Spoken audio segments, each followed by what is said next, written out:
quite something. Wow. So in this sort of chessboard of geopolitics, where do things land up? I think that's the big question. Even as Peter Navarro, who is Trump's advisor on all things tariffs, continues his tirade against India. So as we set all of that up for you, let's tell you what's happened in trade. It was a losing session on Wall Street. The S&P 500 has actually closed lower for the fifth session in a row. Let's pull up those indices for you. And you had nearly a 0.5% downtick on the S&P 500. The Dow also over 150 points down. All eyes, of course, now on Fed Chair Jerome Powell's speech at Jackson Hole. This is an annual event where all central bankers convene and the Fed Chair gives a speech. This is going to be Jerome Powell's last because he retires after that. And it's also important because the street will be looking at whether he strikes a hawkish tone. In fact, Treasury yields were quite steady ahead of the speech, the 10-year at 4.32%. Oil, meanwhile, is trending upwards because there's uncertainty on what's happening with the Ukraine-Russia peace deal. Demand also seems to be coming up. Brent was at about $67 levels. We'll pull up Asia markets, and there's going to be a bit of, a mixed bag as far as Asia is concerned. You have indices mildly up in the green, but if you pull up the implied open for India, then you will see we're perhaps going to open about 70 points down. So now we talked about a lot of elements going on. You have friendly noises coming from the Chinese now saying that we will take all of your commodity exports if you need from India. You have the Russians saying that another additional 5% discount to India for import of crude. And meanwhile, you have White House trade advisor Peter Navarro criticizing India's share of Russian oil imports, calling it, quote unquote, nonsense. Prior to the invasion of Ukraine in February 2022, India bought virtually no Russian oil. I mean, it was like 1% of their needs. So the argument somehow now, as the percentage has gone up to like 30 and 35%, that somehow they need Russian oil to cool their homes or cook or drive their cars is nonsense. What is the net impact on the Americans because of our trade with India? Well, let's think about it. They have higher tariffs. There are Maharaja tariffs, higher non-tariff barriers. We run a massive trade deficit with them, so that hurts American workers, hurts American businesses. Then they use the money that they get from us when they sell us stuff to buy Russian oil, which then is processed by refiners, and they make a bunch of money there. But then the Russians use the money to build more arms and kill Ukrainians, and so American taxpayers have to provide more aid, military style, to the Ukrainians. So that's insane. And President Trump sees that chessboard beautifully, and you guys need to write about that. That's what's going on there. And in many ways, the road to peace runs through New Delhi. See that taking place. India doesn't appear to want to recognize its role in the bloodshed. It simply doesn't. It's cozying up to Xi Jinping is what it's doing. It's not act. And by the way, I wrote that article in the FT just to deal with the propaganda of the Indian government to make people want to feel sorry for them. Oh, they need the oil. They don't need the oil. It's a refining profiteering scheme. It's a laundromat for the Kremlin. That's the reality of that. So I love India. Look, Modi's a great leader, but please, India, look at what your role here is in the global economy and good here. It's like what you're doing right now is not creating peace, it's perpetuating the war. We have good outcomes and good results in our cooperation in terms of hydrocarbons and Russian oil supplies to the Indian market, and we share the interest of implementing joint projects in order to produce energy sources, including in the Russian Federation, in the Far East, and in the Arctic. On the whole, the economic foundation of our special and privileged strategic partnership is developing incrementally. Okay, so even as all of this geopolitics dominates, the fact is that foreign outflows continue to be in exit mode as far as Indian markets are concerned. And to give us a sense of what's going on, I'm joined now by Cameron Brandt. He's Director of Research at EPFR, the best voice really to help us understand what's happening with how global investors are looking at India. Cameron, a very good morning to you, and great to have you on NDTV Profit. Just to give a sense, what is the primary concern, if any, as far as global investors are coming and when they're looking at the Indian markets? They certainly aren't enjoying the noise created by the current friction over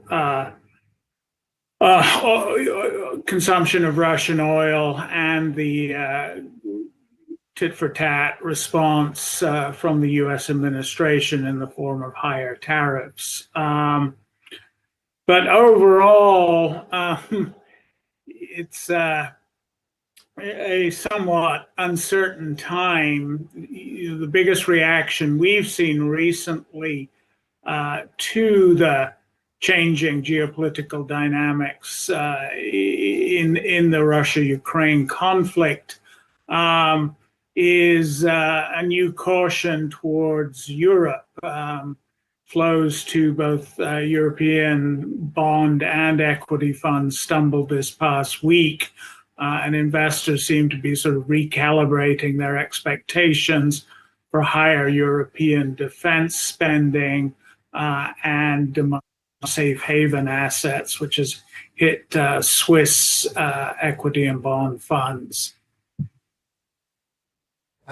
Cameron, I'm just wondering, at what point does that shift? Because this uncertainty is unlikely to go away anytime soon. And so therefore, the question is, if the US, which is showing signs, perhaps you look at the latest jobs data, and perhaps you're going to see signs down the line of an implication of everything that's happened so far.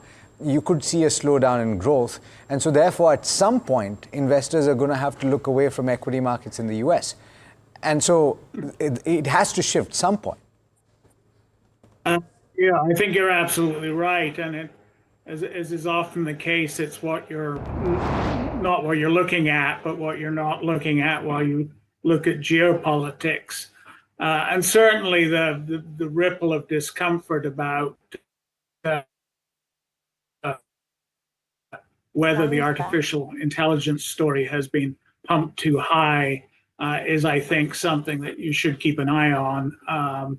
We haven't seen a particularly strong reaction in this week's flows, but if the narrative continues to get questioned, I think that could really cap enthusiasm for U.S. equities, especially given the role that the Magnificent Seven play in driving the current leg up. Cameron, you are not predictive in nature, but I would just love to understand, based on the data that you have seen over the last 3 months, while India has been at the center of it all, do you see this trend being across EMs? Because the belief was that the dollar weakness will drive flows into emerging markets. That hasn't happened, right? So is this happening across EMs, this outflows, save for specific exceptions? Good question. We have seen a definite pickup in flows to emerging markets bond funds. So to some degree, the anticipated pivot is happening. But the equity fund groups, the response has been much slower. And when it has, it's really gone to sort of the ASEAN, APAC region. India has always sort of marched to the beat of its own drum, so I'm not that surprised that flows to dedicated India funds aren't correlated with the reasonably solid flows we've seen in recent weeks to dedicated Korea funds and Hong Kong equity funds. But I think, going forward, the rationale for predicting a stronger pivot to emerging markets, there's nothing's particularly undercut that. Yeah, that makes sense. Cameron, thanks so much for joining us this morning. Pleasure speaking with you. Absolute pleasure, as always. Let's talk about, before we get to India equity markets, is one event that a lot of investors globally and particularly in the US are tracking very closely, and that is the address by Jerome Powell at Jackson Hole, which is underway right now. And guys, I wonder what you think, because this is going to be his swan song. It's an opportunity to speak, and this is something that has been done by past Fed chairs as well, to speak about that term, defend the policies that they've taken. And this is particularly fraught the last couple of months for him, and he's stayed the course, hasn't he? That's really my question. While Jackson Hole is important because you see what the central bank wants to do, just the kind of attacks that he has faced from the political leadership in Washington right now, unfortunately, waters down anything he says, in my view. I mean, yes, bond deals will react, etc., but everyone knows that he's on his way out. Everyone knows Trump doesn't like him. They're looking for his replacements. So, unfortunately, everything Jerome Powell says will be tinged with this question mark. That's it. The Fed wants to stay away from politics, but it has come in, and not just from our point of view, Neeraj. I mean, think about it from the domestic audience in the United States as well. He's, at the end of the day, the governor of the Federal Reserve in America. And that is my only question. But so where I differ out here is that because he's on till May, and because yesterday's FOMC minutes that got released for July, wherein all but two of the Fed officials said that we are not moving on inflation, if Jerome Powell reinforces that thought, and the data that has come out overnight in the US also kind of plays to their hand, if they say that we do not want to move rates, then this whole question of 2 rate cuts that a lot of people are talking about till end of December goes for a knot. And does that have an impact on flows into the US or otherwise, and how risk assets are valued? So just the near, Tamanna is right for the longer term. For the very short term, I believe, is there a question that what Jerome Powell says on Jackson Hole, and it's widely now anticipated the no rate cuts? I agree with you. What he says is important. For the near term, for sure. It is and bond yields will respond. But unfortunately, everything he says now gets tinged with a question mark because of the surround sound around it. You've never seen such a politically fraught Federal Reserve governor. One way or the other, he's been dragged into And it. they've been through a lot over the last couple of decades, haven't they? Let's talk about what happened in trade yesterday, though. And of course, that's going to be tracked later today. But benchmarks yesterday ended ahead for a 6th straight day. And it was a little difficult going towards the end of the session. In fact, they ended sharply off the high point of the day. Selling accelerated in the last hour of trade. And you have, take a look at this data, because the fall from high for these benchmarks, you have the benchmark Nifty 50 that fell about 0.3%. You have the mid-cap index that fell practically about 1%. And you have the small cap index that also fell quite dramatically. Now, let's talk about what led the benchmark Nifty 50 ahead. And the ICICI Bank, Reliance Industries, Cipla kept the Nifty 50's nose above the water. You had a day after the IT index was front and center, the pharma healthcare stocks took center stage. FMCG counters saw some profit taking, and market breadth ended largely split down the middle. You had capital market players that saw a hit on account of Sebi Chair's comments. And of course, in case you missed it, we played it quite a bit yesterday. There was a comment about considering or studying long-term contracts in the derivative space. And so you had stocks like BSE and Angel One that took it on the chin yesterday. OLA Electric finally seeing signs of profit taking, and this is after the romping rally that it saw earlier in the week. Romping rally, yeah. 2 days on a trot. What a big move, though, right? And on very heavy volumes. So that was that was a really interesting piece. But I think most technical people are now talking about levels that the buy on dip strategy is likely to prevail as long as 24,800 levels hold out. They're some distant away, and we might get closer to them today. I mean, I don't think we'll crack 25,000 based on the opening levels, but let's wait and watch how it shapes up. Remember, the long-short ratios even now, they may not be 90-8, but the FPI long-short ratio now or quant indicators are still constructive for making long positions or staying with long positions. So I don't think it is a sell on rise right now. Right now, it's still probably buy on dip. So bear that in mind. The interesting thing, and I don't want to steal Alex's thunder, but the interesting thing seems to be that railway companies, not just today, over the last 8-9 days, I think we've seen sporadically a set of companies starting to get in a trickle of orders. Does it now become, if not a tsunami, just a torrent? Hopefully it does. Let's wait and watch it happens. But the interesting piece, guys, and just wanted to bring this out, because yesterday's biggest newsmaker was clean science. I mean, yes, there was GST Council, etc., but from a market watcher's perspective, just that the news that happened around clean science and the deal. Now, the interesting stat that came out, guys, is that the clean science deal drove 42% of BSE's total turnover. What? Yes. Now, BSE, of course, is an exchange which doesn't have as very large volumes as NSE. But it's still but significant. For a single stock deal to drive 42% of the total turnover was quite something. I saw the statement from the brokerage involved, which said there's going to be no loss, etc. I just wonder if any heads rolled. Oh my God, would you keep your job after this kind of a fat fingers trade? This is what I was feeling yesterday. I felt for the person, man. I mean, for whatever it was. So the jury is still out, because apparently one of the stories or one of the theories, and we haven't been able to speak to Avendus Spark as yet, but one of the theories is that the deal was split between two people.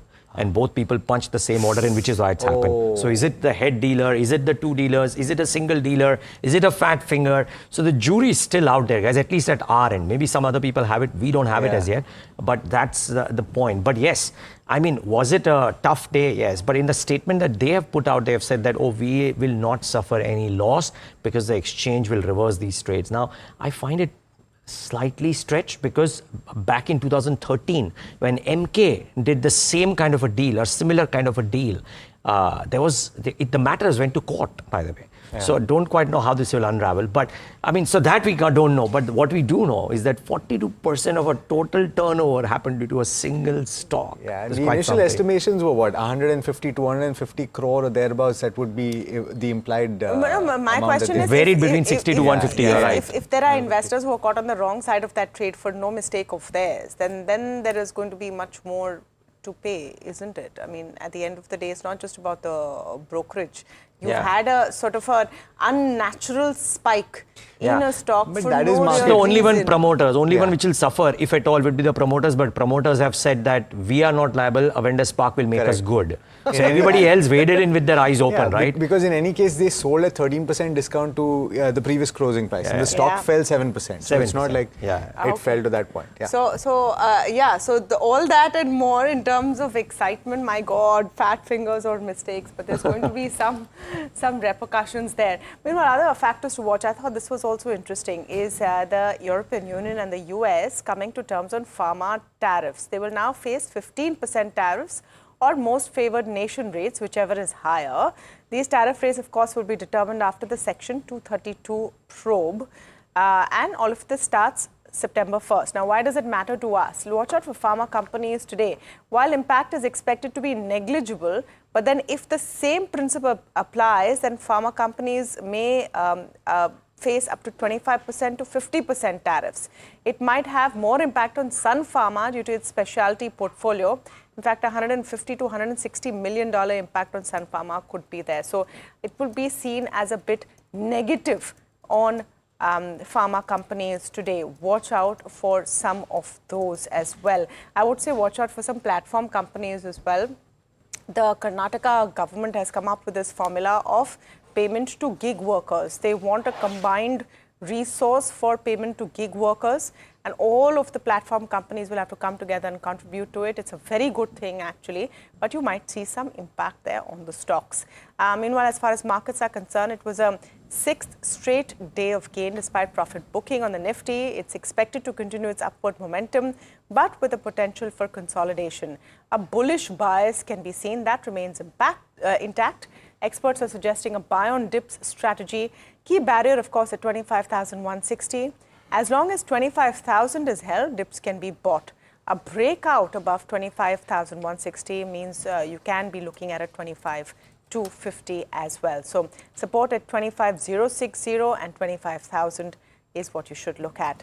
For the bank Nifty, you need a close above 56,000 for momentum to continue. Support holds at 55,500, resistance at 55,930 and 55,995. So those are some of the factors that you need to look at. But let me go across to Puneet for his derivative setup. Well, thank you for that. So we ended yesterday's session with very, very narrow trading range on both the Nifty as well as the Bank Nifty. Today again we're expecting that first day of the weekly expiry, looking at a Nifty implied open of a fall of 87 points, but a lot of individual movers today on the Nifty. You guys did speak about the pharma segment being in focus. So Sun Pharma, Cipla from the Nifty will be in focus. We have a block deal expected on Apollo today, and Wipro has done an acquisition. So a lot of movers individually on news flow amongst others in the Nifty today. So that'll be in focus. In terms of Bank Nifty, again, we are currently at the higher end of 55,000 in terms of the Bank Nifty index. We will need some more triggers, and we might get that tonight with the Jackson Hole Symposium if there are any comments made of a potential rate cut. In terms of index as well as Nifty options, we've seen a continuous lower end of buying, if any, from foreign investors. The index long, because of that, has largely been at the 9 to 10% range. It's still at a higher and the highest that it's been in this week. So that's a key positive. But largely maintaining short positions are the foreign investors. Open interest distribution, we've seen 25,500 continues to be one of the key strong zones for the call writers as well as investors. But for 25,000 now has become one of the key levels for put investors as well, who've been taking calls on that specific level. So it continues to be that we've seen some kind of writing as well, but this could be one of the levels where we have to watch out for, and if it can become the key support, at least in the near term, for the Nifty. In terms of stocks, finally, open interest gainers, losers. We've seen short build-up across a bunch of stocks yesterday. A couple of them from the auto pack, Uno Minda, Sona, BLW, amongst others. But the open interest change was very minuscule. So might take some time for that to develop, while some short covering seen in Novama as well as Glenmark Pharma, while Oro Pharma has been one where we've seen some kind of unwinding as well. So a day where it could be dominated by a lot of action in the broader market, but we've seen that also wane from the start of the week. But again, a day where we'll see a lot of movers in the Nifty as well as the broader markets today. Okay. All right, let's go through our stocks very quickly. And what's on our list? Your implied open now dropping to nearly 85 points in the red. Apollo Hospitals will be in focus. Usually a promoter stake sale is seen as a negative, but considering the restructuring buzz with Apollo, I think this will be a thumbs up, and the stake is not that much. Sunita Reddy will be offloading shares of worth 1,394 crores. It's about 1.25% stake in the company. Morgan Stanley is the sole book runner for the deal. The floor price is set at 7,747 per share. You can expect at least this one, I think, to see some interest. Floor price is at a discount to Thursday's closing price. Sunita Reddy holds 3.36% stake as in June 2025, and after the sale of the stake, her holding reduces to 2.11%. So watch out for Apollo. You might see some action there. R Systems International is the other one that I'm talking about. They've acquired a company called Novijo Solutions, all 100% of it. This company is focused on product engineering and AI offerings. The acquisition enables the company's expansion, R Systems expansion into Middle East. About, I think, 46-47% of Novijo's business comes in from the Middle East. It's expected to be positive for margins and EPS. So this should be positive for the stock today. Wipro's the other one. So now buffering up on AI is one theme that, a trend that you should watch out for. And Wipro will be acquiring 100% of Harman Connected Services. This is a digital transformation solutions business unit of Harman. $375 million is the consideration. It is being made to expand the company's ER&D capabilities by enhancing its AI-powered digital engineering and device engineering. The company also enters into a multi-year strategic agreement with Harman and Samsung. This company they're acquiring is a division of Samsung. So watch out for Wipro in trade as well. Yeah. You know, this is interesting for Wipro simply because everybody now seems to be making that beeline for ER&D. Yeah. Everybody, every large company. Infi did some days back. Wipro is doing that. HCL Tech has been the pioneer amongst the large ones. And we know what these individual companies multiples are, right? KPIT, LTTS, etc. The multiples soar high because of the ER&D space. So everybody's making a beeline for it. Very interesting. Wasn't ER&D a little soft in the last quarter? I'm just saying. For everybody. Yeah. But maybe it's a cycle, right? They're looking to play the long game. Yeah. Of course. All right. So Neeraj did tease this at the start. He spoke about orders, but the first one, Titagarh Rail Systems generally, of course, gets rail orders, but this is an interesting one because it's gotten an order from Garden Reach Shipbuilders. It's going to be constructing a couple of marine vessels, and that order is valued at 445 crore rupees ex GST. So I don't think that you can use this to suggest that maybe the orders in the railway space can come through, but maybe the next one will. Texmaco Rail has gotten an order worth 103.16 crore rupees. This one is actually for wagons. Leap Grain Rail Logistics is the one that has placed the order. It is to supply transport wagons with a brake van, and the order is set to be delivered within 10 months. The last one on my list is also an order win, HG Infra Engineering, and this is HG Narol Sarkhej Highway, which is an SPV which has received a letter from the National Highways Authority of India to begin 781 crore upgradation of the existing 6-lane road project in that region, and the order is set to be built on on a HAM basis. That's the construction of the order or the type of the order. The construction period is 30 months. The order book is pretty healthy. It stood at 14,656 crore rupees at the end of June, and so this just builds on to that at this point.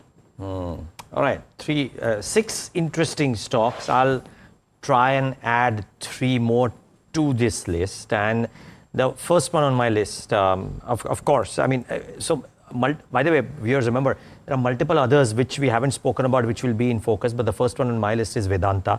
They've announced a second interim dividend of 16 rupees per share, and amidst all this news flow around Vedanta and, the deadlines that might be getting missed, etc., this is a good shot in the arm. Suspect that this could be interesting. Also keep in mind, it's very interesting considering the fact that we are very close to the expiry as well. Might get discounted in some fashion, so keep an eye out for Vedanta. In fact, this is, I'm interested in seeing what Somit has to say at 8:45 because he'll say, okay, one more thing confirmed. The second one is GHV Infra Projects has gotten a 2,000 crore EPC contract from Valor Estate for a police housing project in Mumbai. Now, viewers, this could be the first amongst the many, right? I mean, you would suspect because Valor Estates is involved in a clutch of these large redevelopment projects. And this police housing project likely seems to be that as well, wherein they are giving GHV a piece of the pie of the earlier project or the land that they would have taken for this police colony. So keep an eye out for GHV Infra. Could be an interesting mover today. And GMR Airports, interesting. We might actually do it later on in the show as well. But just keep in mind that the stock might be in focus because cities raised the target price to 103 rupees. They see stronger midterm international growth outlook. Interestingly, in the note, they've said that China-Delhi flights resuming could also benefit GMR Airports. So that's interesting. And they see upside to Delhi's commercial land value as well for the company. And therefore, that could be the other interesting one. So keep an eye out for some of these stocks in the session today. And guys, more cheers. Cheers. There's water in the glass, but then Neeraj later. Cheers. This is no only because thanking viewers for your continued support as we try and redefine what business news is. I mean, all three of us and a lot of our team have been doing this for a while. But as our viewer profile is changing, as viewers' needs are changing in this AI-generated, Finfluencer-dominated world, we truly believe that there is space, requirement, and a responsibility to bring you fact-checked, verified, and honest, true news on what is happening with companies that you're investing in. And that's what we're hoping to do at NDTV Profit. So thank you once again. The numbers have been good this week. And though we don't want to live week on week and number to number, but then sometimes, yeah, we need to take a minute to say that, yeah, this was a job well done. Yeah. Yes, indeed. And just a heartfelt thanks to the viewers, Alex, as you've been saying consistently. Yeah, absolutely. And also to the team. A lot of hard work has gone into this. Exactly. This gives us the motivation to keep it going. Yeah. There's a whole huge team behind this that works non-stop to bring you the best quality business news. We'll take a very short break, but on the other side, we come back with top trading strategies. We're also speaking about pharma stocks with this EU and US agreement. What does it mean for Indian pharmaceutical companies? That's coming up after this very short break.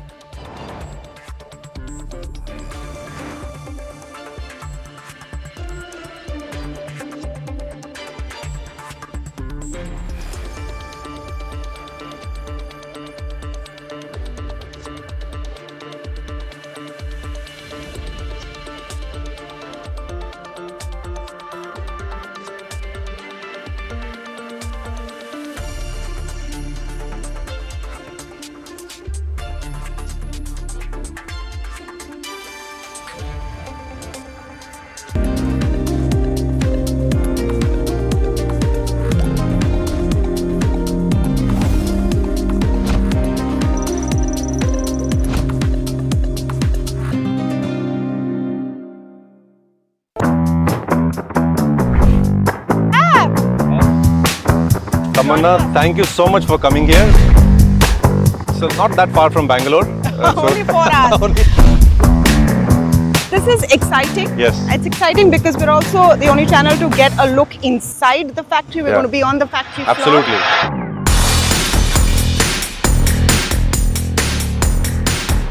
Wow. I'm tired of doing interviews in the boardroom, Ramesh. So good to have you in the manufacturing suit inside a clean room, not a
Welcome back. You're watching India Market Open. Now, pharma companies might be in focus today, and that's something we'll spend a little time on. The United States has slapped 15% tariffs on European Union's car and pharma exports, but this is lesser than what was expected. This is after Brussels and Washington inked a trade agreement. Varsha joins in with why this is important from an Indian pharmaceutical perspective. So, as of now, Varsha, there are no tariffs determined on Indian pharma exports to the United States. But this is being seen as an indicator of what might come, isn't it? Yeah, exactly. Thank you for that, Tamanna. So, now if you see EU will face 15% tariffs whenever they're going to export to US. Now, the rate is much lower than previous threats of 250% tariff. But, this tariff will be, determined after a Section after 232 Section 232 investigation. Now, but US will apply a most favored nation policy only, only on the generics segment of that is from September 1st. Now, how this is going to impact Indian pharma company, which is the important one here.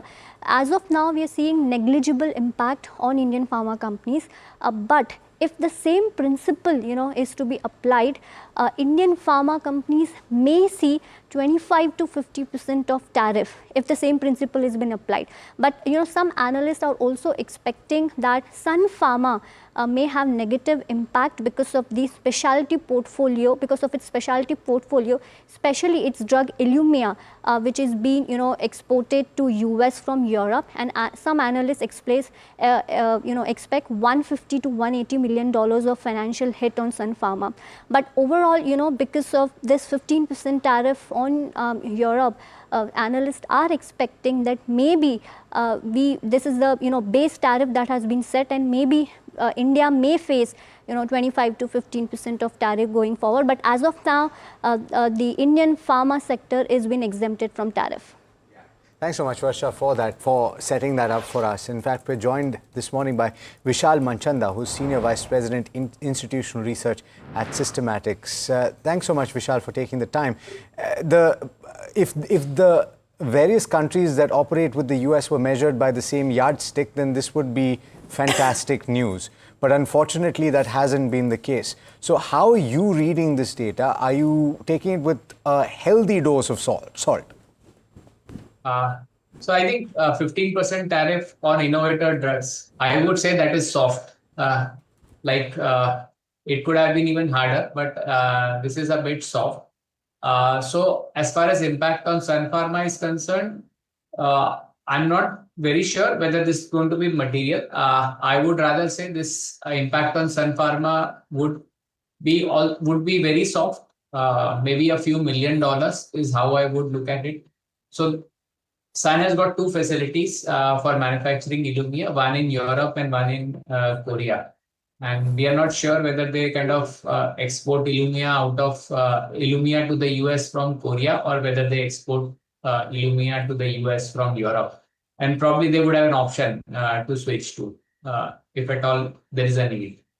I would think that the European side would be catering to the European market, and the Korean side would be catering to the US market. So in my view, I don't see an impact on Sun as such. And I think generics have been exempted. So not exempted, but they'll get a MFN tariff, which probably is going to be zero. Vishal, very good morning. My question is, how would you look at pharma companies right now? The pharma stocks have been under a cloud of tariffs. What will be the tariffs? Higher, lower? Will they come in? Section 232, all of that. Do you think that there is some indication now after what we've seen inked between US and EU? And does that now settle at a 25 or a 50%, which is India's tariffs? What becomes clear is that Washington does not necessarily want differential tariffs for pharma exports compared to other base level tariffs for that particular country. So I think I'll kind of reiterate my stance here on tariffs. So what I think about tariffs, while there is an investigation going on section with respect to Section 232 national security. So they basically US needs to ensure that they have enough in-house supplies of pharmaceutical products, and they're not dependent entirely on imports for the essential drugs at least. So essentially, I think that is the scope of the Section 232 investigation that's ongoing. My sense is imposing tariffs on generic drugs is going to be will be a kind of a lose-lose situation for everyone there. So a lose situation for India and also the US, because neither the US can manufacture the generic drugs there, and it will only make, and Indian companies will be pushed to raise the prices to kind of pass the tariffs, and probably the US consumers would also lose on account of that. So I think the best thing that US can do about this situation is first incentivize manufacturing in the US for the next 3 to 5 years, have a manufacturing infrastructure in place, and then probably imposing tariffs would make sense. That's my current stance on this tariff situation. Vishal, one is the stance and two is then the hypothesis that you're building and giving out to your clients for how to go about investing in this space, right? And just trying to understand what would that be. It could be subject to change, of course, because it's a very fluid situation, but as things stand. So broadly, my kind of preferred names in the space are names like Sun and Cipla, which have relatively lower exposure to the US generics space compared to the other large cap names.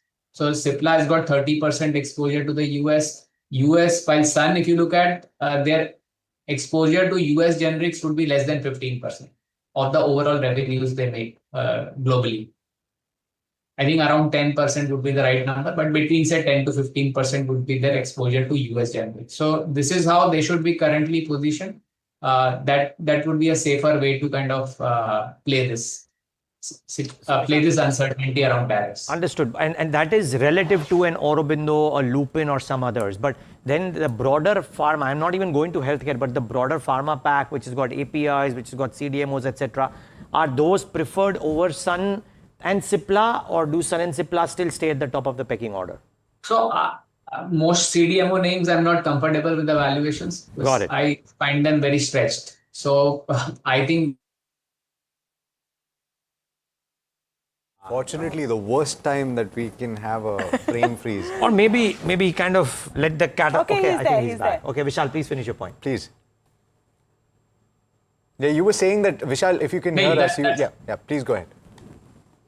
So what I was saying, these names like Sun and Cipla is where I see the valuation and the growth opportunity, the long-term growth opportunity tie up well from an investor standpoint.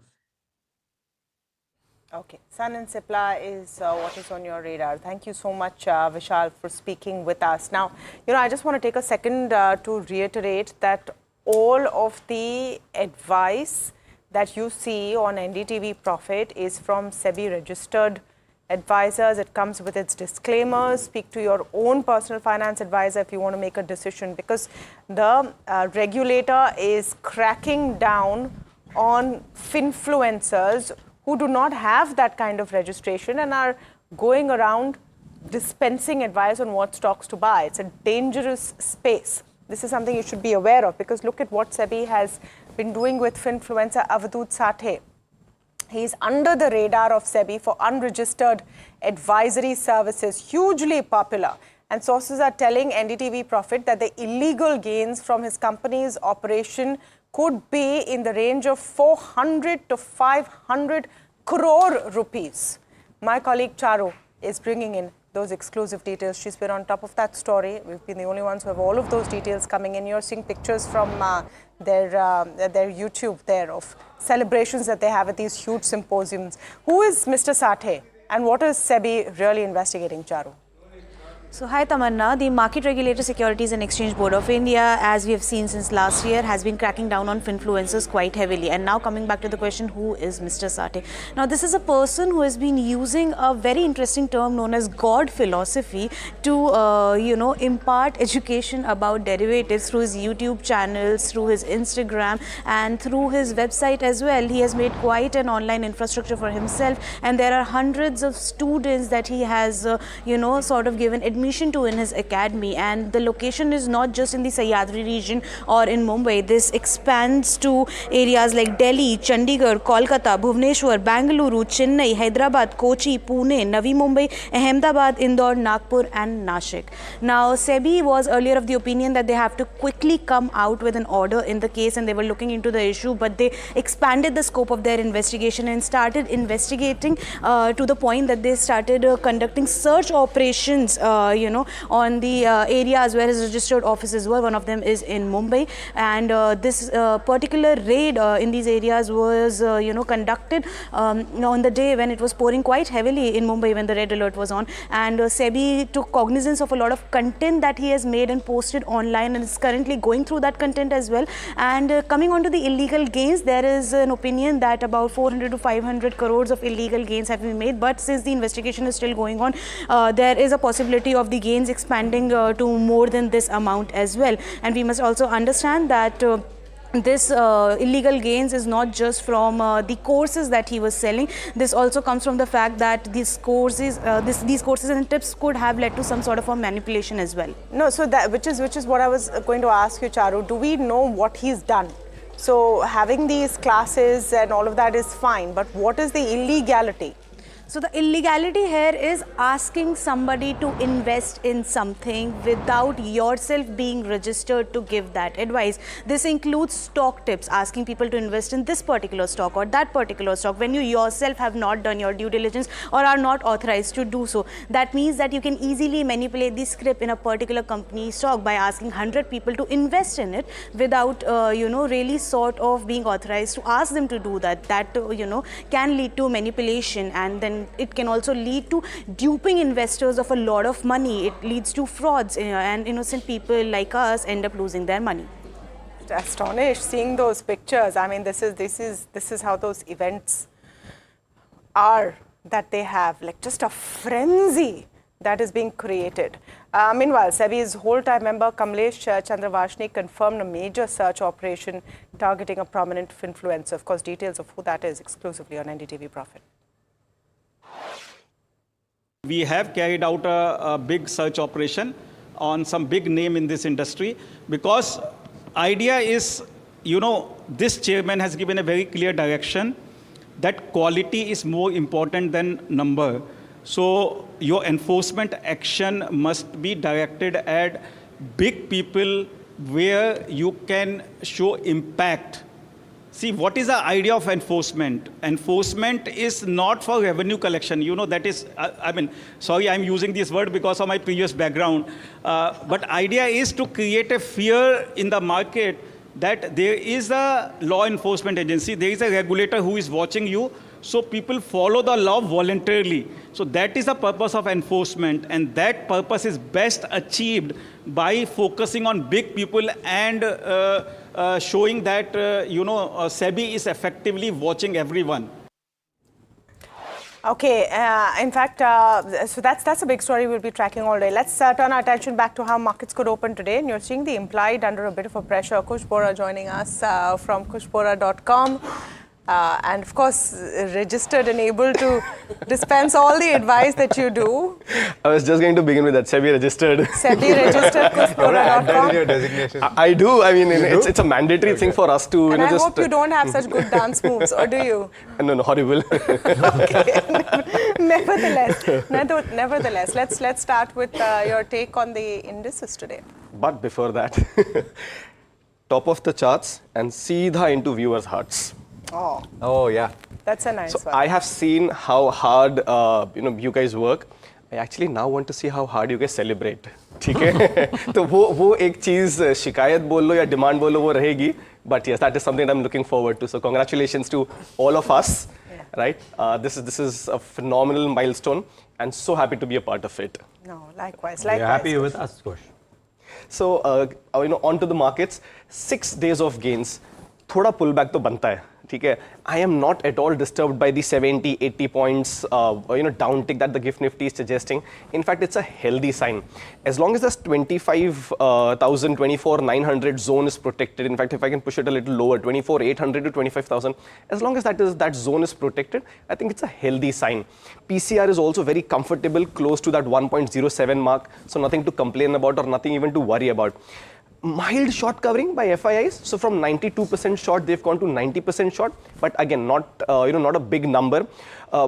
Come the expiry week, the monthly expiry week from Monday, I think there could be some more uptick in that activity, but unless there's a meaningful uptick and a meaningful short covering by FIs, I don't see a very big upside or at least a very sharp upside for the markets. We could have these gradual up moves that could come about. But all in all, the structure for Nifty right now remains positive. What is also heartening is that the put bases have shifted higher. So from 24,600 to 24,800 to now 25,000 put, which has a massive base. Call bases are about 25,200. So if you do get an entry point close to 25,000, it's a very healthy sign. Concern on Bank Nifty. Let's start with the positives first. After 2-3 sessions, yesterday you saw the the break of the lower high, lower low formation. So it actually ended a little higher. That's a healthy sign. 20-day moving average taken out, which is also a healthy sign. Mild concern here is that the up move was on a very weak breadth. Out of the 12 constituents, 8 were in the red and only 4, obviously, you know, the likes of HDFC and ICICI were in the green, and hence you saw that mild uptick on Bank Nifty. So if you have a long position, you could hold, but I wouldn't suggest creating a long position on Bank Nifty just yet. Nifty still the preferred index to go with. Got it. Okay, let's talk about your individual picks as well. Sure. Two of them, both of them on the long side, and they happen to be from the cash segment. Shriram Pistons, you know, I reiterate this because it's a very interesting setup. You've had a very long phase of consolidation, about 2 months. You got a breakout. Now it's, you know, seeing minor profit bookings on low volumes. Can't even call it that. It's more like, you know, as I said, some consolidation. So yes, stay long, you know, on Shriram Pistons. If you don't have, create fresh longs for 26, 80, 27, 75, 25, 25, you know, is the stop loss. The other one, which is now starting to make interesting moves, is VA Tech Wabag. You know, on a weekly basis, very interesting, you know, up moves and accumulation on this one. I think this has good days to come ahead. For now, from a momentum perspective, 1660, 1700 are your targets. 1580 is where you place that stop loss. Got it. All right, so those are Kush's picks. It's time now to hit the herd on the street segment. We're missing Somit today, but Heeral's quite able to fill in. Heeral, morning. I was going to say, Somit is looking very cheerful today. What happened? It's just a mask. Okay, but let's get to work on these. Firstly, that's a witty answer. So the first one is UPL. What's happening is multiple dealing rooms are actually recommending a buy call to their clients on this one. And this is a buy call till the second quarter earnings. This has actually started since the company's losses have narrowed in the first quarter. So there's a build-up that's happening with regards to where a UPL goes. So watch out for this one in trade. The second one on my list is a Fino Payments Bank. Again, the dealers are indicating a heavy buy flow. And this is mainly in anticipation of a small finance bank license that could be coming soon. Now, in the month of May itself, the management had indicated that it's already been 15 months. So now if you see 15 to 20 months since the time they've applied for a license with regards to Fino Payments Bank, a small finance bank. So there is a potential it could be coming soon. So watch out for a Fino Payments Bank in trade as well.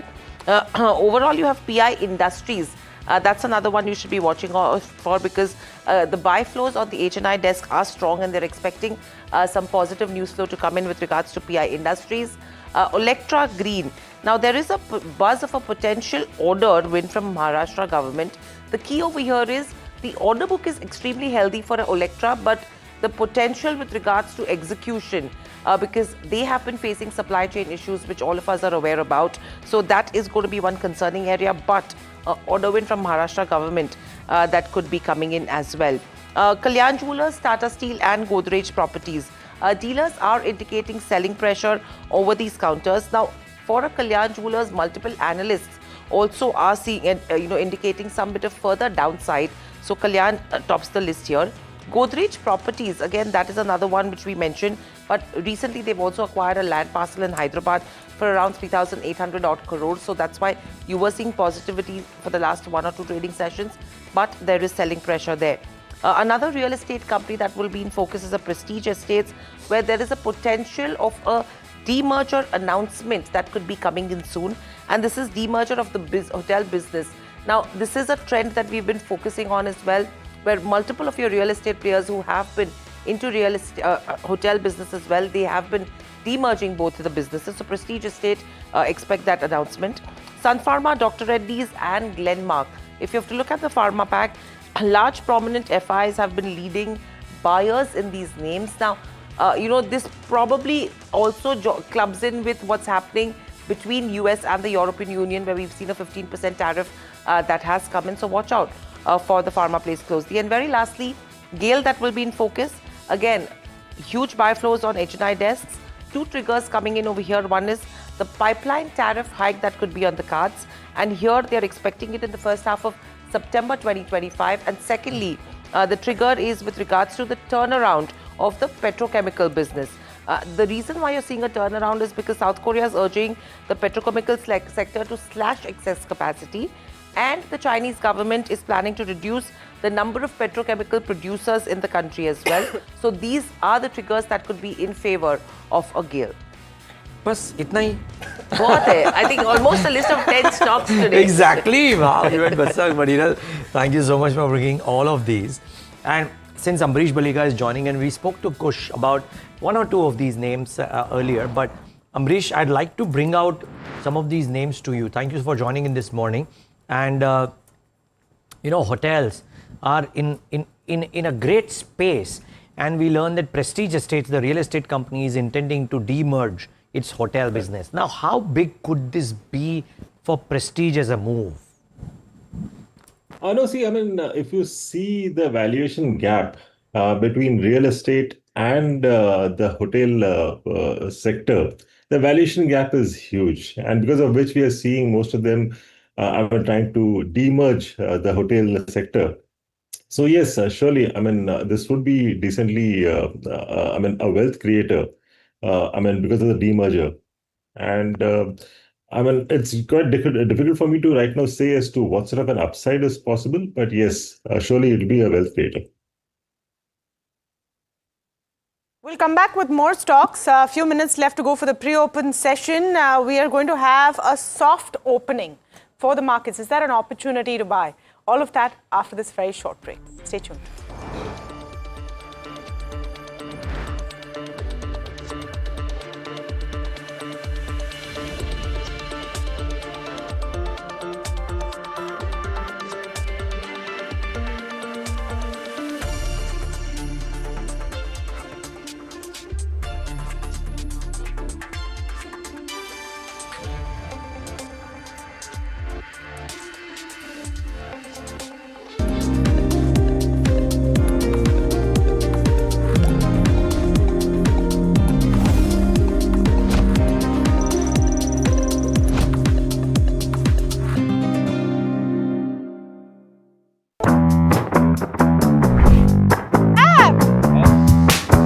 Tamanna, thank you so much for coming here.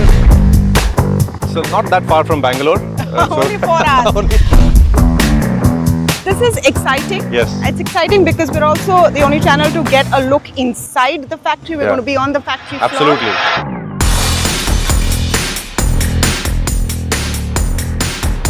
Wow. I'm tired of doing interviews in the board.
All right, welcome back.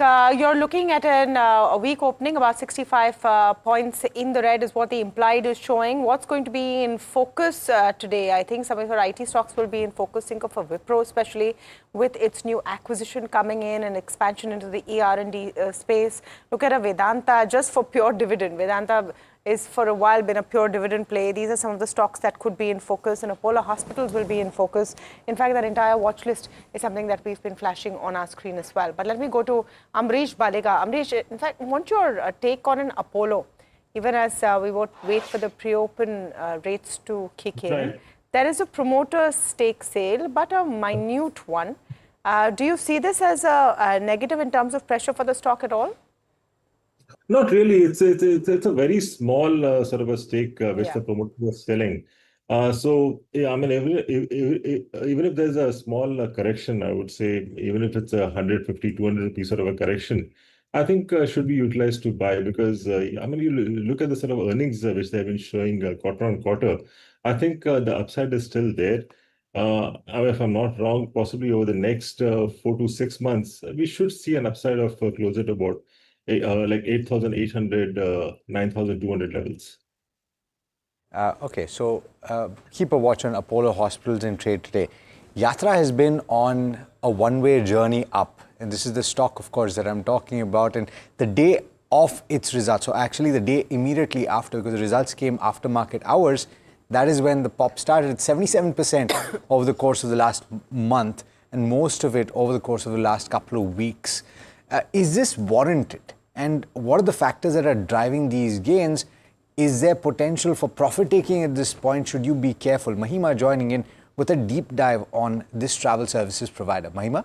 Right, Alex. So as you rightly mentioned, in the past 2 weeks, the stock has grown over 65%, and this is the highest gains that it's seen in the past 11 odd months. Even in terms of technicals, they're looking strong because the 14-day RSI is above 85, and that's broken the highest level of 84, and that's since Jan 2024. And in terms of what's working for the counter and what's not working for the counter, we've broken it down. In terms of revenue growth, it's been at a steady state. Q1, 108% revenue growth, but the growth overall in the past 3 years has also been quite significant. 87% in March 25, though 11% in March 24, but that was a one-off year, but 92% in March 23 as well. Now, what's working for the revenue? A big change that the company has made in terms of the way they operate. They've moved from a consumer-centric business to a corporate-centric business, and that is aiding both their top line as well as their overall profitability. This also gives them an upper hand because margins in the corporate business are much better than what they generally get in the consumer business. They've cut down the consumer business from 55% to around 35%, and the corporate business has grown from a 45% to 65% plus now, and that is probably the reason as to what is aiding their overall top line. In terms of the overall metrics, in terms of where operational metrics are concerned, even they are improving because gross bookings overall growth has turned positive after fourth quarter, and that was a big positive this particular quarter in Q1. Gross take rates at group level are also stable, anywhere between 8.5 to 8.7%. Even in terms of the overall discounts and A&P expenses as a percentage of gross bookings, that was lowest in the past 6 quarters in Q1 itself. So that is a big positive, and probably one of the reasons as to why profitability is also getting better. And talking about profitability, the path to profitability is also improving. Even in terms of the overall numbers, we'd seen that it had gone into a loss of 1 crore in March 24, which has now gone to profits of around 23 odd crores. So that's with regards to where path of profitability is concerned. Margins are also improving for the company. In terms of, again, what's aiding the margins? Same thing. The corporate business shift is helping them aid the margins. But in terms of long-term borrowings, there's reduction there. In terms of cash flow from operations, that's a concerning factor here because cash flow from operations is still a negative number for the counter, and they'll have to work towards getting this into positive. So this is the overall view as to what's happening with Yatra Online and why it's been flying in trade. Absolutely, and good set of numbers to look at. Also, we'll get the company today at 2:10. That's great. Yeah, so at 2:10 p.m. you'll hear from the management as well. So because they've been so far saying, look, we don't want to talk. So I'm glad that they're speaking finally to talk about some of the aspects that we did speak about today. But let's very quickly take a fundamental and technical view on this stock. Because it's possible that people jumped on to that one-way rally up. Amrish, what do you make of this? Because very quickly it's moved to a trailing 50 plus price to earnings. And so therefore, is this justified is the question? I think it can still move further from here because see the sector itself is booming and expected to continue doing well. So platforms like these naturally should do well. Look at the OPMs. I mean, last year it was 5%. Last quarter was 8%. And like in the June quarter, they have shown 11%. So clearly they are doing something right. That the margins have started moving up like this. And if you look at the bottom line, I think it's nearly 4x of like last year. And compared to this, you see EasyTrip. EasyTrip has lost the plot. And companies like these continue to do well. So clearly, there would be a shift. I mean, from those who are invested in EasyTrip, I think it's time to sell. And clearly, even after this sort of a move, one can still look to buy Yatra. Let's also take a technical view on this Yatra. You have a big smile on your face. Did you have a buy call in it? No, not yet.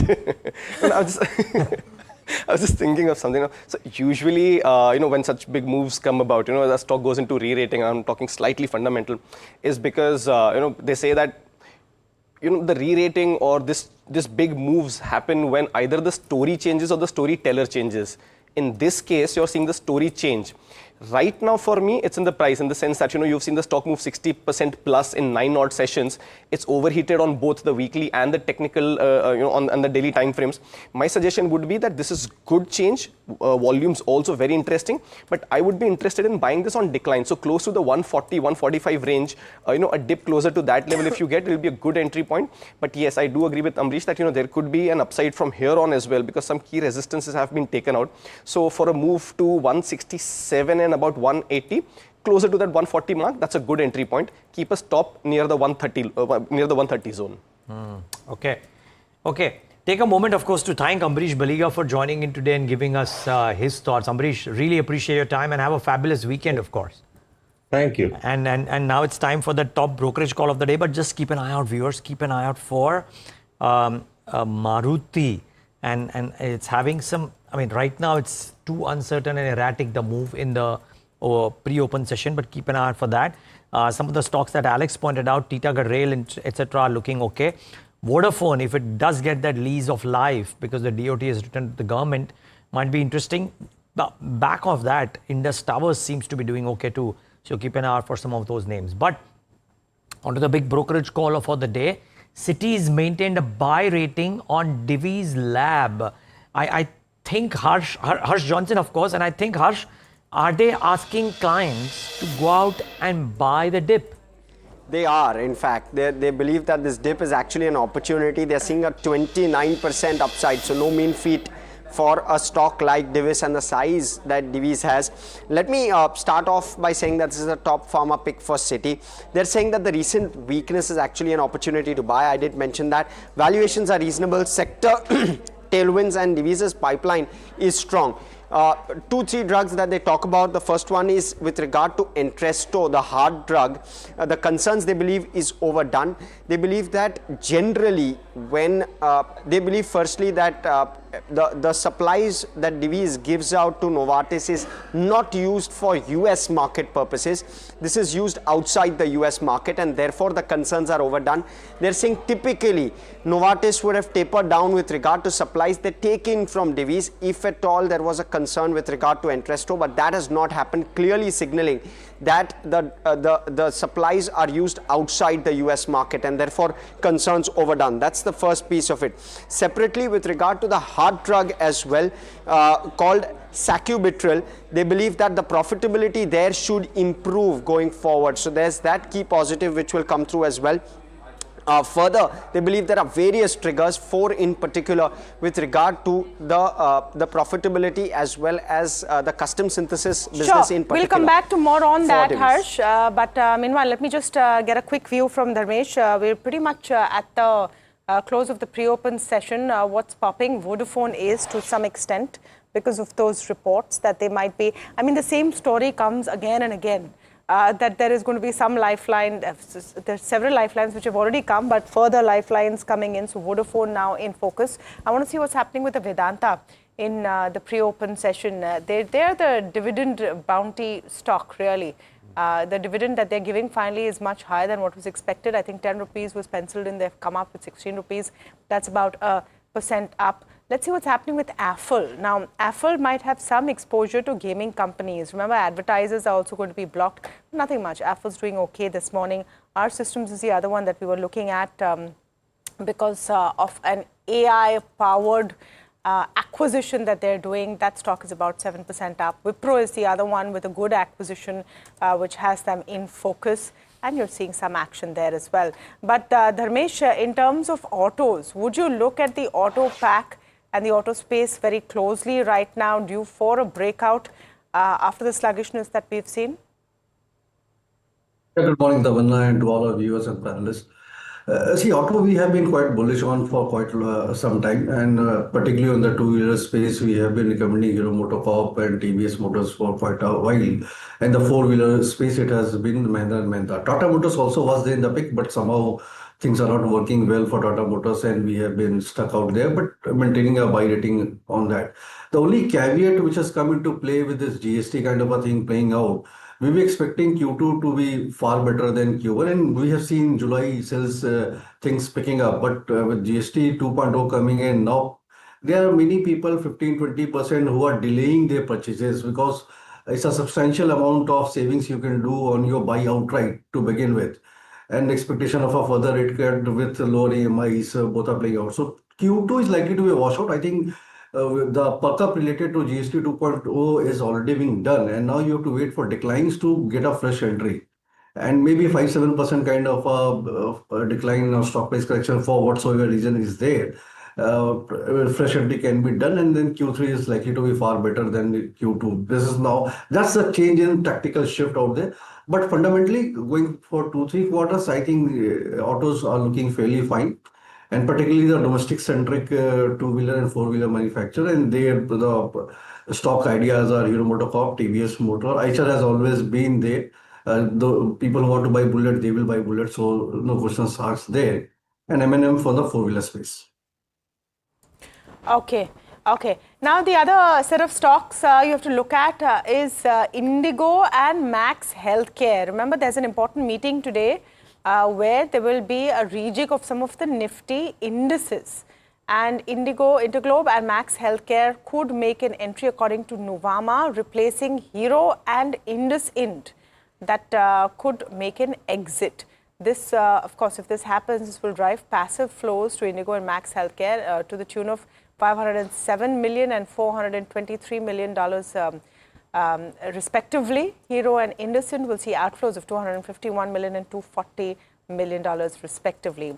Now on the Nifty Next 50, the likely inclusions could be Solar Industries, Mankind, Siemens Energy, Hindustan Zinc, Union Bank. And exclusions could be, of course, Interglobe, which will move to the Nifty, Swiggy, Dabur, ICICI Pru. Hind Zinc previously missed inclusion despite meeting criteria, but its entry in F&O makes it a stronger case.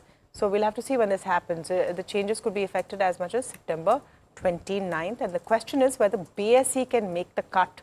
Most asked question for Nuvama was BSE's eligibility, and it seems to be having zero probability of being included in the September 2025 review. I want to pull up BSE. BSE and Angel One both have been under pressure after statements on whether there could be some changes in the derivative space going further. There's also a pre-IPO platform that the regulator is talking about. Capital markets, anything that you would look at over there in BSE specifically on charts, Kush?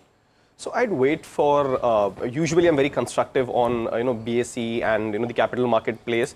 Right now, I would just wait. The reason is that, you've had a big fall, and this is repetitive.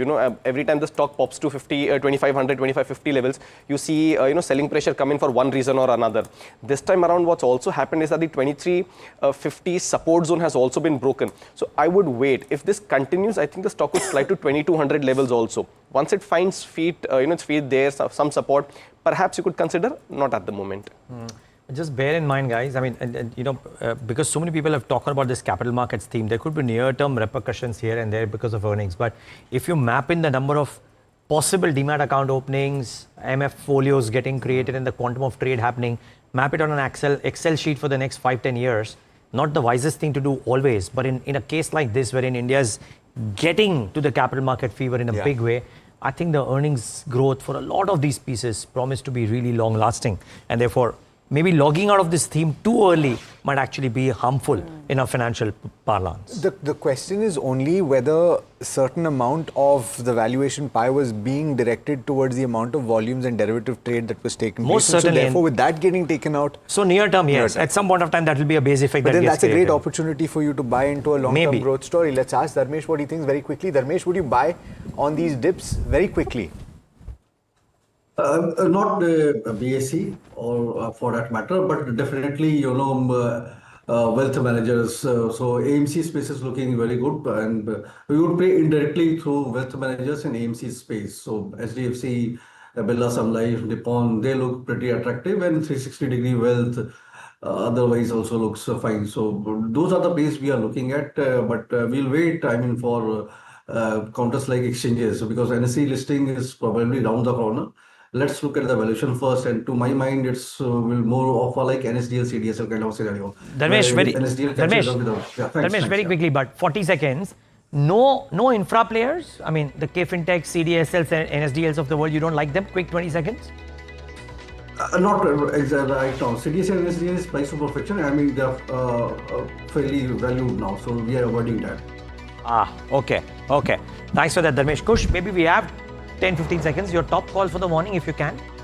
So Shriram Pistons is opening well, just on that note, and GMDC is something that you might want to keep on your radar. It has seen very interesting volume accumulations. So with a stop loss around the 415 mark for higher levels of 444 and 465, still a good trade. So GMDC and Shriram Pistons. Okay, watch out for GMDC, and remember the GMDC, NMDC, etc. because of that mining bill have gained some traction in the recent past. The markets start off absolutely flat. Not quite the opening that the implied open would have suggested an hour ago. Not a bad sign really. Let's see if it slips a bit. Nifty IT about 0.11% higher, but the index is okay.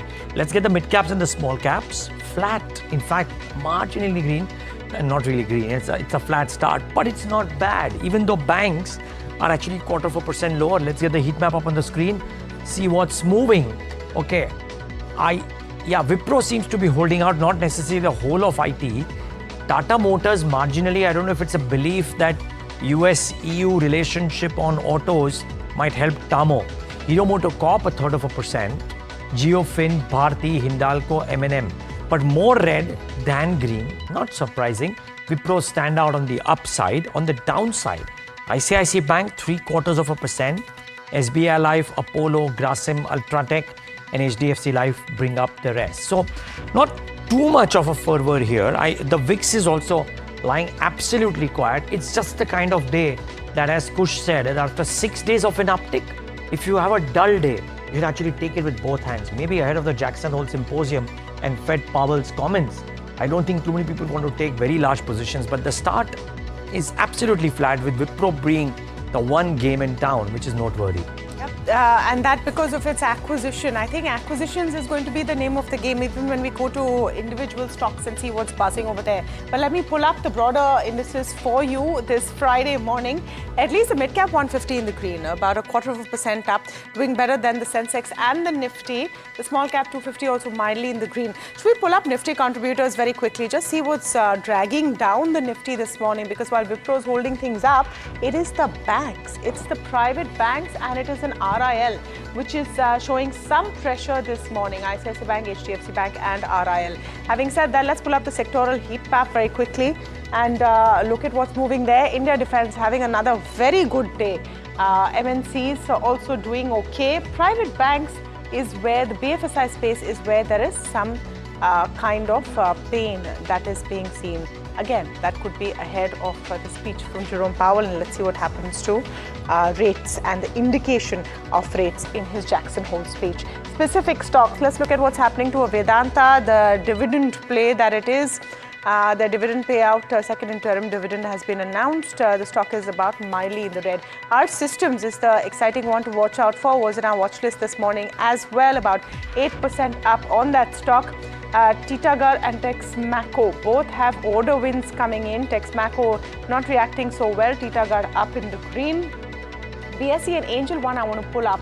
Do you still have that overhang of the capital market plays coming in on these stocks? Definitely on BSE. Angel One seems to have recovered, with BSE seeing some pain. Insurance stocks in focus. Remember, the group of ministers wants to clear it up, but there is no clarity on whether input tax credit relief will be given. So all of these seeing a bit of pressure.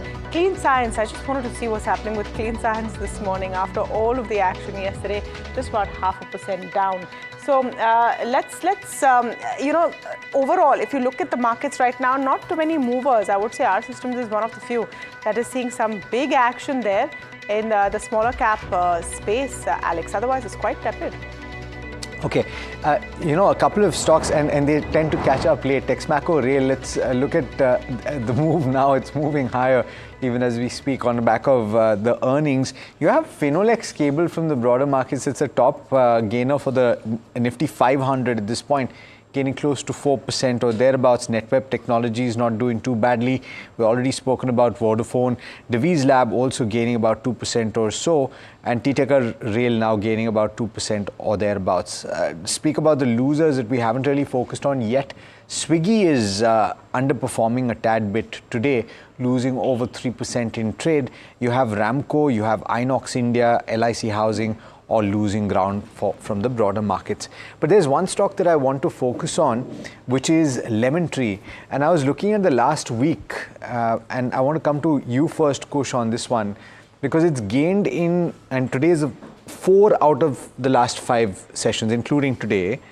Today's gains are as much as 2.4%, but you had gained 7% yesterday, the day before that 4.5%, and on Monday at 5.3%. So it's a stellar up move. The question is, where do we go from here? And that's why I missed it. It was on my radar. But when a stock moves 4%, 4.5%, 5%, and especially on back-to-back days, becomes difficult to justify the risk-reward ratio and hence generate a call. So, you see something like Lemon Trees. In fact, for that matter, look at the entire sector. Look at the Chalet Hotels. Look at an Indian Hotels. All of these stocks in the last week or so are up anywhere from about 10 to 15% and fairly decent volume. So there's definitely traction on these. Now, as I said, when you've got such big back-to-back moves, the risk-reward ratio doesn't justify creating fresh positions. So what I would suggest is wait for declines, because the accumulations that are happening, the volumes, the volume bars are suggesting that there is definitely, a slightly medium-term interest in these. So if you get a Lemon Tree close to, let's say again, the 161, I'll round it off to 160. If you get close to those levels again, it will be a good entry point. Then you can again gun for, targets of 170, 180 with the stop loss around the 150 mark. Same for Indian Hotels. If you do get it at a dip, close to the 785 mark. On dips, I think these are still good stocks to enter into. And just a quick word on Nifty. How I used to call Gift Nifty a chalawa previously, right? Which is it showed one thing and opened, completely different. Now it's starting to become a lead indicator. I've noticed this for the last month or so, where it'll show you, let's say, about 80 points down. The markets actually are very kind to open flat and then actually head towards that direction. So that seems to be happening over the last few days. I mean, just anecdotal, right? But yeah, so if you want to buy, don't buy at open. Wait for the market to perhaps, go where the Nifty is, Gift Nifty suggesting, and then you could take a trade. Right now, I wouldn't suggest, because even if you're close to 25,000, still close to the low point of the day. See if it settles and rebounds from here, then we'll make an interesting buy on the Nifty. Okay. So sorry, I just wanted to take Dharmesh's view on Lemon Tree. Dharmesh, only because it's moved up so substantially and it's now trading well above 60 times on a trailing basis. So would you go ahead and buy, or would you say that it's too expensive for you right now? Alex, I mean, we have been liking the hotel space, but the fact remains that most of them, the prices have moved up.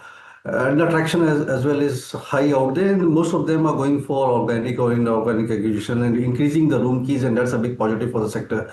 But in the entire space, what we are liking now from the valuation comfort point of view is Taj GVK. So even there, the traction has been fairly high. The earnings were also great this time around, and the guidance has been good.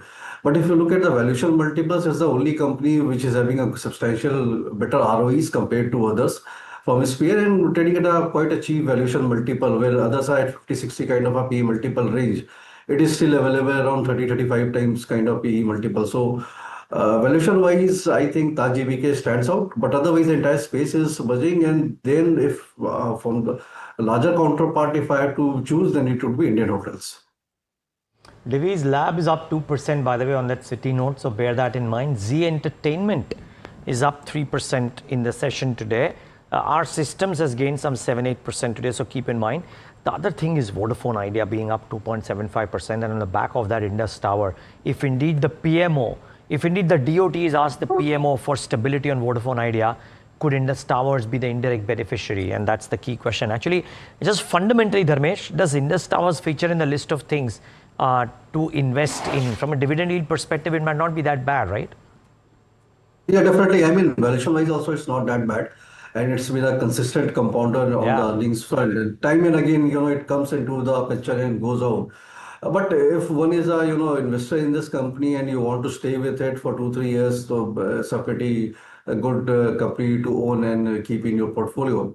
At the same time, I think this space is looking attractive with this tariffs going high. I mean, the slab rates have now moved up for most of them. The ARPUs would be far better going forward. And there we are playing it through Reliance Industries rather than Bharti Airtel. I just wanted to make this point clear out here because Bharti to us looks fairly priced. And Reliance, you still have multiple vectors to play out the entire SOTP kind of a scenario where this digital services stands a big chance out there. So it's a quite a good multiplier space. This space is so Reliance and Indus Tower makes a good buy. Okay, thank you so much, Dharmesh, and thank you so much, Kush, for joining us this morning. And before we get to our next conversation, I found this news that's coming in quite interesting. OpenAI will be opening its first India office in New Delhi and is actively hiring for roles in India. More details will be announced, and there's a statement from Sam Altman as well, the CEO, of course, of OpenAI, saying the level of excitement and opportunity for AI in India is incredible. India has all the ingredients to become a global AI leader, amazing tech talent, world-class developer ecosystem, strong government support, etc.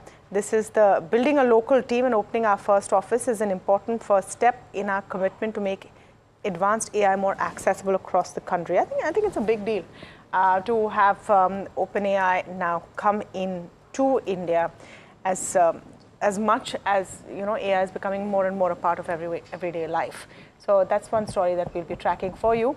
Meanwhile, let me welcome on Arnab Mitra, India Consumer Equity Analyst at Goldman Sachs, who's joining us this morning. Arnab, very good morning to you, and thank you so much for speaking with us here at NDTV Profit. I was going through your note on the mass consumption revival that you're talking about, and it seems very heartening. Also flies in the face of how the street has been responding to this bucket of stocks. Do you think that this revival is not something that is not apparent yet? Yeah, thanks so much for having me on. I think when we speak to investors, I think what we are getting from investors is a reasonable amount of skepticism, mainly because these stocks or this sector has underperformed for a very long period of time. It has promised to deliver, and we've had false starts in the last 5 years where it looked like demand is picking up and then it's fizzled out. So I think there is some skepticism that is there really a pickup in consumption which is happening, number one. Secondly, if there is a pickup, will it sustain going forward? Or is it just a couple of quarters thing? And the third, of course, is that will it lead to earnings growth going back to double digits, which has been very anemic for the last many years. So I think that's where I think the gradual discussions are happening around. But where I would come from is that, we can clearly see the catalysts are in place. We've had multiple headwinds in the past, whether it was COVID, whether it was high food inflation. Compared to that, we've had a situation where government fiscal transfers have increased. Food inflation has significantly moderated. We've had the income tax cut. We will have the GST cut benefit come in. Potentially, we will have the pay commission playing out next year or a year later. And therefore, there is a bunch of tailwinds that the sector has compared to headwinds in the past. And what's actually very enthusing for us is to see that the data is already showing some pickup, which is something I wanted to emphasize, that it's not all in the future. When we look at the aggregate volume growth of our sector, which is FMCG, it's already seen a pickup in the last 2 quarters.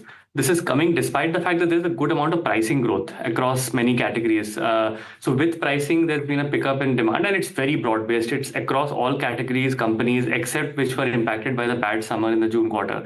So we are seeing some signs despite all the catalysts not having fully played through on the ground. Arnav, hi, morning. Alex here. I'm just wondering, just based on what you've just said, right?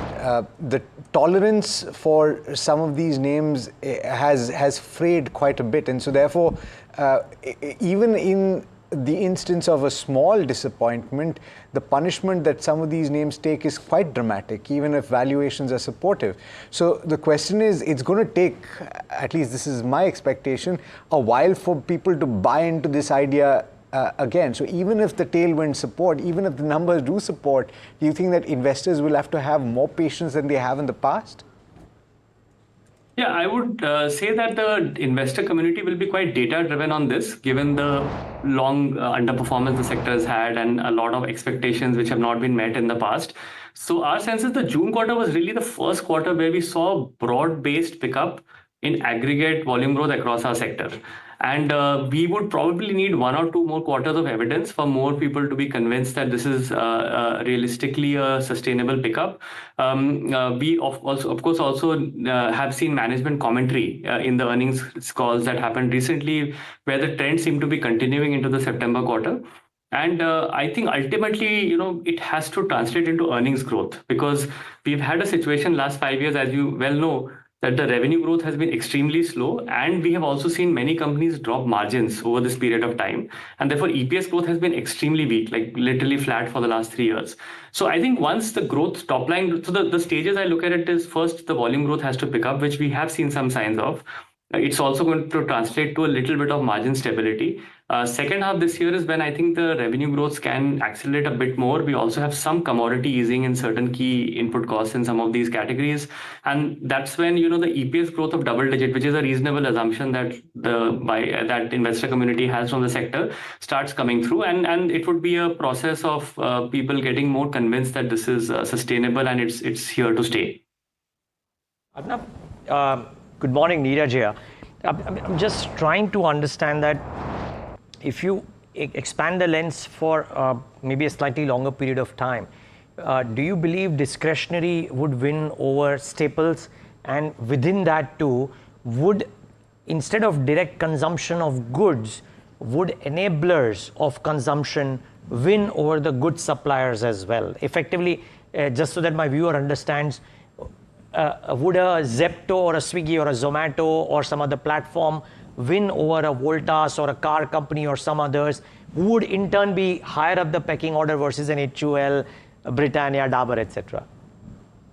Yeah, so let me take, you asked two different things. Let me talk about the first one, which is discretionary versus staples.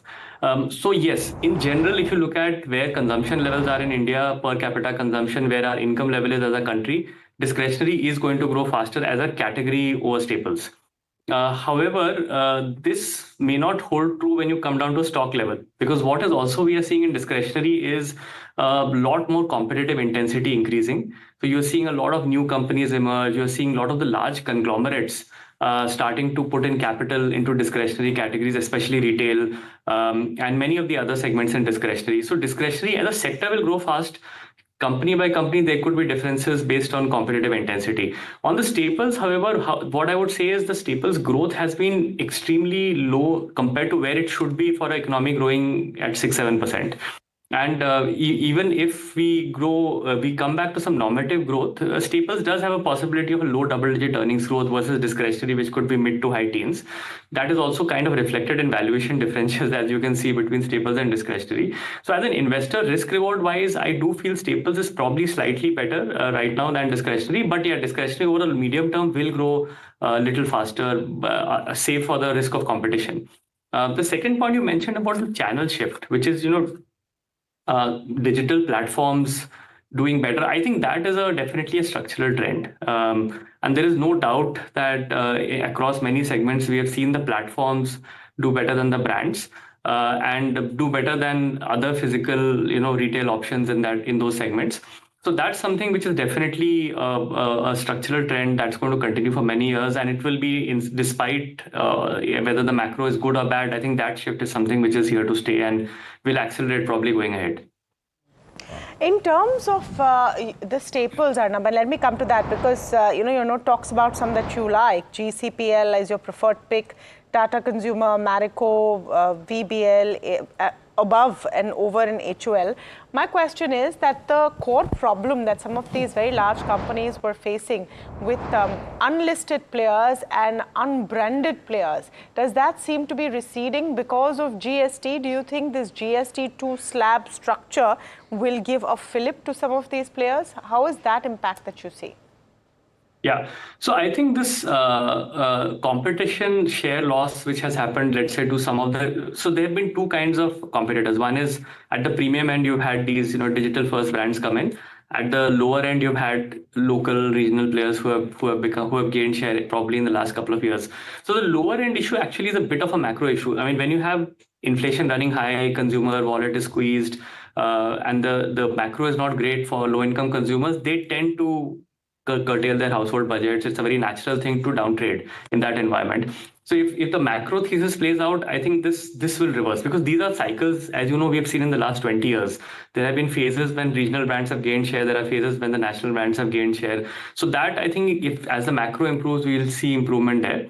On the digital brand side, I think that's something which is going to happen, but very, very interesting trend that we are seeing is now some of the companies in the large FMCG companies are starting to acquire or develop their own digital brands, new age brands. And we are seeing that in many companies that they are also now participating in that phase where the consumer is saying, okay, I need a different type of a product, a different type of an approach. And the large companies, some of them at least, are also trying to address that need. So I would say I'm less concerned on the digital side because it is now getting addressed. And on the mass consumption downtrade, that probably if the macro improves will also reverse, because those cycles we have seen in the past. But you're right that the large FMCG companies need to address the need for the consumer of new age brands, whether it is through organic or inorganic opportunities. Yeah, that continues to be a pain point for them. Thank you so much, Arnab, for speaking with us. Arnab Mitra of Goldman Sachs on saying that mass consumption revival is something that we could see. And just taking that consumption theme further with B. Thiagarajan, Managing Director of Blue Star, joining us this morning. Mr. Thiagarajan, thank you so much for speaking with us. I think since the last time we spoke, things seem to have turned for the positive in terms of sentiment. The last few conversations we've had is about early monsoons spoiling the mood. But since then, you've had this GST sort of push coming in. Do you see that as a positive for your industry? Because the intent seems to be from policymakers to make aspirational objects more affordable for a larger number of people, and a lot of your product range would be in that category. Good morning. It is a pleasure interacting with you. It is indeed true. We were all depressed when the summer sales did not happen. We planned for a 25% growth. It was disappointing. But I always knew that when the summer season fails, the rest of the seasons indeed bounce back. Now festival season is around the corner. And this GST announcement is indeed a welcome one. And I think the industry can bounce back faster and close the year at least with 15 to 20% growth. Mr. Thiagarajan, very good morning. Alex here. We're wondering how inventories get dealt with. And because you have, of course, channel partners, not necessarily company-owned stores that are only selling your product. So the question is, you've already shipped out a lot of stuff anticipating that demand for the summer. Some of that did not pan out. I know that quite a few of the players in the industry are hoping for a second summer, and maybe that would bode well for you. But the question is, what do you do with those inventories? Because if GST comes in just before the Diwali, then you will have to deal with inventories. So first thing is that GST reduction is a welcome thing, and in the long run it is going to help. In the interim, you will go through some pain. The very first thing is, whomsoever were to buy, in the past few days they have postponed. Actually, we are not able to bill the dealers and consumers are not buying. So the August sales will not be there at all. Now, I wish and pray that these rules, regulations are framed, the final notifications issued before 1st of September. I doubt very much it will happen. If it happens, it is good. Otherwise, there is going to be pain even in the month of September. So that's a temporary part of it, what we'll have to go through. But inventory in the pipeline will be something like 30 to 45 days more than what is required. But always in GST, there are certain provisions like you can issue a GST credit note and you can adjust it. We have to study that when the final rules are coming in. Mr. Thiagarajan, good morning, Neeraj here. Just a technical question, sir. That should dealers want to stock up for Navaratri and Diwali, or presumably even now for Ganesh Chaturthi sales, will they be able to do it without fearing the hit of any GST reduction-led losses? Can that happen? Neeraj, you are absolutely right. The first part is the dealers will not take any risk at this point of time. So they will at best be taking bookings from the consumers, telling that GST is going to come down. As soon as that announcement is made, I will be able to deliver. Because this is unprecedented in a union budget or earlier notifications of GST, it will come into effect immediately. Here we are saying that this will happen. So in between, let us say if you want to buy an air conditioner, why you will end up buying? You will wait for the final announcement to be made, and here it is going to be passed on to the consumers fully, because the last line in the invoice is the GST. If it is 28, 28 will be charged. If it is 18, 18 will be charged. The further, actually we are making an assumption it is going to be 18. Finally, when the GST Council meets, will there be a discussion about cess on certain items to compensate for the loss of GST for the states? So we don't know the final position at all. In the meanwhile, sales will not happen unless and until it is an emergency purchase.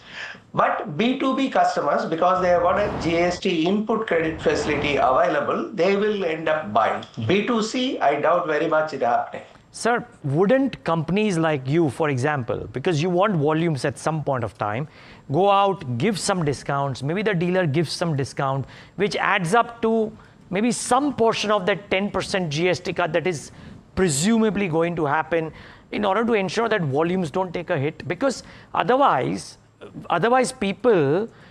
what we are effectively saying is that Ganesh Chaturthi and the Ganesh festival, which is a large buying period, you are effectively saying that people will not go and buy, which is kind of unthinkable.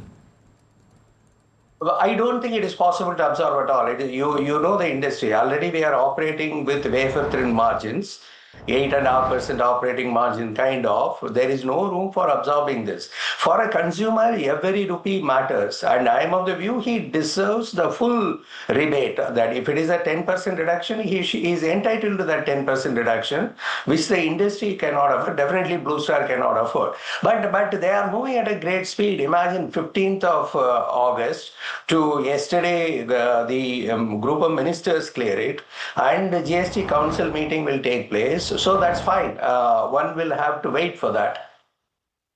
The important part is Diwali. Before Diwali, everything should happen.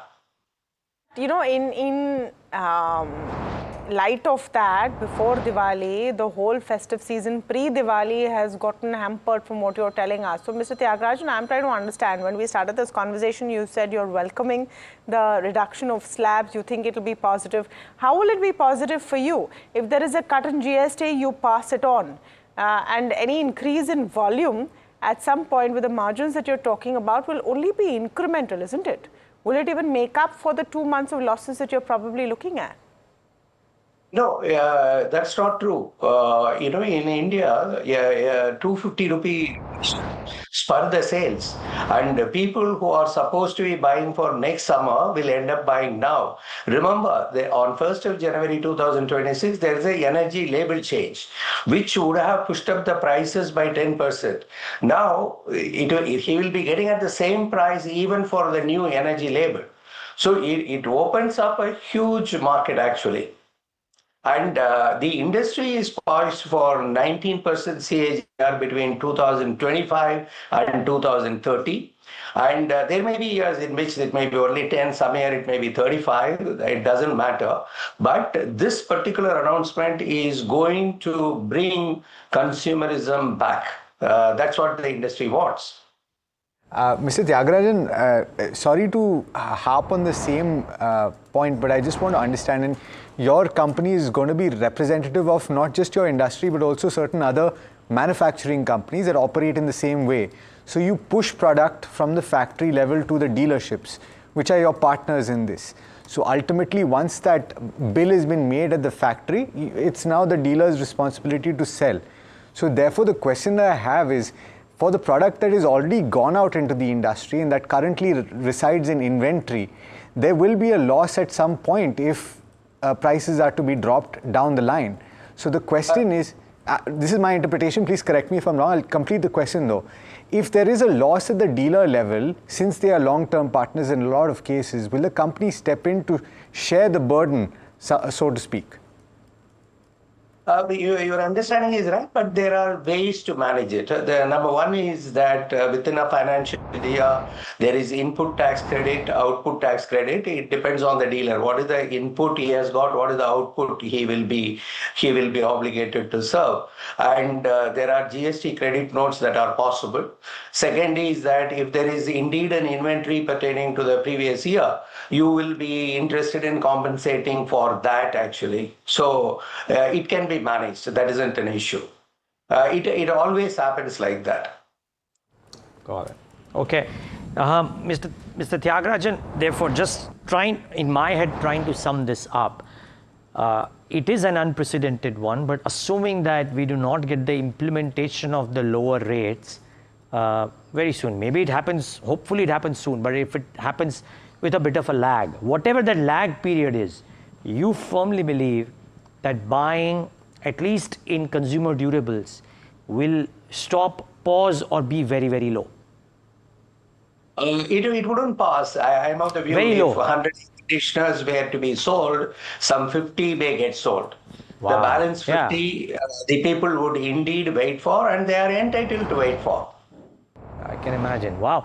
Just wondering, sir, would the production capacity utilization levels as they stand right now, plus the inventory levels that are there, support the frenzied buying post the GST rates are slashed? Because I'm presuming the postponed demand will come in all together, all at once, whenever the GST rates are cut. It is not an issue at all. More than what is required for normal sales, we have around 30 days more inventory already in the pipeline. So that's not an issue. Inventory will not be an issue. See, also we are making an assumption that this reduction is going to benefit only the air conditioner industry. So there are competing categories there. The GST reduction is for many durables and many other items. And AC will also benefit. If there is spur in demand, let us say over another 10-15% more than what a normal growth would have been, inventory is not an issue. I'm again summing it up for you. This is a very welcome announcement, and it will take the industry to a different level. Second part is, in the interim, you will go through this pain. I wish that this issue is settled and the final notification is issued as early as possible. As far as the inventory pipeline is concerned, there is no concern for any shortage. The credit notes, debit notes, and the input-output tax credit, there are well-defined mechanism in the GST rules itself. So you will be able to manage. Finally, it is not possible for the industry or Blue Star to absorb this and keep selling. We don't have that kind of margins, at least Blue Star. Sure, well quantified and wrapped up there. Thank you so much, Mr. Tyagarajan, for speaking with us. And I think it's an interesting point. I don't know what you guys think, that if this whole GST pre-Diwali bonanza is going to come, a whole host of things get cheaper, right? So then I, as a consumer, have to decide my money is finite.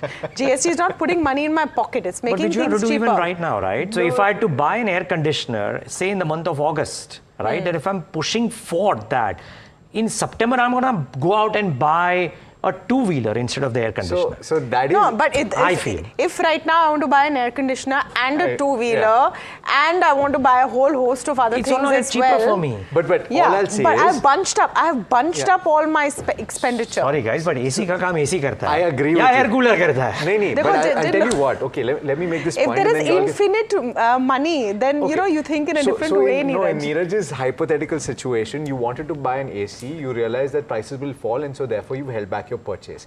But you've also realized that a lot of other things have gotten cheap, and you thought in the back of your head, you know what, there's that other device that I wanted to buy, it's gotten cheaper, maybe I should buy that first. The problem is that you will want to buy 5 other things, you don't have enough money. I think this is how the outlook to money is, depending on how much money you have in the first 100%. place. and how much do you think is going to come? So it's more of a money philosophy or psychology more than anything else. But nevertheless, we'll wait and see what happens. I think one important takeaway there is that the next 2 months, which are good months for this industry, the earlier part of the festive season might become a problem till there isn't clarity and people will start postponing their purchases. And in fact, that's the next conversation we're having, because it's not just small cars and two-wheelers, even large sedans and SUVs could see a notable price cut because of GST, as a group of ministers on rationalization has proposed a 40% tax on high-end luxury cars, potentially reducing prices from where they currently are by up to 10%. So currently cars with engines over 1500cc attract 28% GST plus a 20 to 22% cess, pushing the total tax burden to around 50%. If the GST Council approves the proposals, models like the Mercedes C200, BMW 5 Series, X3, Audi A6 and Jaguar XF could see price cuts between 2 to 7 lakhs depending on the model. Danish joining us for more details on this. Well, that's correct. If the GST Council accepts GM's proposal of charging a flat 40% GST on luxury vehicles, then we can expect the on-road price of these luxury vehicles to come down by somewhere around 10%. To give you an example, brand-wise, we did some extensive research and looking at the top models. Like, for example, if we look at Mercedes-Benz India. So Mercedes-Benz India's current model GLC SUV, which currently costs somewhere around 85 lakh rupees, it has a 50% GST, which includes a 28% GST plus a 22% cess. So the total on-road price of the GLC is right now 85 lakh rupees. But after a 40% flat GST, as per the proposal, then this car could cost you somewhere around 80 lakhs, which makes it cheaper by 5 lakh rupees. Similarly, if we look at other brands, now looking at BMW. So for example, BMW's 5 Series, that car on road in Delhi, the actual price in the Delhi and the on road price of this car is somewhere around 83.9 lakh rupees. And once if the proposal accepted, then this total price could come down to somewhere around 80.5 lakh rupees, making the car cheaper by 3 lakh rupees. Similarly, for other brands, for Jaguar Land Rover, I'll give you an example of Discovery Sport. That car on road price in Delhi is somewhere around 77.6 lakh rupees with a 50% GST including cess. But if a 40% flat GST is charged on this car, then the prices of Discovery Sport can come down to 73 lakh rupees, making the car cheaper by 4%. But there's a catch. As per industry sources, since the GOM hasn't given any clarity on whether the cess will still be applicable or not, in case if the cess is applicable, then the overall price of these cars could go up to 10%, making the total tax outgo to at least 60%. Okay, so you can either be 40, got it, Danish, you can either be 40 or you can be 60. So it can be very good or it can be very bad. By the way, you're welcome to your first link here on India Market Open. Danish Anand joins our team of reporters, and we'll be looking at auto and aviation, and we're excited to have him on board. So thank you for that report. Vinkesh Gulati joining in. He is former FADA president. Mumuksh Mandlesha is research analyst with Anand Rathi, looks at the auto space. Vinkesh, hi, great to speak with you after quite a bit. Trying to understand whether you're seeing postponement of purchases. That's actually the first question I want to ask you. Are you seeing postponement of purchases while everyone's wondering what exactly is the level of GST bonanza? Yeah, you are right on track. As of today, what is happening, a lot of media hype and a lot of messages are coming in. Message from GOM, message from our Honorable Prime Minister about the GST rate reduction. And exactly nobody has given a black and white what will be exactly the GST rate, except for the GOM, which has just hinted. I feel the Finance Minister of UP gave us some detailed things. But we are still confused in which product, which category will which go to which rate. And like Danish just said, and Pri also, we are expecting automobile to go to the entry level automobile to go to 18% and the premium to go at 40%. So maybe this all is still under discussion, and this is creating a discussion and confusion. So customers are delaying the purchase who had to do at this time. But obviously the major problem is coming where the Onam or Ganpati is there, which is more festive. For North India, still festive starts with 21st September, which is Navratra. So we have still time for that. But the postponement is majorly happening where the Maharashtra and South is going through. And the customers are confused, and because the price amount is too big, it is a 10% or an 8% effect what we expect. So customers are delaying their purchases and wanting to wait and understand what effect will it happen in their specific vehicle. Okay. Now, Vinkesh, the question that is coming to mind is that could a combination of, I mean, it may not happen, for example, in white goods, as Blue Star was telling us earlier, but in the case of cars, could a combination of a dealer discount plus a company discount help match up to an extent the kind of post GST rate that would exist for vehicles, or you believe the buying will just not happen? See, actually, there are some products which are already going at 8 to 10% discount. Giving an additional 10% discount won't be possible for the industry. And the products which are in demand, where I'll not say waiting period, but still there is, it's not available on the shelf. It takes a week or 10 days, 15 days to come. No OEM or the dealer would want to pitch in more money to sell those products. And the products which are slow moving are already going at 8 to 10%. So practically a difference of 2-3% can be matched easily, but not 10% to reach that level. And the problem is, it is not that for a month you give it. The day this GST cut comes in and you don't reduce the price, it goes wrong in the market. So maybe from today, if some OEM or the dealers put together give a 10% discount till the GST rate come, and the day GST rate come, they absorb the GST rate discount and don't pass it on, it won't go good as an ethical practice from the company side. That will create a bigger problem in the market and sentiment. So 10% is a huge amount, where obviously, like Blue Star person said, OEMs don't work at a very big margins, and dealers also work at a very wafer thin margins. But overall, it will become a more of an ethical issue than the money issue what we are wanting to grappling today. And this is just going by. 2 days back, there had been representations which people we met, FAD also met, Piyush Goyalji and the Heavy Ministry, when they have said that they're trying to prepone the announcement or the meetings whatever best they can.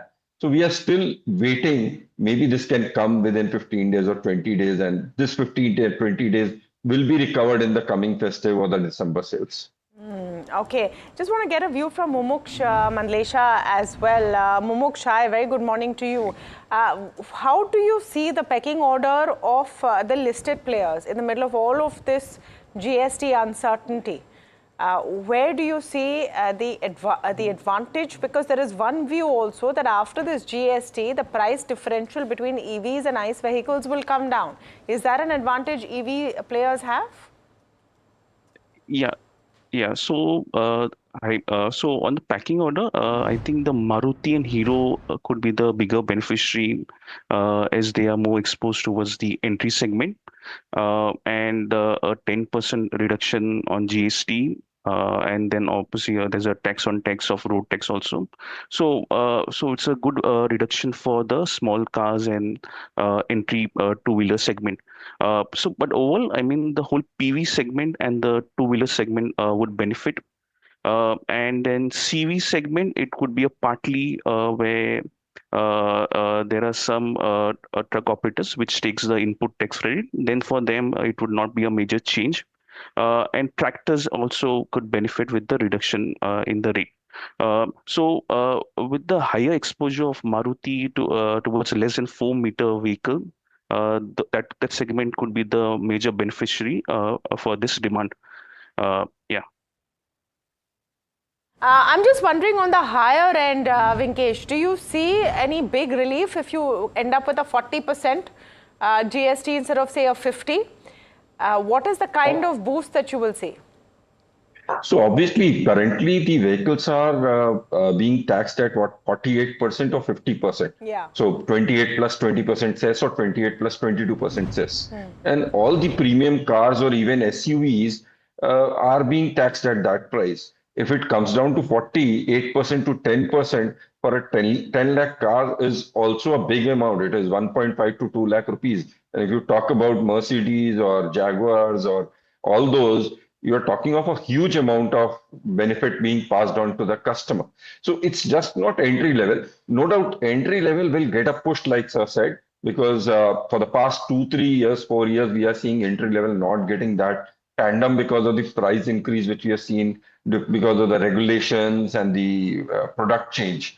With this 10% reduction, anything which is 100cc motorcycle or a car which is below 10 lakhs will obviously get that push when they get a benefit of a lakh or a 20,000 in the two-wheeler segment.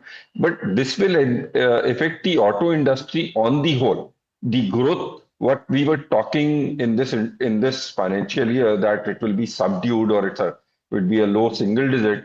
I feel we can expect a better number in this financial year because of this GST cut. And one thing is also very major, that the sentiments with this GST cut, it's not just for auto, it's for everything. As a person, my overall paying capacity increases. Because like you said, if you're buying an AC, it is 10% less, you're saved with that money and you can use it somewhere else. So overall, the sentiments will go positive. Sure. And so it's going to be a very festive Diwali, but what happens to the earlier festivals? Ganesh Chaturthi, big in the western region of the country, is that going to be a little impacted? That's really the big takeaway. Thank you so much, Venkesh and Mumuksh, for speaking with us. We're taking a very short break. On the other side, we have the City Top team in our studios talking about what they see happening in this quarter, GST impact and so much more. Don't miss that special conversation after the break.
Gold plus optimistic reflective glass लगाओ, धूप की गर्मी को दूर भगाओ और बिजली का बिल भी बचाओ। माय बर्थडे गिफ्ट टू पापा, ये उनके पापा की पहली गाड़ी एक गराज में पड़ी थी दार्जिलिंग में, फिर 3 मैकेनिक, पेंटिंग, पॉलिशिंग। जब इसे फाइनली घर लाया ना, तब लगा लाइफ में ग्रो किया है।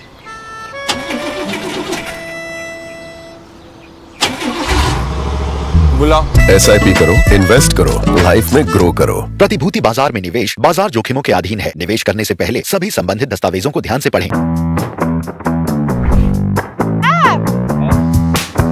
Tamanna, thank you so much for coming here. So not that far from Bangalore. Only 4 hours. The this is exciting. Yes. It's exciting because we're also the only channel to get a look inside the factory. We're going to be on the factory floor. Absolutely.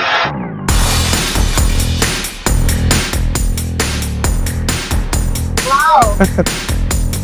I'm tired of doing interviews in the boardroom, Banish. So good to have you in the manufacturing suit inside a clean room, not a boardroom.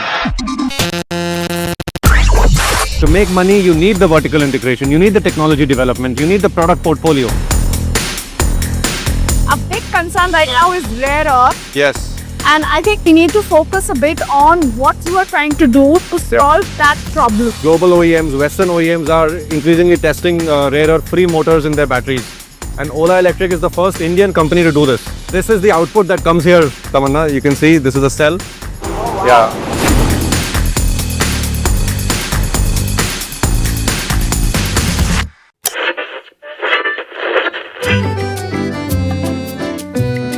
They're the force behind some of India's most respected business empires.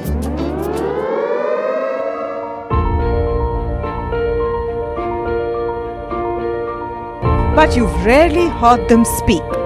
Now, for the first time, these leaders open up on succession, conflict, governance, and inheritance. Join me as we step inside boardrooms and living rooms of India's most enduring family businesses for real stories, raw conversation, resilient legacies.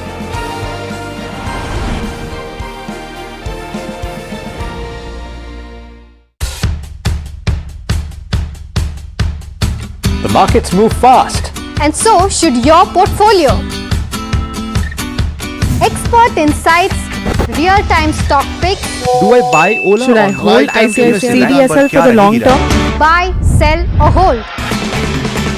The answers you need, straight from the experts. Callers from India and across the world. Connect live, ask, decide and invest wisely. Your portfolio, your future. Ask Profit.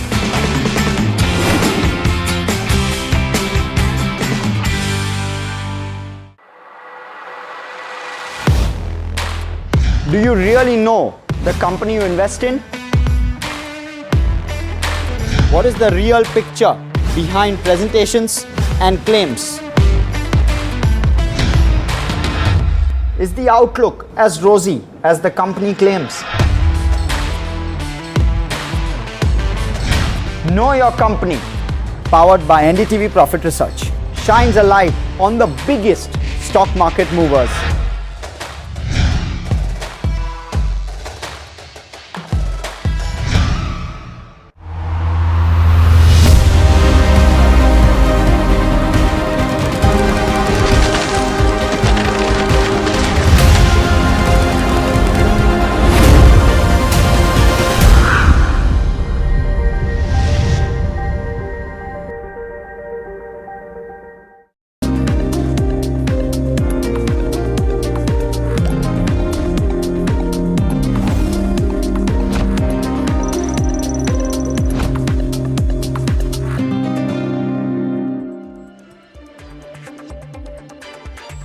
Back with India Market Open, and on this very special conversation with the top team or the top think tank at Citi. They join us every quarter to talk about what is their view on the rest of the year, arguably the next 18 months in today's case. So Surendra Goyal, Head of India Research at Citi, Rashi Chopra, Director of India Metals and Cement Research at Citi, Kunal Shah, Director, India Banks and Financials Research, and Ashish Kanodia, for the first time on our show, Director of India Consumer and Retail Research.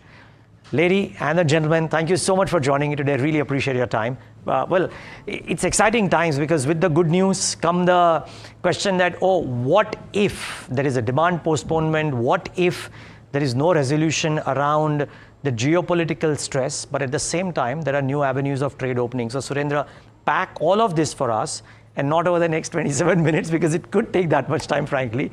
But tell us, how do you think about all of this? Yeah, okay. So first, thanks for having us on the show. So see, the way we think about it, I think On the demand side, I think there has been a lot of stimulus in some form or shape, right? Direct taxes, now GST rationalization, you had interest rates being cut, and so on, right? So all of this adds up to quite a substantial stimulus as far as consumption is concerned.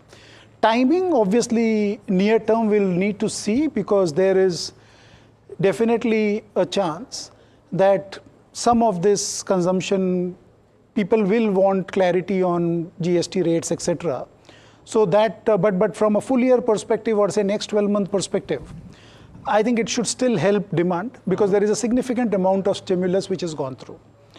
Okay, and like if you look at the first quarter earnings, they were broadly in line, I would say. Like if you look at BSE 100 EBITDA growth, it was high single digit, profit growth is around just about double digit, which is not great, but it's not weak either, like particularly in the context of where expectations are. Right. Okay, and like from a market construct perspective, the market has seen a significant underperformance this year. If you compare it to the EM index, India has underperformed almost 20%.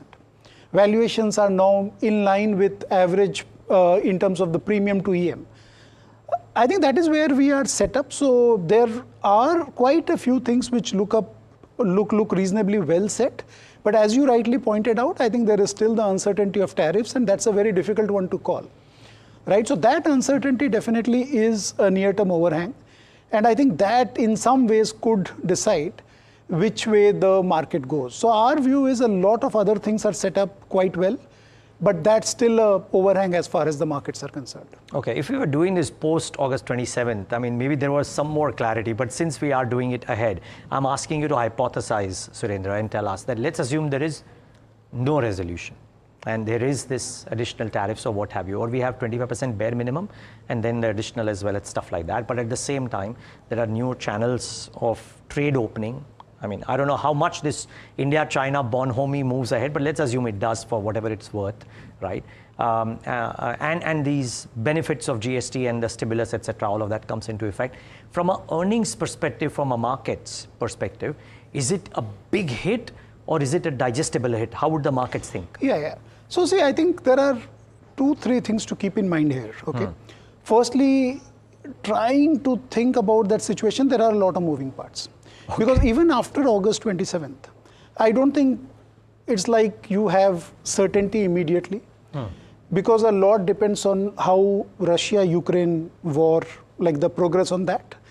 So that's unknown, and which is why I think there is still a chance that you may not have clarity. And I think at any point of time, the market will still possibly feel that, let's see, maybe it will get resolved. So that uncertainty is likely to linger. Now, second part of your question, earnings impact. See, if you are looking at a large cap index or even say BSE 100 kind of an index, you think about which sectors are getting impacted. The exposure is relatively small. Okay, so we are not expecting a meaningful impact as far as earnings are concerned, because you have maybe a few auto parts companies, few chemicals companies, right? Because the bigger exporters, IT, to some extent Pharma, I don't think they are anyway impacted by this incrementally. So the earnings impact is likely to be lower, but I think the uncertainty impacts the multiple. The uncertainty impacts the attractiveness of the market versus other relevant peer group markets. And that is what is the issue here. So that is what we are kind of saying, that is what is kind of constraining upside. But otherwise, the market looks reasonably well set on a lot of other factors. Okay, and therefore, just extending this point, on the counter side, if indeed we see let's say, definitive resolution or remarks around the resolution, right? Does that open up upsides for the market? Yeah. So yes, I think that it has been a big overhang, right? So if you think about it, like in 4 or 5 months, we have gone from an investor view that India is going to be relatively well placed as far as US tariffs are concerned, to India being impacted among the most. So that's been the shift, and that's definitely something which has been an overhang for investors. So to that extent, if clarity emerges, it gets resolved on a favorable basis, definitely from a valuation multiple perspective, it should be a positive. Got it. Well, and I'll come to IT as well, because we analyze that the kind of selling that's happened in IT. And Surendra, you are kind of a bit of a, not a lone voice, but one of the people who's still sticking to the point about, because we read your report this week, right, about multiple. So we'll come back on IT as well. But if I can go in this order, and Kunal, maybe a sector which is relative to cement, relative to discretionary, maybe a bit less uncertain around GST rates, so on and so forth. So you could argue that finances will also suffer from it. But how do you see both the earnings and the multiple argument for BFSI currently? So when we look at it overall in terms of the earnings trajectory, any which ways, because of the pressure on margins, the expectations were set quite low overall at the PPOP level as well as at the PET level. However, there has been a great support which has come from treasury side. This quarter as well, we saw that overall earnings for entire coverage universe was higher by say almost 3 percentage points than what we expected during our preview. And both with respect to GST as well as tariff, there would be a second derivative effect. No doubt on GST, it will be like more with respect to in terms of the credit demand eventually as to how it would boost, and maybe in the interim you can see some kind of a deferment in the purchases which can happen, which can delay a bit of credit offtake. But all hopes are now on the second half that we will start seeing some revival on the credit side. So if GST cuts really lead to some kind of uptick in the volumes, it could help the overall credit offtake. And on tariff, I think it's like a second order derivative effect, as Surendra was also highlighting. Maybe we have looked at it in terms of what are the bank's exposure to various export oriented industries, and across the board it doesn't seem to be more than 3 to 6 odd percent, okay, across the entire banking sector. So it doesn't seem to be too significant to have any kind of impact as such, particularly either on the demand or on the asset quality side. Okay. The other question, Kunal, was that when the rate cuts came into being, almost everybody unequivocally said instead of banks, look at NBFCs as the pocket of call, right? I'm trying to understand from here on right now, from where we are right now, looking at the earnings plus the rate cut impact, etc., do you reckon you would want to take NBFCs over banks? And if so, what's the pecking order there? So again, our call has been not NBFC as the entire sector or subsector, okay, but we need to look at it maybe in terms of the segments where most of the NBFCs are present, because in a rate cut cycle, if you look at it, prime housing financiers, they don't gain a lot, okay, because whenever banks have to cut the rates, they immediately have to pass it on, and it is margin dilutive for them. So it depends in terms of what kind of pricing power do you have, okay, so that you can retain some part of the funding cost benefit and you can show some improvement on the margins. So players wherein maybe there is a good pricing power, they would report a relatively better margin trajectory. In general, eventually at the start of the rate cut cycle, or wherein there were expectations of 100 odd basis points of repo cut, I think that was any which was getting built into the NBFC's valuation. We have seen many of the NBFCs outperforming as well. But eventually, when you saw in terms of the numbers which have come out over the past couple of quarters, there has been some downward revision on the growth guidance. Okay, there has been some pain on the asset quality side. So eventually, earnings were not catching up with the expectations purely on the rate cut side. So you need to look at it in terms of how maybe margins would help in terms of the overall earnings trajectory. What is the growth outlook, and maybe who is better able to manage the asset quality trends. So few pockets, we have already seen some newer pockets of stress emerging in the first quarter. When you look at it, say people have talked about MSME, retail CVs. Earlier we were talking only about personal loans, credit card and MFI, but there are like a couple of more segments which have got added. And if there are NBFCs which are more exposed to it, I think we have seen the underperformance over past 1 or 3 odd months in those stocks. So what's the pecking order, just before I move? So we like, so when you look at it in terms of like within the NBFCs, we like Shriram, and within private banks, we like HDFC. Okay, and I'm going to come back to the banking side in a bit. But Rashi, get you in on this conversation, and good talking to you after a couple of quarters. But you're in the thick of things because both the sectors have so much relevance. I mean, and I will start off with maybe cement, if you allow me, right? Arguably the sector of the quarter. You could almost make that call, right? What did you think about the earnings and the commentary more importantly? And does this GST piece get the fly in the ointment, if you will? So like you said, was the sector of the quarter. So we did know that, pricing... With due respect to the others. Pricing was strong, but I think it turned out to be a lot more resilient, from a pricing perspective than we had anticipated. Demand, of course, was weak, right? So I guess the industry managed to pull off those price increases. From an industry demand perspective, the general estimates are anywhere in the range of 2 to 4% for the last quarter. And we saw some of the larger players even reporting like a decline in volumes, but obviously the key highlight during this quarter was the whole pricing angle. And I think that feeds into the GST discussion in the sense that cement demand is not necessarily price elastic, right? And if you get that 28% going down to 18%, it's not going to push somebody to go buy a house or construction projects in that sense. But what it could possibly do is that in the very immediate, like the next 2 months until we have clarity, maybe the retail segment, the trade segment, the individual housing, that could potentially get pushed maybe, because again, it's not price elastic, but whatever demand is there, maybe those people would prefer to kind of pay lesser 2 months out. I don't believe that is the case for like the ongoing construction projects, larger houses, because there's obviously a construction cost, interest cost attached to that, right? So from a demand perspective, I think that's just a little bit of an impact. The question comes, does it help pricing? Does it give the industry pricing power? Again, the answer goes back to demand, because if demand is resilient at that point in time, then the industry will automatically have pricing power. Of course, that 1,000 bips, sort of leeway becomes more available to the industry. So bottom line, this whole thing is that, and which has been our base case, is that demand should generally be all right. 7 to 8% demand growth is good. There is, of course, supply coming in the market, and it is competitive even this year as we speak. But so long as that demand growth rate exceeds the supply growth rate, all should fall in place by and large. Okay, but can companies just hike prices after doing a GST cut? That would be frowned upon, right, in some sense? Unlikely at all. That won't happen. Because the government's idea is not really to kind of give the profit to the company, right? So I don't think they can do that immediately at all.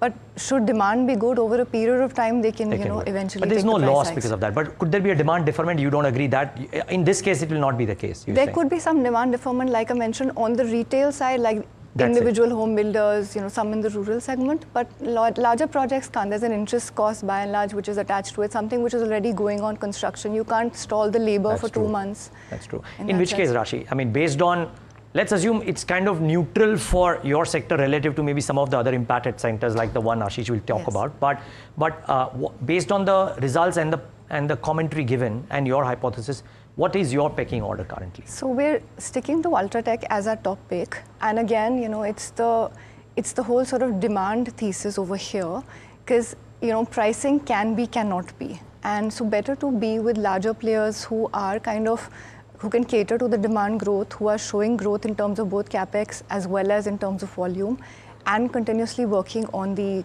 on the cost structures. We actually have a bias on pretty much most of our coverage, but these smaller stocks we've seen, particularly the South and the East exposed stocks, have done really well in the last rally, because we saw that up move happening.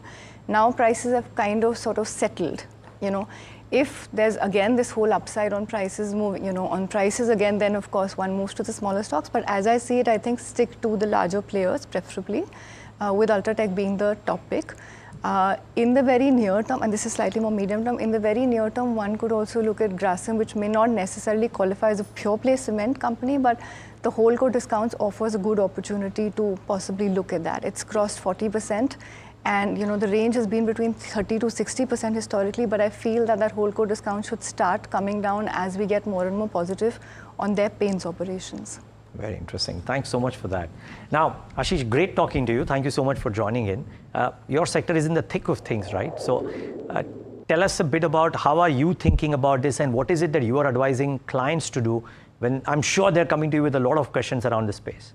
So I think, the demand across the wider discretionary is behaving in a very different way. At one side, you have like the cables and wires company who are seeing industry tailwind, very strong growth. Jewelry similarly has seen a strong growth for last many quarters. while on the other hand, apparel, footwear, QSR, in a way has been seen kind of a weakness in demand, being more discretionary in nature. And then on the other hand, if you look at durables, it was more a seasonal thing where this was a washout quarter, and that way we have seen industry kind of seeing a very bad decline. Yeah. So different subsectors are behaving in a different way, but it's more that within each of this subsector, you have companies which are taking more self-help initiatives and driving market share gain, growing much faster versus others. So for example, in cable and wires, if you look at Polycab, they have been gaining market share in the last 4 or 5 years. They have gained market share, good delivery on margins. Similarly, if you look at QSR, for example, that's one sector where we believe should be the biggest beneficiary of uptick in discretionary consumption, because it's a much lower ticket discretionary consumption, has been the first one to get impacted. And on that, if you look at Jubilant, for example, the way they have delivered the same store sales growth, they have been outpacing everyone. So it's more selective within each of this category, where it's more self-help initiative, because at a wider level, if you look at X jewelry and X maybe cables and wires company, demand has been slightly weak. Oh, okay. Well, interesting. QSRs, you are probably, again, maybe a minority which is trying to think of QSRs positively somehow, but it's interesting to know that. I'm very interested in asking you about durables. We just had a conversation with Blue Star as well. Then they said that if the GST piece doesn't get resolved or doesn't get announced and known very soon, it could lead to a pause in demand. Now, my question is, Q1 was a washout. If Q2 is a washout, would people be wary, or would people say, okay, this demand postponement and not demand cancellation, and therefore you take it in your stride? And therefore, what's the pecking order there? Sure. So see, I think what you said exactly, it's a postponement of demand in a way, right? Because durables is a non-perishable demand. We have seen that with jewelry as well. If you did not purchase a product right now, maybe because the season was bad, you would purchase it next year, right? So in a way, it's a postponement of demand, and we expect that a large part of demand will come back. Plus, you will have normally the base demand which should come through. Second thing, see, anyway, near term, there's no catalyst as such, because it's a non-season. You have 4Q and 1Q typically, which is the strongest season. So as we enter into 2Q and 3Q, it's a non-season, so there could be, it's very difficult to see how it plays out. Then this quarter again becomes interesting, because you have an early festive season, and typically during festive season, some demand picks up because of various sales, etc. So that way 2Q would be slightly different. And then if you also extend this to a full year, you have a BE rating change coming effective January 26. And just before the BE rating change, because there is a price hike which happens because of rating changes, etc., typically channel would kind of build up inventory as well. So there are too many moving pieces when you really look at the next 3-4 quarters. But I think the bigger thesis here is that because it's a postponement of demand, you will ultimately have to buy the product. A large part of the consumers will end up buying the product. So that way, slightly from a medium-term perspective, it really looks interesting. And in that case, we like Voltas. Okay, so Voltas, QSRs, Polycab, that's a gamut which is wide enough. Okay, great. Surendra, IT, let's briefly talk about it. You are one who's still staying, for lack of a better word, somber on that space. What would it take for you to turn constructive? So that's been like a difficult question which we have been trying to answer for a while. I think, firstly, if you see a significant pickup in US or large US corporate growth, okay, so that I think could help, because obviously the sector has underperformed quite significantly. Expectations are also low. So if you get a growth pickup because the US corporate spending picks up, I think that could be one catalyst. Second is, like, so far, these companies have not really benefited, in my view, at all or meaningfully from AI. Okay, so if you eventually have applications which start giving the industry meaningful growth from AI, I think that could be, and when I say like they have not benefited, there are pockets which have benefited. I'm not saying they have not benefited at all. But at the same time, there are parts of the business where there is significant productivity, which they have to pass back to customers. And I'm talking of a net outcome. So I think these are two things that we are really looking at. One is if US corporate health improves, spending picks up. Right now, what's happening is, firstly, spending is what it is. And then within that, everything is getting diverted to AI infrastructure, preparation, whatever you want to call it. and like IT services at this point is not really a play on that. So those two things is what we would be watching out for like any kind of sign of turning more positive. Okay, we have 3 minutes. I'll take very quick questions with all three of you. So Rashid, to you first. I don't know if you've done some work around rare earth because it's a very small bucket, but are there plays there? And if not, what stands out within the metals universe per se as one key thing to keep in mind when you're thinking of investing there? I'll make it quick. So too soon for rare earth in India at this point in time. I think aluminium is the one that I'd probably say stands out.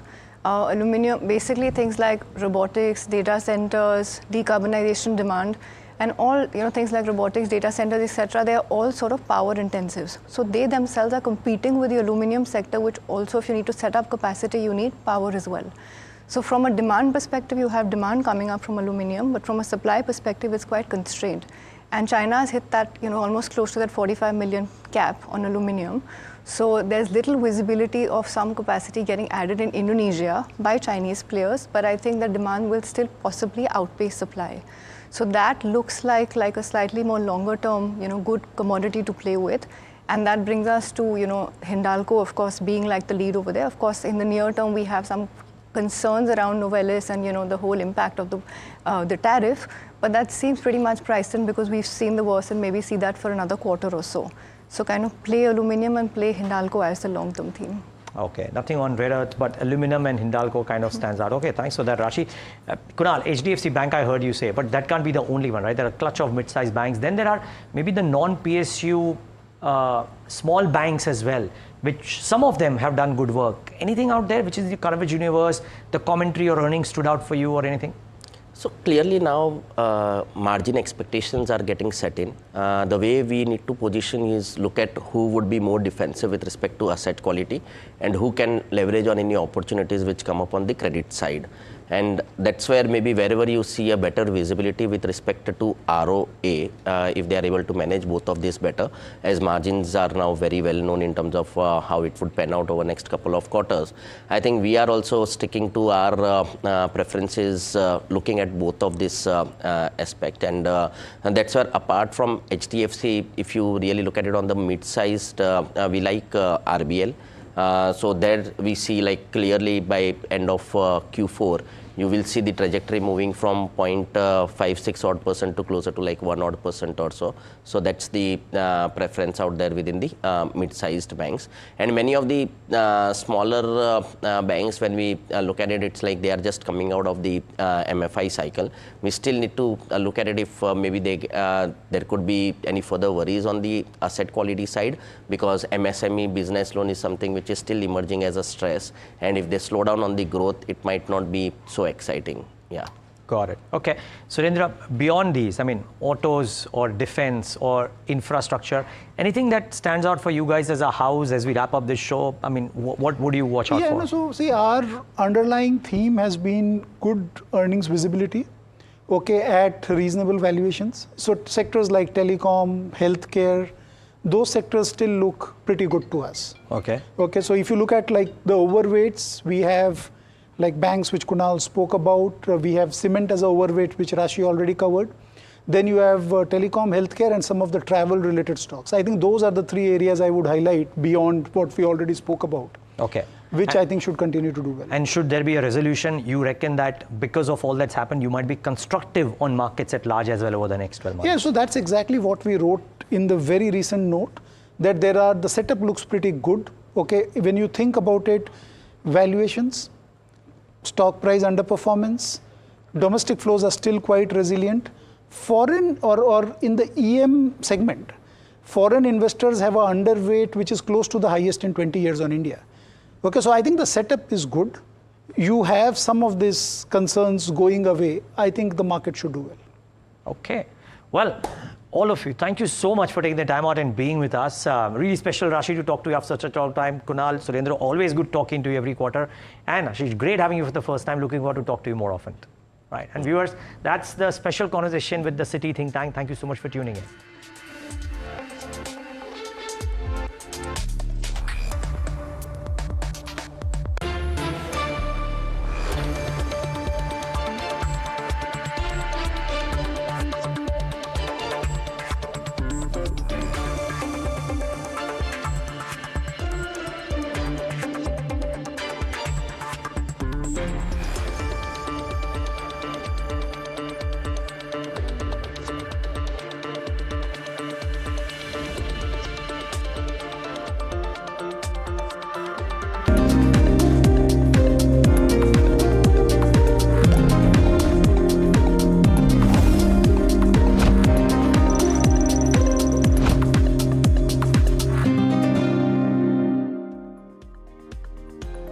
तू ही तो है जिसकी सच्चाई वाली clarity की वजह से मैं आज यहाँ हूँ। गोल्ड प्लस सिल्वॉक्सी मिरर्स, ऐसी क्लैरिटी कि आपको सिर्फ सच नजर आए, चाहे कितने भी साल बीत जाएं। जब मुंबई से वापस कोल्हापुर शिफ्ट हुआ तो सबने कहा कि ड्रीम सिटी को छोड़ रहा है। ड्रीम सिटी, तो मैंने कहा ड्रीम में तो यही गलियां आती हैं। तो जब ये रियलाइज हुआ कि कुछ बड़ा करने के लिए बड़े शहर में रहने की जरूरत नहीं है, तब लगा कि लाइफ में ग्रो किया। कशी ताई, ऐसे बॉय मिलते मुंबई में? चांस ही नहीं। SIP करो, इन्वेस्ट करो, लाइफ में ग्रो करो। प्रतिभूति बाजार में निवेश बाजार जोखिमों के अधीन है। निवेश करने से पहले सभी संबंधित दस्तावेजों को ध्यान से पढ़ें।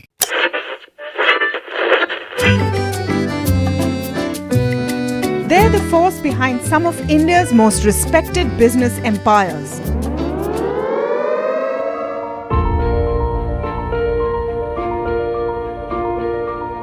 But you've rarely heard them speak. Now, for the first time, these leaders open up on succession, conflict, governance, and inheritance. Join me as we step inside boardrooms and living rooms of India's most enduring family businesses for real stories, raw conversation, resilient legacies.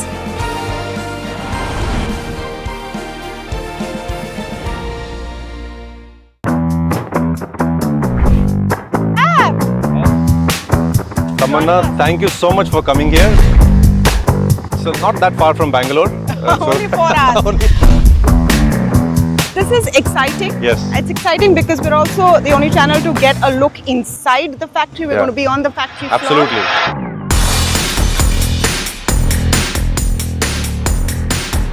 Wow. I'm tired of doing interviews in the boardroom, Babish. So good to have you in the manufacturing suit inside a clean room, not a boardroom. To make money, you need the vertical integration, you need the technology development, you need the product portfolio. A big concern right now is rare earth. Yes. And I think we need to focus a bit on what you are trying to do to solve that problem. Global OEMs, Western OEMs are increasingly testing rare earth-free motors in their batteries. And OLA Electric is the first Indian company to do this. This is the output that comes here, Tamanna. You can see this is a cell. Yeah.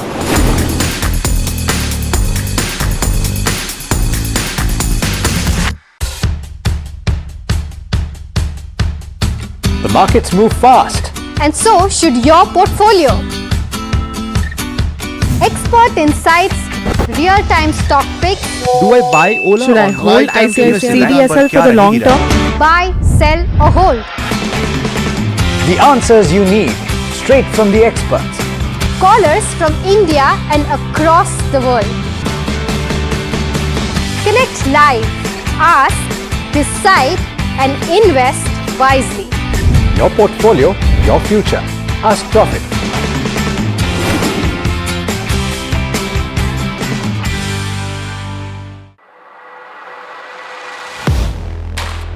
Do you really know the company you invest in? What is the real picture behind presentations and claims? Is the outlook as rosy as the company claims? Know Your Company, powered by NDTV Profit Research, shines a light on the biggest stock market movers.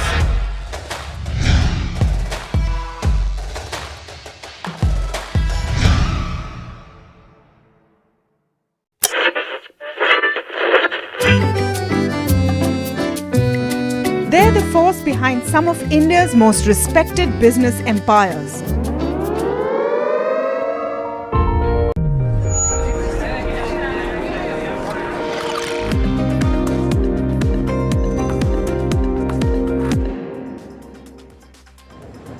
Hi, thanks so much for joining in. You're watching Ask Profit on NDTV Profit, and this is a show that gets you answers to all of your stock-related questions, whether they're short-term in nature or long-term portfolio building strategies that you're looking to have, and stocks that you're considering adding to your portfolio, stocks that you're wondering whether you should hold on to. you've got several ways to reach out to us. In fact, we've got a number where you can message us that is popping up on the top of the screen, and we will soon have the landline number for you as well at the bottom of the screen. There you have it. So you can call us or you can message us. But before we move to the queries today, I would like to draw your attention to a very important story that has broken. And in fact, this is something that NDTV Profit broke not too long back. Finfluencer Abdul Sate, and you've probably seen his posters in the local trains and in the metros here in Mumbai and several other places. This individual is likely under the radar of the Sebi for unregistered advisory services, and sources, of course, have given this information to NDTV Profit. What you're seeing on the screen is one of the seminars that he is known to have conducted. The illegal gains from his company's operations have been estimated in the range of 400 to 500 crore rupees. In fact, my colleague Charu is at one of the centers here in Mumbai, I believe in Mulund, and here's a report that she filed. A little over 20 kilometers away from the BKC office of Securities and Exchange Board of India lies Flying Colours Cooperative Housing Society in Mulund. And why is it important? It's important because this is where the corporate office of Abdul Sate lies, the Finfluencer who has been under the scrutiny of Securities and Exchange Board of India for giving unregistered trading advice. Now, this is a person who has been in the business for quite a while and has offices around the country, be it Bhubaneswar, Kochi, Kolkata, Mumbai and several other areas in the Sahyadri region. And he has a big network of teachers and traders who themselves are unregistered on the Sebi platform and are the people who used to be his own students. Now he is running this business in a way that there are several people on the premises constantly working in a very godman kind of a way, working on a very self-proclaimed God philosophy of trading, where they also have an energy wing where they focus on the resilience and the emotional stability of the traders and keeping them connected with their platform even if they face losses. Now this is a case where Sebi is looking at impounding illegal gains of over 400 to 500 crore rupees, but the search operation is still going on and it remains to be seen as to what happens. We'll keep you updated. All right, so there you go. A report from one of their branches. And this so-called God philosophy, I must confess that I haven't come across what it means and how it works. Well, I don't know what to say about it. I wonder if my guests today have something to say. Sameer Dalal, Natwarlal and Sons Stockbrokers, Nilesh Jain, Head AVP Technical and Derivatives Research at Centrum Broking. You know, I can always, almost always tell what Sameer is thinking by the expression on his face. And so I can probably guess what he's thinking right now. Sameer, you wanna speak a little bit about this God philosophy? I mean, I don't know what exactly God philosophy means, but the sad part is that everyone is looking for ways to get rich quickly, ways to make money very quickly. The equity markets is a tool for investments, not speculation, not trading. You invest studying companies. If you do your fundamental research, if you see where the chart patterns, the technical side show you, certain patterns happening which show momentum, which show growth, turnaround in stories, those can help you make long-term investments. And that is where the equity markets is meant for, to make investments. On the other side, companies borrow money or take money, not borrow, but take money from investors to grow their businesses. So all of this is meant for that. Unfortunately, it's being used more as a trading platform, more as, quick money operations.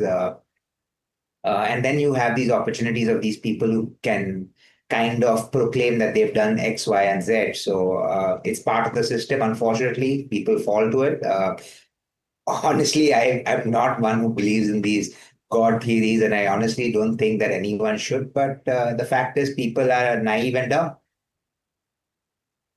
Greed and fear, as they say, are the two universal emotions at play in the equity markets and capital markets as a whole. And Mahima, of course, is with me this morning. Mahima, good morning. Good morning. And luckily, and I think it's high time, Securities and Exchange Board of India taking stock of everything that's going on. Of course, this is following through on regulations that they came up with on Finfluencers. You have to be a registered research analyst or a registered investment advisor with the Securities and Exchange Board of India in order to give advice in the first place, and they weren't. Yeah, and that's exactly what viewers need to know, right? I mean, taking advice from anybody and everybody is not recommended. And plus, you know, for viewers, I think it's very important to keep in mind if you're going and buying somebody's courses, or if you're taking somebody's advices, watching video, do do your own background check on whatever stock he or she is recommending. You should not just blindly go ahead and buy something if it's recommended by something. I think that's the whole and soul of the story. That's the bottom line of the story. Or take professional advice if you can. Even the advice that you get on this platform, on NDTV Profit, is always dispensed by Sebi registered advisors or research analysts. But even with that, we encourage you to go and do your own research and to possibly speak to your financial advisors. If it's stock related or even mutual fund related, please ensure that you're doing that. Having said that, Mahima, we've got our first caller of the day, and Kiran is calling us from Hyderabad. Kiran, very good morning to you. How can we help you today? Good morning, sir. Good morning, Mahima ma'am. Every investor should be thankful for NDTV Profit for conducting such a good show like Ask Profit. It is very helpful for all the investors, sir. I'm glad to hear this. I'm very, very glad to hear this. How can we help you today, though? Sir, my query is regarding, I would like to deploy 3 lakh rupees, sir. I find many pockets attractive currently. Okay. For next 2 to 3 months. Okay. So, 3 lakh rupees in HCL or Shriram Finance, or both equally splitting them into 2 is my query, sir. I would like to head this query to Samir Dalal, sir. Sure. With the caveat that Samir generally looks further than 3 months. Samir, interesting queries. HCL Tech from the IT pack, the question is, does it finally move out of the lull that it's been through? Earlier in the week, you saw a pretty smart up move for the index as a whole. And on the other end, you have Shriram Finance, which has been on a downturn. And we had Soumit Sarkar, who does a dealer check at 8:45 every morning, and he suggested, I think yesterday or day before yesterday, the senses from the dealing rooms that Shriram Finance may be now seeing a bottom. I'm wondering whether that holds true for the fundamentals as well, and whether you would go out and buy.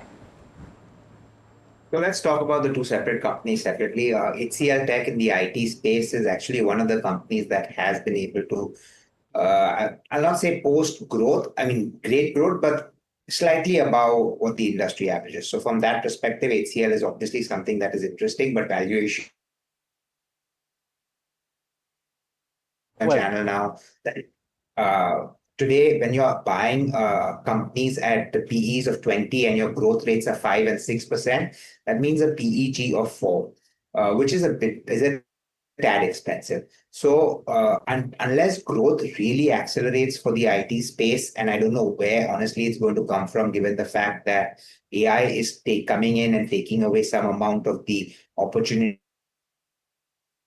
that exists for some of these IT companies, it's going to be difficult to see where the growth comes from. But if it comes through, I think HCL is one of the counters that can do well. Now, 3 months, unfortunately, is too short of a period for me to give an advice on. That might rest better with a technical advisor, but fundamentally, nothing wrong with the company.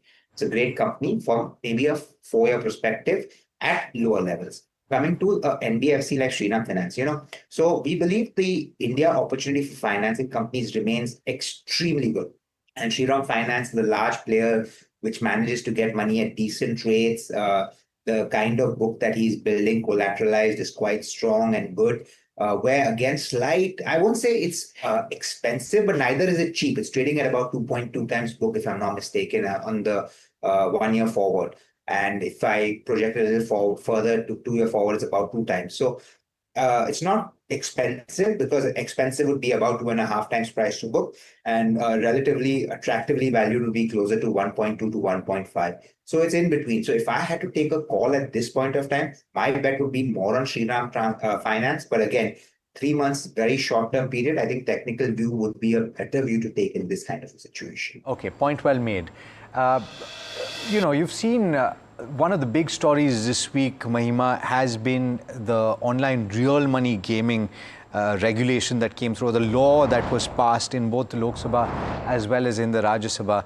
And you had reports that said that some of these companies are contemplating shutting shop because it's practically impossible to conduct activity. And seemingly, the next update is that they're going to take the Union of India to the Supreme Court, or rather to the Karnataka High Court, and they're going to be discussing whether this is something that they can challenge in court. We were anticipating that this would happen. Exactly, yeah. I mean, this was ought to happen. The lobby will go to the court for sure because a lot is there on stakes for them. But having said that, I think when we spoke to the Methi chief as well, he also said the same thing, that they've evaluated this very well, and they've been evaluating this for the past 3 years now, and they've calculated everything and have taken a call post considering everything, considering job cuts and everything. So, and he also said that it's just one third of what they are banning.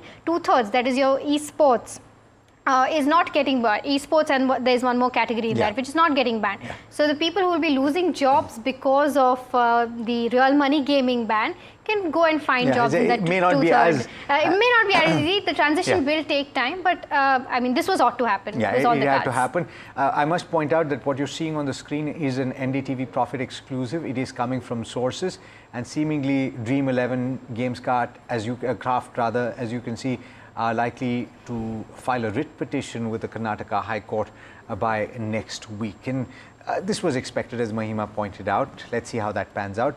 As Mahima also pointed out, we spoke with the MEITY secretary, and what he said to us was that they have a strong case and they will be able to defend it. The pros and cons were weighed, as she pointed out. There will be job losses, there will be loss of business, but set that against the amount of money and livelihoods that are being lost on account of gaming, real money gaming and betting online, and they really didn't have a choice but to do something like this. We've got our next question. Let's take that up with Nilesh. Nilesh has been waiting by. BSE is the name of the counter that we're talking about, and it's had quite a battering in the recent past, also because of updates that came through yesterday from the Securities and Exchange Board of India's chairperson, who said that they're contemplating longer-term derivative contracts. We've got Manoj from Mumbai, who's bought 2,650 is the price, 30 shares is what he has. He's wondering whether to add more, the current price, and what the target is from here on. Nilesh, what's the view? Well, Alex, the stock has been in a downtrend. If you see last 2 months after hitting highs near about 3,000, the stock has started forming a lower top and lower down formation and constantly facing resistance at the high level. So overall structure is indicating that there could be further leg on the lower side, which will take this counter towards 2,200. So better wait for some more attractive levels near about 2,200 could be a good entry point if somebody is looking to make an averaging. Current price is not a right time to average, and 2,200 to 2,150 could be a good entry point. It has a very strong support at 2,050. That's the long-term 200-day moving average, which seems unlikely to be taken off on the lower side. So it should find somewhere near about those levels some bit of support, and we can expect a gradual up move towards 2,600 to 2,700 in next 3 to 6 months. All right, that's the view with regards to where charts are concerned for BSE. We've got our next caller. Manav is calling us from Gurugram. Manav, hi. A very good morning to you. How can we help you today? Hi, good morning, Mahima, and good morning, Alex, and good morning to the experts as well. So I've been eyeing a counter for last 7 to 10 days. That is named HLE Glasscoat. Okay. And I was lucky enough to to get the detailed show in the Know Your Company yesterday. Right. And from there I got to know they have acquired a company called Omera in European Union. Right. So I wanted to know, like, is it a good point? Is it a good counter to enter in? And what impact that the acquisition has on this company for the long term? I'm trying to hold it for like another 2 to 3 years. Right. So is it a good point to enter? Okay, I got your question, Manav, and since this is a long-term, from a long-term perspective, I'll take this up with Samir. Samir, if you've had the chance to study this counter, what's the view like, HLE Glasscoat? Sorry, I've never studied this counter. Okay, no worries. Then I'll take this up with Nilesh. Nilesh, your view on the charts, since we've done a detailed KYC, Manav, you've gotten so much detail as to where fundamentals are concerned. But Nilesh, if he wants to make an entry right now, do you think the charts are attractive enough to enter? Well, Mahima, we have already seen a spurt of over 21% in last 4-5 sessions in this particular counter. And if you see the volume attraction, which is higher than the average in this week itself. So looking at the overall undertone looks strong on the upside, and from let's say 6 to 8 months, the kind of time frame, it has a potential to move towards 650, 700. But it's not advisable to chase at the higher levels. Better to buy in a staggered manner, buy in multiple tranches. There could be possibility of some bit of profit taking, which might come in this particular stock, and which will open downside towards 450. So ideal strategy should be to buy on declines and keep a stop loss below 400. Position target comes somewhere around 700 to 800. Yeah, it has been in focus ever since its results, and it ran up quite substantially after that. I remember having identified it in our 3 stocks in the morning as well, and on that very day the stock went up quite substantially. Yeah. The PAT numbers improved quite substantially on a year-on-year basis. It went from 5 crore in the June quarter last year to 18 crore in this quarter, and it's been a sizable uptick. Of course, sequentially they've seen a bit of a decline, but their margin profile has also improved quite dramatically. Manav, I'm glad that you caught the episode, and keep watching and let us know. Give us feedback. We'd love to hear more from you. Arjun from Kolkata is writing in, and he's asking about Hind Copper, which he's contemplating for a period of 7 to 8 months. Now, there are a few fundamental aspects that will come through over the course of the next couple of quarters. So, Samir, I spoke with the management, and what they were saying is that there is capacity that will come on stream in the remainder of the financial year. And so what they were saying is that Q4 and maybe the next financial year is when you will really see the implications of that. Do you think that now is a good time to start adding on to this counter? So yes, capacity addition is going to happen, and that is going to lead to great operational leverage. Look, these are businesses that are converting mud, you could say, into a certain product, right? So that at the end of the day has huge profitability and margins, because the costs are only basically royalty on what you are able to find from the ground. So as the capacity for mining and refining increases, I think the profitability will increase. Valuations are, I think, if I'm not mistaken, I can't remember exactly at the top of my head, maybe a 40 or something trailing. Going forward, once the capacities come up, I'm sure the operation profitability will improve, which will drive profitability. Now, the stock has probably been in a lull for a period of maybe a year or so. So it might be an attractive entry point to start with, but I would say don't go all out right away. Maybe slowly accumulate it over the next 3 months. Unfortunately, this person only wants to be invested for 8 months, so he may not be able to capture the upside, because like you also said, the capacity is going to come up after some time. So the profitability, by the time they ramp it up, they get the operations running, and all of the profits start coming through, could be a year plus from now. So he may not be able to get the benefit, but for anybody else who has a longer term view, yes, keep adding the stock, and every time it corrects more, please add some. You are bang on, actually. 47 trailing is where the price to earnings currently stands. We have to slip into a very quick break. We've got more time on the other side to take more of your questions, so do stay tuned.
My birthday gift to पापा, ये उनके पापा की पहली गाड़ी एक garage में पड़ी थी दार्जिलिंग में। फिर 3 मैकेनिक, पेंटिंग, पॉलिशिंग। जब इसे फाइनली घर लाया ना, तब लगा लाइफ में ग्रो किया है।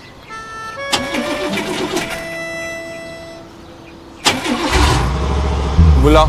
SIP करो, इन्वेस्ट करो, लाइफ में ग्रो करो। प्रतिभूति बाजार में निवेश बाजार जोखिमों के अधीन है। निवेश करने से पहले सभी संबंधित दस्तावेजों को ध्यान से पढ़ें।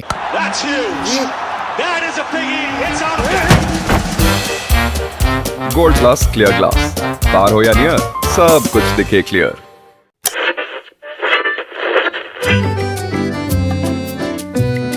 They're the force behind some of India's most respected business empires.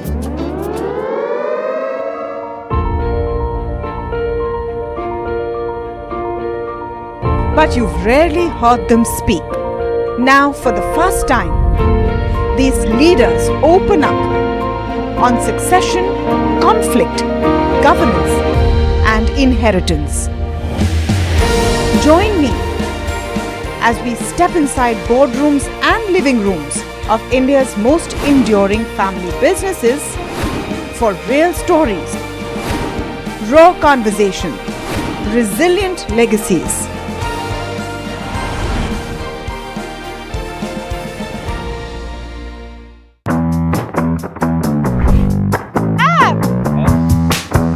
Tamanna, thank you so much for coming here. So not that far from Bangalore. Only 4 hours.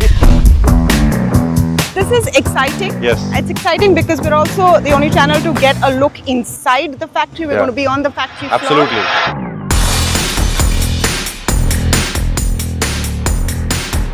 Wow. I'm tired of doing interviews in the boardroom, Bhavesh. So good to have you in the manufacturing suit inside a clean room, not a boardroom. To make money, you need the vertical integration, you need the technology development, you need the product portfolio. A big concern right now is rare earth. Yes. And I think we need to focus a bit on what you are trying to do to solve that problem. Global OEMs, Western OEMs are increasingly testing rare earth-free motors in their batteries. And OLA Electric is the first Indian company to do this. This is the output that comes here, Tamanna. You can see this is a cell. Oh, wow. Yeah.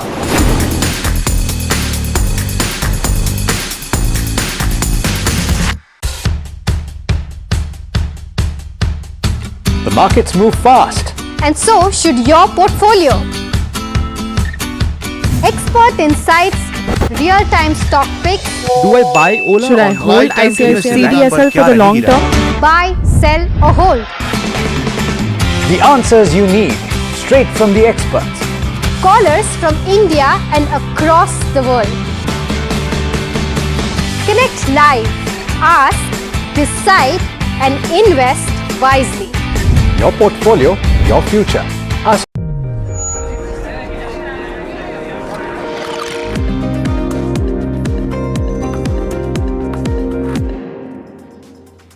Welcome back. You're watching Ask Profit here at NDTV Profit. For viewers who are just tuning in, you can either call us or WhatsApp us. And in terms of where the markets are at right now, at its day's low point, the Nifty 50 trading around 0.8% lower, and counters that are contributing to that downfall includes your Grasim, which is down 2%, Hero Moto, which is down around 1.8%, Asian Paints also losing ground. There's HCL Tech, JSW Steel, Nestle, Tech Mahindra. So IT names and consumption names in particular not doing very well. So that's with regards to where the markets stand, but we're also joined by Rajesh Bhosle from Angel One joining us on this side of the show. Rajesh, hi, a very good morning to you. The next question that we have is from Natarajan, who is writing us from Chennai. He's asking about Suzlon. He's got 2,000 odd shares bought at 65 rupees a piece and looking for a longer term frame from a 3 to 5 years perspective, and wants to know if he can continue to hold the counter or not. Samir, I take this up with you. Your view on Suzlon? Yes, I do, and I'm very positive on it. I think that we've gone through a huge time correction, not price correction, time correction on the stock, I think over a year plus now. Look, the operations are scaling up nicely. They've reached about 40% capacity utilization. They're talking of 70% in the current year. Look at the order book that they have. They're sitting on quite strong, quite healthy. India's demand for renewable energy is constantly increasing. Wind energy is one of the spaces that is going to get a massive benefit. Suzlon has about 30% market share in that space. So as the overall size of renewable energy and wind space grows, Suzlon will keep gaining its business. And once they're able to scale their business and work at 85-90% utilization, we think the company will be spitting out decent amounts of profits. You're getting the stock at about 58 rupees, which works out to, if I do a 2-year or 3-year future projection. So actually, I'm projecting quite far for this one. So if I do a 3-year future projection, I'm getting at about 18 times earnings based on the scale up of operations that we are expecting. I think the stock has the capability of moving up to about 120 rupees. So in 3 years, if the stock can double from here, I look at it as a 25% CAGR return, 26%, which is fantastic. So and this is a company now which is debt free. And we think this is a great investment to make. Disclaimer, I have it, I hold it, and I will plan on adding more if it keeps coming off. Okay, all right. So that's with regards to where Suzlon stands. And Venkat also has a query on Suzlon. Venkat, you bought at the levels of 74, but I hope that answers your query as well. We've got our next caller. Sanjay is calling us from Gujarat. Sanjay, hi, a very good morning to you. And if you are a Gujarati, kem cho? Bas majama chiye. Bahut saras. What is your query about? My query about Zinka Logistics, that is called Black Buck. Right. I recently bought on 17 July. Okay. 400 shares I bought at the average price of 440 rupees. Okay. So what can I do? I stay for a long or get the profit? Okay. Okay, Sanjay, I got your question, and congratulations, because you're sitting on profits of 77,000 rupees already. I'll take this up with Rajesh quickly. Rajesh, on the charts, do you think you should continue to hold Zinka Logistics or maybe book some partial profits now? So we have not tracked this stock a lot, and overall the technical setup definitely looks positive, but many times this counter moves in circuits. I mean, it's advisable to at least book 50% of profit, and then if it extends towards 720, 750, that is a key retracement level. So there, around those levels, he should book full profit. So as of now, book partial profit, because this counter is not well known, and I mean on 720, 730, you should book full profits. Got it. All right. Hopefully that answers your question, Sanjay. Gaurav Baheti has got the next question. He's writing in from Hyderabad in Telangana, and Godavari Power and Ispat is the name of the counter. He's bought at levels of 60 rupees per share, and he's wondering whether a target of 280 is possible. He's made quite the gains, and he's held despite the decline from the high point. Rajesh, on the technicals, what's the view? So in last couple of weeks, we have seen strong traction in this counter, and overall volume activity as well as delivery volumes have been picked up. So yes, we continue to have a positive bias. Possibly the stock is headed towards 250 levels, which is its last December swing high. So as of now, hold on to it, expecting 250 as a target. And on the downside, I feel any dip towards 215, 220 is likely to act as a strong support. Okay, all right. That's the view with regards to where Godavari Power stands. We've got our next question from Shrikant, who's writing us from Bengaluru, and asking if this is the right time to make an investment in a recently listed counter, that is Travel Food Services. He's saying especially because Q1 results were good. Samir, any view on this counter? It's a fairly recently listed company. So I don't have active coverage, but we did track it for the IPO, right? So we studied it. So I can give you a thought process on the company, but I will not go out and say whether it's a buy or a sell.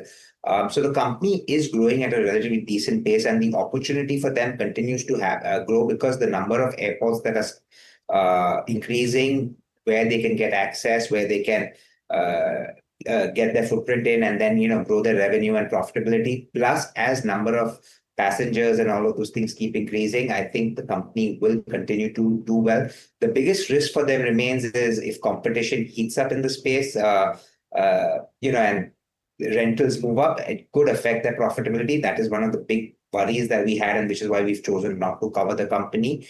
But business-wise, it's a very good growing business at the moment. All right. So make sure that you study the company before you take a decision, by the way, since Samir has not given you his view on whether to buy or not. Raghavendra is calling us from Bengaluru. Raghavendra, very good morning to you. How can we help you today? Hi, good morning, Alex. Good morning. I hold SJVN stock, 1000 quantity, buying price is 132. All right. Even I am tracking the quarterly result of SJVN. This quarter result is decent, and previous quarter was into loss. Is it good to average now, or hold or exit in loss? Okay, and you're holding for the long term? I already hold this stock from last 9 months. I am ready to hold another 6 months. Understood. So then I will have to get you a technical view, because I'm pretty sure that on the fundamentals it's going to be a longer term view. So therefore, Rajesh, on the technicals, SJVN, what's the view? He's bought at elevated levels. Stock is sub 100. He's bought at over 130.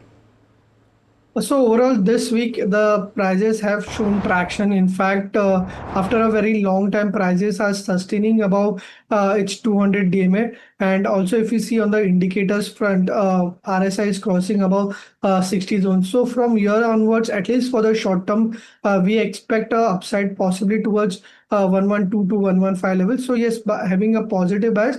On the downside, if we see somewhere around 95 levels, a strong basis form. So 95 would be the stop loss, and on the high side, 112 to 115 is what we are expecting in the coming weeks. Okay, all right. So that's with regards to where SJVN stands. We've got our next caller. Rajesh is calling us from Hyderabad. Rajesh, hi, a very good morning to you. How can we help you today? Yeah, good morning, ma'am. Actually, I want to know regarding which one I can invest in Sansera or Precall for long term. All right, and this is from the capital goods space that you're talking about. Okay, I'll take this. Triangular. Yeah, okay, I'll take this up with Samir quickly. Samir, would you prefer investing in a Sansera Engineering right now or Precall? So that one's a very easy one because I don't track Sansera, so I would have to say Precall. But you know, if there are other sectors and I mean counters that they are looking at, I mean Precall may not be the best purchase at this point of time given where the stock lies, but there are other companies in. I mean, I'm not in favor of the sector per se at the moment, given I feel the first consumption growth will be the driver. So I would rather position myself there. And if he's not bought anything, look at something from the consumption side where valuations haven't run up too much or they're not too expensive. I know it's difficult to find that, but there are companies with strong SSSG. But if I had to pick between these two, Precall is the one I'd take. Okay, all right. So that's a view on Precall. We've got a question on Ather Energy, which on account of it being a new listing, I'm going to have to take back with you, Samir. Ashita from Hyderabad is writing in. She's bought 46. I think she's gotten allocation during the IPO. So she's got at levels of 321 and she's in the green right now. Does she add more, accumulate at this stage for a period of 1 year or more? So definitely it's an accumulate for me, right? I believe the electric vehicles, especially the two-wheeler space where Ather caters to, is something that is going to see an explosion over the next 3 to 5 years, right?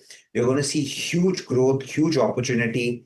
And Ather is now almost, I think, the second largest player when it comes to sales from the August data, the news that came that they're now the second largest player in the electric space.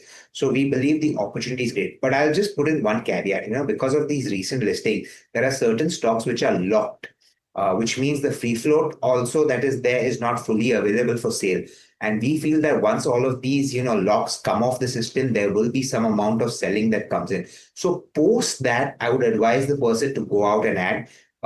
Yes, hold on to what you have because that allocation is great. But on any corrections closer to 350, 370, I would advise you to add. And I do believe that those levels will come for the simple reason that right now, all these new IPOs that come with, I'll just give a simple case of example of NSDL. Whoever's gotten allocation, they are the only people that are allowed to sell. So if I want to manipulate the stock, or not manipulate, but play the stock, I don't need too much. I just need to a lot of the people who got the allocation are not going to come to sell. So I just need to buy a little bit and run up the stock. And I think that's something that's happening even in a stock like Ather. I think once the shackles come off where everyone can start selling, you will see the price come off. Long term, it's a buy. Short term, wait a bit. Okay, let's take the next question on Hyundai Motor, and this is a long-term question, but entry price is being sought, and the question is from Kumar, who's writing in from, I'm not very sure, but somewhere in India. The question is for you, Rajesh. What's the view on the charts for Hyundai? Is this a good opportunity to buy? So overall, auto pack have done well in last couple of weeks, and even Honda has done well, moving from the levels of 2,000 to 2,600 in just couple of weeks. So the overall chart structure continues to look positive, but since it's in an overbought condition, I would suggest to wait for dips somewhere around 2,300. That would be an ideal level to buy. All right, so that's with regards to where Hyundai Motor stands. And speaking of the auto space and sticking to that space, in fact, Prasad is calling us from Bengaluru. Prasad, hi, a very good morning to you. I believe you have a question on Jyoti CNC. Yeah, good morning. Good morning.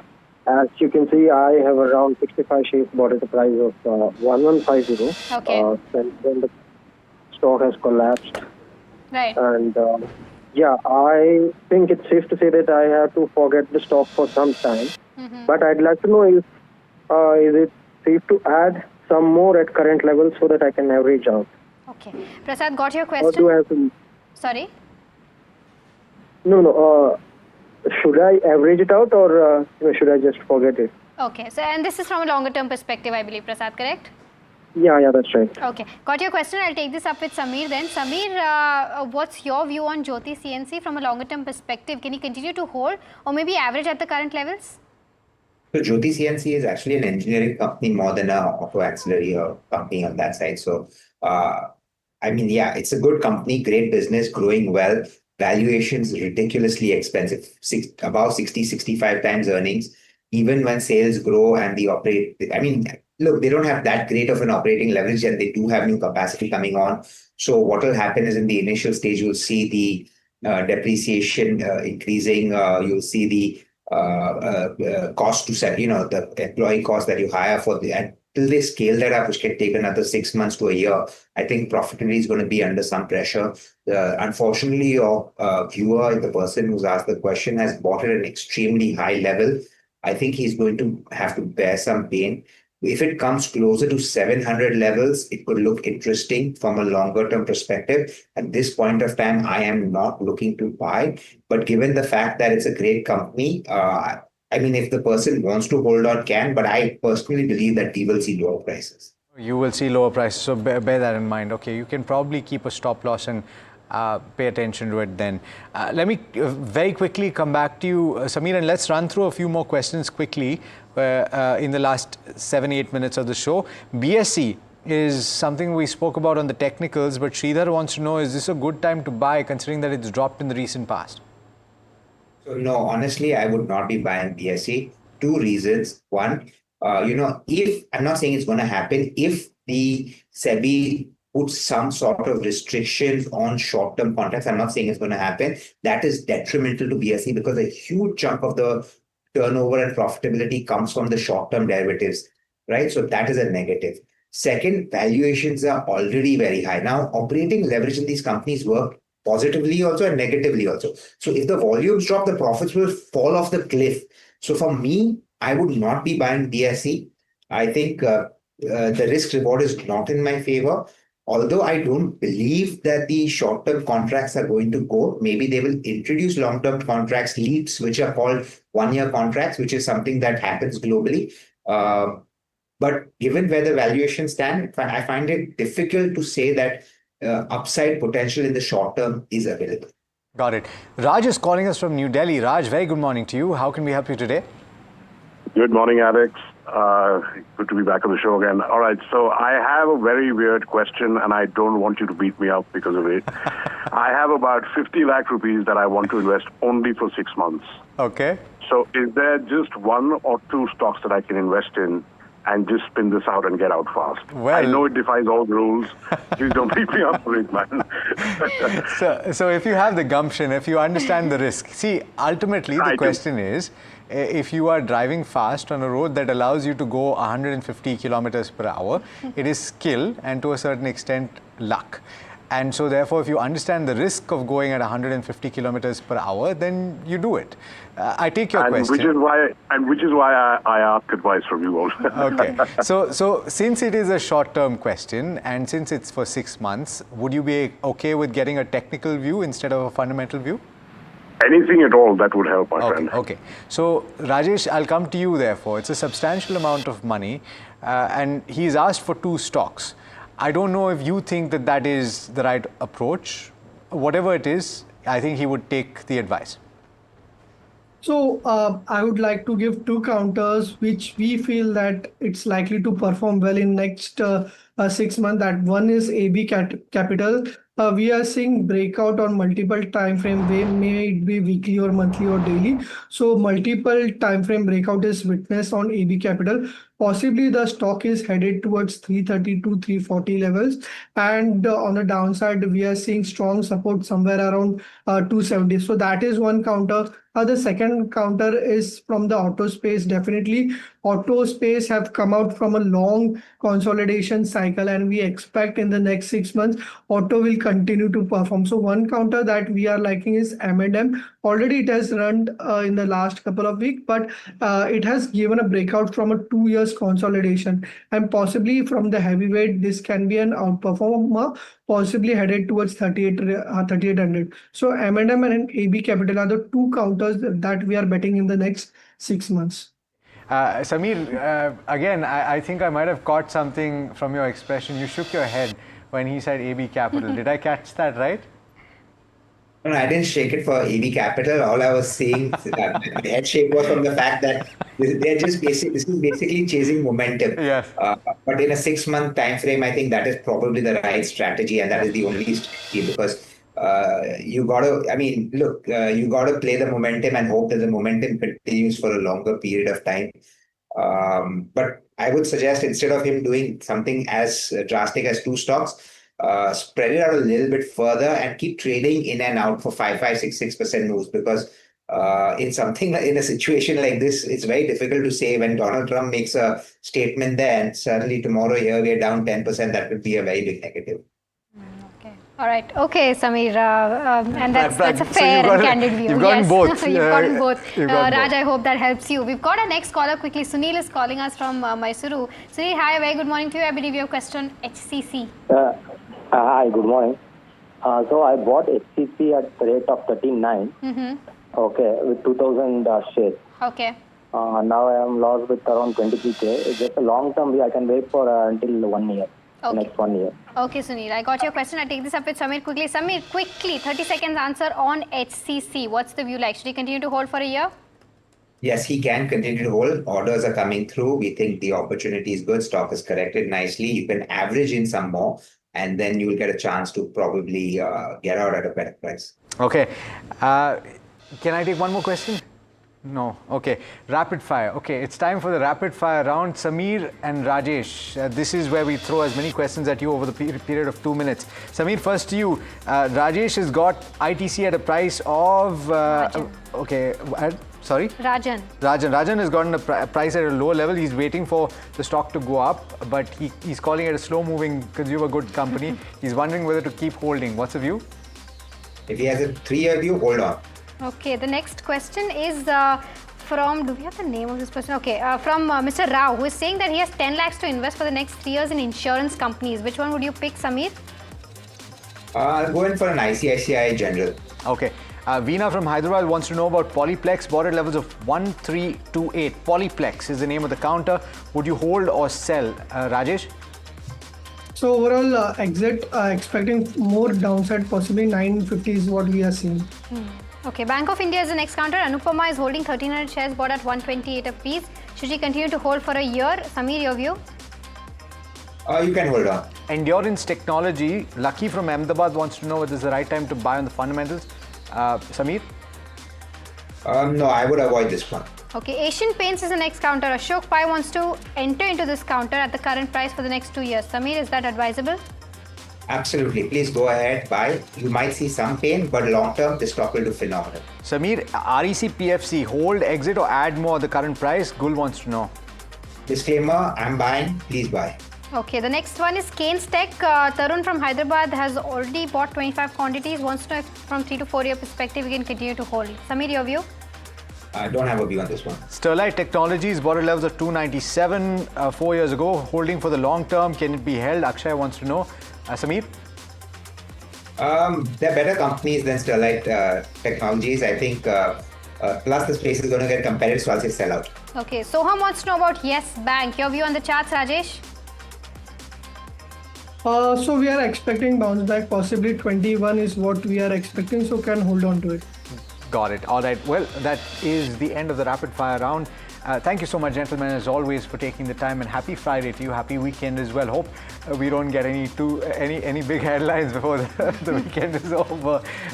Well, that brings us to the end of this edition of Ask Profit. It's been an absolute pleasure bringing it to you from Mahima and myself and the team that put the show together. Thanks so much for watching. Up next is Know Your Company, and this is NDTV Profit.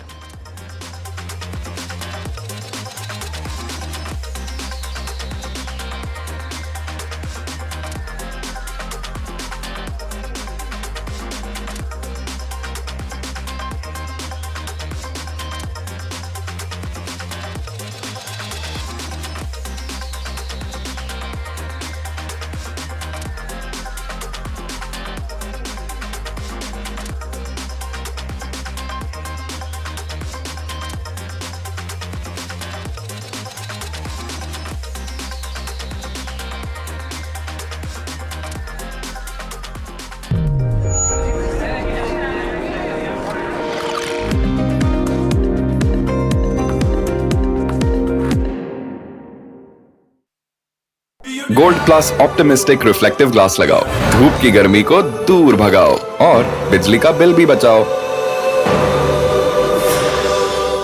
जब मुंबई से वापस Kolhapur shift हुआ तो सबने कहा कि dream city को छोड़ रहा है। ड्रीम सिटी, तो मैंने कहा ड्रीम में तो यही गलियां आती हैं। तो जब ये रियलाइज हुआ कि कुछ बड़ा करने के लिए बड़े शहर में रहने की जरूरत नहीं है, तब लगा कि लाइफ में ग्रो किया। कशी ताई, ऐसे बॉय मिलते मुंबई में? चांस ही नहीं। SIP करो, इन्वेस्ट करो, लाइफ में ग्रो करो। प्रतिभूति बाजार में निवेश बाजार जोखिमों के अधीन है। निवेश करने से पहले सभी संबंधित दस्तावेजों को ध्यान से पढ़ें।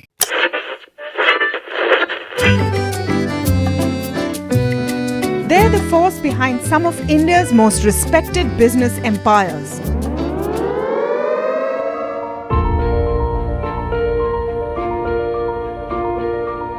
But you've rarely heard them speak. Now, for the first time, these leaders open up on succession, conflict, governance, and inheritance. Join me as we step inside boardrooms and living rooms of India's most enduring family businesses for real stories, raw conversation, resilient legacies.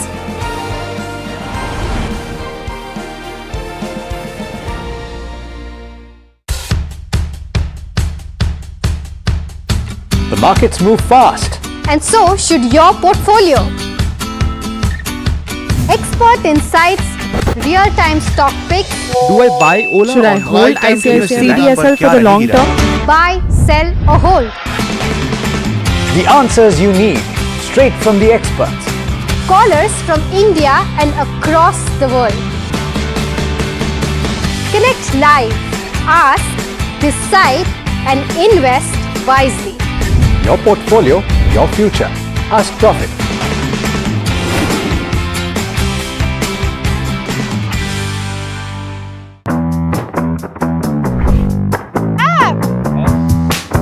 Tamanna, thank you so much for coming here. So not that far from Bangalore. Only 4 hours. This is exciting. Yes. It's exciting because we're also the only channel to get a look inside the factory. We're going to be on the factory floor. Absolutely.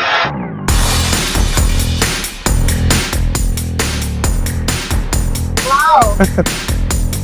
I'm tired of doing interviews in the boardroom, Ganesh. So good to have you in the manufacturing suit inside a clean room, not a boardroom. To make money, you need the vertical integration, you need the technology development, you need the product portfolio. A big concern right now is rare earth. Yes. And I think we need to focus a bit on what you are trying to do to solve that problem. Global OEMs, Western OEMs are increasingly testing rare earth free motors in their batteries. And OLA Electric is the first Indian company to do this. This is the output that comes here, Tamanna. You can see this is a cell. Yeah.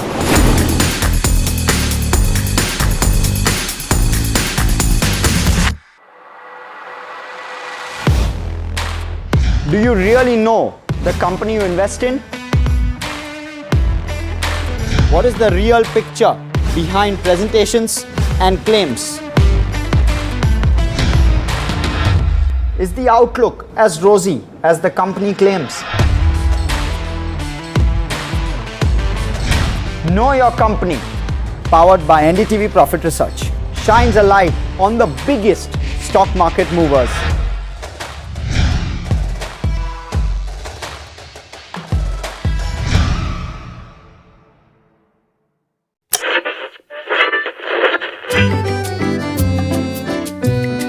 They're the force behind some of India's most respected business empires.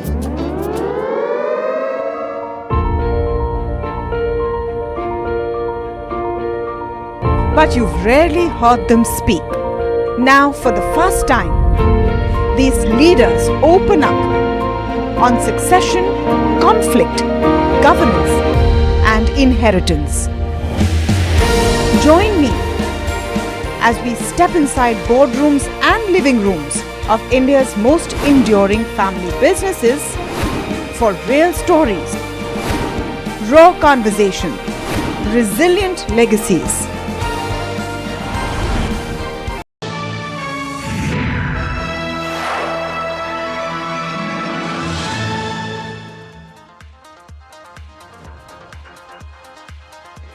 Hello and welcome. You're watching KYC. I'm Harsh Saita. With me is Varsha Chandnani, and we're going to be talking about onto a hospital company today. It's obviously inflation-proof to a certain extent from a business standpoint. It's also to a large extent geopolitical and tariff-proof as well. So you've got all of those largely not likely to impact something like this, and hospital companies have come to the forefront in a large fashion. It's a sector which has done extremely well over the last 12 to 18 months.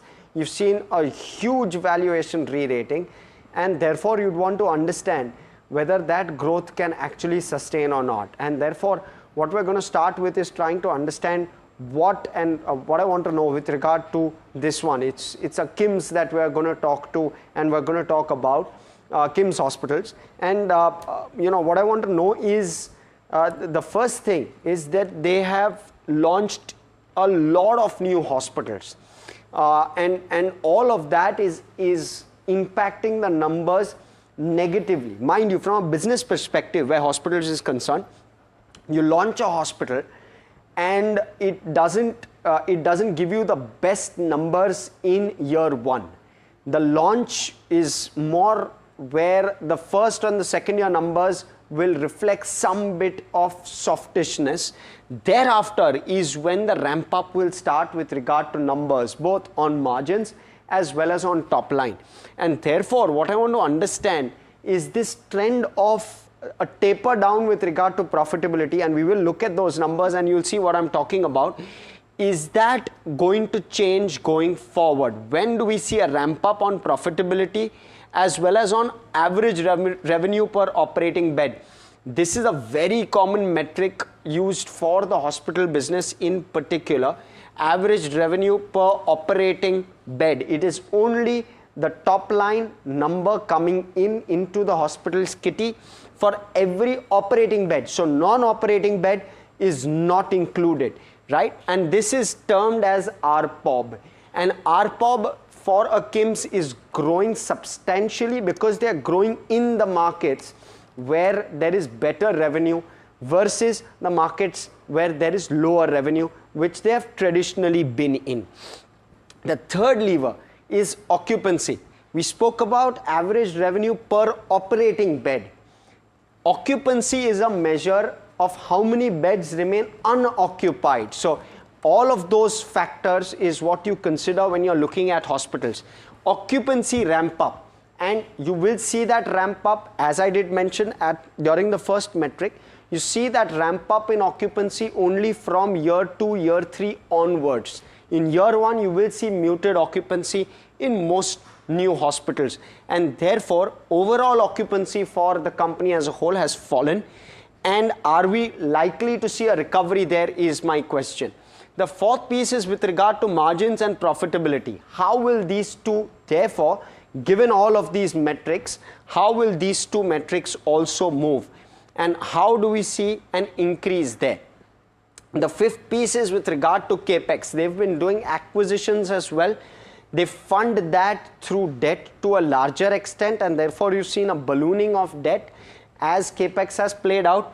They have revamped their strategy. They're trying to do asset light. They're trying to lease land rather than buy land, which is asset light. But nonetheless, how far are we with regard to the top of the cycle? And the sixth point, debt. Therefore, has it peaked? When will it peak, and at what amount? And the last piece is with regard to expansion beyond FY27. I'd want to know what the plans are, because till FY27 we have clear visibility on what they're doing. What about beyond that? So all of that is what we'll try to understand. Varsha, anything to add? Yeah, no. So overall, the two major points that you have covered is, one is tariff proof. And because of that, a lot of analysts are also speaking about why they are bullish on hospital sector and even diagnostic sector. No Trump tariff, no jhanjat at all. The second thing is why hospitals are in focus is because of the capex that they have been doing, and especially brownfield capex. It's just an addition that you do to your building, or you just add floor or you just add beds, that's it. And because of that, your ROE or return ratios improve. And one of the reasons why investors or even analysts are bullish on hospitals because of the brownfield capex that these companies are doing. Perfect. So I'll allow you to start with about this one in particular. So starting with KIMS, that's Krishna Institute of Medical Sciences. So they are into hospitals, and mainly they target Telangana and AP, although they are also expanding into other areas as well. They provide multidisciplinary integrated healthcare services, that is nothing but hospitals. Now let me just focus on the operating metrics. Now let me start with bed capacity, which has increased from Q1 FY25 to Q1 FY26 at 5,499 beds. Occupancy, if you see, has been lower. So it has dragged down from 56.5% to 48.8%. Now, one of the reasons is because of the addition of the new units that the company has done, and one of the reasons why you're seeing that drag in occupancy. Also wanted to talk about operational beds, which has of course increased from 3,500 to 4,612. Now, talking about ARPOB, that is average revenue per occupied bed. If you see, we've seen a healthy growth. Now, this is on the back of, so from 38,500 to 43,000. Now, the growth that you're seeing is because of the improved case mix and of course payer mix, which has led to this growth. And also, they have also guided from ARPOB growth of 4 or 5% in mature units. And at the consolidated level, this 43,000 number would go to almost 53,000 as their Thane and Bangalore unit ramp up. Now, moving on, if you see, let's talk about their capex plans. So they've got huge capex plan. So almost 1,800 to 1,900 of beds, they're gonna add, which is so. For example, Bengaluru, if you see, the operation for this will be in Q2 FY26. So a lot of capex that they are doing, and one question that we might want to ask to management: when of all this capex will add to top line? When we are going to see that huge growth in top line, because a lot of capacity expansion that the company has been doing. And bottom line as well. And bottom line as well, and because that's under pressure right now. Yes, with a lag. Yes, yeah. You're right. So, overall, so this is overall the business model and the capex plan that the company has. And, I'll start with the income statement as well. We can start looking at the metrics. And before we start, let's just quickly look at the metrics we'll cover. It's the regular, usual 8 metrics that we look at: income statement, balance sheet, cash flow, shareholding, return ratios, street cred, street coverage, and valuations. We look at all of those 8. Varsha, income statement. Yeah, so starting with income statement, over here, if you see, the problem over here is net profit. Now, as Harsh was pointing out, this is because of addition of the new units, and because of that, if you see, your depreciation cost has increased. And your interest cost has increased, which has led to, this net profit pressure.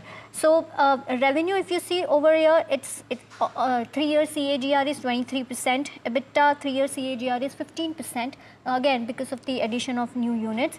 And net profit impact that you're seeing is because of new units. Because of that, your depreciation cost has increased, interest cost has increased, which has led to pressure in net profit. Talking about let's talk about the Q1 FY26 performance also. Overall here, if you see, again, there's a problem, or I would say the margins. Margins have decreased over here. Net profit has also decreased, though revenue has gone up 27%. If you see that their margin trajectory, from 32% to 22%. Now, this is all because of the new units that they've been adding, and this is the reason why you're seeing this pressure in EBITDA margins. And moving forward, we would see some increase in the margins going forward. I just want to highlight, so your core mature markets, Telangana, etc., they do very good margins. They do 30% plus margins. So that's not where the problem is. The problem, or rather, you can't even call it a problem technically. It's part of the business, part of the growth of the business. As new hospitals get added, they are at lower margin, they are at single digit margin, and therefore your blended margin comes down, and that's why you're seeing the shrink with regard to margins. That trajectory is not something which is unreasonably bad, but the question will be, how quickly can it go back up? Really, that is the question we'd want to address. Exactly, right.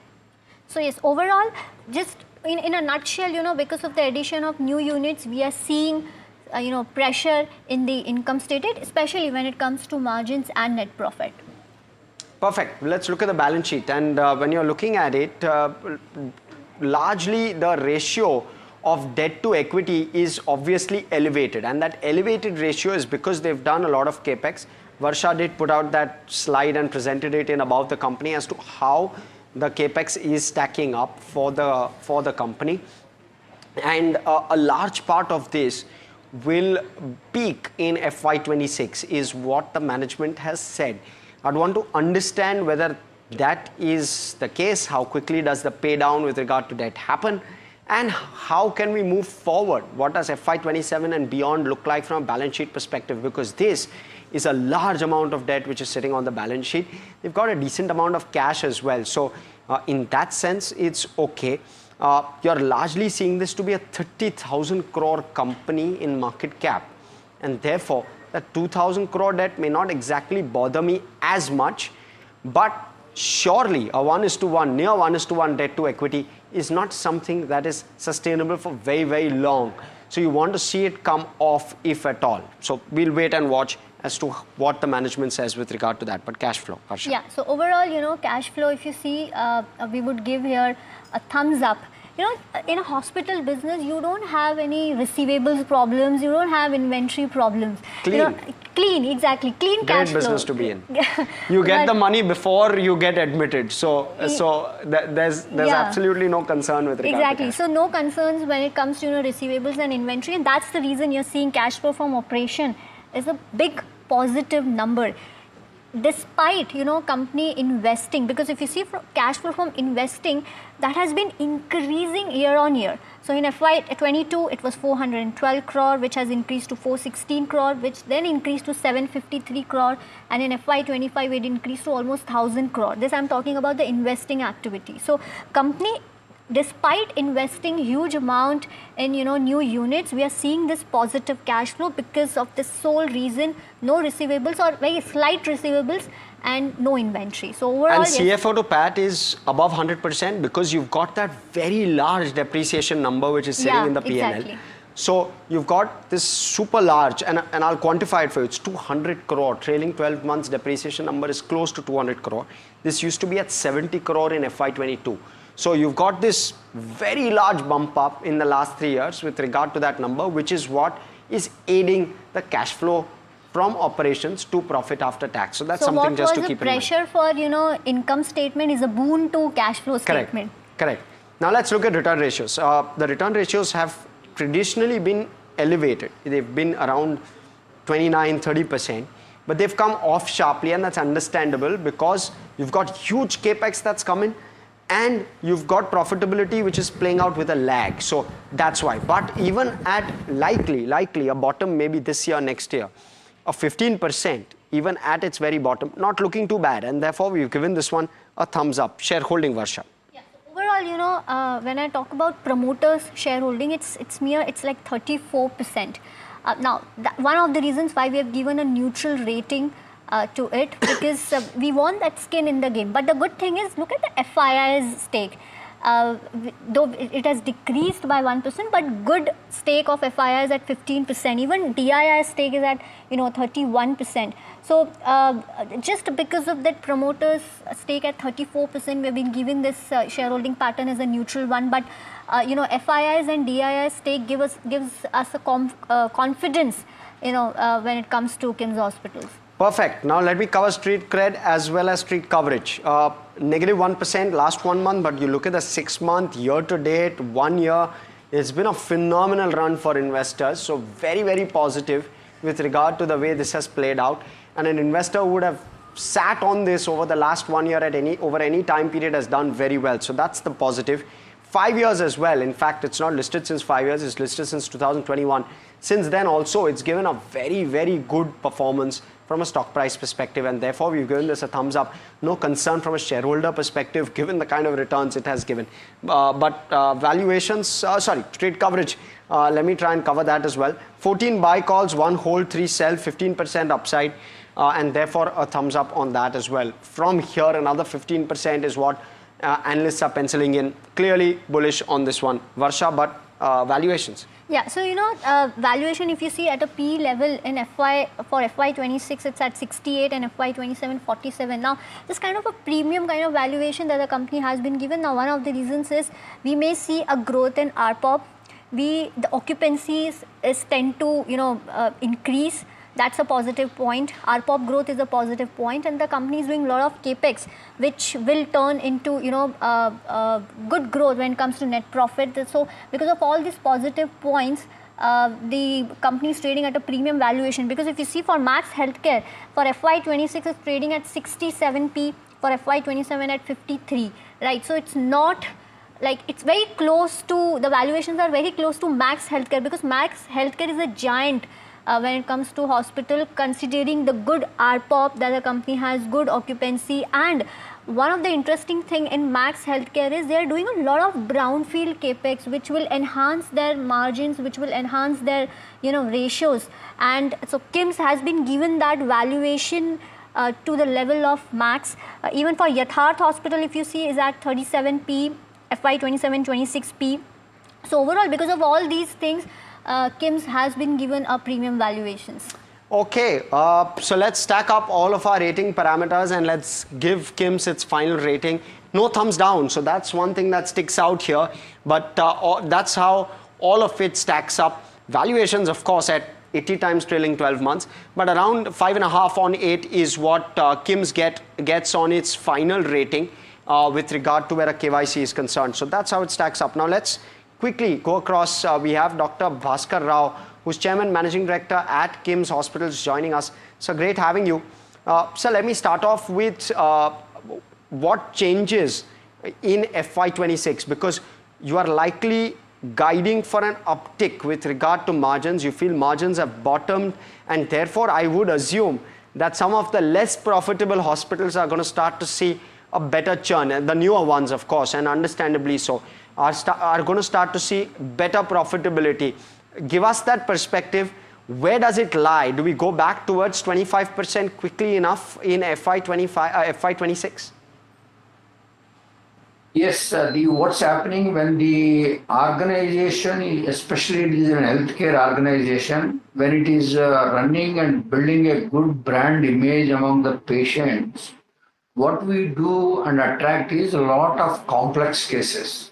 When you get a lot of complex cases, whether they're tier 2 cities or tier 1 cities, the RPOPs will increase. That is one aspect. The second aspect is we have been started Thane, Bangalore units this quarter, and that will usually takes about 12 to 18 months in a healthcare industry. I am expecting at least 9 to 12 months we can able to see the positive bottom line. So that will also improve the margins and as well as the revenue and RPOPs also. You can able to push the RPOPs because both Bangalore and on Thane, they are the little high RPOPs, is almost like Telangana, even better than Telangana RPOPs. Whereas Andhra RPOPs are very, very low. Even in Andhra, we are also adding an additional beds in Srikakulam, Anantapur, Ongole, and Rajahmundry. These are also matured now. The occupancy is very high. When we are doing like that, then definitely those margins also will increase. So this year looks and the coming year also very, very positive outlook. I'm seeing I can believe I can do a better job than what we have been doing historically. Hi, Mr. Rao. This is Varsha this side. Pleasure to have you at NDTV Profit. About RPOB, I'll just extend that. From 43,000, can we expect RPOB to go, 50,000 to 53,000? And if yes, by when are you targeting that number? There is nothing like we target. Basically, as I mentioned before, if the complex cases comes and the high-end margins that are there in Thane and Bombay, 43, there is a chance it can go even to that level. But definitely year on year, there will be definitely a better prospects on the RPOPs are concerned. So, but you've guided, if I'm not wrong, for an RPOB of 50 to 55,000. You've done 43 in Q1. How likely is it that you get there? Fair chance. Very fair chance. Okay, and what is it that gives you that bullish construct? Because the kind of bridge between 43 and 50, 55 is quite large. So what is going to change so dramatically over the next maybe 9 months that gives you that optimism that you will get there? See, the reason is 900 beds what we are opening this year in Bangalore and Thane. And these are all the very, very high RPOPs than Telangana cluster. So that's where whatever margins that is going up, it will be able to show the Thane one is doing a good job. And then this quarter, maybe the third quarter of this year, the Bangalore units will start. It will take about 2 quarters, most probably, if not the end of this year, and the next financial year, about Q1, there should be a good jump of RPOPs. Sir, so you're doing a lot of capex, and maybe this capex will go on for next 2 years. Just wanted to understand what is the peak revenue, that KIMS may see for next 2 to 3 years, because if I'm not wrong, you're adding almost 1,800 bed capacity in the next 2 to 3 years. So just wanted to have that ballpark number, if you could give us beyond FY27, how KIMS will look like. So there will be definitely 25 to 30% revenue growth year on year in the next 3 to 4 years. Okay, and also, sir, just wanted to, revenue is 25 to 30% CAGR that you're targeting. What about margins? Because we've seen some pressure in margins now, of course, because of the addition of new units. But any kind of target that you have set for yourself when it comes to margins, maybe, in next 2 to 3 years?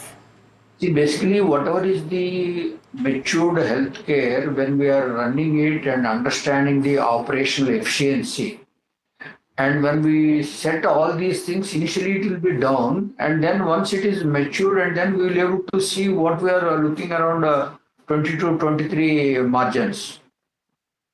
Financial year 22, we are expecting to reach that because there is no reason why it should go down. When we are matured enough, the margins will be more of operational efficiency, talent that is available, and the very, very reasonably we set up the capex. When these are all having been a 2.5 decades, we are in the field and we understand that what we are doing is, and when we are moving forward, the organization becomes bigger and bigger. There will be again an operational leverage of bringing down the cost of the expenditure.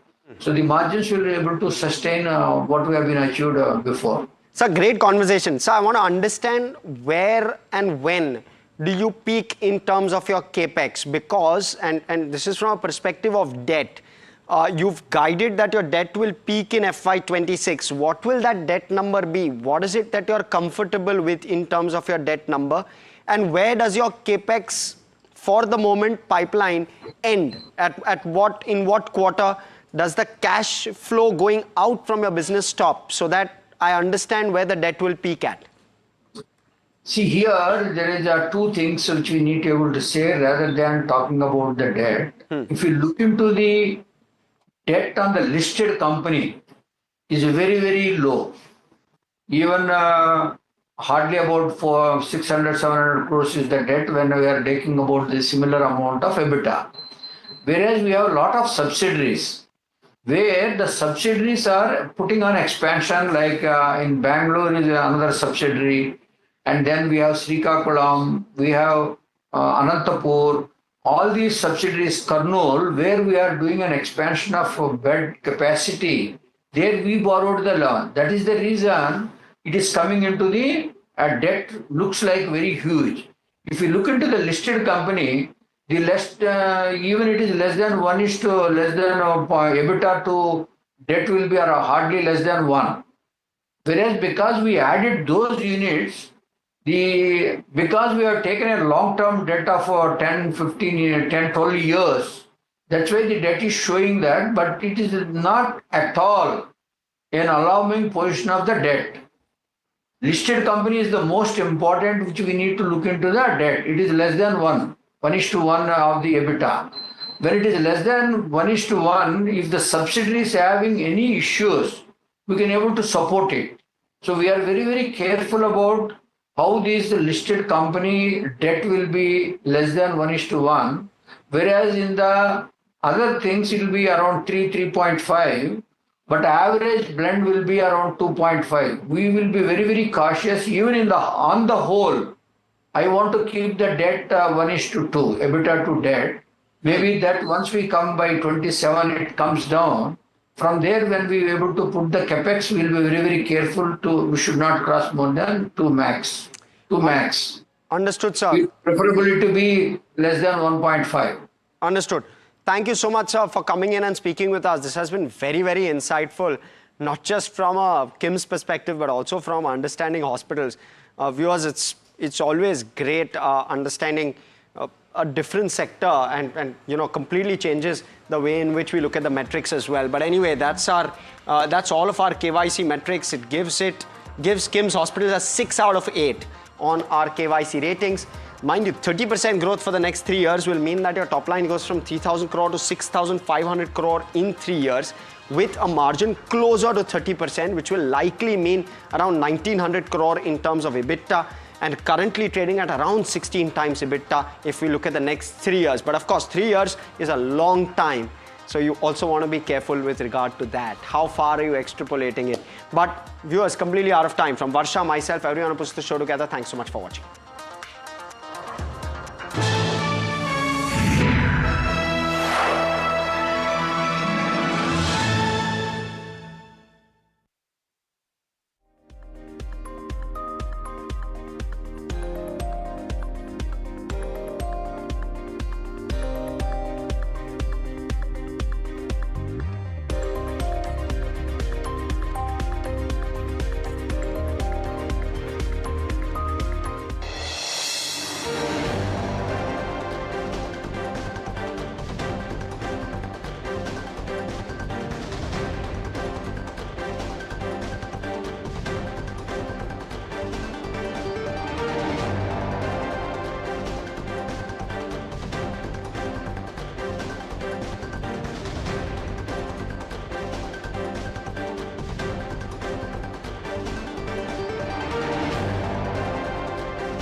Tamanna, thank you so much for coming here. So not that far from Bangalore. Only 4 hours. This is exciting. Yes. It's exciting because we're also the only channel to get a look inside the factory. We're going to be on the factory floor. Absolutely.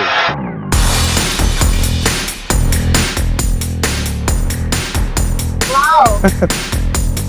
I'm tired of doing interviews in the boardroom, Bhavesh. So good to have you in the manufacturing suit inside a clean room, not a boardroom. To make money, you need the vertical integration, you need the technology development, you need the product portfolio. A big concern right now is rare earth. Yes. And I think we need to focus a bit on what you are trying to do to solve that problem. Global OEMs, Western OEMs are increasingly testing rare earth-free motors in their batteries. And Ola Electric is the first Indian company to do this. This is the output that comes here, Tamanna. You can see this is a cell. Oh, wow. Yeah.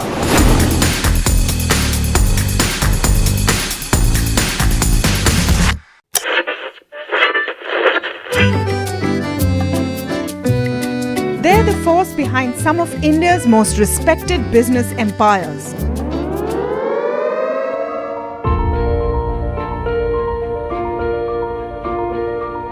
But you've rarely heard them speak.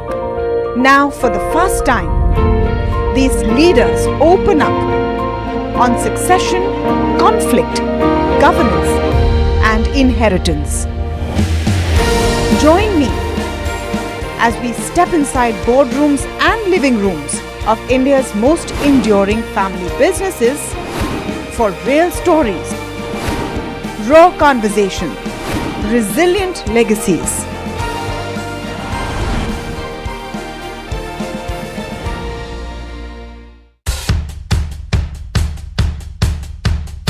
The markets move fast. And so should your portfolio. Expert insights, real-time stock picks. Do I buy Ola? Should I hold CDSL for the long term? Buy, sell or hold. The answers you need, straight from the experts.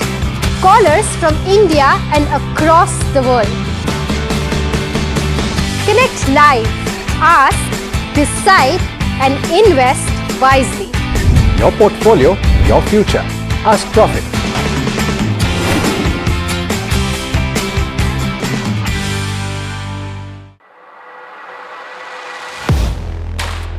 Do you really know the company you invest in? What is Bulls take a breather on the Lal Street market. A day's low. Nifty meanwhile slips below 25,000. Sensex also sheds over 450 points. Most sectors in the red. US slaps 15% tariffs on European Union's car and pharma exports. This is after Brussels and Washington inked a trade agreement last month. And Dream 11, Gamescraft, as well as other RMG firms likely to take Union of India to court over the blanket ban. Companies filing writ petition with Karnataka High Court by next week. And a group of ministers favors two-slab structure for GST at 5 and 18% as Centre proposes to scrap 12 and 28% slabs. Panel also recommends 40% tax on high-end cars as well as thin goods.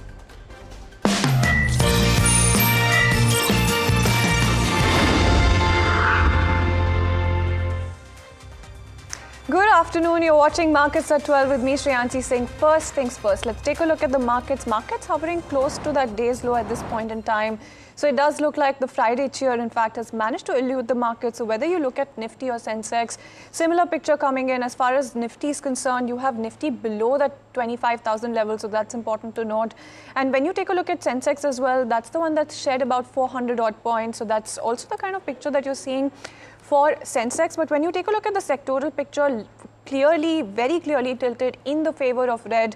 So you have Nifty, FMCG, metal, bank, finance, oil and gas, as well as rural and PSU bank sectors as well, leading some of your losses. When you take a look at some of the gainers as well from within the sectoral indices, you have media as well as pharma and defense that are holding on to at least a tinge of green at this point in time. So that's largely the kind of picture that you're seeing emerge. Markets sort of on the back foot at this point in time. When you take a look at the list of gainers from within the broader pack, you do have a Godavari Power, Z Entertainment, some of those counters from within the broader markets, the entire pack that is holding on to a tinge of green, BEL, Sun Pharma, M&M, Eternal, Titan, as well as Trent, some of your gainers from within the Nifty 50 pack. On the flip side, when you take a look at the list of losers from within the Nifty 50 pack, you have Grasim Industries, Hero Motocorp, Asian Paints, as well as Ultratech Cement and ITC making it to that list of losers from within the Nifty 50 pack. But let's also move on. Let's get you a very important story, and this is one that we've been talking about for a while,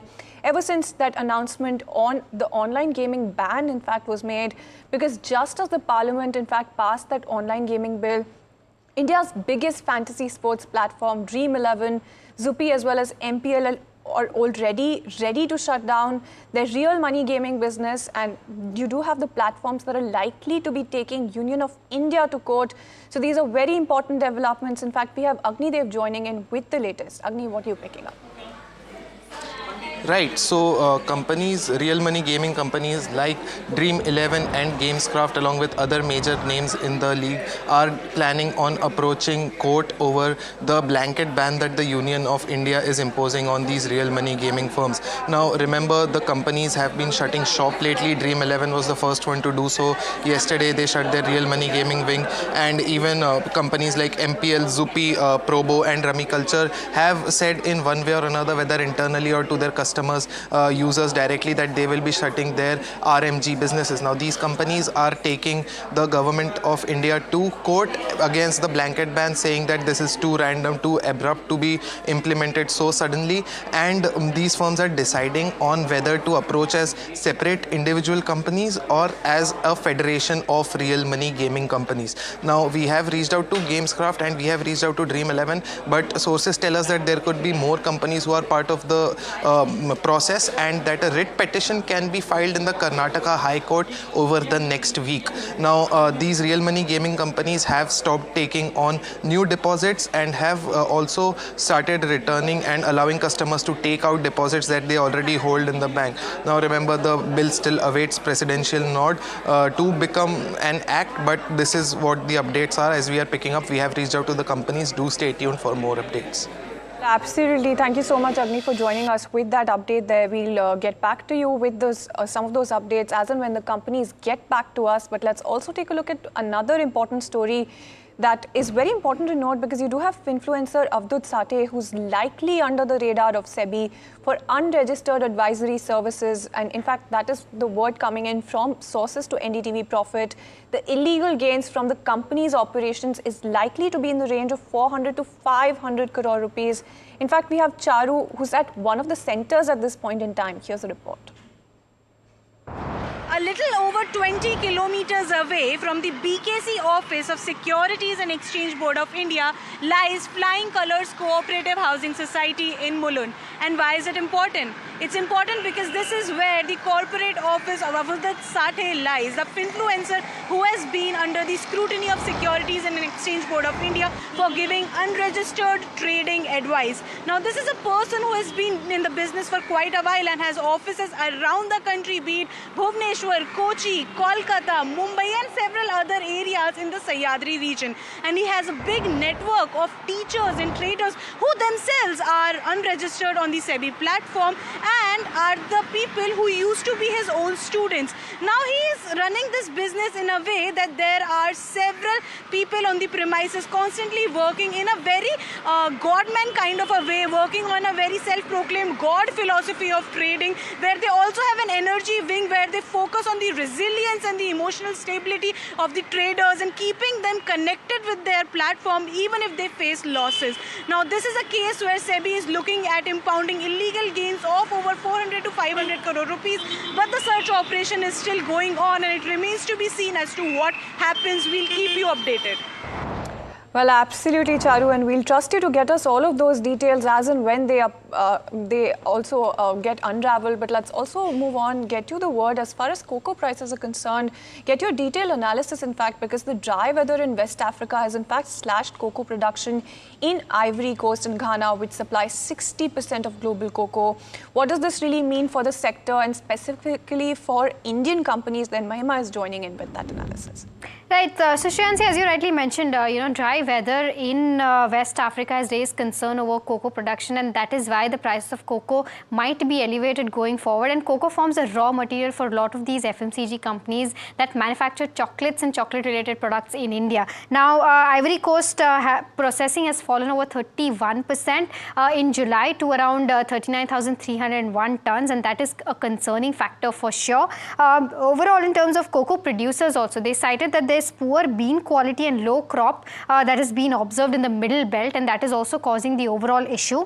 In terms of foreign chocolate makers, they are also cutting their full year guidance with respect to where top line is concerned, and that is also one of the reasons as to why the production is being hampered. Now, in terms of recent developments also in Ghana, there was a protest going on by a lot of farmers because the Ghana government announced a fixed producer price at $4,783, which was just a 4% rise from its last year's fixed price, and farmers were not happy with this, and they said that this will actually go ahead and promote illegal smuggling of cocoa around the Ivory Coast, and because of that more than 3 lakh farmers have protested against it, and they also expressed their outrage over insufficient compensation. Lastly, in terms of key effects on Indian companies, of course, this will have a ripple effect on companies that use cocoa to make their products. Input cost will go on a surge, and plus cocoa constitutes around 35 to 50% of raw material cost for chocolate production, and profit margins will compress on the back of this. Nestle already in Q1 had said that inflation is hitting their margins. Price hikes and shrinkflation will take place, and export competitiveness for India will erode on the back of this. Now, companies that use cocoa as their raw material, Nestle is one of the biggest consumers of cocoa, followed by Britannia. We have ITC, HUL and Lotus Chocolate Company, which use cocoa as their key raw materials. However, Nestle is battling this out in a smart way. What they're doing is they're basically they've unveiled a patented technology that uses 30% more of the cocoa fruit, and that is going to help them use more of that raw material, and rather than depending more on imports of cocoa. And they're still in the pilot space, but they are aiming to reduce the wastage from the cocoa extract overall. So this is the overall view of what's happening in the space and how it can impact some FMCG companies. All right, and thank you so much, Mahima, for getting us that entire update as far as cocoa prices then are concerned. So there you go. That's the entire analysis for those prices. But let's move on. Let's get you the update as far as GE Shipping is concerned, because let's quickly take a look at their Q1 numbers as well, because the revenue in fact has declined, led by the fall in shipping revenue. And you do have the shipping revenue that has fallen by about 27% on a year-on-year basis. The EBITDA has also declined, led by the rise in other expenses, and there's also a higher depreciation and other expenses that has also led to a profit decline.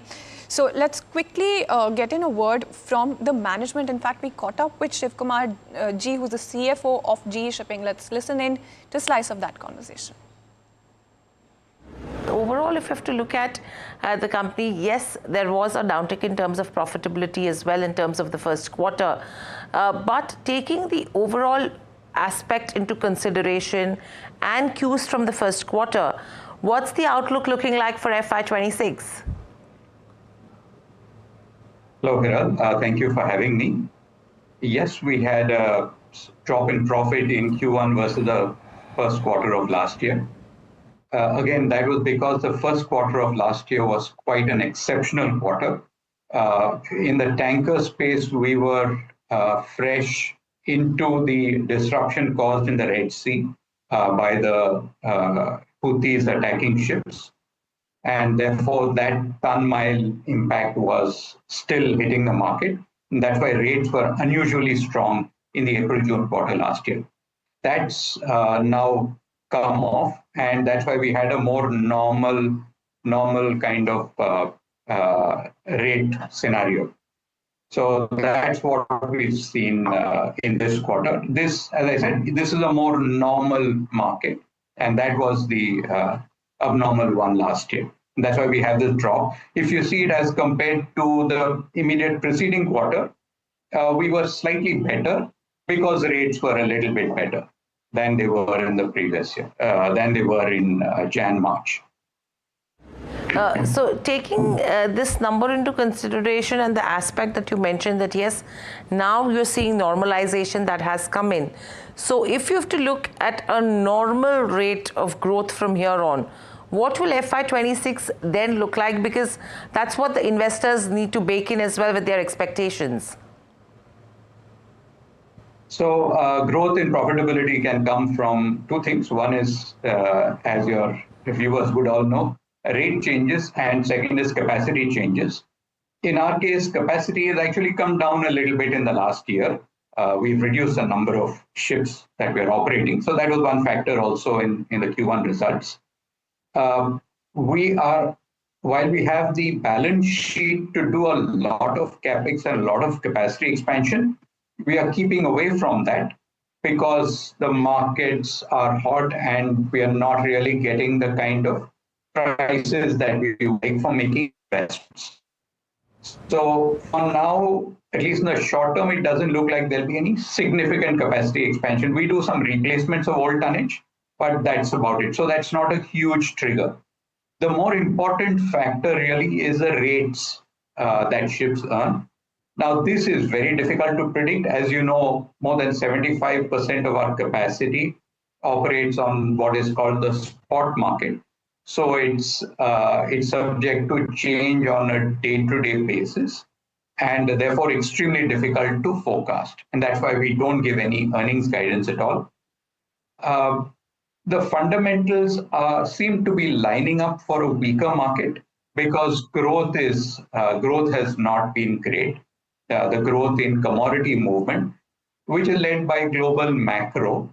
And you know probably better than me that global macro is not looking great either. So one should tend to see slightly lower commodity movement.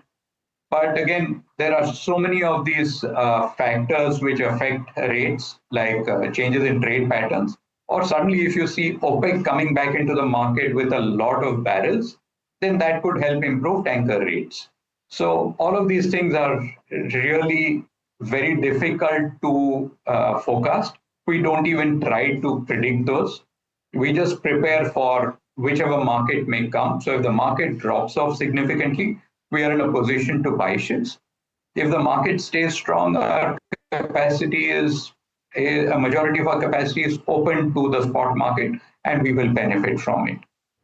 Right. So my question is, how relevant does the Baltic Dry Index become relevant to a company like yours? And if so, what's the trend that you're seeing right now? So the Baltic Dry Index has been fairly strong for the last couple of months at least. And it dry bulk constitutes about 30% of our overall capacity. Not a huge amount, 30, maybe 35% of our capacity. In fact, we just bought a bulk carrier which will be delivered in the next couple of months. So profitability has been pretty good. It had a slump in the very early part of 2025. We're coming out of that. And therefore, it's come back to profitability at current market levels. But again, that's only about 30 to 35% of our capacity. Okay, so but will the capacity addition, now that you've an addition of, I think, Kamsarmax dry bulk carrier, that is what is added if I'm not mistaken. How much will that impact your revenues as well from here on? As I said, it's adding revenue days. Now, whether those days earn $8,000 or $20,000 is up to the market really. Because we don't have fixed contracts for it. It'll come in and we'll have to face the market on that ship.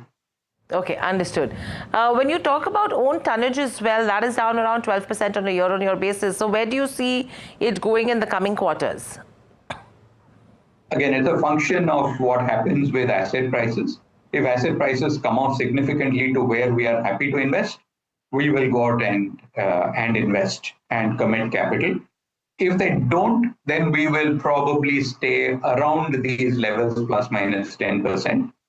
over a longer period of time, we have the ability to grow our fleet very, very significantly. But we will be cautious in doing that because we want to do it only when the price is right. And taking into consideration the diversified fleet of tankers and dry bulk carriers that you have, what is the company's long-term strategy when it comes to fleet management? Because the plan needs to be with regards to where expansion goes, modernization, or even for that matter, diversification. So our plan is to continue to have a diversified fleet like this, which are not going by the same cycle. So it helps us to sort of hedge and to have that they're not all pro-cyclical. It also helps us to do our capital allocation between ships which are at different points in the cycle. We will have this. We will, when we are looking at doing capex, we generally look at which is relatively the cheapest. So for instance, we are buying a bulk carrier now because they are relatively cheaper than where tankers are in prices. And that's our approach to it. Okay. And what's the outlook looking like when you talk about the North American exports, specifically for FY26, because the first quarter has seen a decline? Yes. So we've had poor oil exports from North America. Some to with Mexican exports into North America, so into US. So US exported a little bit less. They also imported a little bit less oil. We think this is turning around now, and therefore you should see more barrels coming out of there. We're also seeing a lot more OPEC barrels, so that's an even more significant factor really for the tanker markets. Got it. And with regards to the repricing of LPG ships go, how does actually that affect, your average daily earnings, just to understand? So we didn't have any repricings recently, except for one. We had one repricing, which was a couple of months ago for a mid-sized gas carrier. It's been marginally lower than the previous contract. Okay. And if you talk about the offshore business as well, what is the strategic role of Great Ship, which is the company's offshore business subsidiary? How does it contribute overall from a business perspective? And what are the plans for this segment? Yeah, it contributes. It is a business which is now net debt free and will be making a lot more in free cash flows. They have fixed rate contracts, and we expect that will overall help to stabilize the group's profitability. Okay. And in terms of freight rate movements, taking into consideration the way, tariffs are coming up, we are talking about a 50% with US, lots brewing in the global markets, right? So what are the key risks that GE Shipping sees out of all of this? And what are the opportunities that you see that could actually erupt as well? The problem with this is that it changes on a daily basis. It doesn't really affect commodity movement, which is our market. And therefore, we don't even try to think about what of these could happen. We'll face the market when it comes to it because we just don't have the ability to forecast. Okay. And from a freight price perspective, any trends that you're picking up right now? No, nothing really. Nothing really. The markets it's business as usual. Okay. My last question to you is, what should an investor actually watch out for a GE Shipping in FY26? What would be those 3 top takeaways? Yeah, so we hope to have some profitability continuing. We hope to get the opportunity to invest. The big trigger for us really is that we get the opportunity to invest because we haven't done capacity expansion for quite some time, and we would hope for that to come soon. There's no other real thing to watch out for. All right, and there you go. That was the management of GE Shipping talking about everything from their Q1 results to shipping rates as well as what they expect for the sector going forward. But tell you what, speaking of sectors, what is Citi's investment blueprint looking like? Which are the sectors that they're bullish on? We caught up, in fact, with the team. Let's listen in to find out which sectors they're betting on and what are they really penciling in when it comes to the markets. Our underlying theme has been good earnings visibility. okay, at reasonable valuations. So sectors like telecom, healthcare, those sectors still look pretty good to us. Okay. Okay, so if you look at like the overweights, we have like banks, which Kunal spoke about. We have cement as an overweight, which Rashi already covered.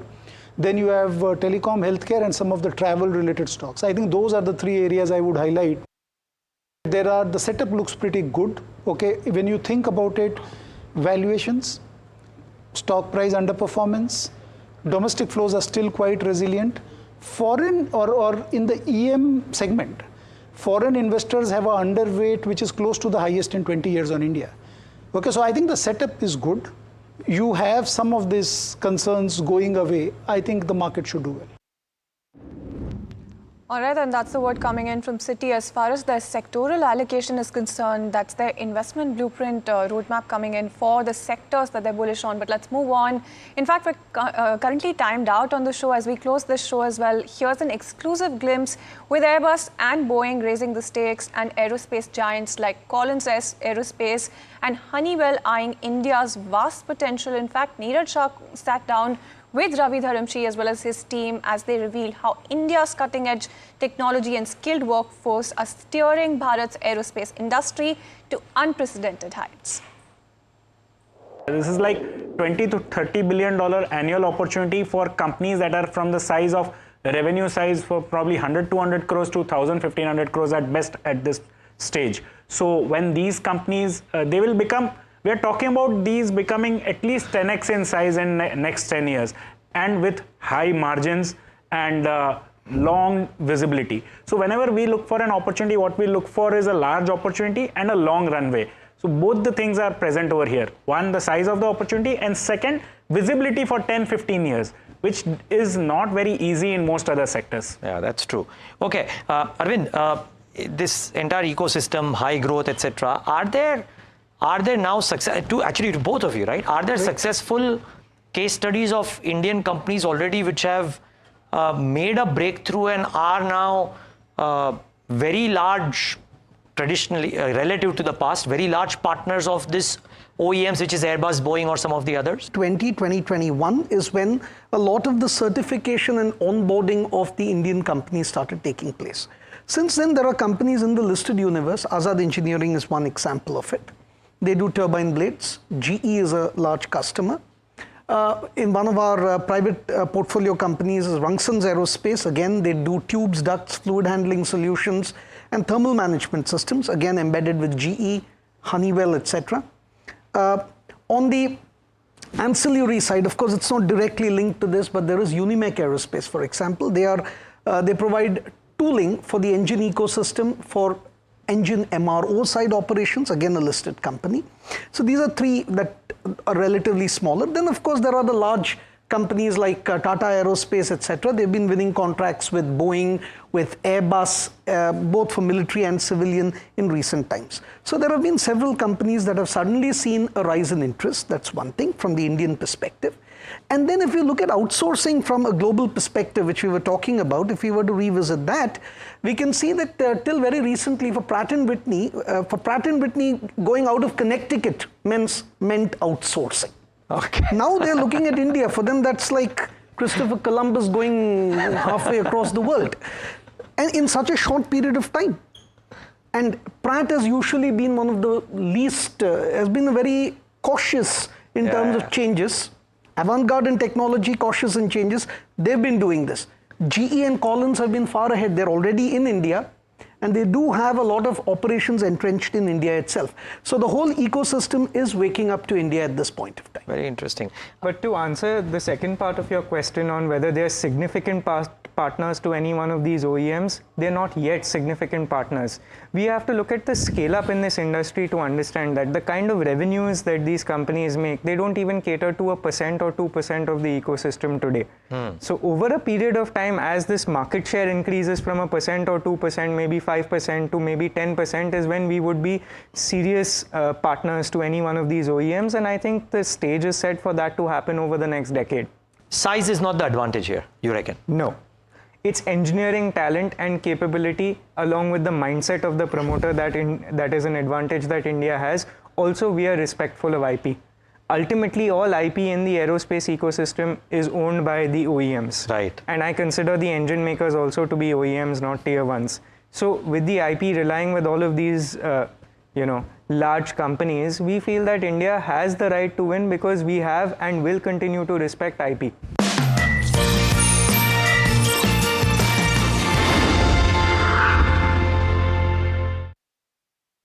तू ही तो है जिसकी सच्चाई वाली clarity की वजह से मैं आज यहाँ हूँ। गोल्ड प्लस सिल्वॉक्सी मिरर्स, ऐसी क्लैरिटी कि आपको सिर्फ सच नजर आए, चाहे कितने भी साल बीत जाएं। माय बर्थडे गिफ्ट टू पापा, ये उनके पापा की पहली गाड़ी एक गराज में पड़ी थी दार्जिलिंग में, फिर 3 मैकेनिक, पेंटिंग, पॉलिशिंग, जब इसे फाइनली घर लाया ना, तब लगा लाइफ में ग्रो किया है।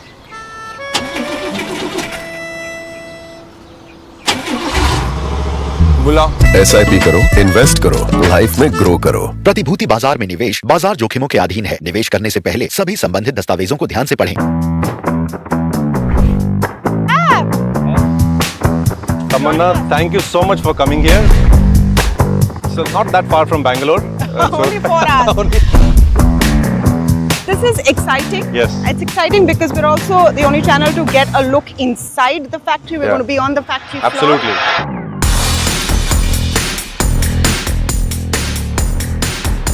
Wow. I'm tired of doing interviews in the boardroom, Ramesh. So good to have you in the manufacturing suit inside a clean room, not a boardroom. To make money, you need the vertical integration, you need the technology development, you need the product portfolio.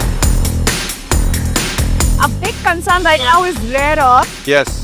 And I think we need to focus a bit on what you are trying to do to solve that problem. Global OEMs, Western OEMs are increasingly testing rare earth-free motors in their batteries. And OLA Electric is the first Indian company to do this. This is the output that comes here, Tamanna. You can see this is a cell. Oh, wow. Yeah.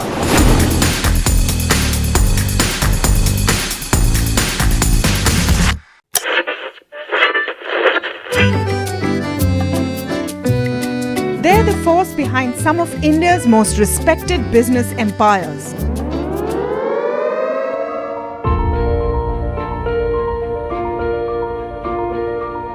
But you've rarely heard them speak. Now, for the first time, these leaders open up on succession, conflict, governance, and inheritance. Join me as we step inside boardrooms and living rooms of India's most enduring family businesses for real stories, raw conversation, resilient legacies.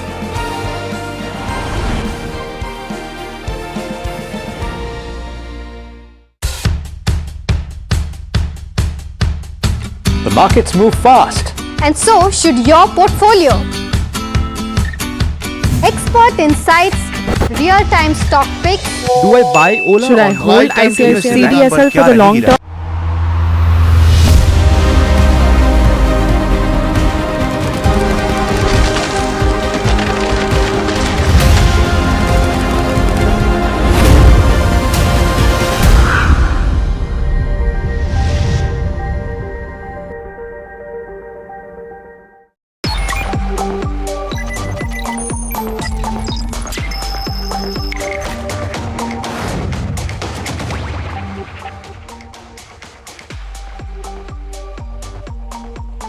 Hello and welcome to NDTV Profit. You're watching Profit Buzzers. I'm Hital Datia. With me is Alex Matthew. A downer in terms of markets today, Alex. You are seeing profit booking that has started to creep in. The reasons for that, not really known, but I think it is going to be a truncated week next week as well. So I think the volumes will now start reducing slightly. So that is one aspect we need to consider. But clearly, 24,900 is what Nifty 50 has tested right now. So very interesting, right, Hiral? And we were speaking about it at the start today. 6 days of gains for the benchmark. And okay, you can argue that a few of those sessions were just poking the nose above the water kind of situations. And we did speak about the higher highs for 5-6 trading sessions yesterday as well, and that was an interesting data point that we pointed out. Yeah, and so therefore, I would think that the long-term investor can take this with both hands if there is a level of consolidation that creeps in after a sustained up move for the Nifty 50. And look, we're not too far away from that 25,000 mark. Yes, we faced significant resistance. It took quite a while for the benchmark to break past that, and we've seen outperformance by the broader markets today. Of course, is a down day across the board, but then I think you'll take that period of a little bit of a consolidation. Also on the global stage, Hiral, there's that Jackson Hole address by Jerome Powell, his last address, so maybe some caution coming in there as well. Absolutely. There is some bit of cautiousness that is prevailing, but let's quickly look at Nifty 50, 0.6% lower. You have Bank Nifty as well, and then we'll look at the sectoral heat map to understand what are the gainers and you know, what is losing out. 0.8% lower in terms of Bank Nifty, so that's where the beating is. Media, which was the top losing sector for last 2 consecutive sessions, has actually risen today. 1.2% uptick on that one. Defense is seeing some buying interest yet again today. Pharma, healthcare is positive. You know, the read earlier was that Pharma probably will be on a lackluster mode, taking into consideration the 15% tariff that US has imposed on the European Union, but it seems to be on the opposite direction. So that is something that we need to categorically understand as well. Apart from that, what's losing is the metal index is trading under pressure. Consumption is weak today. Private banks are also under pressure. Oil and gas taking a beating as well. So that's the sectoral heat map. But let's quickly look at the top gainers and losers on Nifty 50. The contributors also would do if we can have that screen. RIL, the top gaining stock today. M&M is another one which is seeing some good moves in trade. Maruti is up in trade. Sun Pharma is another one. Titan and Trent also gaining. Grasim is losing out today. As we speak. ITC is also losing out. HCL Tech also under pressure. So those are the movers and shakers, you know, in terms of the large cap space. But let's quickly look at broader markets as well, right? There are a few interesting counters to pay attention to. So ABFRL, something's cooking there. You have had news items come through during the week. Let's pull up Aditya Birla Fashion and Retail. It's up about 7%. Vodafone Idea. There was that news item that talked about maybe another breather for the stock. The PMO looking at this very closely is seeing tremendous volumes. Take a look at that volume number, and it's actually 400 plus times the 30-day average. ABFRL also seeing significant volume. Another counter that's up and about on very significant volumes is Z Entertainment. It's up and about. It's one of the top gainers of the Nifty 500, up about 5% or so. A stock that caught my eye this morning, and it was building on gains, maybe to a certain extent has given up some of that. Lemon Tree Hotels, let's see where it's at right now.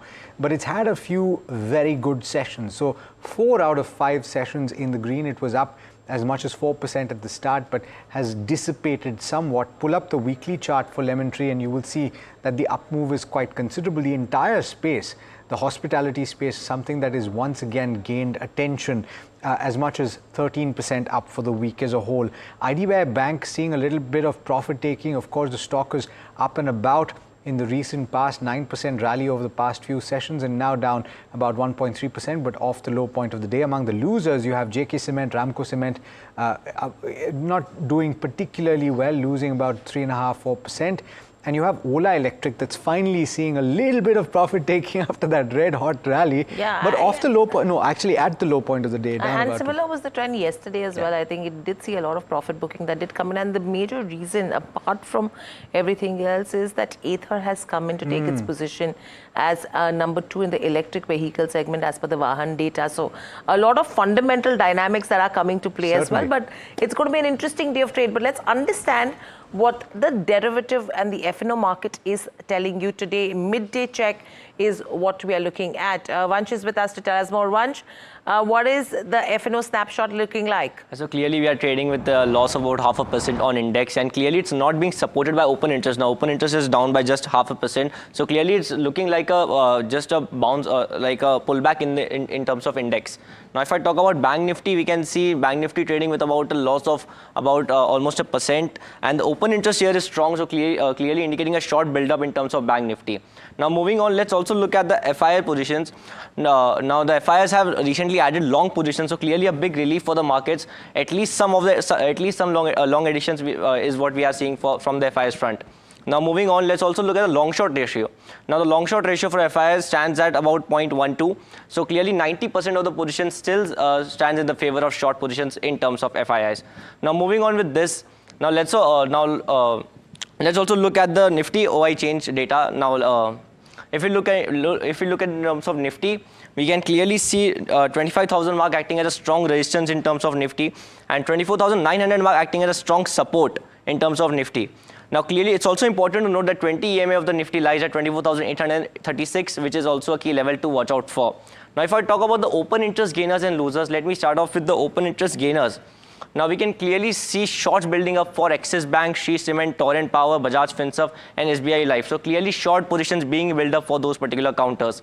In terms of open interest losers front, we can see short positions being closed for IRDA, CD, SL and Kalyan Jewellers, and long positions being squared off for Varun Beverages and Havels. So this is what the overall picture is looking like for the markets right now. Got it. Thanks, Vansh, for that update. All right, so that's a derivative picture for you. We are joined this afternoon by G. Chokalingam, who's founder and managing director of Economics Research. Mr. Chokalingam, as always, absolute pleasure speaking with you. I have a question to ask you, and we were speaking with Blue Star at the start today, earlier in the session, and they were indicating, we were speaking with the management, and they were saying that there is, of course, this tailwind that will come through on account of the GST cuts, but there's going to be a period of pain, especially if the implementation of these cuts don't take place immediately. So, and that's across the manufacturing spectrum. Would you agree? And also from that perspective, as an investor, should you be prepared for a weak Q2 and then a pickup in the rest of the year? Yeah, certainly, September quarter is unseasonal for this kind of consumer durable companies because of the monsoon, which ends in, September. And our quarterly results also end, coincide with the September ending. So as you rightly pointed out, one can wait for Q2 results before plunging into the stock. Yes, GST cut, ultimate, the good monsoon leading to reversal of interest rate cycle, and therefore lower interest costs will prop up consumer durable demand in this country, and this could be one of the beneficiaries. So best time is to wait for Q2 results. Wait for Q2 results, that's the word coming in. But let's also understand what's going to happen in terms of the large cap space. NSE will be having a meeting today, and this is to understand what could be the candidates, in fact, which could be the candidates that could come in on Nifty 50, the ones that will go out as well. Nuvama has put out a report on the back of which Puneet is getting us all the details. Puneet, big Nifty rejig that is expected today. Who comes in, who goes out, and what's the impact that you're seeing? Well, thank you for that. So definitely seeing two big, exclusions as well as two big inclusions in the Nifty, and one of them is definitely going to be Hero. The much talked about additions first, Indigo, and this was one which was expected to come in this particular rejig. It has seen steady inflows when it entered the Nifty Next 50 as well, and over the last few years since it has been in that index, that's going to be one of the most pivotal ones to come into the Nifty, being the only profitable airline currently in the listed space. So watch out for this one. The other one's another stock that's been expensive on the valuations, but definitely one of the most fundamentally sound hospital chains. Max Health is going to be the other one. On the losing side though, Hero, while it has seen a steady run up over the last 6 to 8 weeks basis on what's happened in the GST rate cut, and could be one of the biggest beneficiaries of that aspect as well, we are going to see exclusion of Hero, as well as something like an IndusInd Bank, which has had its issues amongst others. When you look at the stocks, of course, we're seeing and expecting an inflow of about $500 to $507 million for something like an Indigo. Max Health is going to see over 400 million of inflows, while we've also seen, the likely exclusion of something like an IndusInd and 240 million outflow on this one, along with a similar number for Hero MotoCorp as well. The other one, which is Nifty Next 50, and here is where it gets interesting, because we see a lot of inflows for this index. It generally gets a lot of the mid caps which have done really well in this aspect, and hence the valuation multiple for the Nifty Next 50 is generally much higher than the Nifty as well. So if we can go on to the previous list, solar industries was definitely one of them that I wanted to mention from that list. Mankind, Siemens Energy, Hindustan Zinc, as well as Union Bank. While Union Bank was also expected to come into this list as well. The other ones, Hindustan Zinc was the other one. It did miss, previous inclusion despite meeting key criteria, and that now stands having a stronger chance subject to the parent index that we spoke about as well. Likely exclusion from the Nifty, of course, Indigo is going to be one of them, but Dabur has been underperforming the index for a while now, and hence we're going to see that exclusion happening for the Nifty Next 50. And finally, the timelines. July 31st is the cutoff date. Official announcement is expected in the second half of August, and the effective date is expected on 29 September of 2025. Got it. All right. So you have a list. Thanks so much, Puneet, for that. You have a list of stocks that are making way and entering. But having said that, it's always interesting to look from an academic perspective and also the short-term impact of flows.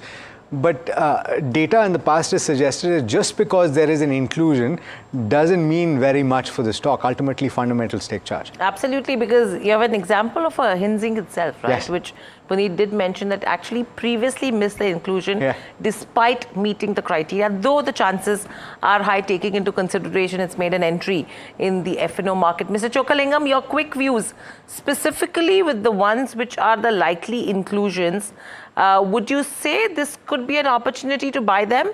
And secondly, if you have to look at the potential exclusion, Hero Motor, that stock is trading under pressure today, probably on the back of this news. How would you look at it? Yeah, very interesting question. Based on my experience for more than 25 years, I would say that, exclusion, inclusion, they don't guarantee the success or failure. The history, if you look back, there are cases where the stocks excluded from a broad index, they have done very phenomenally well. Sometimes the stocks included also failed. So ultimately what matters is the valuation. Yes, for traders and short-term traders and speculators, it may mean something for a possible short-term gain, but definitely in the medium to long term, the valuation only becomes very important. So among the stocks which your colleague has mentioned, yes, Indigo deserves to be included in Nifty because it's something very unique industry which is not fairly represented in the broad index, and it's also leader, dominant market share, and long-term prospect looks too good. Of course, the stock has gone up recently. We have closed the call also, but it's a good stock for passive investors. And also, I would not, become negative on Hero MotoCorp. That's because it is excluded. I would rather consider Hero MotoCorp because I found that it's very attractive in terms of valuation. In next 50, the two stocks which are worth mentioning, one is Mankind Pharma and the other one is Siemens Energy. These two also look good to me for medium to long term. All right, so a fair sense of what you should pay attention to. Of course, if we have the time, we'll go back to Mr. Chokalingam on what he finds attractive in this current market. But for now, let's turn attention to our systems. And it seems D Street is enthused by the acquisition or proposed acquisition of Novigo by this company. Let's bring in Jasmeet to tell you about what this means, what the strategy is, what the details of the deal are. Jasmeet? Well, right, yes, thank you for that. The stock is buzzing. It's up 11% on the back of acquisition. Let's quickly understand how will this acquisition benefit the company and what exactly is Novigo. Well, Novigo is an IT-based Mangalore company which operates in product as well as AI-based engineering. Well, this will be an add-on benefit for our systems. If you look at our systems as a company, it generally operates in AI-based and product engineering domain. When you look at the revenue of Novigo revenue for the last financial year stands at 264 odd crores, which will be a benefit for the company. On the other hand, the margins are at solid 25%. Now, while the company is paying 400 odd crores for the acquisition, which is nearly 6 times of the adjusted EBITDA. Now, quickly just to understand how will this benefit our systems, in particular to expansion. While Novigo has been growing at a compounded rate of 44%, while given our systems is growing at nearly 14% of compounded rate over the last 3 years, while this will be a benefit extremely adding on to the growth of the company. When we look at the other capabilities, this will be an assertive EPS starting from the year 1. When you compare the key financials, the revenue of our system stands at 1700 odd crores for the last financial year, while with this acquisition, the revenue is supposed to shot up by 14% and stand at 2000 odd crore. Apart from this, the capabilities would also add on to the niche software and AI-based system for our system, which will help them to expand geographically. And currently, our systems doesn't really cater to Middle East, while this acquisition will help them to cater to the Middle East region as well as to the South Indian region of the company. When you look at, apart from that, the combined compounded growth of the company is supposed to touch 17% versus that of 14% currently for our systems. This is the reason the stock is buzzing in trade today. Got it. Thanks so much for laying that out for us. Our systems, 5,500 crore market capitalization as things stand, gotten quite a bit of a pop in trade today as well. It's in the larger scheme of things, one might argue, Mr. Chokalingam, that it's not terribly expensive at, 29 times trailing at this juncture, a price to earnings. Do you track the company? And if so, what is the view? I've tracked it in the past, not intensively now, but I just now looked at fundamentals around 28 P, fairly priced. And unlike other technology companies, the OPM is also, operating margin also quite low at around 15-16%. So I think if it rises further, I would give a sell call on the stock based on my valuation.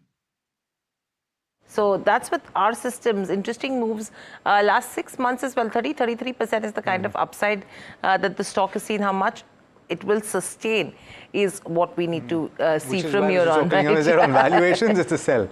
So, I mean, viewers take both the ideas into consideration, acquisition and valuations. But let's look at other three counters which are buzzing in trade today on the back of order wins as well.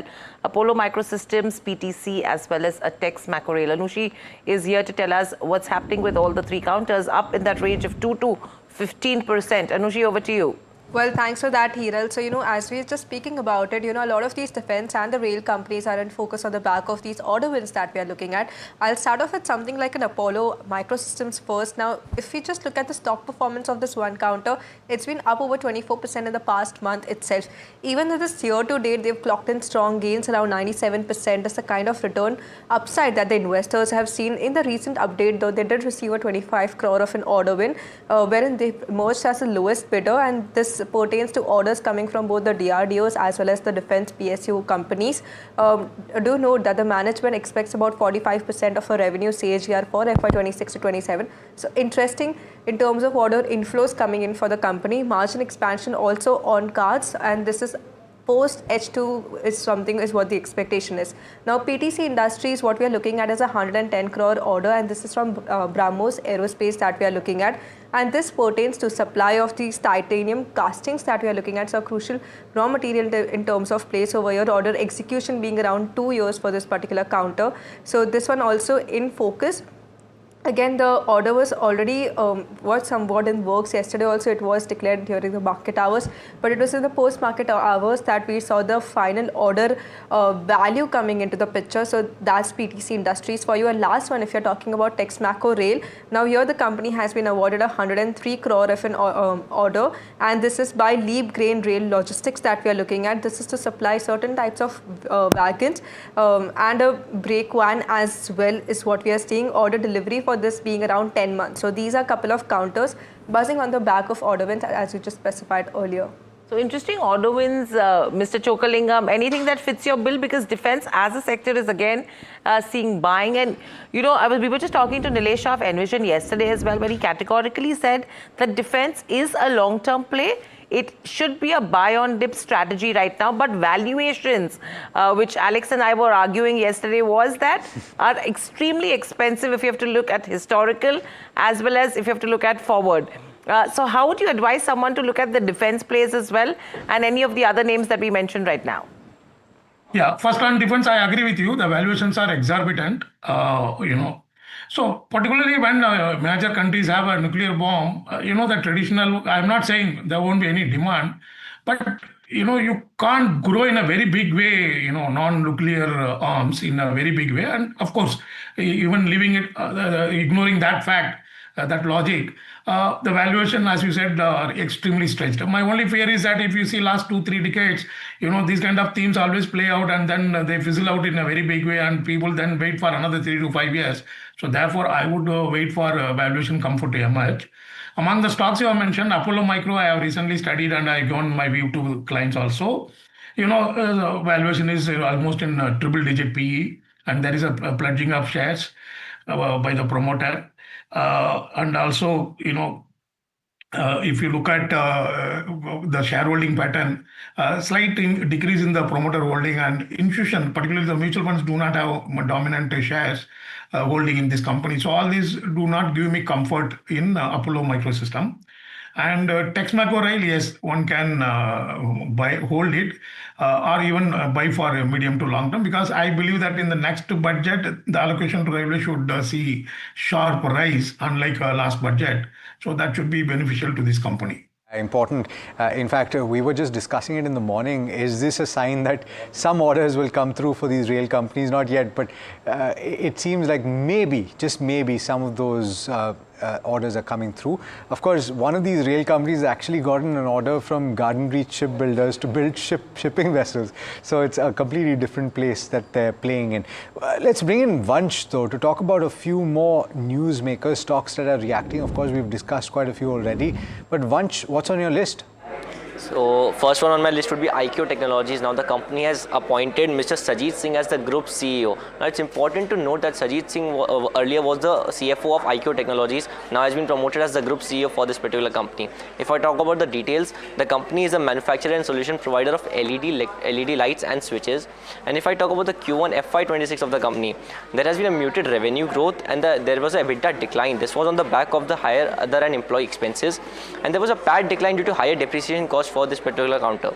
If I talk about the financials, what really stood out was the profit. The net profit was down 83% at 2 crores versus 12 crores.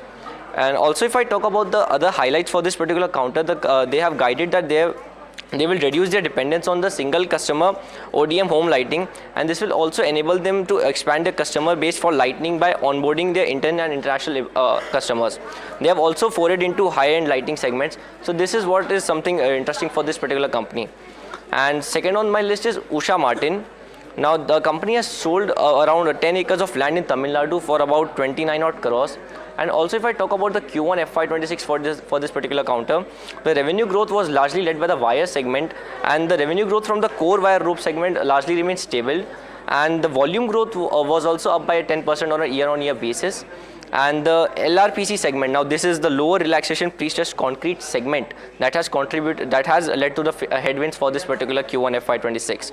If I talk about the numbers, what really stood out was the margins that were at 16.3% versus 18.6%. So clearly a cut that is coming in the margins for this particular counter. If I talk about the financials, the 3-year revenue CAGR stands at 5% and the 3-year PAT CAGR stands at 7%. But in terms of stock performance, the stock has rallied 11% in the past 1 year. So clearly the financials need to catch up for this particular stock performance. And also in terms of guidance for this counter, the company is expecting a stronger growth from H2 of FY26, and then this will be followed by transformation initiatives and capacity expansion. So clearly these are some of the stocks that are on my radar. Thanks so much, Vansh, for getting us those details. Now, Yatra is something that we've been speaking about quite a bit, and we are going to be getting a deep dive for you very shortly on that. But before we do, let me go to you, Mr. Chokalingam. I don't want you to comment on these news makers. I want you to tell me at this juncture, given all of the uncertainty globally and everything that you know domestically, what on a very strong basis are you going out and telling your clients to buy? What do you have conviction on? Certainly. We have been telling our clients, who have been writing ever since Mr. Trump has become aggressive against India in terms of tariff war, focus on domestic demand-driven stocks. So that is the safest thing to do. And also, second, 40 to 50% of equity allocation should be for Sensex and Nifty stocks. So by any chance, Mr. Trump becomes more aggressive, it starts disrupting even our service exports, then there can be a problem. In such a scenario, a possible scenario, the Sensex and Nifty stock would be very safe. They would become defensive because our domestic institutions have now emerged a strong, predominant institutional investor as compared to FPI, and they would largely provide support to Sensex and Nifty stock. So these are the two equity research strategies we have been suggesting. And there are many domestic demand-driven stocks like housing loan or hotels. There are a lot more. So that is what we have been strongly recommending. And again, third, look back September 2024, even now there are many stocks which are in favor. They have lost 30-40% now. So don't lose valuation comfort zone.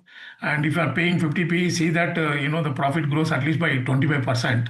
That is what simple common sense approach we have been advocating to our research clients. Hotel companies is what you're advocating as well right now. That GVK is what you're looking at. But something that relates to all of these hotel companies with regards to all your bookings as well, and when you have to travel, is a Yatra.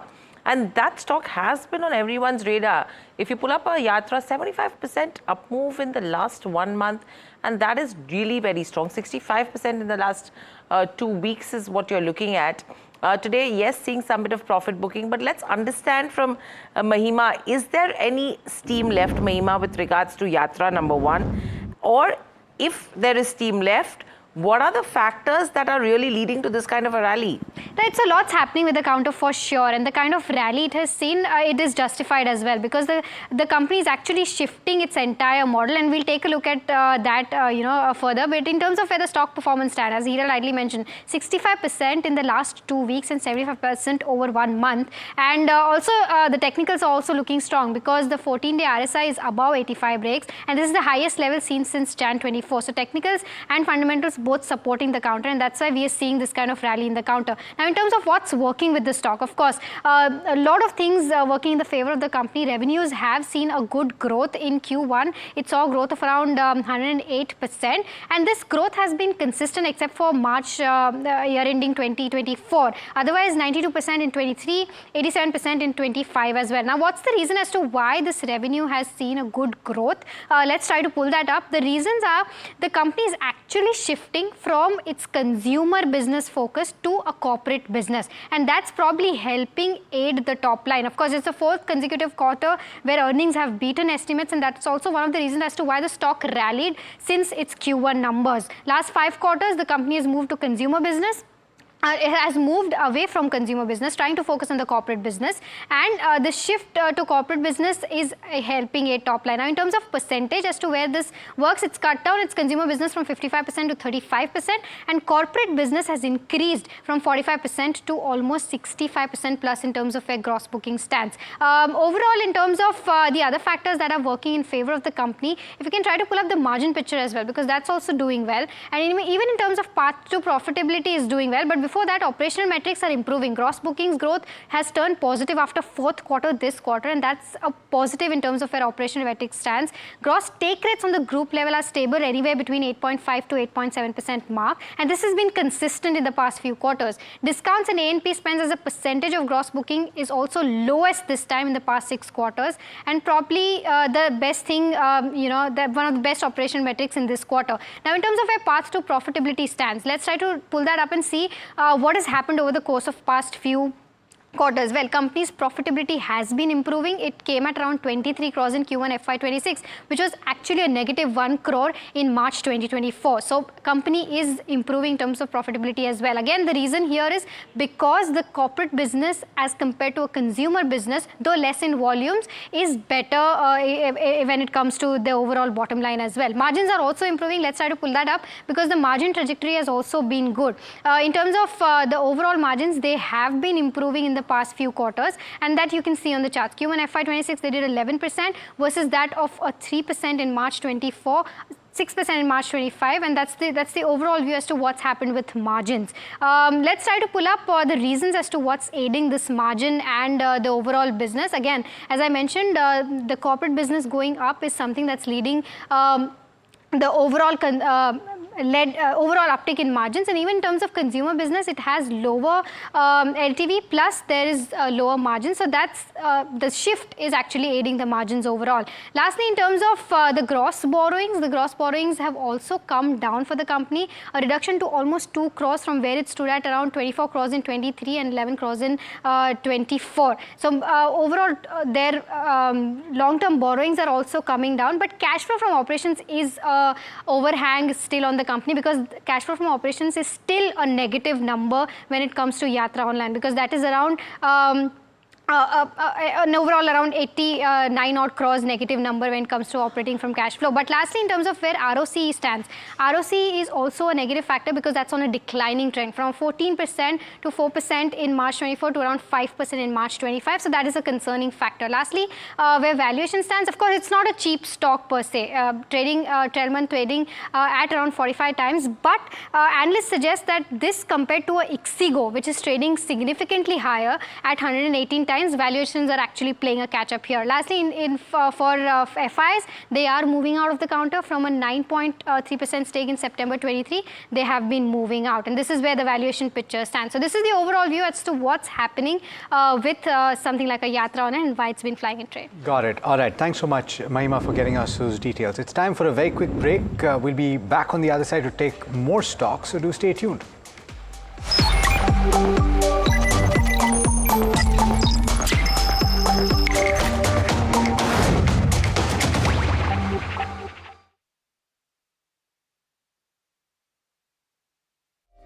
जब मुंबई से वापस Kolhapur shift हुआ तो सबने कहा कि dream city को छोड़ रहा है।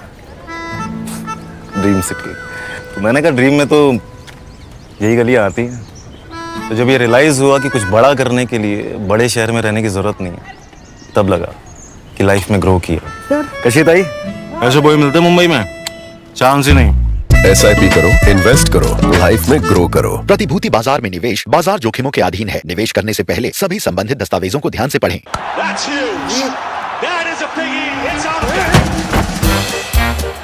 गोल्ड प्लस क्लियर ग्लास, पार हो या नियर, सब कुछ दिखे clear.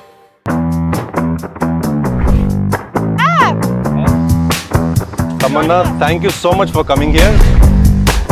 So not that far from Bangalore. Only 4 hours.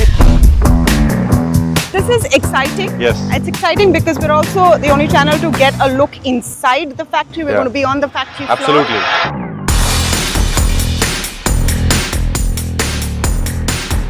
Wow. I'm tired of doing interviews in the boardroom, Ganesh. So good to have you in the manufacturing suit inside a clean room, not a boardroom. To make money, you need the vertical integration, you need the technology development, you need the product portfolio. A big concern right now is rare earth. Yes. And I think we need to focus a bit on what you are trying to do to solve that problem. Global OEMs, Western OEMs are increasingly testing rare earth-free motors in their batteries. And Ola Electric is the first Indian company to do this. This is the output that comes here, Tamanna. You can see this is a cell. Oh, wow. Yeah.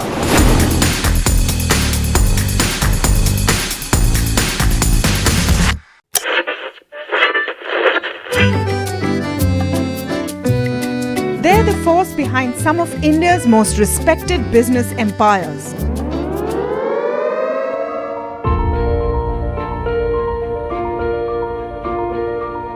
But you've rarely heard them speak.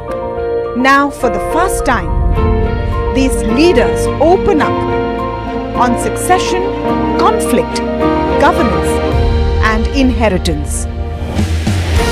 Join me as we step inside boardrooms and living rooms of India's most enduring family businesses for real stories, raw conversation, resilient legacies.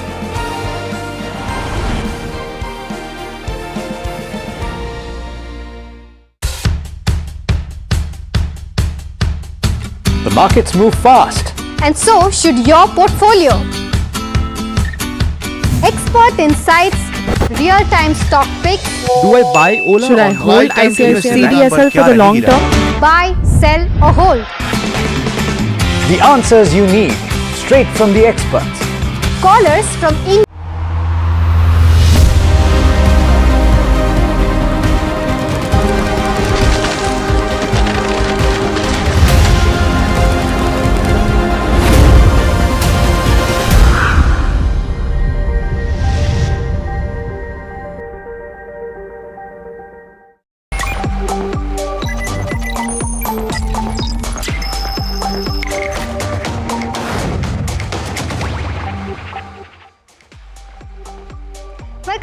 watching Profit Buzzers here at NDTV Profit. I am Mahima Vachrajani. Let's take a quick look as to how the markets are doing. The Nifty 50 almost at its day's low point, trading around 0.7% lower. The Bank Nifty also trading at its day's low point, down by about 0.8 odd percent. Overall, if you see the broader markets as well, the mid cap 150 largely flat, down by about 0.08%.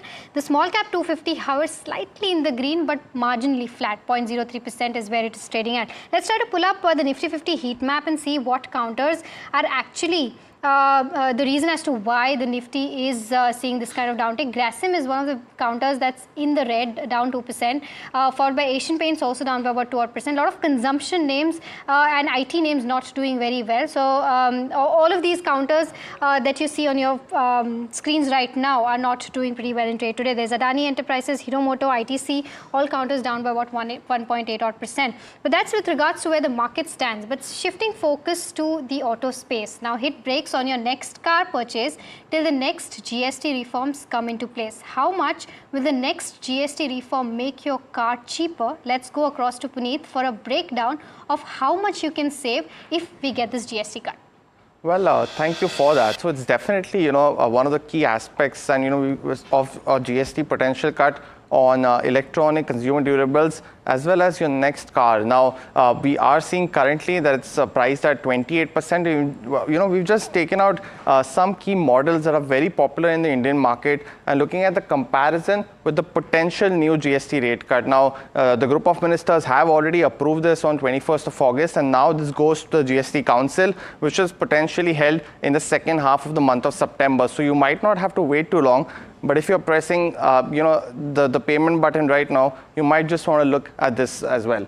WagonR as well as Baleno, two of the most popular cars from Maruti in the small car segment, they will move from 29 to 18%. We also have some other models in the bracket as well, like Desire, which will also go to 18%.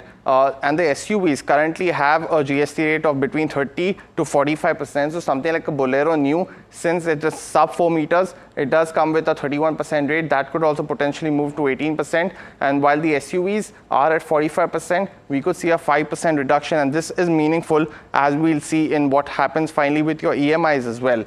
Something like the XUV 700 is the other one. It is currently attracting a GST as well as a cess of over 48%. This will go to 40% and will have one of the highest reductions in terms of price points given the new GST rate structure as well. Now, when you look at the old as well as the new on-road price for these cars as well, WagonR currently comes at 7.4 lakhs. We could see the price fall by almost 63,000 rupees because of the GST rate cuts and will now be available potentially at 6.8 lakhs. Similar to Baleno, the new price will be 8.1 lakhs and we will see a reduction of almost 75,000 rupees, which is more than 10% of the car's cost because of this GST rate cut if it happens. The other models, Desire is the one, it's a popular one. It's a new launch which happened last year in May. We've seen the price will fall sub 9 lakh rupees for this one, and we'll see a fall of almost 80,000 rupees on the Desire model as well. Something like a Bolero New, it's a very popular rural SUV, will fall to 12.5 lakhs, and we'll see the maximum reduction of 1.3 lakh rupees if this GST rate comes. Brezza is the other one. We've seen, the key integration for this one. From 11.5 lakhs, this will actually move to 11.1 lakhs. So it shouldn't be 15 lakhs, it should be 11.1 lakh on this model. You will see a 55,000 rupees saving. The Creta SUV is the other one where we'll see the prices actually fall for this one as well. From 16.1 lakhs, this will actually fall less than 16 lakhs for this one as well. When you look at the other ones, something like the XUV 700 will see a reduction of almost 1,17,000 to 20.6 lakh as the new price based on this GST cut as well. And finally, how much will you actually have to shell out in terms of your EMIs for all these vehicles? We've seen that currently, this is of course based on a report by Nomura. We see that on a 10-year basis with a certain percentage of 9 to 10%, which is a general auto loan percentage, we do see that roughly about 12,281 is what you pay as your current EMI. This will fall by almost 1,000 rupees per month to 11,234, and it has a cascading effect because this money is now available per month for you to have additional spending on other items, and hence it will help with the GDP growth as well. Something like a Baleno will fall to 13,300 or 1,200 rupee deduction in your monthly EMI. When you look at the other models as well as the SUVs as well, Desire will fall to 14,100 or 1,300 rupee reduction. The Bolero New will go from 22,800 to just 20,500, and we're going to see almost a 2,200 rupee reduction in your monthly EMI. Something like a Brezza from Maruti will go to 18,300, while something like a Creta, which will go from 45 to 40% in terms of GST rate, will now have a monthly EMI of 25,500 with almost 1,000 rupee reduction. So you get 1,000 rupees additional savings by just this GST rate cut as well. The highest one will be seen in XUV 700. It is currently at 48% in terms of GST and will fall to 33,868. So that's one of the key aspects that we've looked at for your new and your next car purchase. You might want to just put in a few more weeks of additional hold, and in case you've already bought it very recently, it's time to ring that caller to your dealer and probably ask for that some more discount or accessories if you can, because this one is going to be a big one. Absolutely. Thank you so much, Puneet, for putting that into perspective. And I'm sure this is going to help a lot of viewers watching this entire link. Thank you so much for that. Mr. Chokalingam, and in fact, we're also joined by Akshay P. Bhagwat, who's the Senior VP at JM Financial, joining us on the show now. A very good afternoon to you, Akshay. Mr. Chokalingam, I'll come to you first on this one. We've been talking about how this entire new GST reform is going to help the auto space as a whole, and this brings a whole new perspective as to how this will help buyers as well. Your view on this entire thing that's happening, and especially with regards to the auto space? Yeah, certainly, we can expect concession to auto sector. There is no doubt. But the magnitude of the concession, I think we need to wait. We need to see how much actual cut would happen. But definitely it will be there. And second point, I would go with a player like a M&M, because even in the tough time, it has done phenomenally well over the peers. So when the industry gets a tailwind, I still believe M&M would do much better. And also, tractor segment is there. As compared to many big players, this is the only one has tractor along with the automobile segments, and there also we are expecting a GST cut. So therefore, M&M would be a biggest beneficiary, I believe. And third, ultimately, it should prop up single-digit growth, which is seen by automobile sector, to decent at least high single-digit or even probably the double-digit growth in the automobile sector. That should help the tire industry, because the tire industry has been growing only because of replacement market. OEM, it has been suffering. And also the tire industry is at a very interesting point now. Both the natural rubber and the oil price, they have crashed 18 to 20% in the last 2-3 quarters. So that also would augur well. So these are the three takeaway points I would talk about, the proposed GST rate cut for automobile sector. Okay, Mr. Chokalingam. Akshay, I'll come to you as well. Mr. Chokalingam found M&M as the key beneficiary of this. And today, even in Ask Profit, one of our technical analysts said that for the next 6 months, if you want to take a bet on 2 stocks, M&M could be one of them. How is it looking to you on the charts? Yeah, good afternoon. So on the chart structure, see, M&M has a very strong positive setup on the charts. If you look at the charts, I think we have had a yearly breakout at the levels of 3,200. 3,200 used to be a massive resistance, which was built in right from somewhere around June, July 2024. Multiple attempts were rejected to get past 3,200. But in the last month, we have seen strong volumes along with price getting past the level of 3,200, which is a technical breakout. So in all possibilities, technically, it is very strongly placed. And possibly if you're looking for target projections, short to medium term targets go as high as 3,600 to 3,650. There is a strong support at 3,200, below which you can maintain your stop losses. All right, so that's with regards to where M&M stands, and of course the entire auto pack. And sticking with the same theme, Force Motor is another counter which has been in focus, although seeing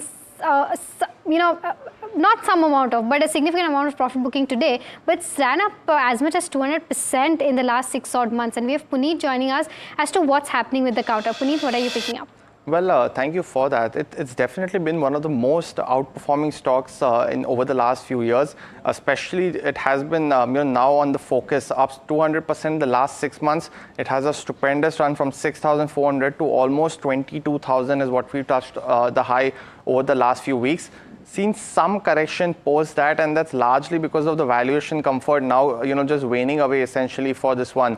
It's now trading at 33 times price to earning on a trailing basis. So definitely it is getting into the zone where it has lost some comfort in terms of valuation, but essentially a very big outperformer. When you also look at the positive sales momentum, it has been strong growth when it started with April. So 24% growth is what the company saw in the month of April. But that growth has started to just taper off a bit as we enter July, when we saw just about 11% growth in month of July. So we'll be able to see if the company can maintain the mid-teens growth for this year of FY26. But definitely a stock you should keep on your radar. Has done well for its investors over the last few months, but its incremental new launches such as the Urbania as well as the Traveller are gaining much more traction. So we could see a strong growth in FY26, but valuations have to be kept in check for this one.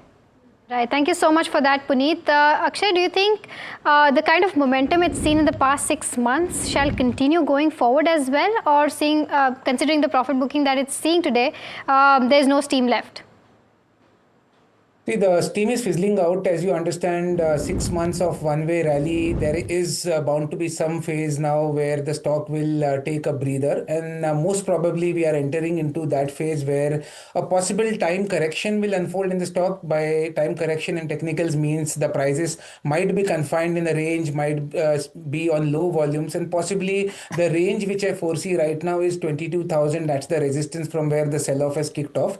And possibly this sell-off could abate somewhere around the levels of 18,000. So again, yes, if you are a trader now, that makes a lot of sense to buy around 18,000 for small recoveries which you might see on dips. But clearly the strong momentum or the major gains which the stock had to reward its investors is off, and their next couple of months can see a breather period in the stock. And not a cheap stock at all, for sure. But again, sticking with the same space, let's also zoom in and take a look at the sectoral picture for autos. What is being penciled in, and which are the companies that could benefit if these cuts, that is GST cuts, kick in? Listening to the word coming in from research analyst Mukesh from Anand Rathi, who has a view on this entire space. So on the packing order, I think the Maruti and Hero could be the bigger beneficiary as they are more exposed towards the entry segment, and a 10% reduction on GST. And then obviously there's a tax on tax of road tax also. So it's a good reduction for the small cars and entry two-wheeler segment. But overall, I mean, the whole PV segment and the two-wheeler segment would benefit. And then CV segment, it could be a partly where there are some truck operators which takes the input tax credit. Then for them, it would not be a major change. And tractors also could benefit with the reduction in the rate. So with the higher exposure of Maruti towards less than 4-meter vehicle, that segment could be the major beneficiary. Okay. In fact, even the FADA president, Venkesh Gulati, predicts that the proposed GST cut from 28% to 18% on small cars under 10 lakh will reduce prices by approximately 1 lakh rupees, boosting demand by at least 15 to 20% and improving affordability as well. Listening to what he had to say. The vehicles are being taxed at what, 48% or 50%. So 28 plus 20% cess or 28 plus 22% cess. And all the premium cars or even SUVs are being taxed at that price. If it comes down to 48% to 10% for a 10 lakh car is also a big amount. It is 1.5 to 2 lakh rupees. And if you talk about Mercedes or Jaguars or all those, you're talking of a huge amount of benefit being passed on to the customer. So it's just not entry level. No doubt entry level will get a push, like Sir said, because for the past 2, 3 years, 4 years, we are seeing entry level not getting that tandem because of the price increase, which we have seen because of the regulations and the product change. With this 10% reduction, anything which is 100cc motorcycle or a car which is below 10 lakhs will obviously get that push when they get a benefit of a lakh or a 20,000 in the two-wheeler segment. But this will affect the auto industry on the whole. The growth, what we were talking in this financial year, that it will be subdued or it would be a low single digit. I feel we can expect a better number in this financial year because of this GST cut. All right, so those are the views coming in from experts about how this GST rate cut could benefit the entire auto space. Now, shifting focus from the auto space to the pharma space, Divis is one of the counters that's buzzing in trade today, and this is after Citi that has maintained buy on the counter, and they see a significant upside and also find the valuations reasonable. Varsha joins us with more details on this. Thank you so much for that. 29% of upside potential is what we are talking about. Now, according to Citi, this is the top preferred pick as per Citi, and according to Citi, valuations are reasonable considering the weakness that the company has seen. So this is nothing but a buying opportunity that Citi is eyeing. But let's see what are the reasons why Citi has been giving this as a buy rating. One is the concerns about their hard drug interest store. The patent overhang has been overblown now, and so there would be no supply issues when it comes to API from the Divi's point of view. And also Divi supplies are not for the US market as per the Citi, so their API business is expected to continue. Now, the most significant opportunity that the Divi's has is the GLP, which is anti-diabetics or anti-obesity kind of products that the company has, and the sales. Consider the example of Eli Lilly's Mounjaro. The sales of this product is expected to double, and Divi's is expected to have a good opportunity when it comes to API of these products. The other thing is the future growth catalyst where Citi is eyeing on is several new initiatives are on track when it comes to Divi's, considering their 700 crore capex, the new manufacturing facility with 700 crore capex, and of course the supply of new GLP-1 products that the Divi's is eyeing, and lastly new custom synthesis molecules that the company will make for their customers are some of the key triggers that Citi is expecting for Divi's to play out, and hence 29% of upside potential that the company has in future, and this is why this is the top preferred pick for Citi. Okay, Varsha, thank you so much for giving us those details. Mr. Chokalingam, I'll come to you on this one. Divis, do you also think that it's reasonably priced right now?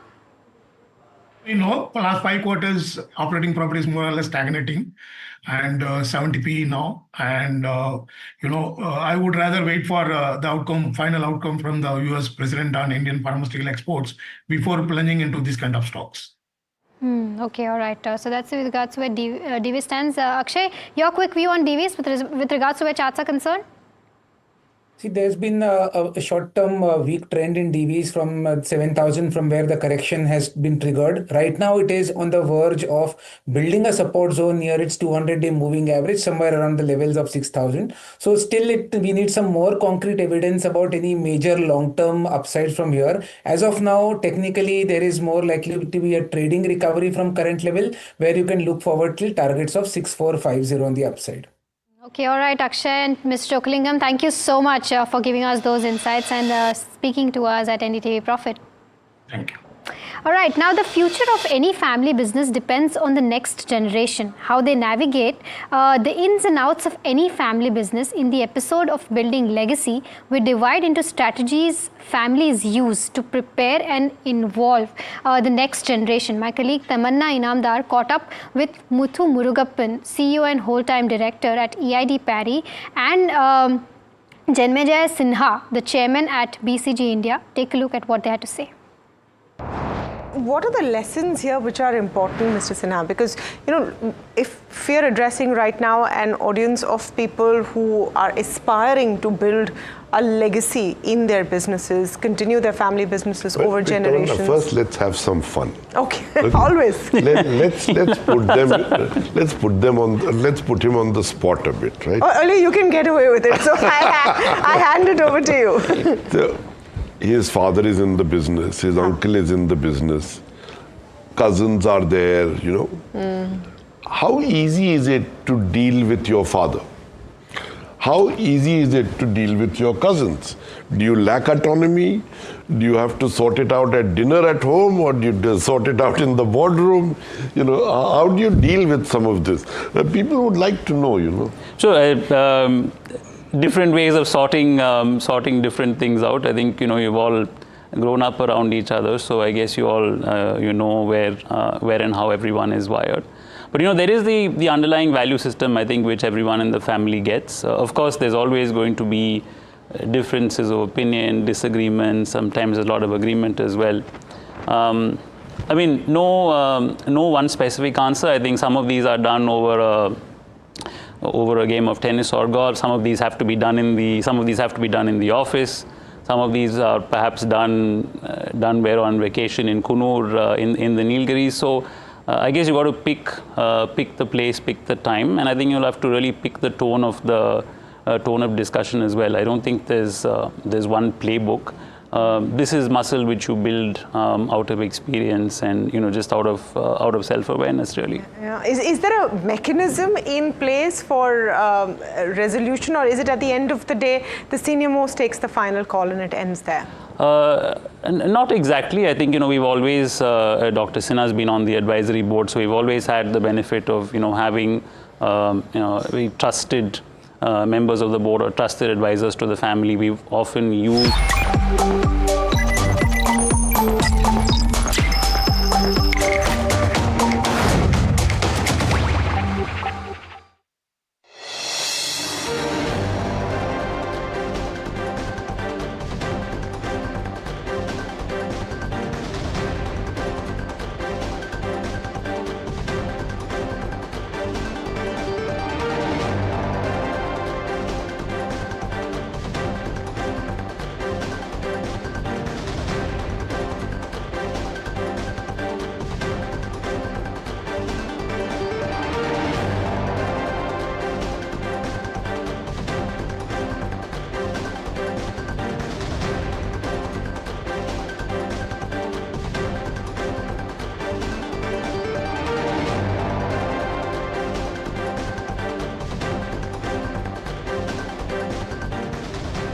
Gold plus optimistic reflective glass लगाओ, धूप की गर्मी को दूर भगाओ और बिजली का बिल भी बचाओ।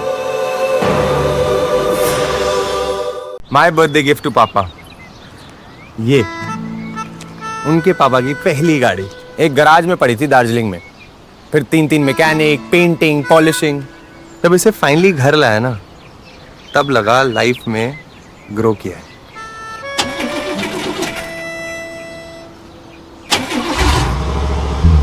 SIP करो, इन्वेस्ट करो, लाइफ में ग्रो करो। प्रतिभूति बाजार में निवेश बाजार जोखिमों के अधीन है। निवेश करने से पहले सभी संबंधित दस्तावेजों को ध्यान से पढ़ें। Tamanna, thank you so much for coming here. So not that far from Bangalore. Only 4 hours.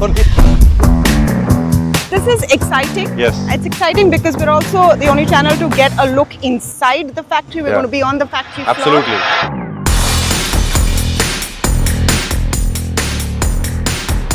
Wow. I'm tired of doing interviews in the boardroom, Bhavesh. So good to have you in the manufacturing suit inside a clean room, not a boardroom. To make money, you need the vertical integration, you need the technology development, you need the product portfolio. A big concern right now is rare earth. Yes. And I think we need to focus a bit on what you are trying to do to solve that problem. Global OEMs, Western OEMs are increasingly testing rare earth-free motors in their batteries. And Ola Electric is the first Indian company to do this. This is the output that comes here, Tamanna. You can see this is a cell. Oh, wow. Yeah.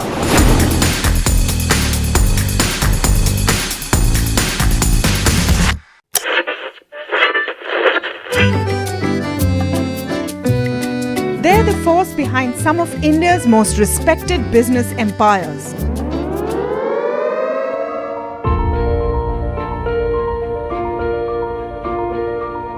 But you've rarely heard them speak.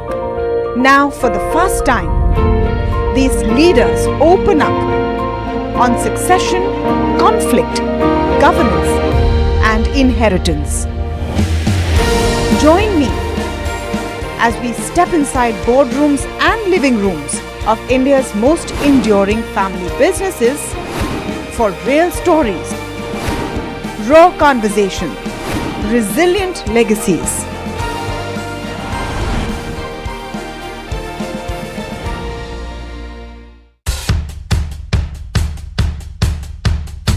The markets move fast. And so should your portfolio. Expert insights, real-time stock picks. Do I buy Ola? Should I or hold buy time to invest in CDSL that? for the long term? Buy, sell or hold. The answers you need, straight from the experts. Callers from India and across the world. Connect live, ask, decide and invest wisely. Your portfolio, your future. Ask Profit.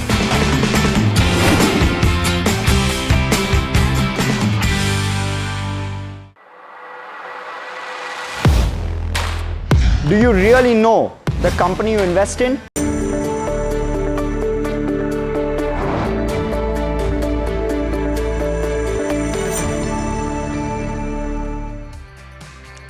Hello and welcome to NDTV Profit. You're watching Small Cap Buzzers. I'm your host Anushi Vakharia and with me is Puneet Chaveri. Now, just on the benchmark indices, as we discuss every day on this show, if you're looking at the Nifty 50 currently down about 0.64% in trade, currently at the day's low is what we are seeing over here, but it's not a pretty picture for the mid-cap and the small-cap indices as well. It's a mixed sort of a picture in terms of how both the indices are performing. And just for that, we have Puneet standing by to give us a detailed breakdown on the same. Puneet, over to you. Well, thank you for that. So definitely seen a lot of pressure on the main board indices today. We're seeing while the mid-cap 150 has also been underperforming, it's performing much better essentially compared to the benchmark index as well. It's down 0.08%, but definitely the 150-point reduction on the Nifty that we're seeing today, we saw that at the start and it's continued throughout the day as well. Let's now take a picture and look at some of the key losers in the mid-cap 150 first. We've seen stocks like JK Cement, Bharat Forge, as well as something like LIC Housing being under pressure. For JK Cement, we did see a rally at the start of the week, maybe some pullback from those levels as well. Let's also look at what's happening with some of the key players in the small cap space. For small caps, we're seeing some positive action today across the board. We're seeing something like Godavari Power being one of the biggest gainers. Something like Apollo Micro is also up almost 15% in trade today. It does come under our other active criteria. Let's go across to the previous graph very quickly and show across the other two stocks as well very quickly. In the previous segment, Royal Orchid is the other one, up 14%, while something like a Lotus Eye is also up 12% in trade today. So been a day where largely has been dominated by the broader markets, while small cap have seen some gains. We've seen some pressure continue on the mid caps today. Okay, thank you for that, Puneet. So that was overall a detailed market check in terms of what's happening with the small cap and the mid cap space. But an interesting management we have on the show right now, and that's Talbot's Automotive that I'm talking about. And to discuss on the outlook and the strategy forward, we are joined in by Naveen Juneja, the director and the group CFO of the company. First of all, welcome to the show, Mr. Juneja. Now, just on to the environment, if I want to address, the first quarter, we did see muted growth in terms of where the revenue numbers were. Volumes also we saw about a 5% of a dip. But the commentary remains stronger in terms of how the second quarter and the third quarter is expected to fare out. Just want to understand your overall assessment of the first quarter and the overall picture for FY26 that we are building in. Thank you for having me on the show, first of all. Regarding the first quarter, you are right. We had a muted growth. We were literally flat on the top line. But on the bottom line, we increased our bottom line by 10% by various VAB activities, etc. And in our second quarter, of course, we see the growth will be there in the second quarter. But as compared to last year, it should be not much growth will be there. And if we look at the year, of course, we are looking at a double-digit growth at the end of the year because a lot of my new projects will come in birthing in the third quarter and fourth quarter onwards. At the end of the year, we will be having a double-digit growth definitely in our business.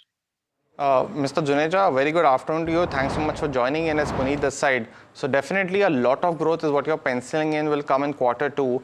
Let me just first start off with the order book, because we've seen in quarter 1 as well, you had the big order received of 580 crores. What is the expectation essentially that you will, firstly of any new orders that you might get, as well as what's the current order book and how much do you expect to be executed in FY26? Yeah, if we see for last one year, we have achieved an order book of around 1,000 crore. Out of it, around 140 crore will be commercialized in this financial year, and around 370 crores in 26, 27, and balance 500 in 27, 28 will be achieved. And Mr. Juneja, is that spread across some of the key verticals that you operate in, or do you see that a larger share is coming from gaskets and as well as heat shields? So if that order book which I'm talking about is across all sectors. If we do the breakup of that, around 40% of that will come from our joint venture Marelli, around 30% income from my venture of gasket and heat shield, and balance from rest of our business of forging and marble rubber.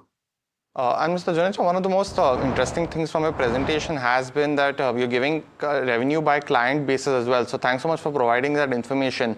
We've seen Maruti being at 17% of our total revenues, and recently we have seen the GST rate cuts, a potential one to say the least, coming in from 28 to 18%, expected to have a strong fillip on smaller cars as well as entry-level motorcycles. Just talk to us, what is your expectations from the growth from these clients? Have you already spoken to them? Because it's still early days, but what is the expectation of growth coming from these two segments for you going forward? First of all, of course, these are the talks that duty will come down, GST will come down on four-wheelers, especially small cars. In fact, commercial vehicles, which were also at 28%, they are expecting also some duty cut. Of course, the benefit will come down the line and the consumption will definitely grow. And I'm not factoring that in my projections at present. And two-wheeler duty will also come down. We are 15% of my portfolio in two-wheeler only.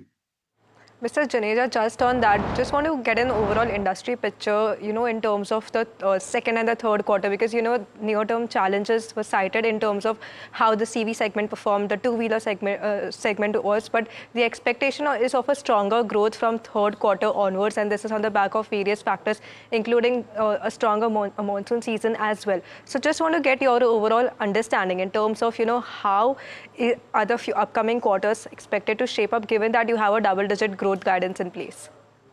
So July was a flattish month, and August seems a little better, and we are quite hopeful by September things will start going upward, definitely because of festive season, number one. And I hope so by September and the GST thing will be resolved. And going forward, I don't think so there will be any pullback. We feel so. We feel so. In terms of exports also, if you're looking at, currently you have about a 28% of a mix or so, and the target is to reach a 35% of a level by the end of this financial year. Now, if you look at the majority of the exports, UK accounted for about 56%. So just want to understand this bridge that we are looking from this 5 to 7% or so. Is UK going to be the contributor going forward, or are there other geographies also in place wherein you see more of these orders coming in place from? No, of course, you will see a definitely improved performance from the quarter 3 in the export segment. And I am hopeful that by quarter 4 will be around 30% of our business will be export, and 35% we said we'll doing by FY 27-28. Definitely will achieve that. And secondly, as regard the geographical thing, my UK and Europe will be number 1 and 2 definitely, because Europe will go further up because my joint venture will start exporting in the European market in the quarter 3 onwards. Mr. Juneja, last time we spoke, you did mention aspirations of crossing roughly about 2,000 crores in revenues by FY27. Does that guidance still stand? I think you were around 1,200 in FY25. So I told last time also that it is getting delayed by 8 to 9 months. We still adhere to that because of the launches by various quick customers abroad has got delayed. Hopefully it will become a reality by next year. So we are still hopeful that there will be a time lag of 8 to 9 months in that achievement. That's all. So specifically around 2,000 crores of revenue, you are now expecting from FY27, it should go to FY28, and you'll still update us on that, but that could be the tentative timeline. Is that correct? Yes, absolutely right, sir. And within the growth parameters, because from FY24 to 25 as well, the growth was slightly slower. You're mentioning for this year H2 that will start to pick up, and your new orders will be executed in next year as well in FY27, about 170 crores. What kind of revenue targets as well as growth that you're anticipating for FY27? And should we expect the margin to go up as well as new products as well as export get integrated? If you can just highlight on these two aspects. Should we expect roughly about 1,600 to 1,700 crores of revenue by FY27? FY27, then definitely it will be much more. It will be much more. Because this year I'm expecting a double-digit growth of around 12 to 15%. Okay, I can't, if the business continue like this, 12%, otherwise it can go up to 15%. And going forward, it should be around 20%. And final question from my side, Mr. Juneja, in terms of electric vehicles as well. You've mentioned that you're doing some more new orders with your, the joint venture that you have with Marelli. What is the kind of update as well as the growth that you're seeing over the next 2 years? Because you're seeing these newer ventures and newer orders essentially coming up in growth for you over the next 2 years. So if you can just update us on what's the trajectory that you expect these new ventures to go for you. So as regards the EV, of course, the Indian OEM manufacturers who have launched the diesel vehicle, because of the problem of real earth has been resolved to some extent from China import has been resolved. So I foresee that this model will be commercialized very soon, and in next 2 years we will see good growth in the domestic sector. As regards my European customer who had delayed the vehicle, we got the news that it will be launching the vehicle by the first quarter of next year. Hopefully, they will be able to achieve, and we will closer to that numbers which we projected there. Mr. Juneja, just a follow-up on the earlier question that Puneet had asked about the margin picture. Now, if you're looking at the current margins at about 16.5% or odd so, and you expect a further improvement going forward, just want to understand the target that you have for this FY26 and 27 as well. So, the target we set around 16 to 18%, of course, will be in that bracket. It will be between 16.5 to 17% for this year. And going forward, it should be around that 17% plus minus 2-3%. My final question to you is about the capex plans that you currently have. If you can give us more details on that. Yeah, during the year, we are having capex in the standalone business of around 60 crores. In the joint venture, we have a capex plan of around 70 crores, which are under implementation. And what would be the incremental revenues that you will drive from this? Of course, so next year we are looking for a growth of around minimum 15% to 20% growth in the business. Okay, thank you so much, Mr. Juneja, for joining and sharing that outlook on the company for the next 2-3 years forward. But so that was the management of Talbros Automotive that we are looking at. Currently, the stock is down about 1% in trade. But with that, let me welcome in our guest for today. That's Prashant Tapse, Senior Vice President, Research Analyst of Mehta Equities, joining us. Prashant, you heard the commentary from the management. While there are a couple of near-term challenges which took in place in Q1 of this quarter is what we are seeing. But the overall picture ahead looks quite healthy. What is your view on this counter? So considering the order book, what the management has guided, that is around 2,000 crores top line by 27 or 28. So that looks very much higher on the expectations. But what I'm seeing is from last 12 quarters, the growth was very much muted.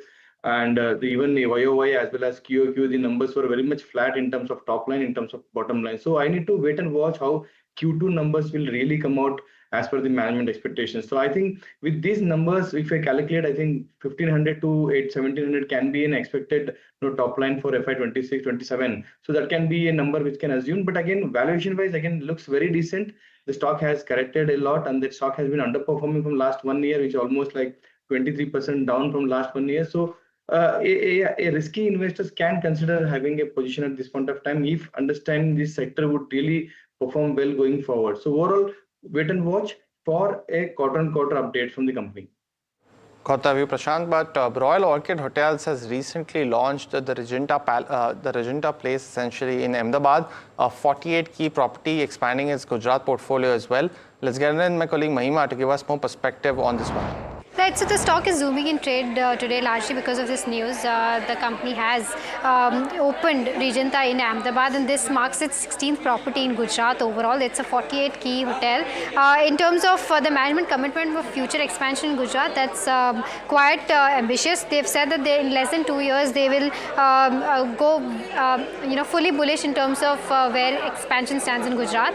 In terms of where the Q1 performance stands, it's been a decent quarter. Revenue grew around 8%. EBITDA saw growth of around 11%. Profits have grown around 28%. In terms of operation metrics also have improved a tad bit. The average occupancy at 69%. ARR has improved by around 6%, and the managed hotels ARR was up by around 5.5%. The management has also given a Vision 2030 and growth strategy where they're thinking of tripling hotels from 115 currently to around 345 hotels, and the keys will grow from around 9,600 to around 22,000 overall keys. Mostly, of course, asset light. Lastly, in terms of full year guidance, FY26 they are expecting a revenue of 100 crores, expecting 15% margins after lease rent.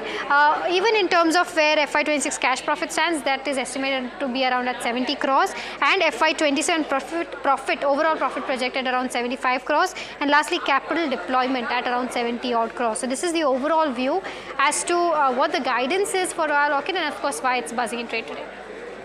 Thanks so much for that, Mahima. Prashant, let me come to you. It's a very strong growth guidance for Royal Orchid. We're seeing that strong reaction as well. What's your view on the stock, as well as any kind of commentary that you have on the smaller hotel space? We've seen Lemon Tree also be in investors' radar as well. What's your view on these ones as well? Overall, with respect to the hotel as a sector, very positive in in-house research.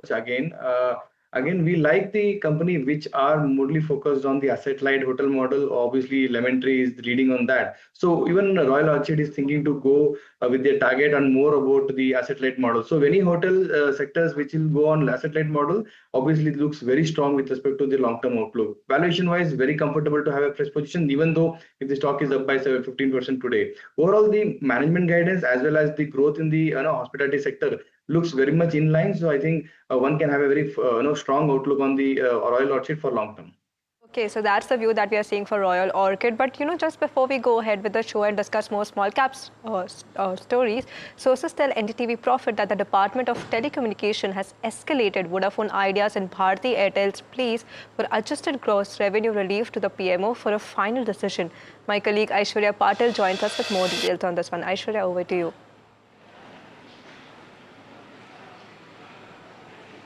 Well, what we're picking up currently is that the Prime Minister's office will be reviewing latest documents and a plan that the DOT has put forward, a proposal as far as the AGR dues are concerned, relief towards Vodafone Idea as well as Airtel. That is being reviewed by the PMO is what we're picking up from our sources. Now, if this plan is approved, what is on the cards for both these telcos who have massive amounts in terms of AGR dues? As far as Vodafone's AGR dues are concerned, that is likely to be reduced to about 28,000 crore rupees from the current due of over 83,400 crore rupees, while Airtel's AGR dues, those currently which stand at about over 42,000 crore rupees will be reduced to about 10,000 crore rupees, is just one part of the proposal. Apart from that, DOT has also pitched a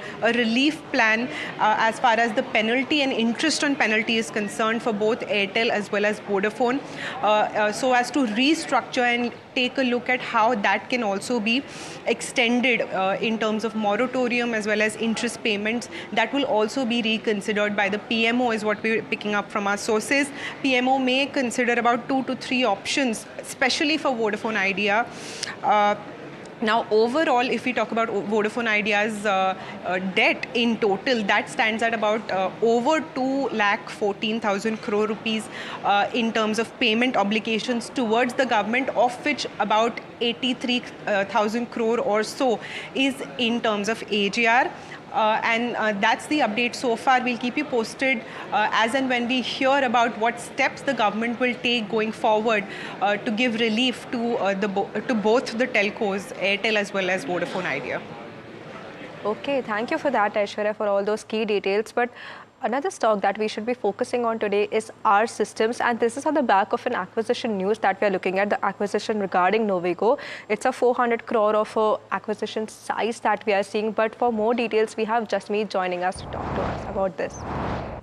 Well, right. Yes, thank you for that. The stock is buzzing in trade today and it's up nearly 11% from the 12% high earlier. Quickly understand what exactly happened with the company. The company recently acquired 100% stakes on Novigo. Well, Novigo is a Mangalore-based IT company which also services in product engineering as well as AI engineering. While this acquisition to create a lot of synergies, and that's why the stock is buzzing in trade today. Well, now let's quickly understand. Novigo's financial revenue stands at 264 odd crores with a margin of 25 odd percentage. When we look at the sales consideration paid by the company, it's nearly 400 odd crores, which is a 6x of adjusted EBITDA that a company is willing to pay for the acquisitions of Novigo. Now, how will Novigo exactly add value to our systems? Let's quickly understand that. Now, well, firstly, Novigo's compounded growth stands at 44 odd percent for 3-year average, while on the other hand, our system has a growth of 14%, while this would add a synergy of increasing the compounded growth of the company. Secondly, when you look at the capabilities, Novigo to add capabilities in terms of niche software development and in AI domain experience. On the other hand, this acquisition to be EPS assertive starting from the year 1 itself. When you look at the regions and other synergies, their company says they will be having synergies across various cost and revenue as well. And when you look at the expansion, with this, the company, our systems will be able to tap into a newer market of Middle East as well as southern part of India, given Novigo basically operates in Mangalore region. Now, when you look at the financial benefit that a company can get by this acquisition, firstly, the R Systems clocked in a revenue of 1700 odd crores in the previous year. With this acquisition, the revenue would increase by 14 odd percentage and go up until 2100 crores going forward. When you look at the margins, the combined compounded growth would stand at 17 odd percent, given that 14% earlier for our systems. When you look at the other highlights, why the stock also is buzzing is on the account of the NCD the company is raising of roughly 275 odd crores. While we also have a brokerage that came up with the note on particular acquisition, what they say is they maintain the long rating with a target price of 484 rupees per share, while they also see that this would add an increased revenue for the company of roughly 15 to 16%. Well, this is the reason why stock is buzzing in trade today. Okay, thanks for that, Jasmeet. Prashant, coming to you on this counter, now, as Jasmeet was just saying that 15 to 16% is the kind of incremental revenues that we're looking at. Along with that, the company also has a healthy profile in terms of where the margins are concerned. What is your overall assessment of this particular stock? So after understanding what the anchor has just updated, I think there's a good synergy between two companies which are getting merged, and there will be a good liquidity with respect to EPS expansion, as well as the company is going to expand towards a new geographical center like Middle East as well as in the South India.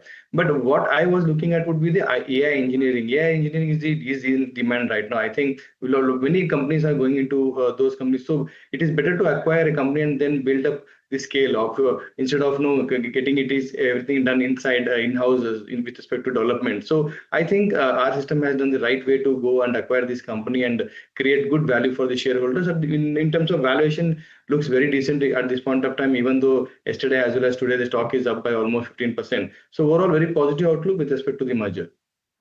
Got the view, Prashant, but let's get in my colleague Vansh now. We're putting the focus on Gujarat Apollo. Vansh, over to you. Well, so if I talk about the details of the business, now the company manufactures different types of mining and road construction and maintenance machinery. They also manufacture high quality crushing and screening equipment. Now if I talk about the other details, the company has a debt of about 50 odd crores and the market cap stands at 600 odd crores. So not a concern out there, but if I talk about the financials, the revenue was up at 11 crores versus 8 crores. The EBITDA loss of 2.3 crores versus a loss of 2 crores. And the net profit at 1 crore versus 4 crores. So clearly a disappointing set of financials in terms of Q1 for this company. But if I talk about some of the interesting things for this company, the renowned investor Mr. Ashish Kacholia owns 1% stake in the company as of June quarter. And if I talk about the technicals, the stock is already trading at the highs of 2008. So clearly a positive thing to watch out for this particular stock. Thank you so much, Vansh, for that. Prashant, a very quick view on this one. I'm not sure if you have any coverage on this one. We've seen, as Vansh was mentioning, that, the profits have actually fallen this particular quarter, but any kind of expectations that you have from this one if you track it? Yeah, you are right. I was not tracking this stock, but again, just having a look at the quarterly numbers were really bad.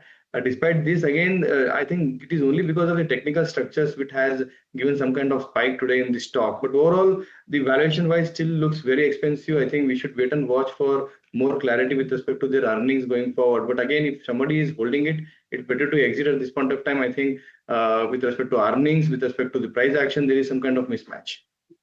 Okay, just a quick note on this counter, if you're looking at it, was just in the June quarter that Ashish Kacholia marked an entry in the stake in this particular stock with a 1.06% of stake. But that's all the time that we had on this edition of Small Cap Buzzers from Puneet and my side. Stay tuned for India Market Close coming up next.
तू ही तो है जिसकी सच्चाई वाली clarity की वजह से मैं आज यहाँ हूँ। गोल्ड प्लस सिल्वॉक्सी मिरर्स, ऐसी क्लैरिटी कि आपको सिर्फ सच नजर आए, चाहे कितने भी साल बीत जाएं। जब मुंबई से वापस कोल्हापुर शिफ्ट हुआ तो सबने कहा कि ड्रीम सिटी को छोड़ रहा है।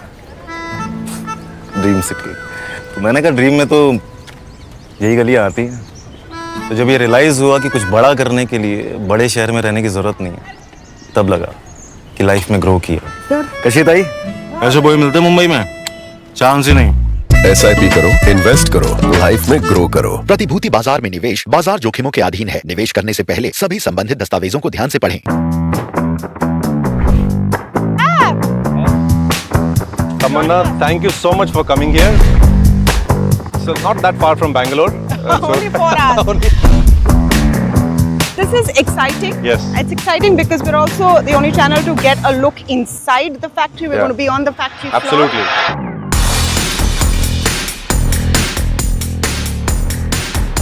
Wow. I'm tired of doing interviews in the boardroom, Ramesh. So good to have you in the manufacturing suit inside a clean room, not a boardroom. To make money, you need the vertical integration, you need the technology development, you need the product portfolio. A big concern right now is rare earth. Yes. And I think we need to focus a bit on what you are trying to do to solve that problem. Global OEMs, Western OEMs are increasingly testing rare earth-free motors in their batteries. And OLA Electric is the first Indian company to do this. This is the output that comes here, Tamanna. You can see this is a cell. Oh, wow. Yeah.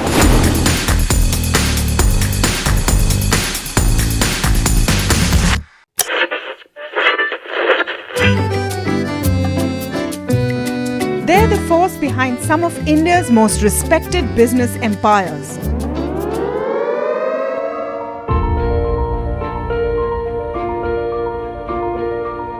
But you've rarely heard them speak.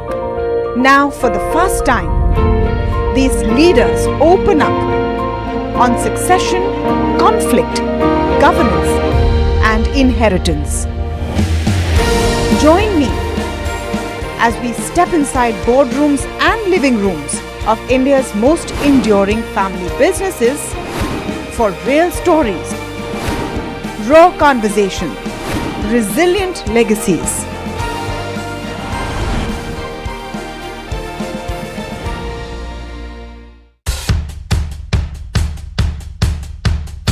The markets move fast. And so should your portfolio.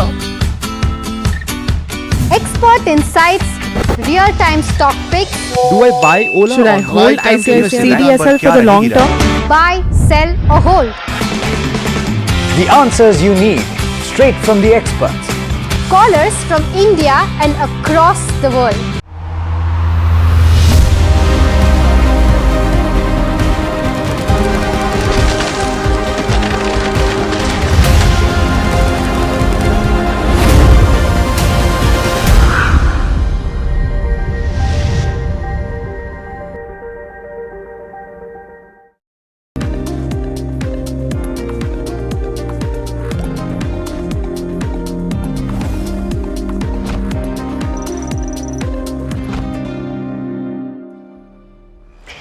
Welcome, you watching India Market Close here at NDTV Profit. I am Mahima Vachrajani. With me is Harsh Saita and Neeraj Shah. Let's take a quick look as to how the markets are doing. Well, it's not a good Friday for sure, certainly where markets are concerned. The Nifty 50 down by about 0.6%. The Bank Nifty down by about 0.8%, probably at its day's low point. If you can try to pull up the Nifty 50 chart as well as the Bank Nifty chart, see where they're doing, see what they're doing. Nifty not at its day's low point, slightly up, it bounced back from its day's low point, but still down 0.6%. But the Bank Nifty, that most certainly is at its day's low point, trading out 0.8% lower. Let's try to pull up the Nifty heat map and see what are the counters that are actually leading to this kind of downtick in markets. There are counters like Asian Paints, Grasim, ITC, some consumption names that are not doing well. Both down 2%, Grasim as well as Asian Paints. ITC also down by about 1.6%. There's also Adani Enterprises, Ultratech, HCLT Tech as well as JSW Steel, which are down by about 1.5%. But some counters that are keeping the Nifty in check includes your M&M, which is up 1.1%, followed by something like a BL, Maruti down by about up by about 0.5%. Sun Pharma, Dr. Reddy's, some pharma counters marginally in the green. Let's also try to pull up the advanced decline ratio and see how the broader markets paint a picture. There you go. It's skewed towards the sellers market today, and the chart throughout the day has been kind of widening. There is around 1300 odd declines versus that of 920 odd advances. Let's pull up the mid cap 150 and see what it's doing in trade today, and then followed by small cap 250 as well. Almost flat. The mid cap 150 is in fact flat itself. The small cap 250 marginally probably in the green. Yes, it's up by about 0.08%. Let's also try to pull up the BSE 500 and see what are some of the counters that are buzzing in trade today. There's KIOCL, which is down by about 4.5%. Star Cement down by about 4%. Godfrey Phillips seeing that profit booking, continued profit booking down by about 4%. Polyplex Corp, JK Cement, Supreme Petrochem all down by about 3%. Also Vodafone Idea doing well in trade today, up 8%. Aditya Birla Fashion doing very well in trade today, up 7%. Poly Medicure up 5.8%, and Z Entertainment also trading 4% higher. So that's with regards to where the markets stand. Neeraj, what are you picking up? Some flyers of the last few days or weeks are also coming under a bit of pressure. So you're seeing profit booking, for example, in Force Motors, and that stock stood out for me, down about 6%. Select cement names, Star Cement, for example, has had a bit of a pushback today. So that stock has corrected. Shankara Building Products is down about 7%.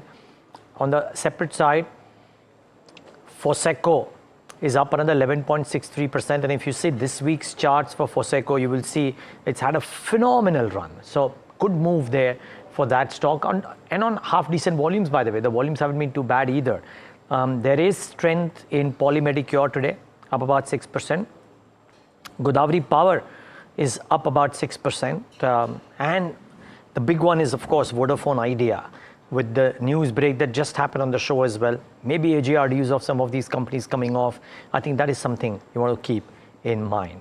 Okay, so those are a few names to keep in mind.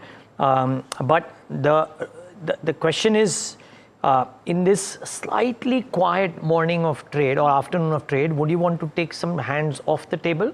Would you want to stay invested? Ruchit Jain, Vice President, Equity Technical Research, Wealth at Motilal Oswal with us. Ruchit, how are you approaching trade this afternoon ahead of the weekend? Yes, hi, very good afternoon, Neeraj. Very good afternoon, Mahima. Well, if we look at last no, 1.5 months, we have already seen a price-wise corrective phase in the market where the index had corrected from that high of 25,650 to the recent swing low around 24,150. Now, in this correction, the 200 DMA has not yet been breached. So we believe that the price-wise corrective phase is behind us now. And what we are witnessing right now could be more of a time-wise correction in the short term. But looking at the overall momentum in the broader markets, which seems to be much positive, so we think that it would be a buy and dip market where any declines towards the support of 24,800 should be used as a good buying opportunity. So the broader momentum seems to be a bit sideways as of now for the very short term scenario. But considering a bit medium term, I think the downside seems to be very limited. So whenever in this consolidation market comes towards the support and around 24,200 is a major support which is placed. So that should be used as a good buying opportunity. Okay, viewers, keep in mind that people who are wanting to take trades on either side, right? While Jackson Hole is one key event, if some resolution around this whole stress happens, then you might actually see the markets have a good mood as well. So even shorts would be a bit worried about taking very high positions into the weekend. So that's the other thing to keep in mind. By the way, some flashes on your screen just before we talk more with Ruchit. Some flashes on your screen. Maybe some cap on this whole cap for premium hikes for health insurance. IRDAI, as we learn, is currently only in internal talks to consider capping health insurance premium hikes. There is no consultation that is happening with the companies as yet. So bear that in mind. That's the latest in this whole piece of insurance premium hikes that we are learning. No talks with companies, but internal chats on right now. And a lot of these general insurance companies which have got the health plan, or even for that matter, life insurance companies which might be now doing this, certainly remain in focus, Mahima, because of this. They're also saying that they may cap health insurance premium hikes by around 10%, but by next year. But this is, of course, if the talks fructify, is what the sources are telling right now. So that's with regards to where all these health insurance companies stand. But Ruchit, coming to you. Your picks for the day, and then if you have a view on any of these health insurance companies that you're liking, specifically where charts are concerned. So I have a couple of buy recommendations, purely based on the relative outperformance in the recent correction. So first is a buy recommendation in Nykaa. In fact, we have seen that many of these new age technology stocks have shown a good momentum over last couple of weeks. So Nykaa is one stock where technically there has been a breakout above its previous swing high. The price up moves have been supported by good volumes, and not only the daily chart, but even some higher time frame chart of weekly time frame chart are also showing a positive momentum. So I believe that Nykaa should show a good momentum on the upside from current levels. So keeping a stop loss below 215, we have even recommended our clients to go long in this stock for potential targets around 245, 248. And another name which we are picking up from a relative outperformance basis is Emphasis. Now, this is not an outperformance, compared to the whole market, but within the IT space, if you see, last couple of months, the IT space has not seen any significant up move, from in the recent correction. Now, for the first time in yesterday's trading session, I think after 1.5 or 2 months, Nifty IT index is closed above its 20-day exponential moving average, indicating signs of some pullback move. It may not be a bottom out or not be a reversal, but within the IT space, if you look at stock-specific corrections in this last 1.5 months, Emphasis is the only name which has shown a relatively strength where the prices have not seen any sort of significant correction, holding above its key 50-day exponential moving average as well. So we think that some pullback move would be there in the IT space in the coming week, in which Emphasis could be an outperformer, since it was an outperformer during the corrective phase as well. So Emphasis can be bought with stop loss below 2,800 for potential near-term targets of 3,000. And as far as the insurance space is concerned, I think overall trend still remains positive. There are no signs of no reversals technically as of yet. Certainly the outperformers being stocks such as HDFC Life and SBI Life. So one can be very stock specific, or maybe wait for the clarity on the news flows to come out. But yes, on a charts basis, HDFC Life I think stands out amongst the other names. Okay, all right. So that's with regards to where these health insurance companies stands, and of course life insurance as well.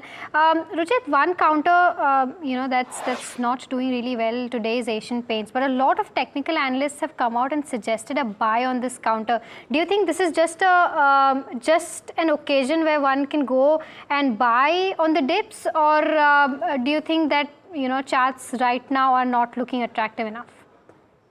There has been a big underperformance in Asian Paints. If you look at 1 year ago, the stock prices had made a high of around 3,300, 3,400 range. From 3,400, we had seen a correction right towards 2,100, and this entire period, our markets have done considerably well. At least for 6 to 7 months in this period, our markets have done quite well. So I think there has been a significant underperformance just because of oversold momentum setups. Recently, we have seen a pullback move, but I would wait for some price volume action to turn further positive going ahead. We may see some sort of time-wise correction now, if not price-wise correction, but 2,600 remains a significant hurdle for the near term, and on the low side, 2,300 is the support. So we think that there could be some time-wise correction in Asian Paints for now. If one is looking for any sort of contra trades over here, then maybe if we get some dip towards the 2,400, 2,300 range, then the risk-reward ratio could become favorable over there. Mahima, the other thing is the conversation that we have had through this week with market veterans, and one of them was, of course, Mr. Ramdev Agrawal. And yesterday in the conversation that we had, while we played out about 10-12 minutes of that conversation, the part that we were not able to play out, and we'll try and do that right now, had him speak about the capital markets theme and how people should have that in the portfolio. So we'll, of course, wait for him to say it out. But the long and short of it seemed to be that if you have a 10-12 year vision in mind, then a collective of some of the stocks in this portfolio would serve you a lot of good. In fact, he's the co-founder and chairman of Motilal Oswal Financial Services, of course, spoke at length in detail about the capital markets theme. I'm telling you, this capital market services, you might club it wherever you want to be. It will become very large. Right now, approximately, see, the way to think about it is 0.5% of the total market cap. So market cap is about, say, 5 lakh crores, or say, 470, 480,000 crores. So the total addressable services, brokerage or commission and fees is about 160, 170 on the free float. Actually, our free float is about 2/3. So on the free float, the revenue base for the industry is about 0.5%, which is about 155, 160,000 crores. Now, free float is growing at, so the market cap is growing at about 15-16%. But since promoters are selling, now that's the only block left to be sold to the investors who are coming in day out. So now promoters blocks are coming. You might be seeing so many promoters blocks coming. So promoters are selling a little more. So I think the free float market cap in India is growing at about 18%. So in 4 years flat, it will double. So the addressable commission or addressable market is growing at about 18%, which goes from 1.5 lakh crores to 3 lakh crores in 4 years flat. And it is the nature of the business of the capital market is very consolidating. I mean, you have only about 10-12 meaningful brokers. 10-12 brokers have 80-90% market share in asset management, in wealth management, in the broking, and in other market intermediaries. There are only 1 or 2. So it's very, very consolidating. So, and asset light, very, very asset light. So I think there is going to be a lot of wealth creation from this particular segment also. All right, so that's a holistic view of Ramdev Agrawal on how he is bullish on capital markets. But talking about this one counter, that is Yatra Online, it's been flying in trade. In the past 2 weeks, it's gained over 65%, and in the past 1 month has seen gains of about 75%. Even in terms of where the overall technicals are concerned, the 14-day RSI is above 85 and has broken the level of 84 seen in Jan 24. So technically looking very strong in terms of fundamentals also. The revenue growth has been at a steady state, except for 1 year, that is 2024. The revenues have grown 92% in 23, 87% in March 25, and 108% in Q1 FY26. Post which we've seen the significant rally in the counter, and couple of things, working for the counter in terms of operational metrics as well. Now, why are the revenues actually improving, and what's leading to the growth? It's the fourth consecutive quarter where earnings have beaten analyst estimates, and last 5 quarters the company has kind of shifted from its consumer business to its corporate business. The corporate business is where the top line growth is coming in from, and of course the margin expansion as well. It's cut down its consumer business from 55% to 35% and increased the corporate business from 45% to gross bookings of around 65% plus. In terms of the overall picture as to where operational metrics are concerned, gross bookings growth has turned positive after 4 quarters. One of the reasons as to why the stock has rallied after its Q1 numbers. Gross take rates at group level are also stable between that 8.5 to 8.7% mark. Discounts and A&P spends as a percentage of gross bookings are lowest in the past 6 quarters, and that's one of the reasons that's aiding margins as well. Even in terms of the overall picture as to where path to profitability stands, where it was at a loss of 1 crore in 2024, March 2024, March 2025 it did a profit of 35 crores. In Q1 itself it's done a profit of around 23 crores, and this is a quarter where we've seen a lot of geopolitical headwinds as well. In terms of where the margin picture is concerned, margins have improved quite significantly from 3% in March 24 to 6% in March 25. It's at 11% in Q1 FY26. Now, what has aided the margins and profitability? Couple of reasons. One reason being the overall shift to the corporate business from the consumer business, because there's lower LTV there, and consumer business also has lower margins, so that's one of the key reasons. The second one being high customer acquisition costs in consumer businesses there, and that is also one of the reasons as to this shift will help aid margins to the corporate business. In terms of the overall picture of long-term borrowing, that has also reduced quite significantly from a 24 crore in March 2023 to a 2 crore in March 25. So we'll have to know as to whether they'll become, the total borrowings will completely go off this year or not. In terms of where the operating cash flows are concerned, that's a tad bit concerning because they are still in the negative. As of March 25, it stands at around negative 89 crores. ROC also on a declining trend, so that's also one of the pain points for the company, because that's come at 5% in March 25. 4% in March 24, and which was originally a 14% in March 2023. Lastly, in terms of where the overall FI picture is concerned, because FIs have been reducing their stake in the counter, it stood at around 9.3% earlier in September 2023, which has overall come down to around 2.8% in June 25. In terms of where the valuations are concerned, and before that, in terms of where the management guidance stands, 20% growth is expected in terms of revenue in FY26, and a 30% growth in EBITDA is what they are expecting. Lastly, where valuations are concerned, analysts believe that it's trying to play a catch-up with regards to where the Ixigo valuations are concerned. Ixigo valuations are as high as 181 times trailing 12 months, and Yatra stands around 46 times, and because the volumes here are much higher than something like a Ixigo, probably that is one of the reasons as to why the stock has been flying in trade. So this is the overall view.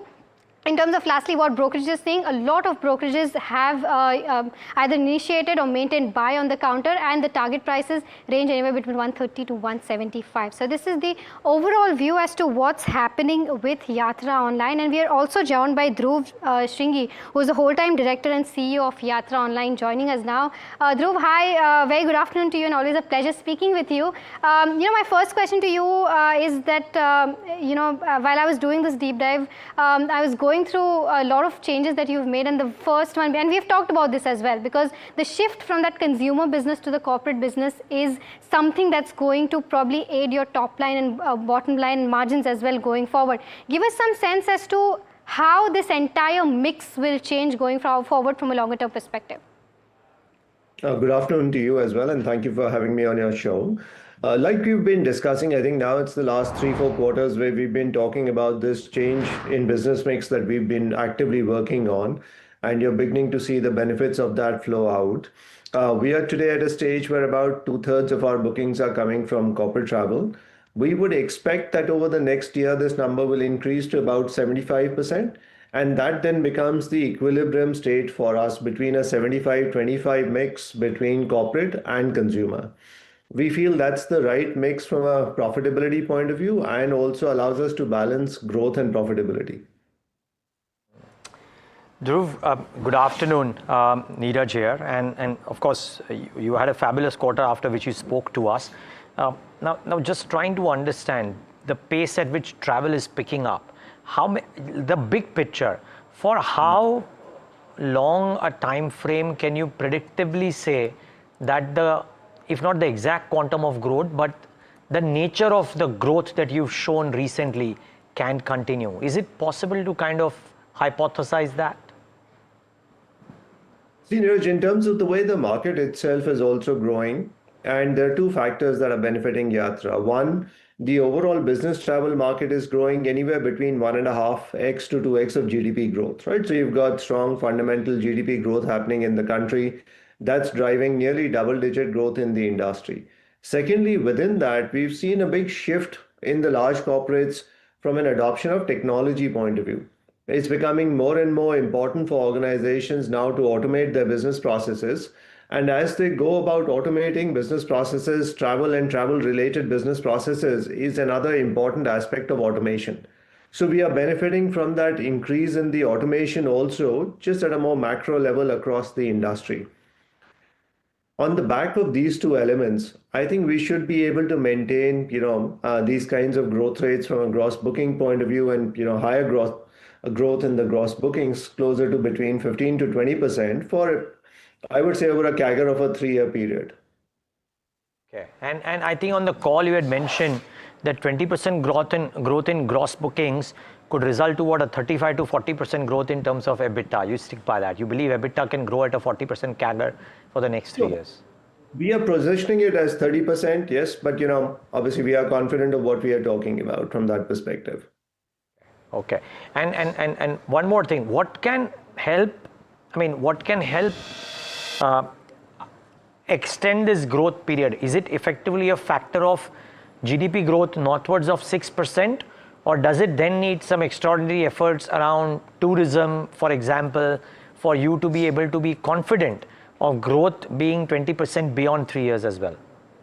So there are two aspects to it. One, you're absolutely right. From a gross bookings point of view, you would need the more macro number to grow at a faster pace, which means the underlying economic growth has to be faster. The second that we are also looking at is adding more products and services. And within that, we've seen, the cross-sell of hotels take off in a very meaningful manner. We'll be adding more products like car rental, etc., to our portfolio as well. So those should bring in another newer layer of growth as well as we go forward. So one, on the aviation side, I think it's going to be to a great extent dependent on the underlying macro. But over and above the underlying macro, we will also have the cross-sell, which will come in and drive further growth and profitability. Dhruv, hi, this is Harsh here joining in. I want to understand this larger focus with regard to corporate. What kind of a risk does that bring? From largely trying to first understand how sticky is the product from a corporate standpoint. And second, how many new corporates are you tapping into? Is that something that you all are doing on a recurring basis, going out in the market and tapping in? And how easy is it to acquire those new customers? It's a highly sticky business, Harsh. We integrate deeply within the organizations, right? We'll be connected into the ERP systems, the HRMS systems. Their employees will, do their purchasing workflow, approval process mechanism, everything on our platform. So it leads to a very high stickiness on the part of the customer as well. Our overall churn rates are less than 3% a year. So it's a very sticky business once we implement the solution. In terms of corporate wins, that's something that we are quite actively pursuing. In the last quarter as well, we had about 34 corporate wins with cumulative annual business of 200 crores. In the previous year, we had, almost 750 crores worth of business that we had won, which is currently in the process of being implemented, some of which has already gotten implemented. So there is a very healthy pipeline and momentum behind the business. And Dhruv, as you grow and as you scale, you're expecting retail to largely be as is, but is there a conscious effort to grow that part, the B2C part of the business as well? You're now guiding for the 75% mix in terms of your top line coming in from corporate. how much of the growth will come from retail and how much from corporate? Give us those numbers broadly. So in the near term, the larger part of the growth will come from corporate only. Retail will grow more gradually. A reason being that, we feel fundamentally at this point on the corporate side, we are able to create a high lifetime value of the customer. There is a big defensive barrier that gets created once the technology solution gets employed at the end of the customer. Hence, we are better off focusing on getting that more defensible business as of today, create that stronger moat for us, and then we can make another push, a renewed push sometime later on the B2C part. But from an internal bandwidth point of view, internal focus point of view, at this point, it's important for us to make sure that we go deeper in the corporate travel segment. What about the margins? What is the sustainable range that you're aiming at in FY26? Because Q1 for sure was that at 11% mark, but 2025 you ended with that 6% mark. So what is the kind of margins that you'll do in FY26? And even in terms of bottom line, you ended with 35 crores in 2025, but Q1 itself you've done a bottom line of 23 crores. So give us some perspective as to where this number will go from 35 crores to by the end of FY26. So in terms of margins, firstly, right, margins, we would expect the margins to be in the early teens this year.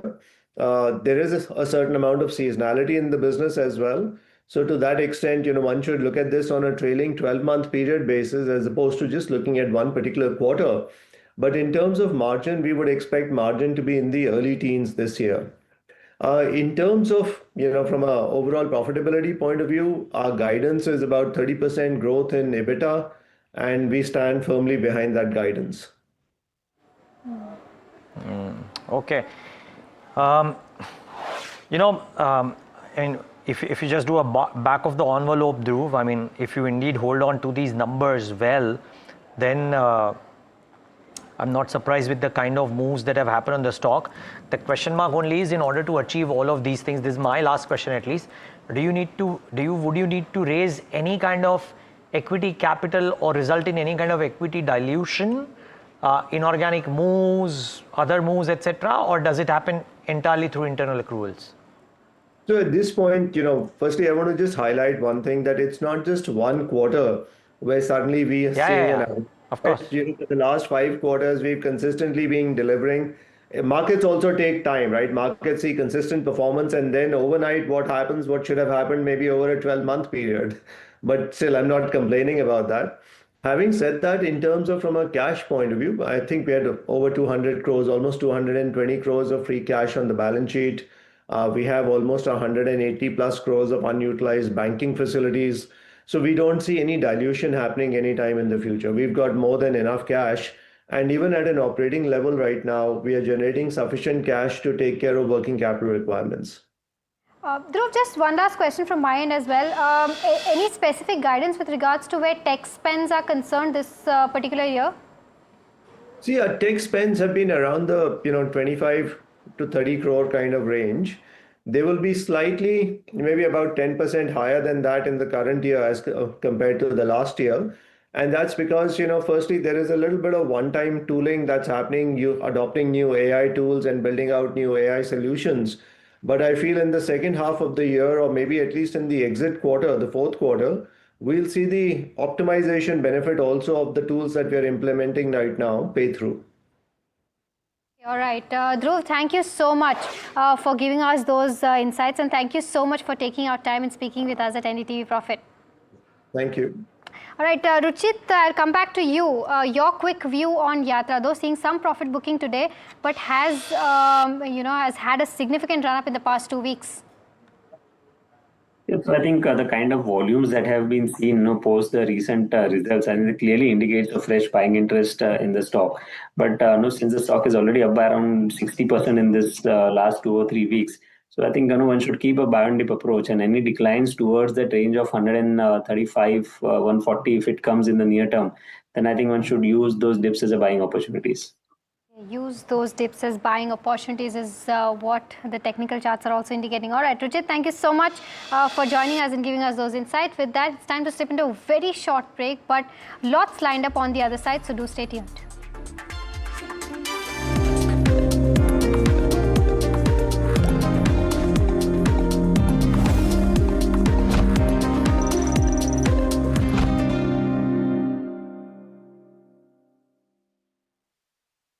My birthday gift to पापा, ये उनके पापा की पहली गाड़ी एक garage में पड़ी थी दार्जिलिंग में, फिर 3 मैकेनिक, पेंटिंग, पॉलिशिंग, तब इसे फाइनली घर लाया ना, तब लगा लाइफ में ग्रो किया है।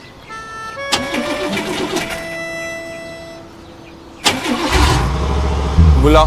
SIP करो, इन्वेस्ट करो, लाइफ में ग्रो करो। प्रतिभूति बाजार में निवेश बाजार जोखिमों के अधीन है। निवेश करने से पहले सभी संबंधित दस्तावेजों को ध्यान से पढ़ें।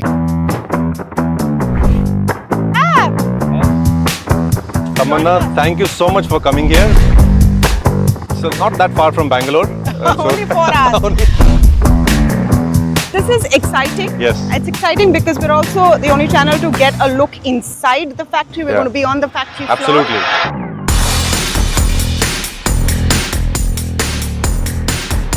Wow. I'm tired of doing interviews in the boardroom, Bhavesh. So good to have you in the manufacturing suit inside a clean room, not a boardroom. To make money, you need the vertical integration, you need the technology development, you need the product portfolio. A big concern right now is rare earth. Yes. And I think we need to focus a bit on what you are trying to do to solve that problem. Global OEMs, Western OEMs are increasingly testing rare earth-free motors in their batteries. And OLA Electric is the first Indian company to do this. This is the output that comes here, Tamanna. You can see this is a cell. Oh, wow. Yeah.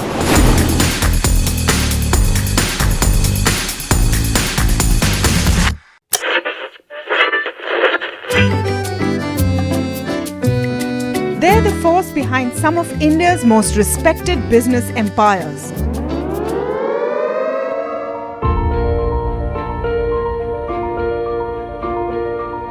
But you've rarely heard them speak.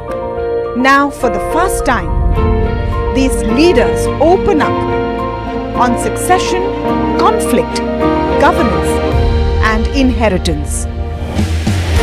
Join me as we step inside boardrooms and living rooms of India's most enduring family businesses for real stories, raw conversation, resilient legacies.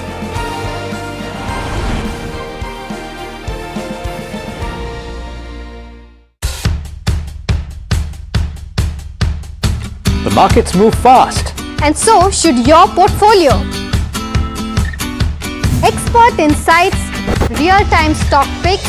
Do I buy Ola? Should I or hold buy time to invest in CDSL for the long term? Buy, sell or hold. The answers you need, straight from the experts. Callers from India and across the world.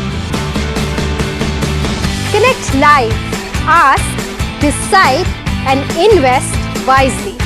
Your portfolio, your future. Ask Profit.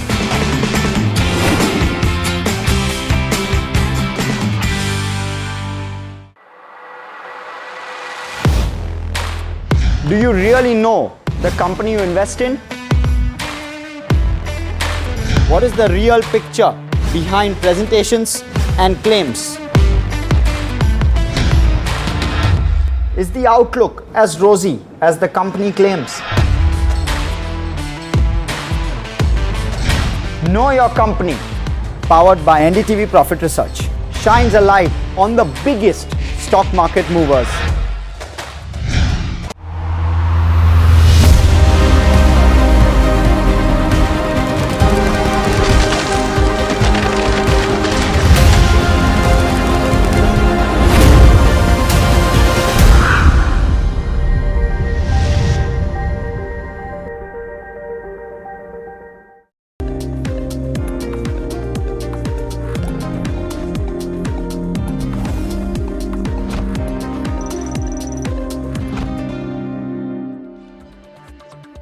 Okay, welcome back. Thanks for staying with us here on India Market Close. Also joining us, Kunal Shah, Mere Asset Sher Khan and Dipan Mehta. Founder at Elixir Equities. Hi Dipan, great chatting with you, great having you here. Let me first start with you, Kunal. Let's take some of the levels out of the way. The Nifty Bank, where are you seeing it? Of course, we've given up a large part of the gain we've made all through this week. So it's been another week where we've seen the market trade absolutely flat. How are you viewing it? What are the expectations for next week? Set it up for us. Good afternoon. Good afternoon to afternoon. everyone. Firstly, if you look at the indices, what we have seen that Nifty from 24,300, the support what we took, we have seen a good pullback towards 25,100, 150 zone. Now, the entire correction which started from 25,600 to that mark of 24,300, we have completed a 50% retracement over here. And now we expect Nifty to test the 20 DMA on the downside, which is placed for the Nifty indices at 24,730. So that would be tested on the downside, and that would decide from those levels. If we are able to maintain that level, then probably we'll see the rally resuming again towards the mark of 25,100, 200 zone. So for us, it is a buy and dip market. Utilize dips to buy the market. That would give you a better risk to reward ratio. Now on the bank Nifty front, this has been the spoil sport in this pullback. Bank Nifty has not been able to surpass 56,000 mark, and that is where the real pain point for the market is. And if Bank Nifty breaks 55,000 on the downside, which is the recent swing low on technicals, you can expect further downside towards 53,500. So it's the Bank Nifty index that is playing a spoil sport in this rally what we had for the past 6 days, and probably some more downside could trigger in because today Bank Nifty will be closing below the 100 DMA. So again, that trend stands negative for the Bank Nifty index. So Bank Nifty remains as a sell on rise mode. Below 55,000, the selling pressure would increase, and Bank Nifty could touch 53,500 on the downside. Okay, so that's how you're seeing the market swing. What are your top picks this afternoon, Kunal? So I think two. One is on the buy side. One is Poonawalla Fincorp. In the weak market, the stock has seen a sharp reversal on the technical charts, and we can expect this bullish momentum to continue in next week. So that will be a buy, keeping a stop loss of 440, looking for targets of 480 to 490 on the higher end for Poonawalla Fincorp.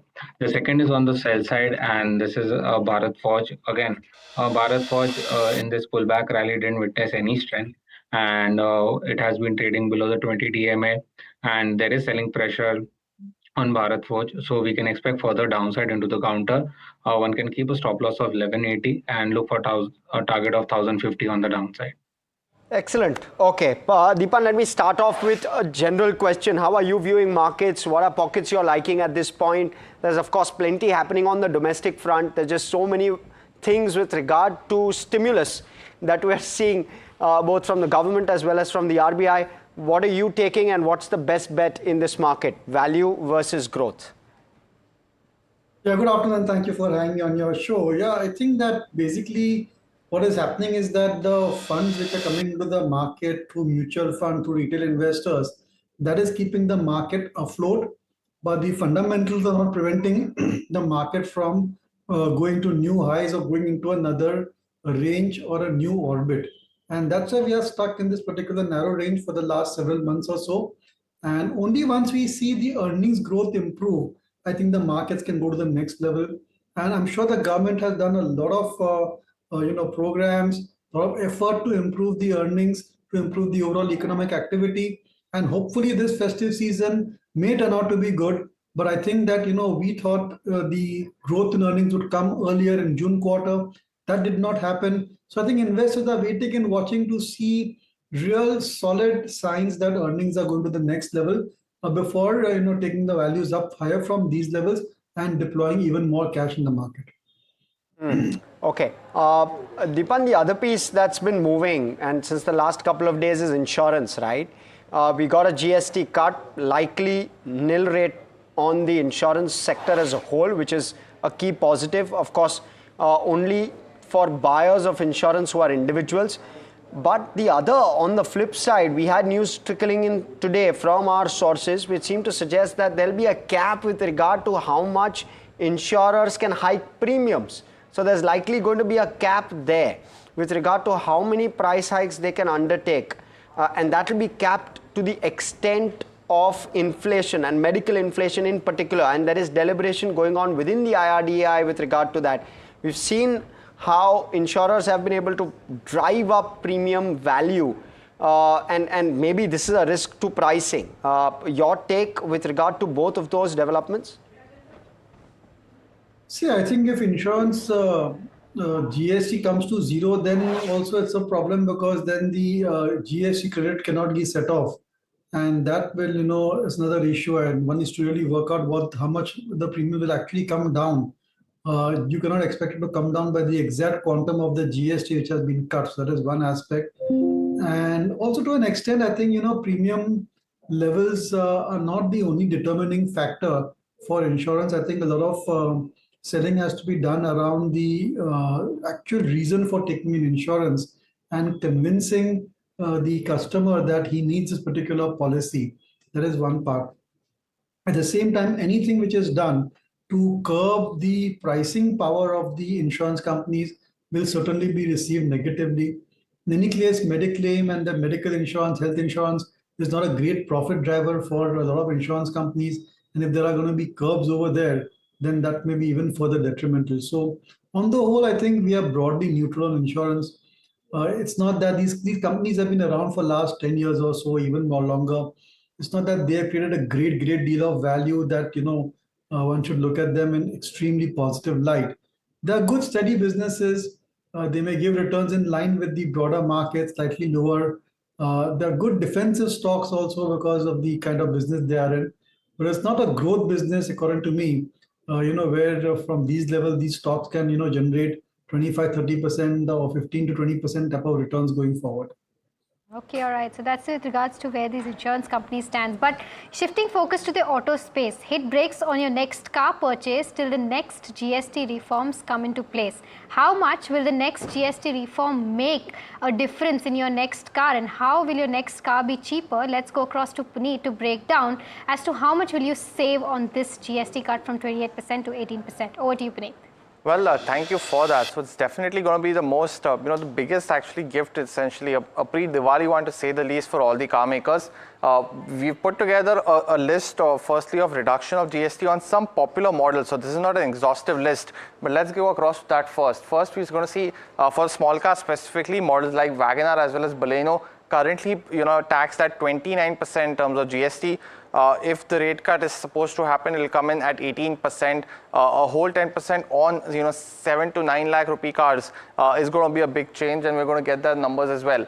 Amongst others, we have seen, the SUV space also getting the benefit for Desire as well as something like a Bolero Neo, currently between 29 to 31% GST rate will reduce to 18 as well. For SUVs, they're currently taxed at 45% in terms of GST. If that is expected to be reduced to 40%, we'll see that benefit trickling down to someone like a Creta as well as a Brezza, and the XUV 700 will be, the production and the prices will come down by almost 8% because of the GST cut, and is expected to see the maximum benefit amongst the SUV makers. When you look at, the key other aspect of the comparison between the old GST rate prices as well as the new ones, and we're going to see some incremental savings on all of these. For something like a WagonR, it is going to be cheaper by almost 63,000 rupees and will now fall below 7 lakh rupees for this particular model, while something like a Baleno will now be available at just 8.14 lakh rupees, and that will be cheaper by almost 75,000 as well. When you look at the other ones, the new Desire launched in May of 2024 will be cheaper by almost 80,000, and we're going to see a huge benefit of something like a Bolero Neo, which is sub 4 meters, so attracts the lower tax rate, as well as is a SUV in the rural space, much more very popular. We'll see almost 1.3 lakh rupees of savings because of this potential GST rate cut. Amongst the SUV makers, and these have been growing at a much faster clip compared to the overall market, we're going to see something like a Brezza and the Creta reduce prices by almost 55 to 60,000 rupees in terms of models, while the XUV 700 will be cheaper by almost 1.17 lakh rupees and closer to 20.6 lakh as well. But finally, how does this rate cut and the potential rate cut in prices of these cars impact your wallet positively? Because you're going to see the EMIs as well reduce materially because of this. We've taken a computation from this brokerage note from Nomura. They've taken basic condition of a 10-year loan at 9 to 11% and essentially come up with these calculations. For something like a WagonR, we're going to see the monthly new EMI come to 11,200. This will be a benefit of almost 1,000 rupees per month. And that is the discussion going on. The 12 to 20,000 rupees additional savings that you get every month will be helping the economy grow much faster in other spends as well. And here is that big benefit. For Baleno, that benefit is roughly about 1,200 rupees per month, while for models like Desire as well as something like a Bolero New, which we spoke about, the benefit is roughly between 1,300 to 2,200 rupees per month. Amongst the SUV makers, and here we see the quantum being slightly lower in terms of EMI reduction because the GST rate is being reduced by 5 to 8%. But something like an XUV 700 will finally be reduced by roughly about 1,900 rupees per month in terms of EMI. The final question though, if you've already booked a car in Q2, what should you do? It's essential that you go back to your dealer and have a conversation because you could get some material benefit out of this because we have the government of ministry, the GOM will already approve this one and it will go to the GST council in the month of September. So the rate reduction is not too far away, but it's time to call your dealer if you've already booked a car. And that's about the reduction of GST on the impact on SUVs amongst other cars. I want to lay this out. Puneet, this is fantastic work, by the way. Just want to lay it out that calling this dealer, the last piece that Puneet has added, is a tip which may or may not work. So please keep that in mind. But the other pieces of research and the numbers, etc., really, really helpful. So if you're trying to think of whether or not you want to buy the car now or later, go ahead and take the decision based on the numbers. Puneet, super work. Thank you so much for this. So, I was wondering, either of you thinking of buying a car? I was going to ask that to Puneet actually, whether he's planning to buy a car or not, considering he's done so much homework. Actually, maybe. But no, it certainly helps and helps everybody. So I wonder, I know that Dipan is here with us. Dipan, you reckon that is the kind of behavior that could happen, that people would postpone their buying because the discounts on some of these are pretty hefty? Yeah, I think this whole GST thing has created a big problem for a lot of consumer businesses, vehicles, and even I would say air conditioners, a lot of other big ticket items, because these are not discretionary spends. And if you know that a GST cut is around the corner, you can easily postpone it by a month or two. And the GST cut may be significant, so it's a very good reason to postpone purchasing. And existing companies engaged in those businesses are a big problem because they have the inventory at the dealer level. What happens to all those inventory? Because on that, the GST has already been paid at a higher rate. So it is a bit of a problem. And I don't think your dealer will give you a discount or anything. You may try. These dealers, I know how they operate. You have to pay the money upfront and then get the delivery whenever it's ready. So it's a cut and dry deal. But yes, I think it's going to be a problem in the interim. No doubt, long term it is great. But one-time damage can certainly come to the profitability of these companies, and that may be visible in the September quarter also itself.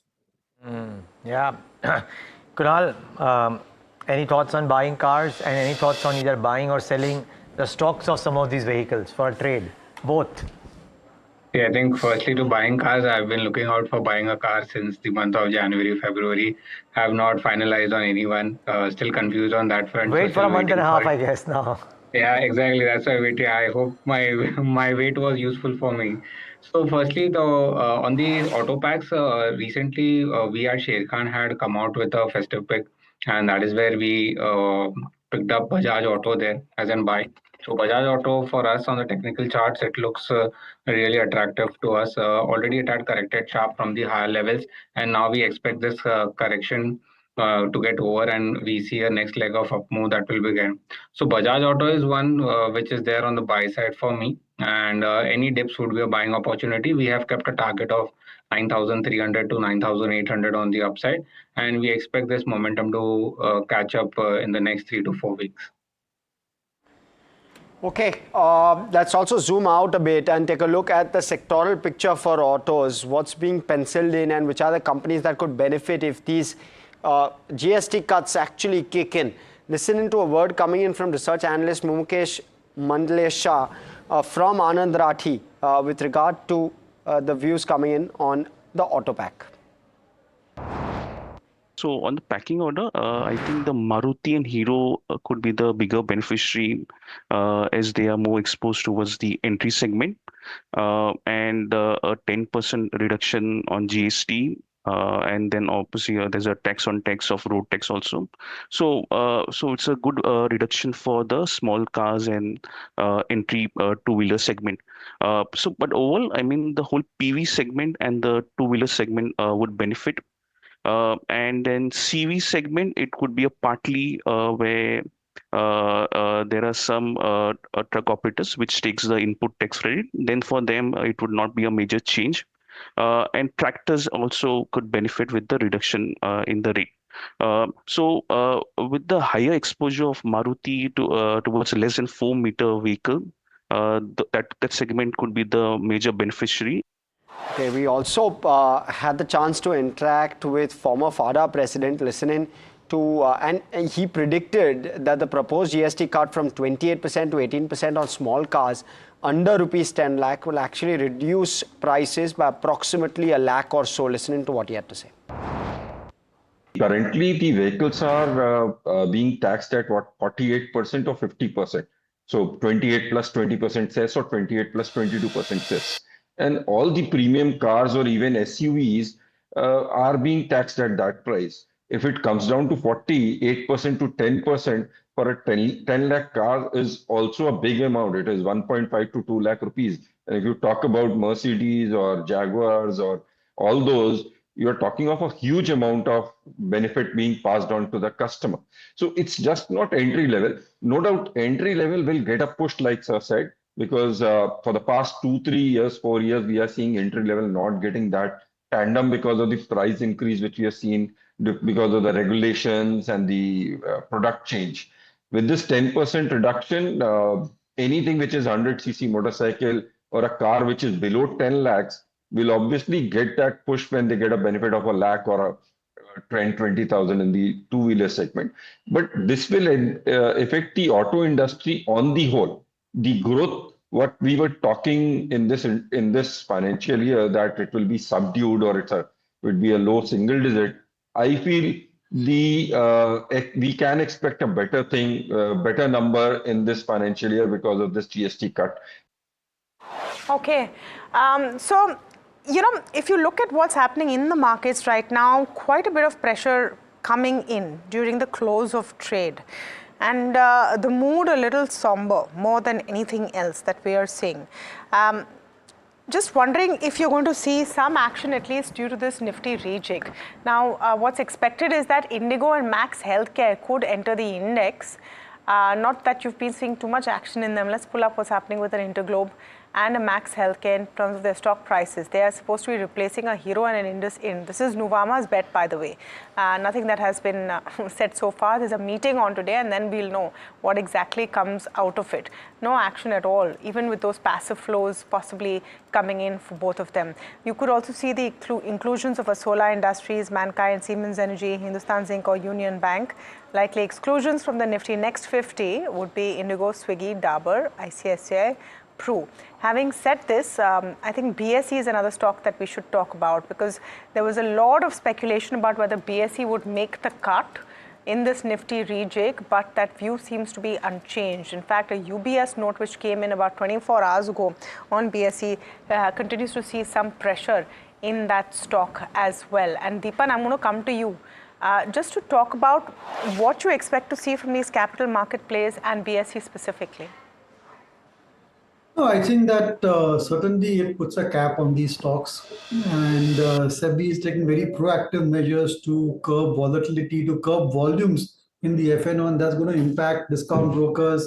It's going to impact the exchanges as well. NSE, although unlisted, also value will get impacted, and this is going to be the way going forward. I mean, then end of the day, the growth rates will be determined by the growth in the capital market, the cash market, new listings. And that's a more sedate growth as compared to the growth they were getting in F&O volume. So it's negative, and it's not that these stocks are really cheap. BSE is pretty expensive, trades at very rich valuations. Angel broking are sensibly moving away from trading and more into mutual funds, wealth management. So this may be like a one-time hit for them, but long-term prospects are great.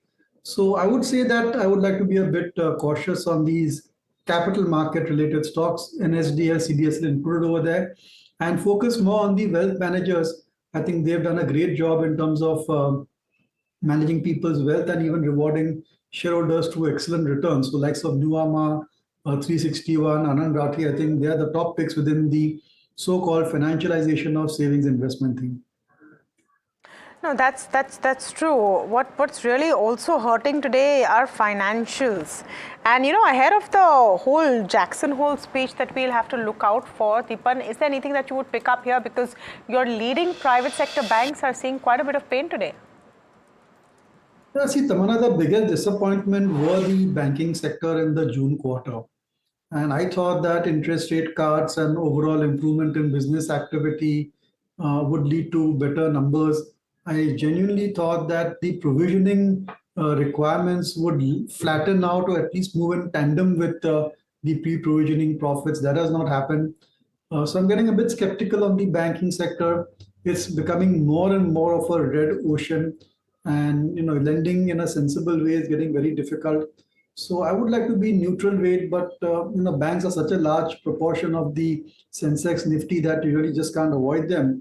So one needs to be a bit cautious and selective. I would say that one should go for the public sector banks. I mean, after so many decades, I feel that they offer better risk return profile than the private sector banks. Their market share now has stabilized. It's not that the HDFC and Axis banks are gaining market share at the expense of PSU banks. And in a lot of other parameters, they have done a good catch up, financial as well as qualitative. So I would say that within the banking space, preferences for PSU banks, but overall view on banks is a bit cautious. What about, let's get the technical view on this as well, Kunal, on private sector banks and ICICI, HDFC, Axis. I think definitely. If you look at the private sector banks, specifically Axis Bank, the pullback what we had got in this rally was really not much. So clearly we can witness a relative weakness in Axis Bank, and probably we could be heading to further lower levels on the downside. So that is on the bearish side. The resistance for the stock is at 1100, and the swing low what we made a few days back was 1050. So this is a broad range for the stock, and we expect if the breakdown comes below 1050, this could lead the stock towards 960, 980 as well.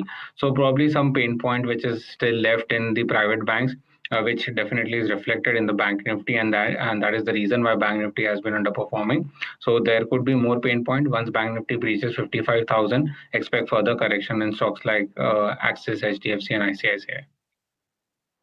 Okay. On to now the bull versus bear segment. Today we're talking about Divi's Lab. The stock is trading up a fair bit, about 2% in trade actually, on the basis of a Citi note. What is the bull case, Varsha, and of course the bear case as well? Yeah, thank you for that. As you mentioned, yes, the stock is buzzing on the back of Citi's note. So let me start with that. You see, according to Citi, now considering Divi's valuation, so they find it attractive, and the concerns over the patent issue of hard drug Entresto now are over, and this is one of the reasons why a bull case for Citi. But onto the bear case. So Divi's, if you see the business model of Divi's provide API to the innovator companies like Pfizer and big innovator companies. If innovator companies start making an API in-house, that would be a bear case for Divi's. But moving on. The next bull case when it comes to Divi's is the GLP product. Now in the con call, Divi's has mentioned that they are going big when it comes to GLP-1, their anti-diabetic and anti-obesity drug.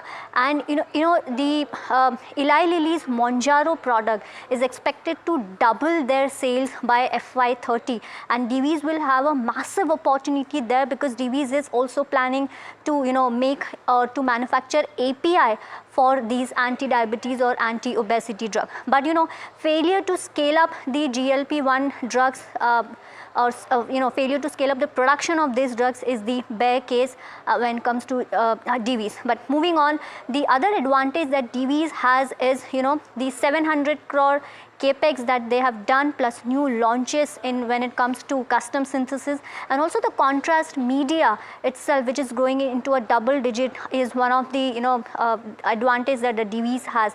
But again, lower than expected because market is actually betting on their custom synthesis, the new launches and contrast media. If Divi's is not able to scale up that production, it will have a massive hit on their financials and of course on the valuations. Moving on, the next thing is the benefits from so Divi's is one of the companies which will of course benefit from China 1+ strategy, but the persistent supply chain issues and logistic disruptions, and of course the pricing pressure that the generic segment has seen, and management has also said in the con call that they are also figuring out when it comes to pricing pressure, when it comes to generic products, is one of the disadvantages that the company has. So overall, because of the tailwind in the sector, and of course the attractive valuation is what driving the Divi stock price as of today. Okay, so Divi's, there's this bit about GLP-1, and you mentioned that in your bear case, Varsha. I reckon that's going to be a possible bear case for a lot of companies, because the flux of companies coming in with those GLP-1 products. Now, how many of them are going to work? How many of them won't? Is this going to be a fad? Is there going to be down the line suddenly some big side effect that people discover? I think it's a bit of a risk, and it's a risky bet because so much of the street has bet on GLP-1 being the next big thing. It can't be the next big thing for everyone. Huh? Yeah, well, arguably that seems to be the right point. Now, but who wins therefore is a what, $1 million question, or maybe slightly more than that in terms of gains. But yeah, pertinent point. Everybody can't be the winner. Yeah. I wonder, Deepa, if you have a view over here, who do you think will come out on top in this GLP-1 race? And how much of the pharmaceutical industry can go after? Yes, obesity seems to be the biggest problem, but how much of the pharma industry can go after that part of the pie? I think a lot of Indian pharma companies are chasing this particular opportunity. Some CDMO player also, like I think one source, is targeting this particular opportunity. I'm sure that as and when the drugs over, the molecules over there go off patent, Indian companies will be the first of the block to try and get that particular sales going. And certainly I think it improves the overall market for Indian generic drugs. So I think it's generally positive for Indian pharma companies. But look, the problem is with these Trump tariffs. Who knows what's happening next? I mean, I never thought in my wildest dream that India would be taxed at 50%. There was a time when markets were factoring in kind of a 12.5%, 15% type of a tariff, and that we amongst the most favored, and therefore business from China would come to us, and this China plus one strategy would get stronger. But now with 25 and another 50 coming in a week's time or so, another 25 coming in a week's time or so, I think all export-oriented businesses, including electronics, including pharma, we need to view with a bit of skepticism. Tomorrow, who knows if there's even a 5-10% tariff on pharma products, it's going to impact the Indian pharma companies quite severely, because it's a very price-conscious product. So I would just wait and watch for Indian pharma companies for the time being, and maybe look for other opportunities. Yeah. Okay. Right. Okay. Thanks, Dipan, for joining us. We'll let you go on that note. And what we'll also do is we'll slip into a very, very short break. On the other side, we'll get you stock of the day. And we'll get you buy today, sell tomorrow picks as well. Stay with us here on NDTV Profit.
जब मुंबई से वापस Kolhapur shift हुआ तो सबने कहा कि dream city को छोड़ रहा है। ड्रीम सिटी, तो मैंने कहा ड्रीम में तो यही गलियां आती हैं। तो जब ये रियलाइज़ हुआ कि कुछ बड़ा करने के लिए बड़े शहर में रहने की ज़रूरत नहीं है, तब लगा कि लाइफ में ग्रो किया। कशी ताई, ऐसे बॉय मिलते मुंबई में? चांस ही नहीं। SIP करो, इन्वेस्ट करो, लाइफ में ग्रो करो। प्रतिभूति बाजार में निवेश बाजार जोखिमों के अधीन है। निवेश करने से पहले सभी संबंधित दस्तावेजों को ध्यान से पढ़ें। Tamanna, thank you so much for coming here. So not that far from Bangalore. Only 4 hours. This is exciting. Yes. It's exciting because we're also the only channel to get a look inside the factory. We're going to be on the factory floor. Absolutely.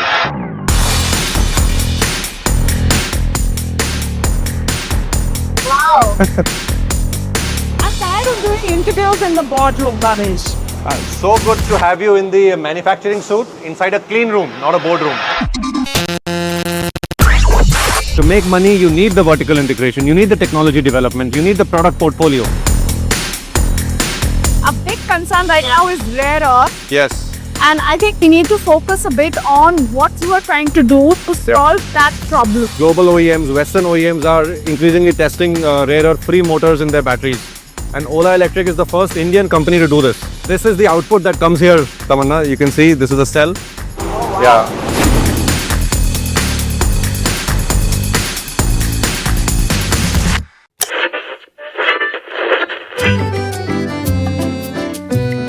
They're the force behind some of India's most respected business empires.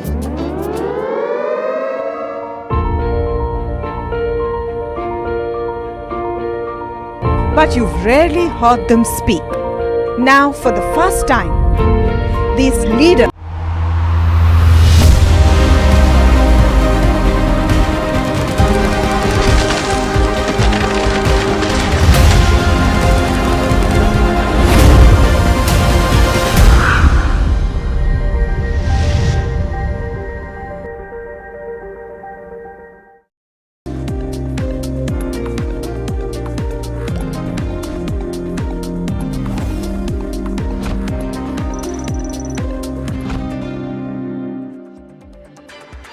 Back with India market close right here on NDTV Profit. Remember, I mean, select buckets have come off quite a bit. There are individual pockets which might be doing well and perking up. A KSB, for example, has inched up in the last, whatever, half an hour, 45 minutes, 1 hour of trade. Aditya Infotech, another 6.5%. Remember, this is a new kid on the block, listed 2 days ago and has had a spectacular uptick today. Nectar Life Sciences had a bit of an up move. So there are a few stocks which are doing well, but by and large, we're having a quiet day of trade with now the Nifty trading at the lowest point of the day. Forget 25,000. We are now 24,875. Now we are closer to that 24,800 mark that we were talking about. And we'll talk about it in detail as well. But let's talk about the stock of the day. And we're talking about our systems. It did really well. We spoke about it in the morning on the 9 stocks that the 3 of us highlight as well. But now, the detailed piece around our systems, Anushi joins in with all of that. Anushi, good afternoon. Good afternoon, Neeraj, and thanks for that. So, our Systems International in focus on the back of the acquisition piece that we are looking at, the street taking it in a positive manner as reflected by the stock performance that we are seeing in trade today. Now, what is happening over here, if you are looking at now, the company has made a 100% acquisition in Novigo is the news update that we are looking at. The company, this is an IT services provider that we are seeing in the digital and the product engineering services segment itself. So, how does the company benefit from this? Novigo, if we see, has a revenue of 264 crore and this is with a 25% of a margin that we are looking at. So considering this, you know, there's a 15 to 16% of an incremental revenue consideration that we are looking at. So overall, the consideration size for this is also 400 crore, which is about 6 times its adjusted EBITDA value. Why is this acquisition beneficial for our system is now the question. Now, Novigo, if you are looking at, is growing at a 44% of a revenue CAGR, and this is over the last 3 years period itself that we are looking at. Even in terms of it, if you look at its EPS performance, it's expected to be EPS accretive from the first year itself. So that is a benefit that we will see flowing for the company as well. You know, with the 400 crore of acquisition value that we are looking at, the future performance in terms of more stake that also we are seeing is based on the EBITDA performance of the company as well. Now there are multiple synergies as well in terms of the geographical presence. They will be able to expand their presence in Middle East as well as select pockets of southern India as well. So that is another benefit that our systems would benefit from this particular domain. Now delivery expansion in southern India is also what we spoke about. Now Novigo's team will also continue to be a part of the combined platform. That's the plan ahead that we are looking forward for this as well. So in terms of financial benefit, if you are looking at now, our system it has an annual revenue which will rise to 2,061 crore, implying about a 15% of an increase going forward. So that is one benefit in terms of financials going forward. Even if you look at the combined compounded growth, that is expected to be 17.3% as compared to the 14.3% that we have seen. Even the acquisition now in context with the acquisition, now acquirers came out with a note wherein they've maintained their long rating with a target price of 484. They believe that this acquisition is to be accretive in terms of revenue going forward for the business. Nearly 15 to 16% is kind of the upside potential that they see based on the quick calculations as well. Acquisition of Novigo will also enhance the system's capabilities going forward, which relates to a couple of areas that we are currently seeing. So 2-3 benefits from there as well. It will enhance their niche software product engineering as well. That's one select bracket that we are looking at. Acquisition to aid the agentic AI domain as well for the company. So with this, they've also raised the multiple that they've given for the stock. And the Middle East expansion is also something on cards for this one. So this is the stock in focus today, and this acquisition will play out in terms of where the revenue upside is for the business going forward. Okay, thank you for that, Anushi. So our system stock of the day, I think another candidate, not quite for stock of the day, but definitely one which is revving up today, is Vodafone Idea. I want to look at what's happening with Vodafone and with Indus as well. And this is, just because of reports that the DOT is looking at possible waiver of AGR dues, even for Bharti Airtel. Actually, you're going to have quite an up move and an advantage for both those stocks if that's actually what happens. Let's pull up Bharti Airtel for a second. That's pretty much flat because Vodafone Idea needs that reprieve more than anything else, I suppose. Nearly an 8% gain as sources tell NDTV Profit that the Department of Telecommunications has escalated Vodafone Idea's and Bharti Airtel's pleas for adjusted gross revenue relief to the PMO for a final decision. My colleague Aishwarya Patil joining in with more details. Well, what we're picking up currently is that the Prime Minister's office will be reviewing latest documents and a plan that the DOT has put forward, a proposal as far as the AGR dues are concerned, relief towards Vodafone Idea as well as Airtel. That is being reviewed by the PMO is what we're picking up from our sources. Now, if this plan is approved, what is on the cards for both these telcos who have massive amounts in terms of AGR dues? As far as Vodafone's AGR dues are concerned, that is likely to be reduced to about 28,000 crore rupees from the current due of over 83,400 crore rupees, while Airtel's AGR dues, those currently which stand at about over 42,000 crore rupees will be reduced to about 10,000 crore rupees, is just one part of the proposal. Apart from that, DOT has also pitched a relief plan as far as the penalty and interest on penalty is concerned for both Airtel as well as Vodafone, so as to restructure and take a look at how that can also be extended in terms of moratorium as well as interest payments. That will also be reconsidered by the PMO is what we're picking up from our sources. PMO may consider about 2 to 3 options, especially for Vodafone Idea. Now, overall, if we talk about Vodafone Idea's debt in total, that stands at about over 2,14,000 crore rupees in terms of payment obligations towards the government, of which about 83,000 crore or so is in terms of AGR. And that's the update so far. We'll keep you posted as and when we hear about what steps the government will take going forward to give relief to both the telcos, Airtel as well as Vodafone Idea. Okay. All right. Neeraj Devan joining our conversations this afternoon. Kunal Shah, of course, still with us. Neeraj, very good afternoon to you. Just, what are you making of Vodafone Idea? This is the standard, I think, trigger for the stock, that there's going to be some big grant coming in from the government yet again. Is this a story that you buy into right now? If you hold the stock, would you exit? Yeah, I think, good afternoon. I think that if based on this story, you see an uptick in the stock, I think you'll get an opportunity to exit the stock, because generally, even if you take out the AGR dues, it's still a very heavy balance sheet, so much debt on the company.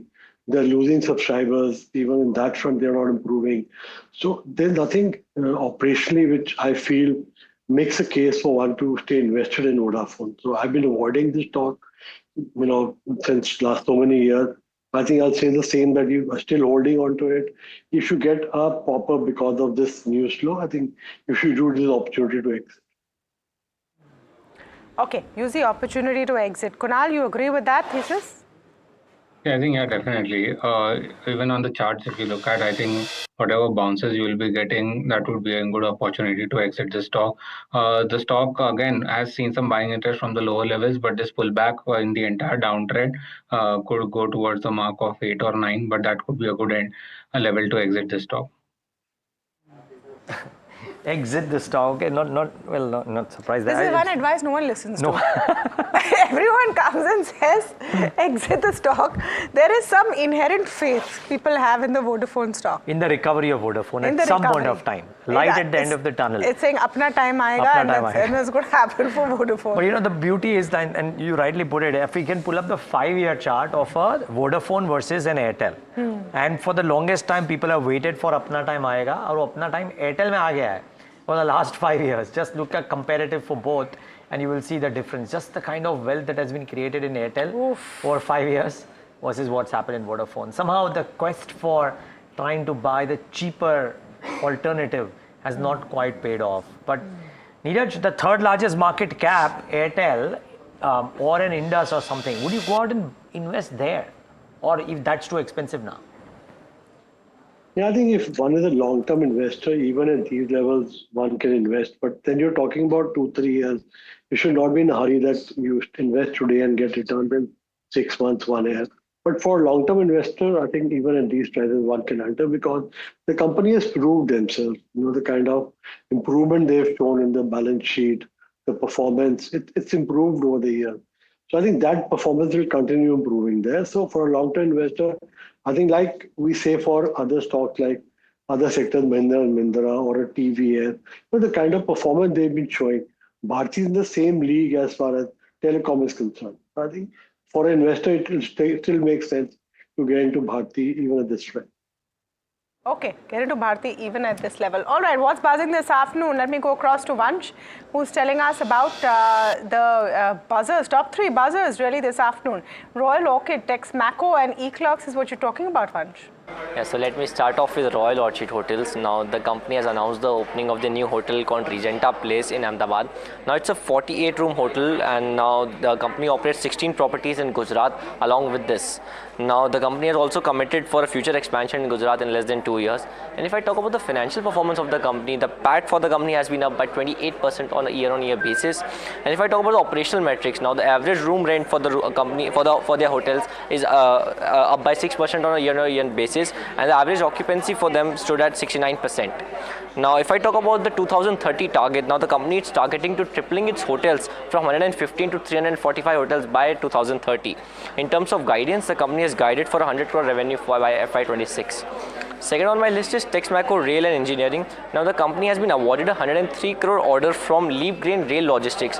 Now the order is to supply bogie covered hopper grain for food grains and a bogie brake van. Now the order is to be delivered within 10 months. And third on my list is Eclerx. Now the stock is already down 2.5% and now the Kotak has come up with, Kotak has initiated the coverage and they have also reduced the target price to 4,000. The brokerage believes that the leverage in the delivery can lead to the healthy growth for this particular counter, and they have forecasted the constant currency revenue to grow at about 12% and they expect a 150 basis point margin expansion over FY25 to FY28. So these are some of the stocks that are buzzing in trade. Okay. A lot of action that is taking place in the last few minutes in terms of news break as well. We're learning that RBI has approved the nomination of Indranil Bhattacharya as an ex officio member of the MPC. There's going to be a rejig in the MPC. So that is important as well. That's the other one that we are breaking right now with my colleague Charu. Sebi panel may propose cap on big intraday bets is what we are learning. Sebi's secondary market panel has proposed a 1,500 crore cap on intraday index derivative trades. This follows Sebi's scrutiny of Jane Street. At present, there is no limit on intraday. Exchanges have been asked to monitor big intraday trades closely. Sources say Sebi is also looking at broker level limits. That's important. Of course, we had earlier reported that these positions were under review, and this is what you can, possibly see panning out now when it comes to intraday trades. We spoke a little while earlier about BSE, Angel One, etc., and the capital market space. This is clearly something that the regulator is very happy to go after. So, one space you need to watch out for. Okay. Neeraj Devan, just quick views coming in on what we're reporting this afternoon, and we'll get Charu in just about a minute for more details on it. But we already saw some action of this coming in with, Sebi indicating that they want to change the frequency of expiry from weekly maybe to once in 2 weeks or something like that. Now we're talking about caps also of intraday trade. I think definitely all this will impact the volumes because if you see last couple of years or 3-4 years, the volumes had gone up a lot because of the weekly expiries. Earlier they've limited it to one per exchange. Now they've put a further limit or make it fortnightly. But it will definitely impact the volumes on stock exchanges and or for the broker. So let's see how it actually comes because still there are proposals. What actual shape they take will depend on, I think, a lot of representation by the, by the broker community, by the exchanges. So let's see what finally comes out of it. But if this is what they are planning to do, a broker level limit, an intraday limit, and reducing the number of expiries, the volumes will definitely get impacted on the exchange. Charu's joining in with more details. Charu, at what level or what stage are these proposals? So, as NDTV Profit reported exclusively on the morning of August 19, a meeting was held with the Secondary Market Advisory Committee of Securities and Exchange Board of India, and the members were juggling with a lot of proposals. One of these proposals was to, reintroduce the topic of intraday position limits. Now, currently there is no limit on these intraday trades. However, Sebi is looking to get into this again after the Jane Street saga. So, to sort of control and curb proliferation of any sort of market manipulation and to protect the innocent investors, Sebi is sort of thinking if some, limit on intraday positions can be brought in. Now, this is something that was also brought in as a suggestion while the open interest calculation consultation was brought in 2 to 3 months back. However, when the final circulation on the same came out, intraday position limit suggestion was dropped because of the market, sentiment and the market suggestions that were sent in response to that proposal. However, it is being explored again, and we'll get to know as to what developments take place further. The limit that is being considered currently is about rupees 1,500 crore rupees. Okay, this is Charu, thanks for that. And this now is becoming a bit of a predictable piece that wherever there is a measure or a move happening which involves the really big fish, which could lead to, for lack of a better word, manipulation of any fashion, Sebi is clamping that down. Yeah. And it's aggressively. Very aggressively. And no measures held back. So I think that's interesting. I wonder if this further quells the earnings projections for high frequency brokers and exchanges, etc. And does that hinder the near-term earnings multiples for these businesses? Neeraj Devan, and it's fine if it happens because you ultimately want to protect every consumer in this or every participant in this long chain. But I wonder, this whole piece that is happening, do you reckon that stocks like NSE, BSE, or NSE is not a stock, but well, it kind of gets invested and traded on the private markets like a stock, or a Angel One, etc., could all come under a bit of pressure? Yeah, I think we already saw some pressure coming in also yesterday. And some of these stocks like Angel One or BSC, I think there will be near-term pressure on their earnings if all these measures are brought into force, like lesser expiries and even intraday limits. If all these things are brought into play, then they will get impacted for a shorter term. Though, over medium to long term, the volume in the, I think, monthly will improve. So slowly things will get averaged out. But initially there's going to be some disruption there. So so one will need to work out on the valuation that you've been taking for the current year or the next year on some of these brokerages and the exchange. Okay. Kunal, we want your closing strategies, but just a word on BSC, on Angel One, the two stocks that really cracked earlier this week. I think overall the trend continues to be on the negative side. I think there's still further downside left here. So firstly, I'll talk on BSC. BSC, I think still there is a potential that the stock can go towards the mark of 2,000, 1,800 on the downside. So even from the current level, a good 10 to 15% correction could be seen in the very short term.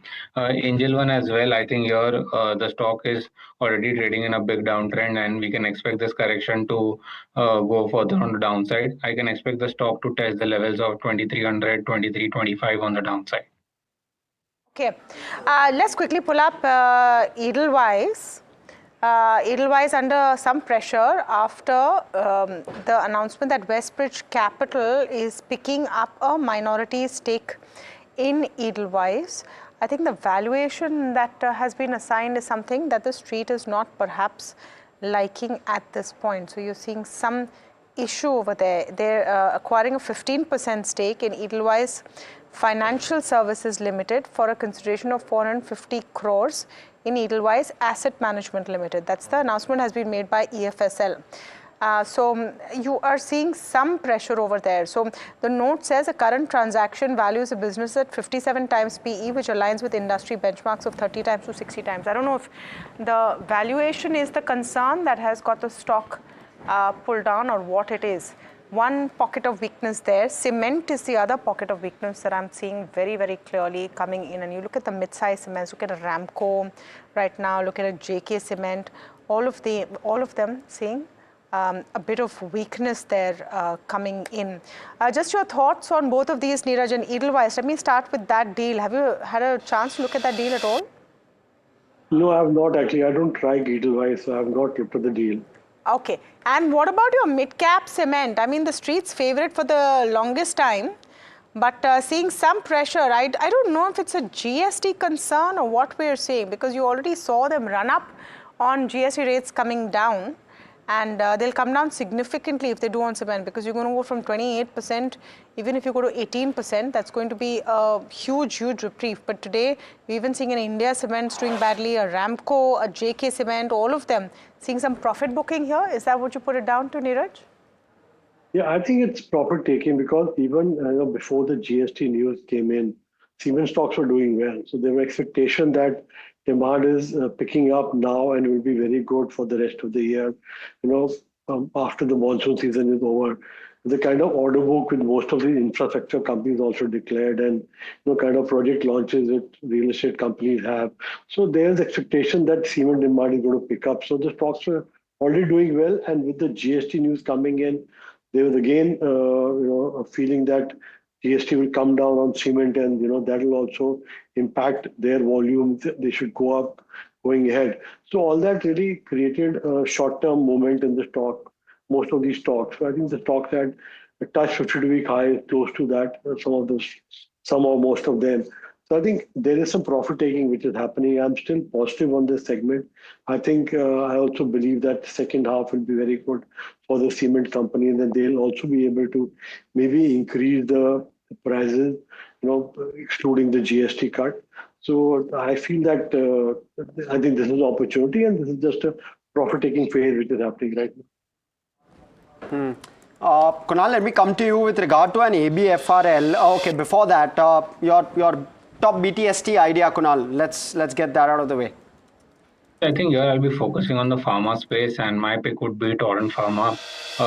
Good reversals on the technical chart, strong buying interest from the lower levels. We expect this move to continue on the higher end. So Torrent Pharma would be a buy from the current levels for targets of 37.20 to 37.50, and one can keep a stop loss of 3645 on the downside. Okay. Torrent Pharma there on target. I also want to look at Reliance Industries that's feeling a bit of the heat. Asian Paints among your Nifty top losers, those are the ones which are seeing some pain over there. Any buys at these levels that you're finding interesting, Kunal? Buy for me on dips. The support for Reliance is at 1400, 1390 zone, and we are near the support zone. So I think that would be a good buying opportunity. I'm expecting Reliance again to resume the rally towards 1450, 1460 on the higher end. Okay, thank you so much, both of you gentlemen, for joining us this afternoon. We'll let you go on that note, and we're just a minute and a half from close for the day as well as for the week. Let's look at where the Nifty is stacked up. At close, nearly 1% lower, in fact, 0.9% lower. 24,900, well taken out in that sense. Let's look at the intraday chart as well. That'll give us a good sense. Of course, banks were one of the culprits in trade, 1% lower on the Nifty bank. But we've still landed up closing at the day's low, so it's not looking as pretty. Let's look at it for the week as a whole, and that will give us a better picture of how the week has played out. Well, it's not been as good. We've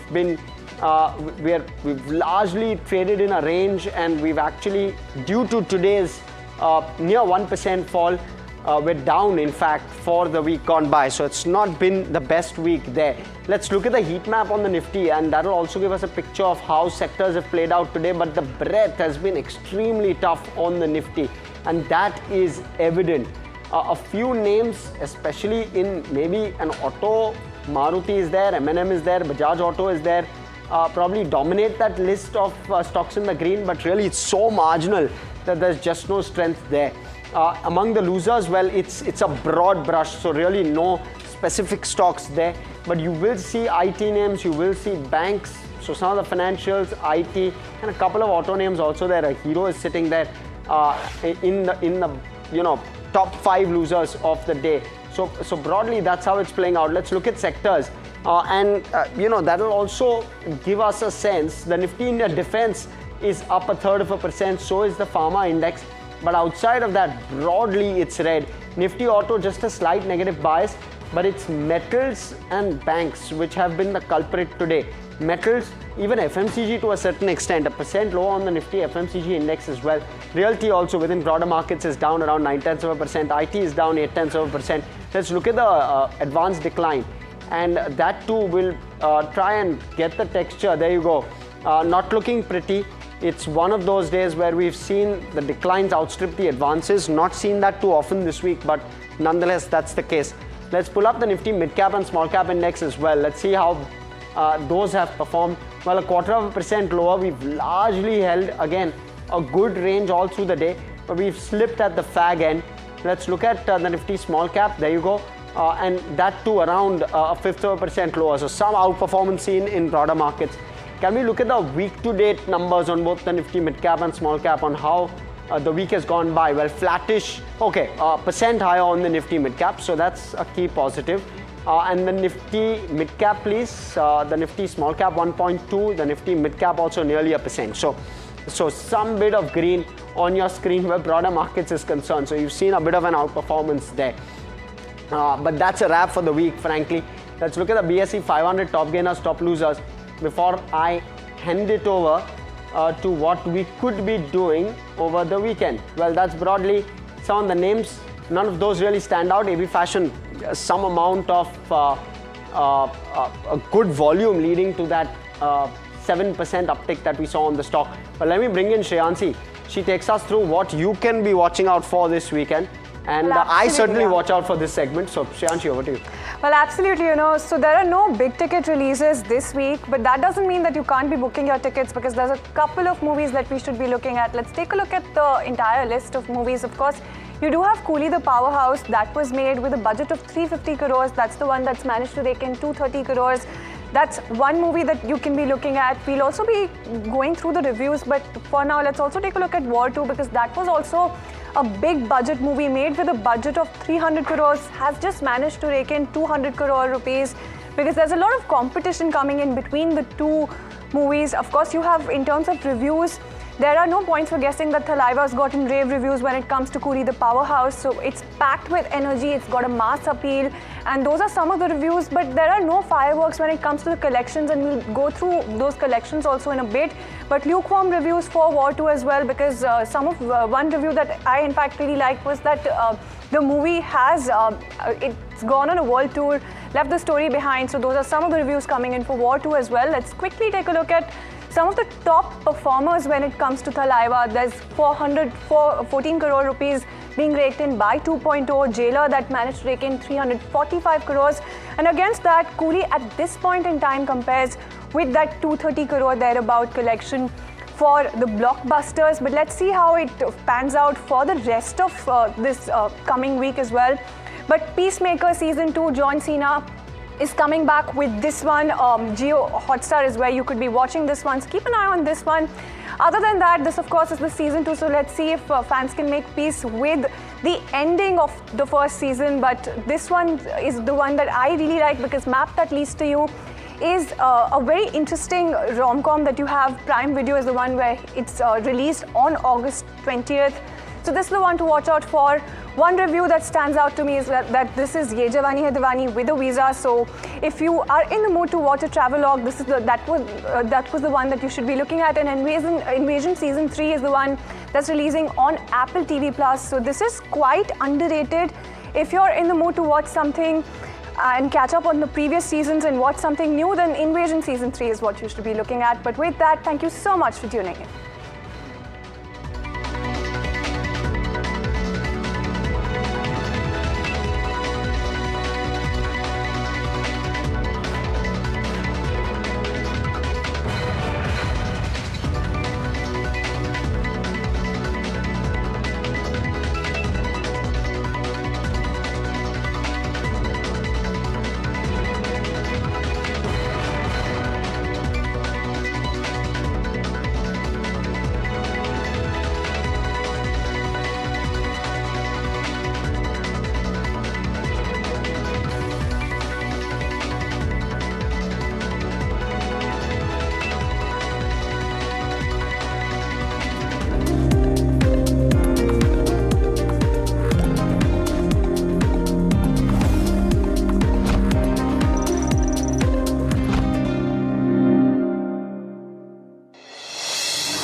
Tamanna, thank you so much for coming here.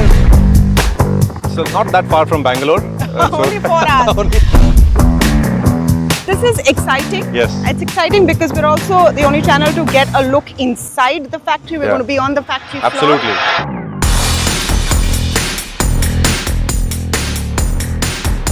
Wow. I'm tired of doing interviews in the boardroom, Ganesh. So good to have you in the manufacturing suit inside a clean room, not a boardroom. To make money, you need the vertical integration, you need the technology development, you need the product portfolio. A big concern right now is rare earth. Yes. And I think we need to focus a bit on what you are trying to do to solve that problem. Global OEMs, Western OEMs are increasingly testing rare earth-free motors in their batteries. And Ola Electric is the first Indian company to do this. This is the output that comes here, Tamanna. You can see this is a cell. Oh, wow. Yeah.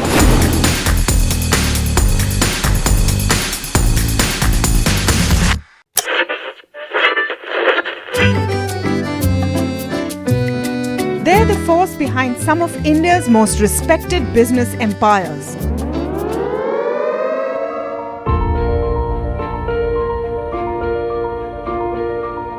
But you've rarely heard them speak. Now, for the first time, these leaders open up on succession, conflict, governance, and inheritance. Join me as we step inside boardrooms and living rooms of India's most enduring family.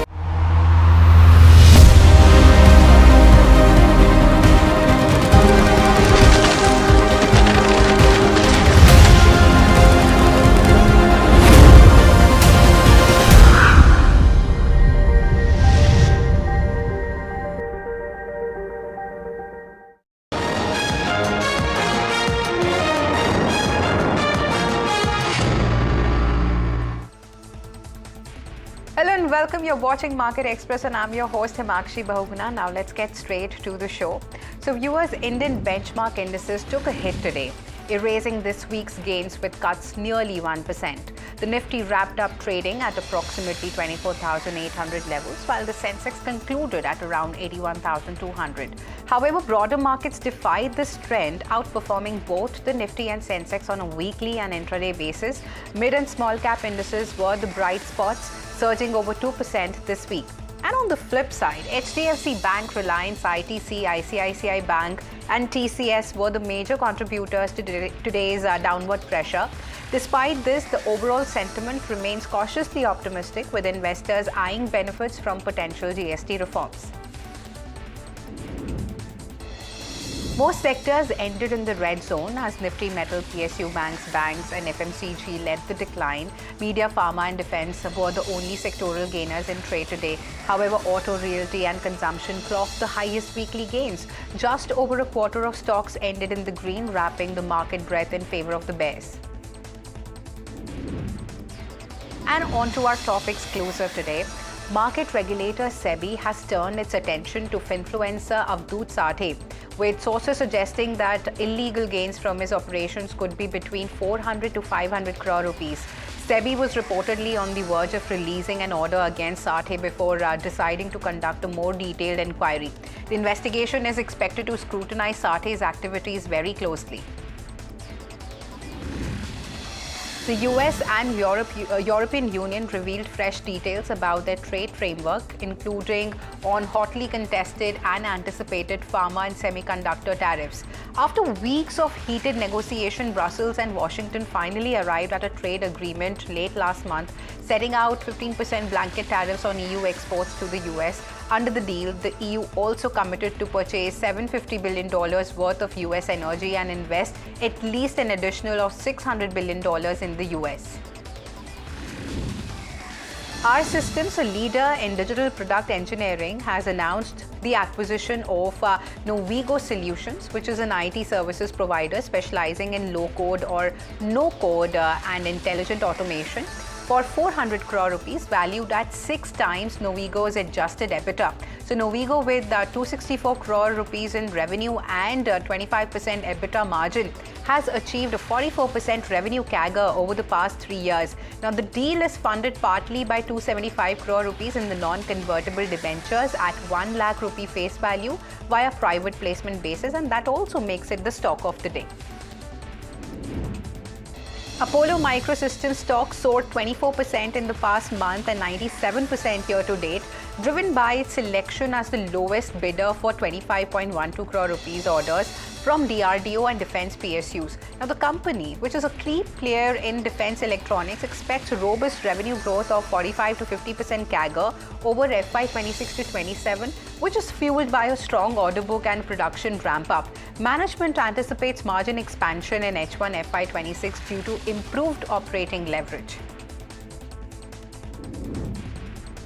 PTC Industries has secured a 110 crore rupee order from BrahMos Aerospace for the supply of critical titanium castings essential to BrahMos missile programs. Now, the order is scheduled for execution over 24 months, deepening a partnership that dates back to 2019. PTC is a leading manufacturer of precision metal components for defense and aerospace applications.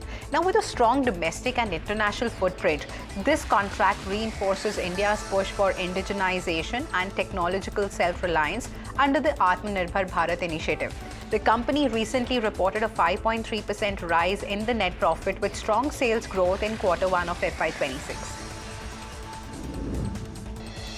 Texmaco Rail and Engineering Limited has won a 103.16 crore rupee order from Leap Grain Rail Logistics Private Limited to supply bogie-covered hopper wagons for food grain and a Type C bogie brake van.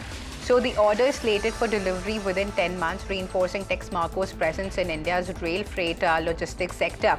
Now, this domestic contract highlights growing demand for specialized freight wagons and, in the agriculture supply chain. The company emphasized that neither promoter nor related parties have interest in the awarding entity.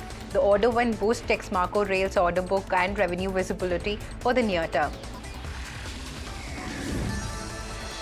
HG Infra Engineering subsidiary, which is HG Narol Sarkhej Highway, has secured a 781 crore order to upgrade a key 10.63 kilometer stretch of National Highway 47 from Narol Junction to Sarkhej Junction in Gujarat.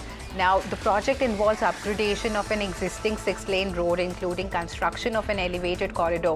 It will be executed under the hybrid annuity mode, commonly known as HAM, with a construction period of 30 months. Now, this order adds to HG Infra's robust 14,656 crore rupee of order book, highlighting the company's growing footprint in infrastructure development and highway construction across India. Citi has raised its target price for GMR airports to 103 from 90 rupees, maintaining a buy rating. The brokerage highlights a robust midterm international traffic growth outlook driven by resumed China-US flights and Indigo's Airbus A350 orders. Now, additionally, Citi sees potential upside from Delhi's commercial land portfolio, enhancing the company's long-term growth. So GMR stock is expected to maintain positive momentum into calendar year of 26, supported by air travel demand and real estate monetization. L&T Finance has partnered with Google Pay to offer personal loans, aligning with its product diversification strategy. Now, this collaboration opens a new digital channel for loan sourcing, leveraging Google Pay's 67 million active users and 36% of market share in India's UPI payment sector, as per the NPCI data. Now, the move aims to enhance customer acquisition and drive digital financial inclusion across urban and rural markets. Force Motors posted a robust Q1 of FY26 performance with consolidated revenue rising 21.9%, which is nearly 22% year-on-year, to 2,297 crore rupees, and EBITDA growing 33.3% to 332 crore rupees. Now, the EBITDA margin improved to 14.5% from 13.2%. Net profit also surged 52.4% to 176 crore rupees. Now, this is reflecting strong sales momentum across the vehicle portfolio. The stock has gained over 200% in the last 6 months and currently trades at 33 times trailing earnings. So the company's continued focus on operational efficiencies and expanding market share underpins its positive outlook despite some profit booking at the higher stock levels. Citi maintains a buy rating on Divi's Labs with a target price of 7,750 rupees, offering strong 29% upside. Now, it remains a top pick in India's pharma sector with recent stock weakness seen as a buying opportunity. Valuations are reasonable, supported by positive sector tailwinds and a robust pipeline. Concerns around oral GLP-1 phase 3 trials appear overblown, while strong adoption of injectable GLP-1 signals growth in the peptide market. Worries about, Entresto going generic in the US are likely to fade. Citi's FY26 to 28 EPS estimates are between 8 to 20% ahead of consensus, reinforcing confidence in the stock's potential. Dream11, Gamescraft and other real money gaming firms are set to sue the Union of India over a blanket ban on their operations. The companies are planning to file a writ petition with the Karnataka High Court as early as next week. RNG firms are deliberating whether to file petitions individually or collectively as a federation, seeking to overturn the ban and protect their business interest in India's online gaming industry. Ashoka Buildcon has bagged a 500 crore rupee order from Northwestern Railway for upgrading the existing electric traction system. The project, part of the company's strong railway EPC portfolio, strengthens its order book, already valued at 16,457 crore rupees as of December 2024. Royal Orchid Hotels has launched Regenta Palace, Ahmedabad, a 48-key premium hotel tailored for leisure travelers, which is business and leisure, marking its 16th property in Gujarat. Now, the hotel, located near SG Highway, features vegetarian dining, a fitness center, and 6,000 square feet of event spaces. Management plans further expansion in Gujarat within 2 years. Financially, ROHL reported an 8% year-on-year revenue growth, 11% year-on-year EBITDA increase, and 28% year-on-year PAT rise in its latest consolidated results. The Reserve Bank of India has released a discussion paper to review its flexible inflation targeting framework ahead of the mandatory second review due by March 2026. Now, the paper examines the nature and format of the current 4% consumer price index inflation target with a plus minus 2% tolerance band in place since 2016. Now, stakeholders are invited to share feedback by September 18 of 2025 to shape the framework amid global economic challenges like commodity price volatility and climate change. OpenAI, the company behind ChatGPT, is set to open its first office in India, located in New Delhi. Now, this move marks a significant step in OpenAI's global expansion, with India emerging as one of the fastest growing markets for AI adoption. OpenAI is actively hiring for roles in India and plans to announce further details about the new office in the coming months. The company aims to make advanced AI more accessible across the country and build AI for India in partnership with the government. US manufacturing is expanding at the fastest pace in 3 years, driven by stronger demand. The S&P Global US Manufacturing PMI, an index based on questionnaires sent to purchasing managers at around 800 manufacturers, rose to 53.3 in August. Now, that's up from 49.8 in July, well above the market expectations of 49.5. Now, it's the largest monthly rise since May 2022. The government is considering slashing adjusted gross revenue dues for Vodafone Idea and Airtel. Now, if approved, Vodafone's AGR dues could actually drop down from 83,400 crore to 28,000 crore rupees, while Airtel's dues might decrease from 42,000 crore rupees to 10,000 crore rupees. Now, the Department of Telecommunication has proposed relief on penalty and interest on penalty for both the telcos. Prime Minister's office is reviewing the proposals and may consider 2 to 3 options to support Vodafone. Macquarie has warned that scrapping GST on insurance without input tax credit will lead to higher insurance prices, increasing by 6 to 10%. Now, this move would contradict the GST's purpose of reducing cost and boosting the penetration. Macquarie emphasizes the need for clarity on ITC treatment before making any changes. The GST Council is expected to finalize its decision on the matter in its September meeting. Insurance regulator IRDAI is considering capping health insurance premium hikes. Internal discussions are underway to potentially limit the annual premium increases to 10% starting next year. Notably, IRDAI is not currently in talks with insurance companies, and any decision will be made independently. The government has approved 23 chip design projects under the Design-Linked Incentive Scheme. Now, this initiative aims to boost semiconductor design innovation in India. The DLI scheme provides financial incentives to encourage domestic design and development of semiconductor products. Renowned investor Ramdev Agarwal predicts a bright future for capital market services in India. He believes the sector has immense growth potential driven by high market capitalization and revenue growth. Despite this, Agarwal notes that people are estimating the sector's potential. Currently, the free float market capitalization is growing at an impressive 18% rate. Agarwal also highlights the consolidating and asset-light nature of capital markets, making them an attractive investment opportunity. Prime Minister Narendra Modi has arrived in Gaya, Bihar to launch multiple development projects worth around 13,000 crore rupees. Now, these projects span various sectors including power, road, health, urban development and water supply. The Prime Minister will also inaugurate the Onta Simaria Bridge project on the river Ganga, significantly enhancing the connectivity between North and South Bihar. Also, he will flag off 2 new trains, the Amrit Bharat Express connecting Gaya to Delhi and the Buddhist Circuit train linking Vaishali to Kodarma. The Supreme Court has directed the Election Commission of India to accept Aadhaar cards as a valid document for establishing identity. Now, this is alongside 11 other documents for the special intensive revision exercise in Bihar. The court emphasized the need for transparency and instructed the EC to publish district-wise list of approximately 65 lakh voters proposed to be deleted along with reasons.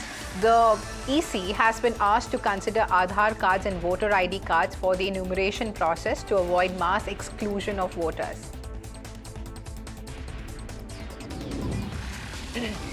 The Supreme Court has issued guidelines for the management of stray dogs. According to the directive, stray dogs will be dewormed, vaccinated and returned to their original areas. However, dogs displaying aggressive behavior or suspected of having rabies will be immunized and not released. The court has also instructed the Municipal Corporation of Delhi to create designated feeding areas and a helpline number to report the violations. Also, NGOs and animal lovers will be required to pay 25,000 rupees to adopt stray dogs. Real money gaming firms including Dream11 and Gamescraft are considering taking the Union of India to court over a blanket ban of real money games. Sources reveal that these companies may file a writ petition with Karnataka High Court as early as next week. The firms are currently discussing whether to file individual petitions or collectively as a federation. A powerful magnitude 7.5 earthquake struck the Drake Passage, the waterway between the southern tip of South America and Antarctica yesterday. The earthquake occurred at a shallow depth of about 11 kilometers, with the epicenter located over 700 kilometers southeast of Ushuaia, Argentina, while Chile issued a tsunami warning for its Antarctic territory shortly after the quake. The Pacific Tsunami Warning Center later confirmed no tsunami threat for distant regions, including the United States. The area is known for seismic activity due to tectonic plate boundaries, but there have been no immediate reports of damage or casualties. US Senator Marco Rubio has announced an immediate pause on issuing worker visas for commercial truck drivers. Rubio cites concerns over safety, saying the growing number of foreign drivers on American roads is endangering lives and undercutting US truckers' livelihoods. So the senator's move aims to protect American jobs and ensure road safety. The pause on visas will be in effect until further notice, affecting commercial truck drivers from abroad. Chinese ambassador has slammed US tariffs on India, calling Washington a bully for imposing up to 50% duties, including a 25% penalty for India's Russian oil and arms purchases, effective August 27. Now, speaking on August 21, Zhu criticized the US for using tariff as a bargaining chip after benefiting from free trade. China firmly opposes these measures and pledges to stand with India, advocating for deeper cooperation to counter such actions and uphold the multilateral trading system. Israel's Defense Minister Katz warned Gaza City faces destruction if Hamas refuses to disarm and release all the hostages. Now, this follows the Israeli cabinet approval of a massive assault plan on Gaza City despite international opposition. Although Hamas agreed to a 60-day ceasefire proposal involving partial hostage release, Israeli Prime Minister Netanyahu rejected it, demanding the release of all the hostages and an end to the war on the terms of acceptable to Israel. So Netanyahu confirmed plans for IDF to take control of the Gaza city, linking the defeat of Hamas with the freeing hostages. So the UN has warned escalating attacks are worsening a dire humanitarian crisis. US President Donald Trump's trade advisor Peter Navarro has launched a scathing attack on India over its continued import of Russian crude oil. Navarro accused India of running a profiteering scheme by refining and re-exporting oil products at premium prices. He claimed India's actions are motivated by profit, not energy security requirements. The US has imposed 50% additional tariffs on Indian goods, citing India's failure to stop buying Russian oil. Well, with that, viewers, it's a wrap on this edition of Market Express, but please don't go anywhere and stay tuned to NDTV Profit.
Tamanna, thank you so much for coming here. So not that far from Bangalore. Only 4 hours. This is exciting. Yes. It's exciting because we're also the only channel to get a look inside the factory. We're going to be on the factory floor. Absolutely.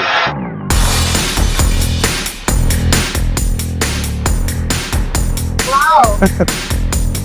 I'm tired of doing interviews in the boardroom, Babish. So good to have you in the manufacturing suit inside a clean room, not a boardroom. To make money, you need the vertical integration, you need the technology development, you need the product portfolio. A big concern right now is rare earth. Yes. And I think we need to focus a bit on what you are trying to do to solve that problem. Global OEMs, Western OEMs are increasingly testing rare earth-free motors in their batteries. And OLA Electric is the first Indian company to do this. This is the output that comes here, Tamanna. You can see this is a cell. Oh, wow. Yeah.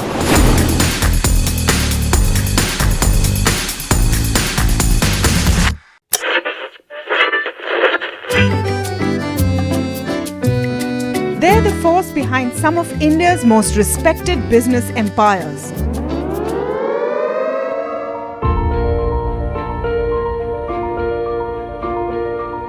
But you've rarely heard them speak. Now, for the first time, these leaders open up on succession, conflict, governance, and inheritance. Join me as we step inside boardrooms and living rooms of India's most enduring family businesses for real stories, raw conversation, resilient legacies.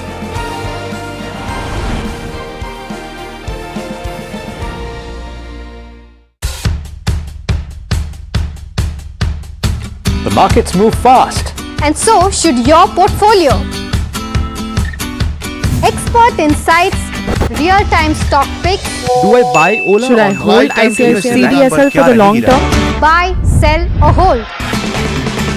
The answers you need, straight from the experts. Callers from India and across the world. Connect live, ask, decide and invest wisely. Your portfolio, your future. Ask Profit.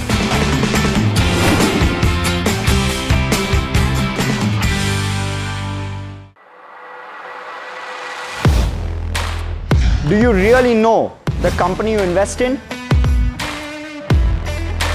What is the real picture behind presentations and claims? Is the Sebi conducts search operations at Finfluencer Abdul Sate's office for running unregistered advisory services. Illegal gains from his operations are likely to be around 400 to 500 crore.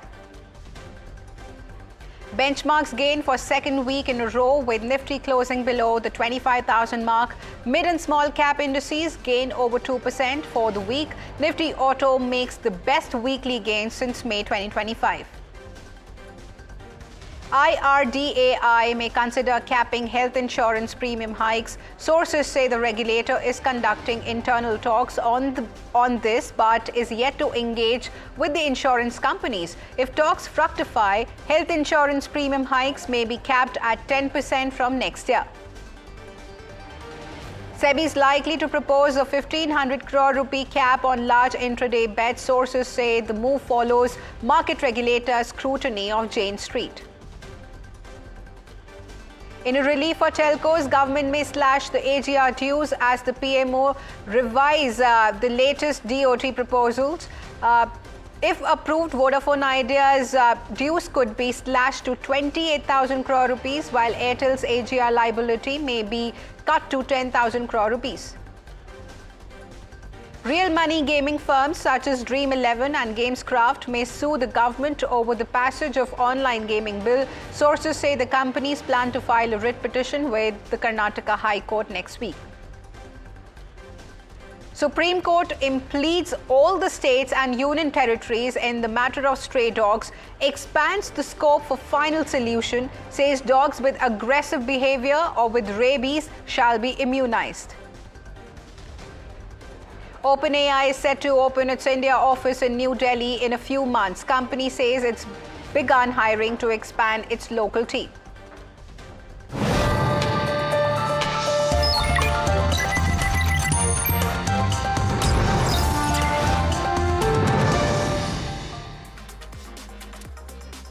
Hello and welcome. This is Profit 360 on NDTV Profit and I'm your host Himakshi Bahuguna.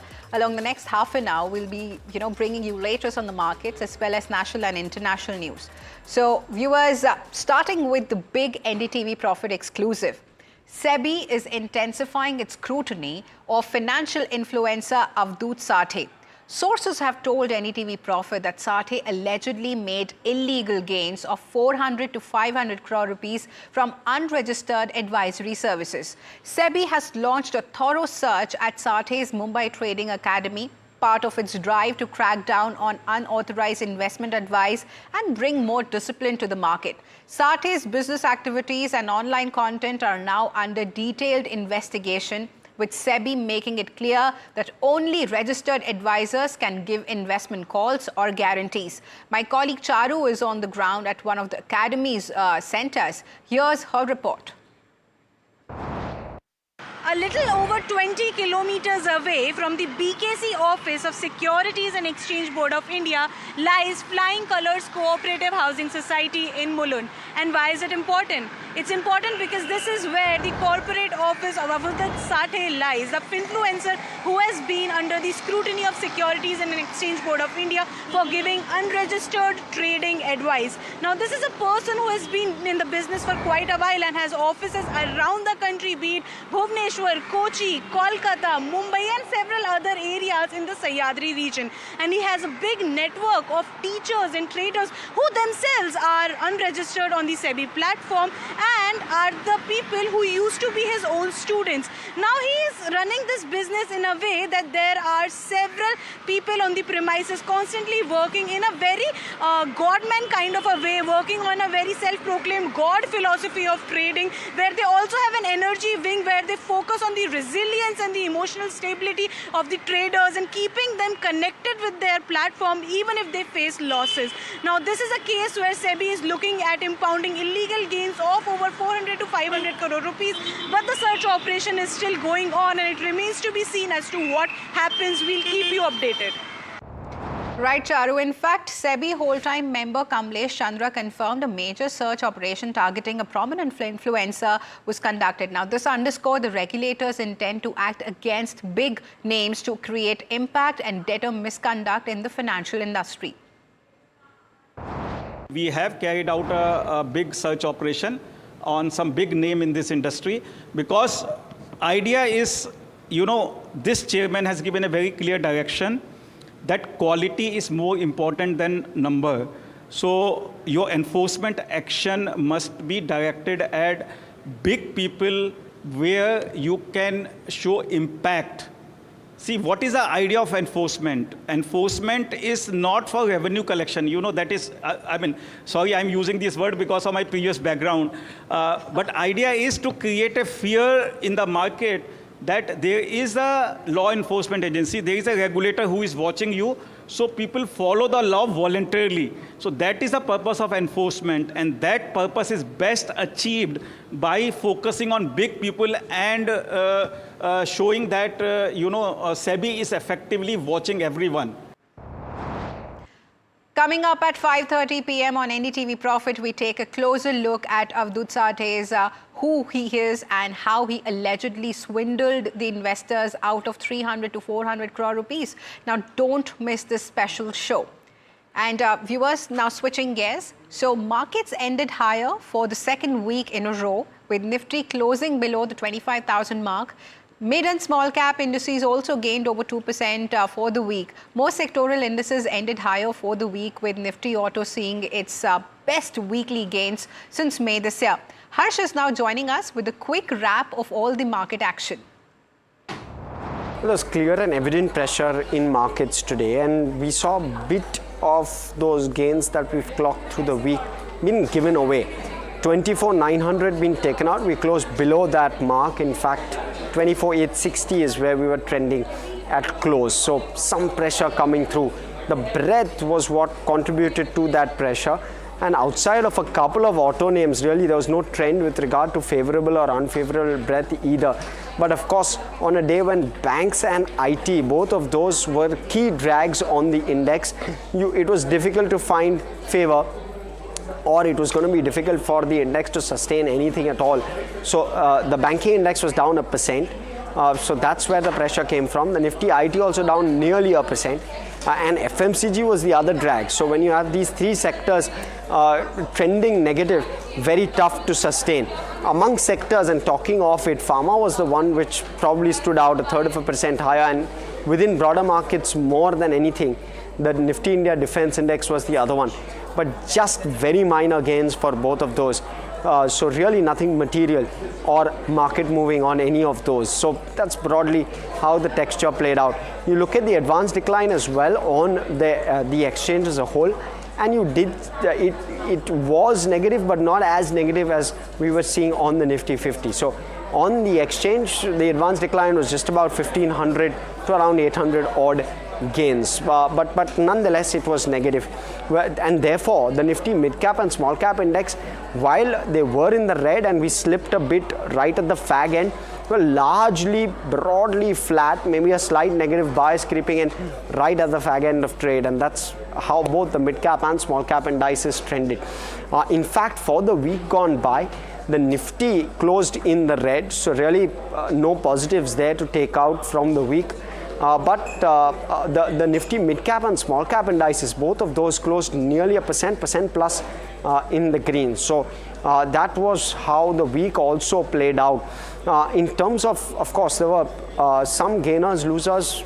The likes of an ABFRL was one that really stood out, 7% higher. But outside of that as well, there were plenty of big gainers in trade today. Thank you so much, Harsh, for that market roundup. Now, here's a glimpse of another exclusive conversation. With Airbus and Boeing raising the stakes and aerospace giants like Collins Aerospace and Honeywell eyeing India's vast potential, my colleague Neeraj Shah sat down with Ravi Dharamshi and his team as they revealed how India's cutting-edge technology and skilled workforce are steering Bharat's aerospace industry to unprecedented heights. Have a look. This is like $20 to $30 billion annual opportunity for companies that are from the size of revenue size for probably 100, 200 crores to 1,000, 1,500 crores at best at this stage. So when these companies, they will become, we are talking about these becoming at least 10x in size in next 10 years and with high margins and long visibility. So whenever we look for an opportunity, what we look for is a large opportunity and a long runway. So both the things are present over here. One, the size of the opportunity, and second, visibility for 10-15 years, which is not very easy in most other sectors. Yeah, that's true. Okay, Arvind, this entire ecosystem, high growth, etc. Are there now to both of you, right? Are there successful case studies of Indian companies already which have made a breakthrough and are now very large, traditionally relative to the past, very large partners of this OEMs, which is Airbus, Boeing, or some of the others? 2021 is when a lot of the certification and onboarding of the Indian companies started taking place. Since then, there are companies in the listed universe. Azad Engineering is one example of it. They do turbine blades. GE is a large customer. In one of our private portfolio companies is Rungsons Aerospace. Again, they do tubes, ducts, fluid handling solutions, and thermal management systems, again embedded with GE, Honeywell, etc. Viewer sources tell NDTV Profit that IRDAI is currently having internal discussions about capping the healthcare, insurance premium hikes. So although it is not, currently in talks with insurance companies, the regulator may decide to limit the premium increases soon. So for more details, my colleague Pallavi Nahata is joining us on the phone line. Pallavi, over to you. Right. So as you've mentioned, the IRDAI is currently internally talking about capping insurance premium hikes at 10%, which means that insurance companies will not be able to hike health insurance premiums annually by more than that. Now, this comes on the back of, very steep hikes by several insurance companies in the health insurance category that we have been seeing has resulted in is several consumers, showing hesitation at renewing their health insurance premiums, simply because of their issues around how expensive and unaffordable purchasing a health insurance is becoming. Let's also remember that the IRDAI has already put in place a similar cap for senior citizens to ensure accessibility and affordability. Now, as you mentioned, this is currently something that the IRDAI is deliberating on internally. It is likely that post these internal deliberations and consultations, should these work out, they are likely to consult with private health insurance companies. And if these talks do fructify, we could see a cap on health insurance premiums by next year. Right, Pallavi. Thank you so much for bringing us those details there. And now turning to a story on the market regulator, sources have told NDTV Profit that large intraday derivative trades may be capped at 1,500 crore rupees. Now, this comes after Sebi's recent probe into the high-frequency trading firm Jane Street. So, as NDTV Profit reported exclusively on the morning of August 19, a meeting was held with the Secondary Market Advisory Committee of Securities and Exchange Board of India, and the members were juggling with a lot of proposals. One of these proposals was to, reintroduce the topic of intraday position limits. Now, currently there is no limit on these intraday trades. However, Sebi is looking to get into this again after the Jane Street saga. So, to sort of control and curb proliferation of any sort of market manipulation and to protect the innocent investors, Sebi is sort of thinking if some, limit on intraday positions can be brought in. Now, this is something that was also brought in as a suggestion while the open interest calculation consultation was brought in 2 to 3 months back. However, when the final circulation on the same came out, intraday position limit suggestion was dropped because of the market, sentiment and the market suggestions that were sent in response to that proposal. However, it is being explored again, and we'll get to know as to what developments take place further. The limit that is being considered currently is about 1,500 crore rupees. Absolutely, Charu. Thank you so much for getting us those details there. Now, Vodafone shares have surged over 7% as sources have told NDTV Profit that Department of Telecommunications has escalated the pleas from Vodafone Idea and Bharti Airtel for adjusted gross revenue relief to the Prime Minister's office for a final decision. Now, for more details, my colleague Aishwarya Patil is with us now. Well, what we're picking up currently is that the Prime Minister's office will be reviewing latest documents and a plan that the DOT has put forward, a proposal as far as the AGR dues are concerned, relief towards Vodafone Idea as well as Airtel. That is being reviewed by the PMO is what we're picking up from our sources. Now, if this plan is approved, what is on the cards for both these telcos who have massive amounts in terms of AGR dues? As far as Vodafone's AGR dues are concerned, that is likely to be reduced to about 28,000 crore rupees from the current due of over 83,400 crore rupees, while Airtel's AGR dues, those currently which stand at about over 42,000 crore rupees will be reduced to about 10,000 crore rupees, is just one part of the proposal. Apart from that, DOT has also pitched a relief plan as far as the penalty and interest on penalty is concerned for both Airtel as well as Vodafone, so as to restructure and take a look at how that can also be extended in terms of moratorium as well as interest payments. That will also be reconsidered by the PMO is what we're picking up from our sources. PMO may consider about 2 to 3 options, especially for Vodafone Idea. Now, overall, if we talk about Vodafone Idea's debt in total, that stands at about over 2,14,000 crore rupees in terms of payment obligations towards the government, of which about 83,000 crore or so is in terms of AGR. And that's the update so far. We'll keep you posted as and when we hear about what steps the government will take going forward to give relief to both the telcos, Airtel as well as Vodafone Idea. Right. Thank you so much, Aishwarya, for that. Now, the government's online gaming bill seems to have thrown everyone into a panic mode. From companies to gamers, everyone is worried about something. So as industry giants get ready to battle it out with the government in court, my colleague Agni is here to break down what the real concerns are. Agni, over to you. That's right. So a lot of panic and confusion going both ways. So let's just look at it from the beginning. First of all, what has actually been banned? So companies which involve online games like poker, rummy, fantasy sports, and games which involve real money, so as to say, are the ones that have been banned. Now, the bill does not differentiate between games of skill and games of chance. So games of skill will be like your games like poker and chess, and games of chance will be games like your betting on sports and everything, which again involve real money. Now, it's still a bill. It doesn't become an act till it is passed. It gets the presidential nod. But yes, this is what has been banned. Now, if we look at who is actually shutting shop, so if you go on to the next slide, a lot of companies have been affected. There's Dream11, there's Winzo, there's MPL, Zupi, Probo, Rummy Culture, Pokerbazi, which is owned by a listed company, Nazara Tech, and even Gamescraft, other companies, among a large list of companies that have been affected.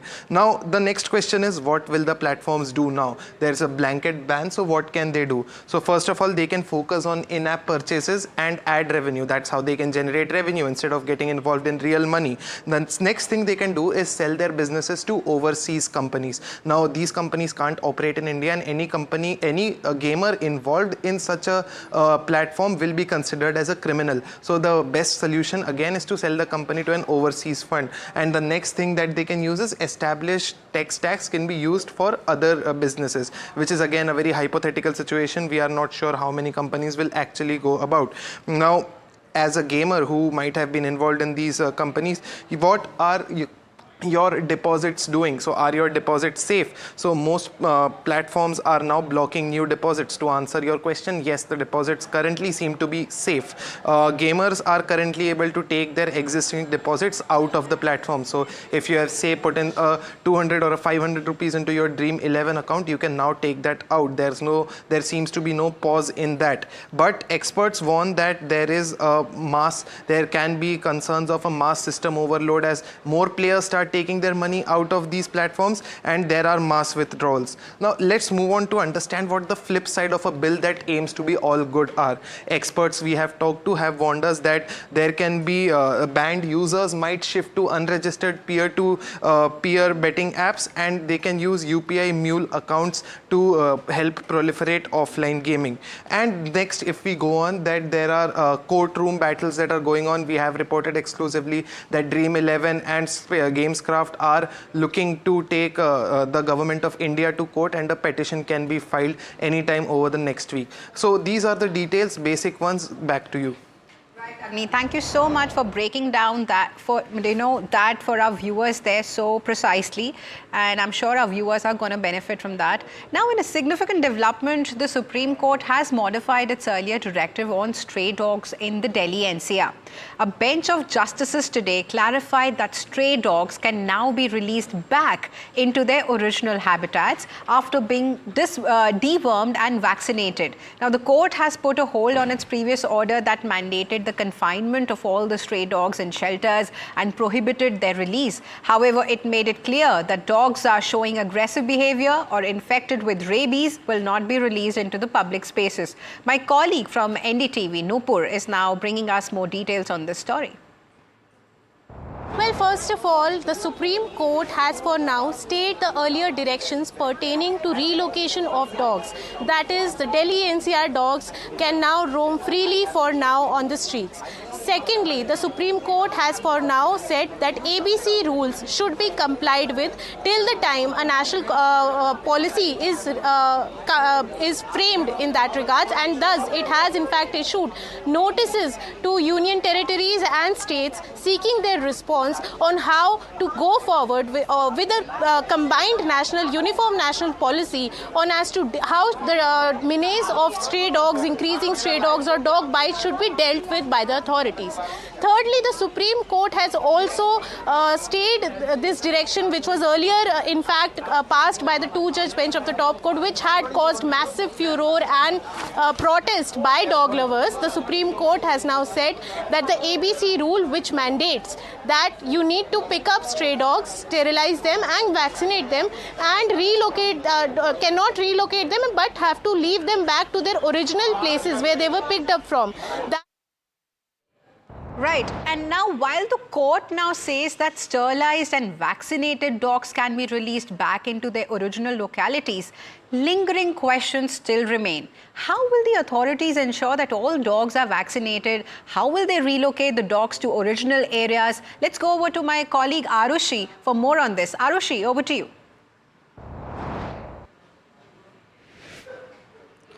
Right. So on August 11, the Supreme Court mandated rounding up all stray dogs across Delhi NCR and placing them permanently in shelters. Now, no provision was made for returning sterilized and vaccinated dogs to the streets. Now, shelter infrastructure had to be created and strict action threatened for non-compliance. After widespread protests and opposition to this ruling, exactly after 10 days, the Supreme Court reversed its stance. Strays will now be sterilized, vaccinated and released unless aggressive or rabid.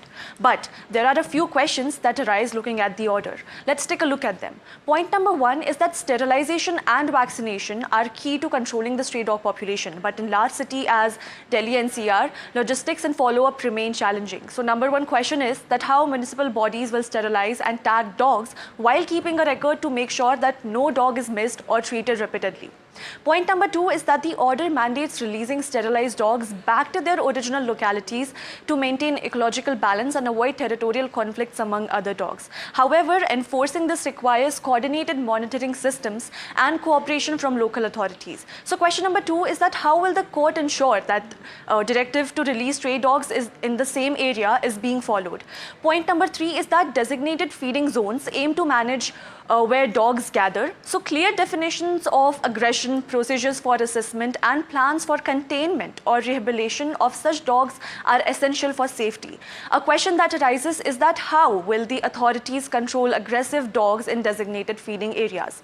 Garbage dump sites provide food source that attract strays into urban areas. The absence of directives on garbage control leaves a critical root cause unaddressed. Question number 4 is that why is the court silent on garbage dumping, which is a key cause for strays entering cities? Final point is that animal welfare groups and concerned citizens often take legal recourse to protect stray dogs' rights. Imposing fees or legal costs on such petitioners might discourage public participation and advocacy. So our final question is that why are dog lovers and NGOs being asked to deposit a fee for moving to court? Now in the end, the real test will be whether these directives translate into practical solutions on the ground. Absolutely, Arushi. These questions are there in the minds of our viewers and for everybody who's a dog lover or even who's not. These questions still persist, and let's see how, time will only tell that how they're going to pan out. And with that, viewers, it's a wrap on this edition of Profit 360. But please don't go anywhere, as there's a lot of action for you all on the other side of the break.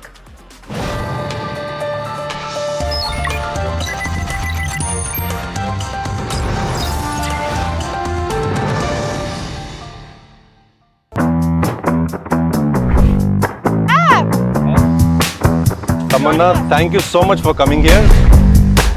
So not that far from Bangalore. Only 4 hours. This is exciting. Yes. It's exciting because we're also the only channel to get a look inside the factory. We're going to be on the factory floor. Absolutely.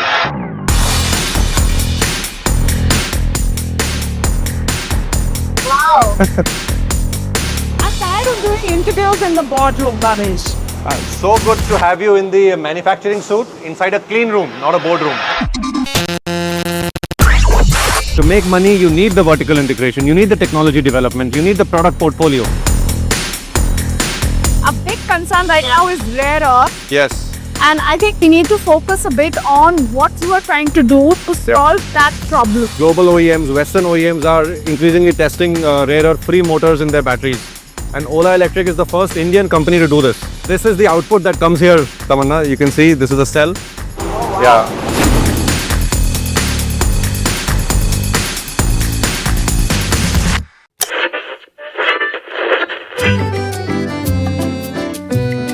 They're the force behind some of India's most respected business empires.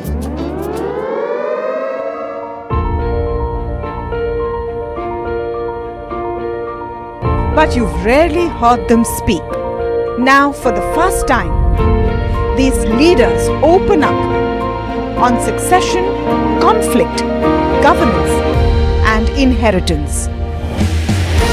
Join me as we step inside boardrooms and living rooms of India's most enduring family businesses for real stories, raw conversation, resilient legacies.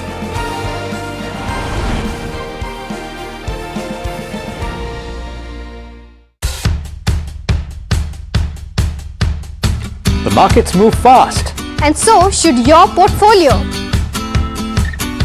Expert insights, real-time stock picks. Do I buy Ola? Should I hold CDSL for the long term? Buy, sell or hold. The answers you need, straight from the experts. Callers from India and across the world. Connect live, ask, decide and invest wisely. Your portfolio, your future. Ask Profit.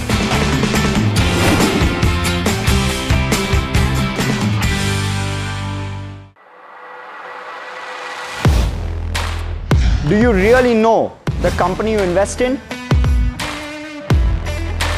What is the real picture?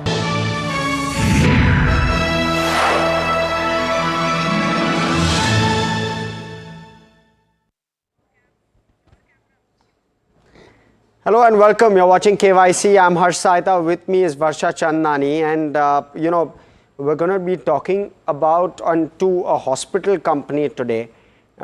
It's obviously inflation proof to a certain extent from a business standpoint. It's also to a large extent geopolitical and tariff proof as well. So you've got all of those largely not likely to impact something like this. And hospital companies have come to the forefront in a large fashion. It's a sector which has done extremely well over the last 12 to 18 months.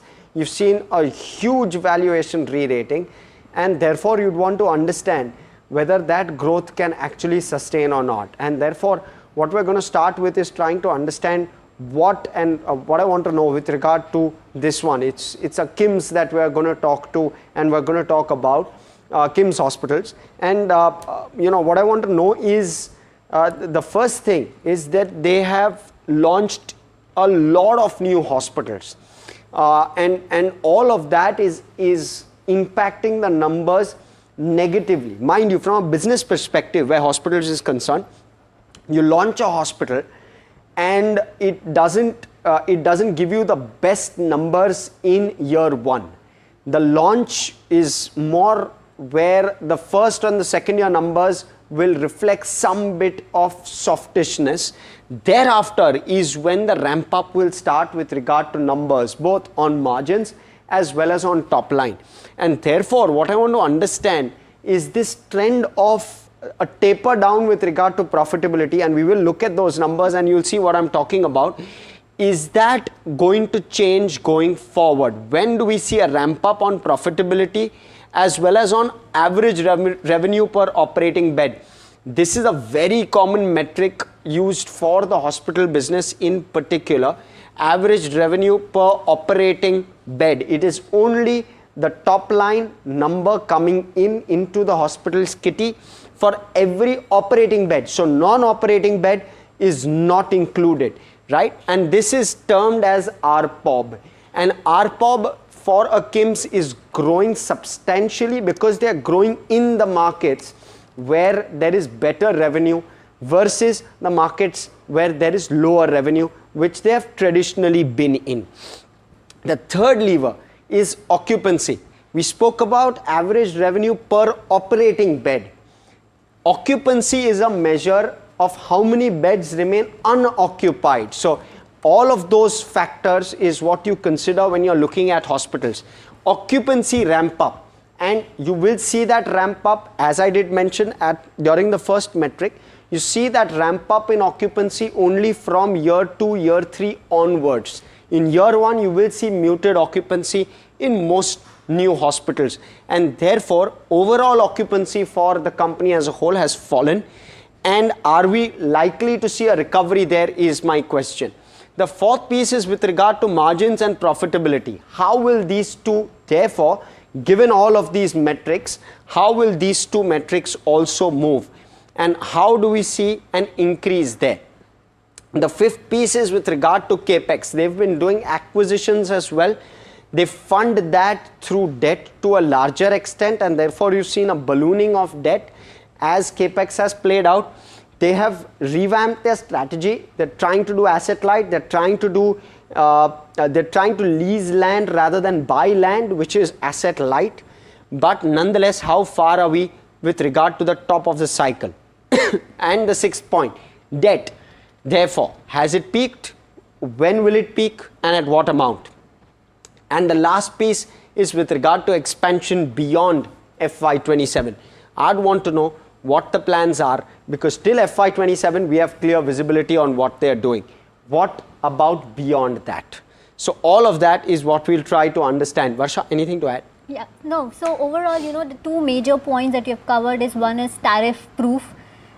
And because of that, a lot of analysts are also speaking about why they are bullish on hospital sector and even diagnostic sector. No Trump tariff, no jhanjat at all. The second thing is why hospitals are in focus is because of the capex that they have been doing, and especially brownfield capex.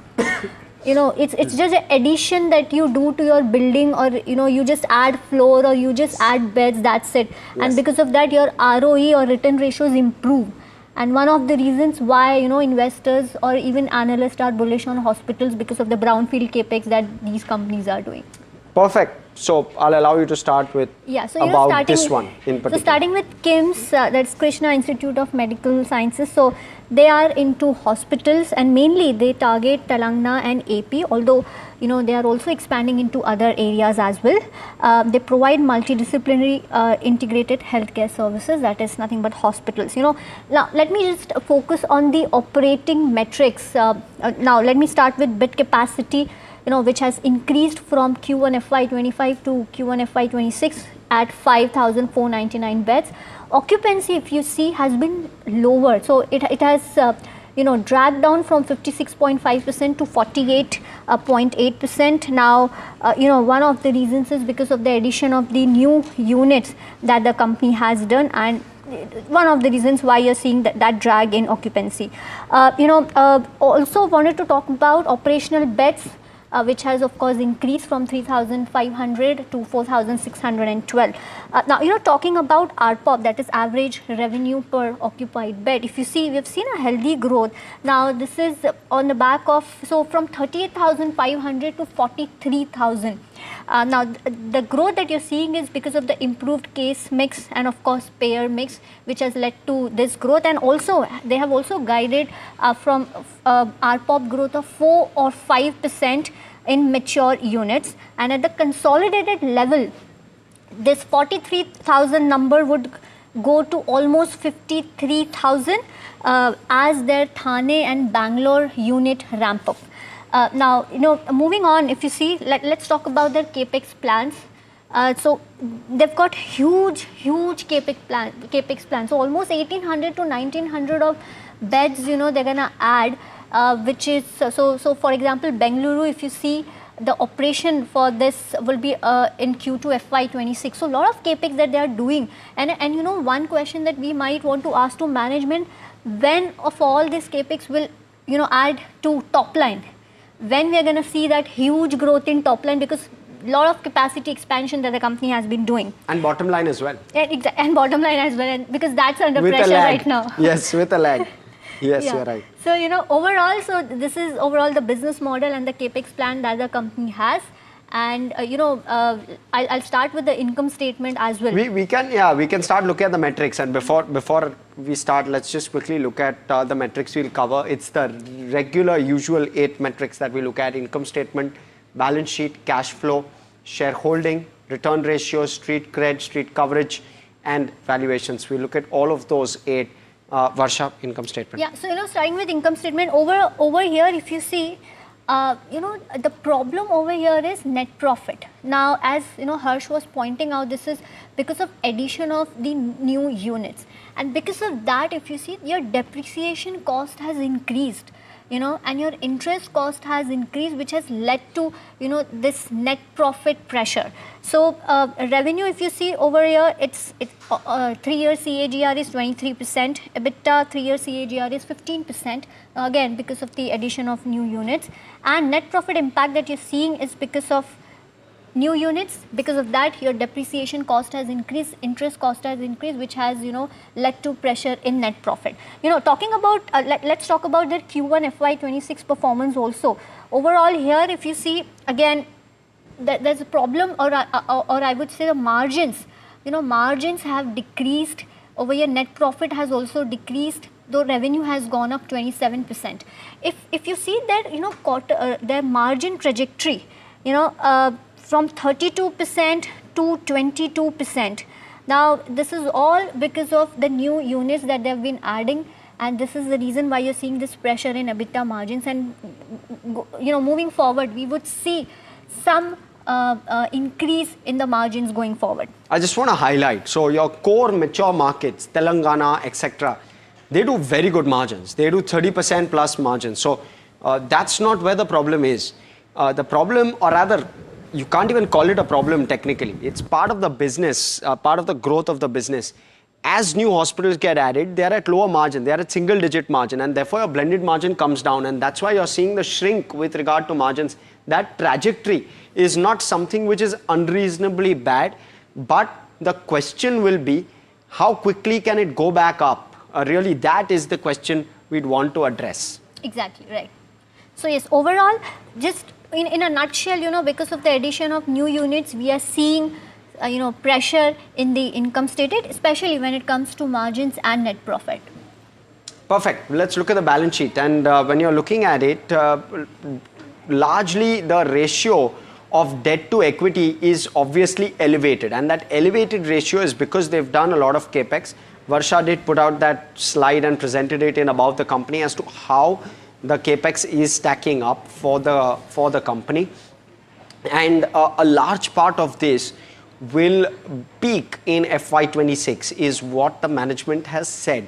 I'd want to understand whether that is the case. How quickly does the pay down with regard to debt happen?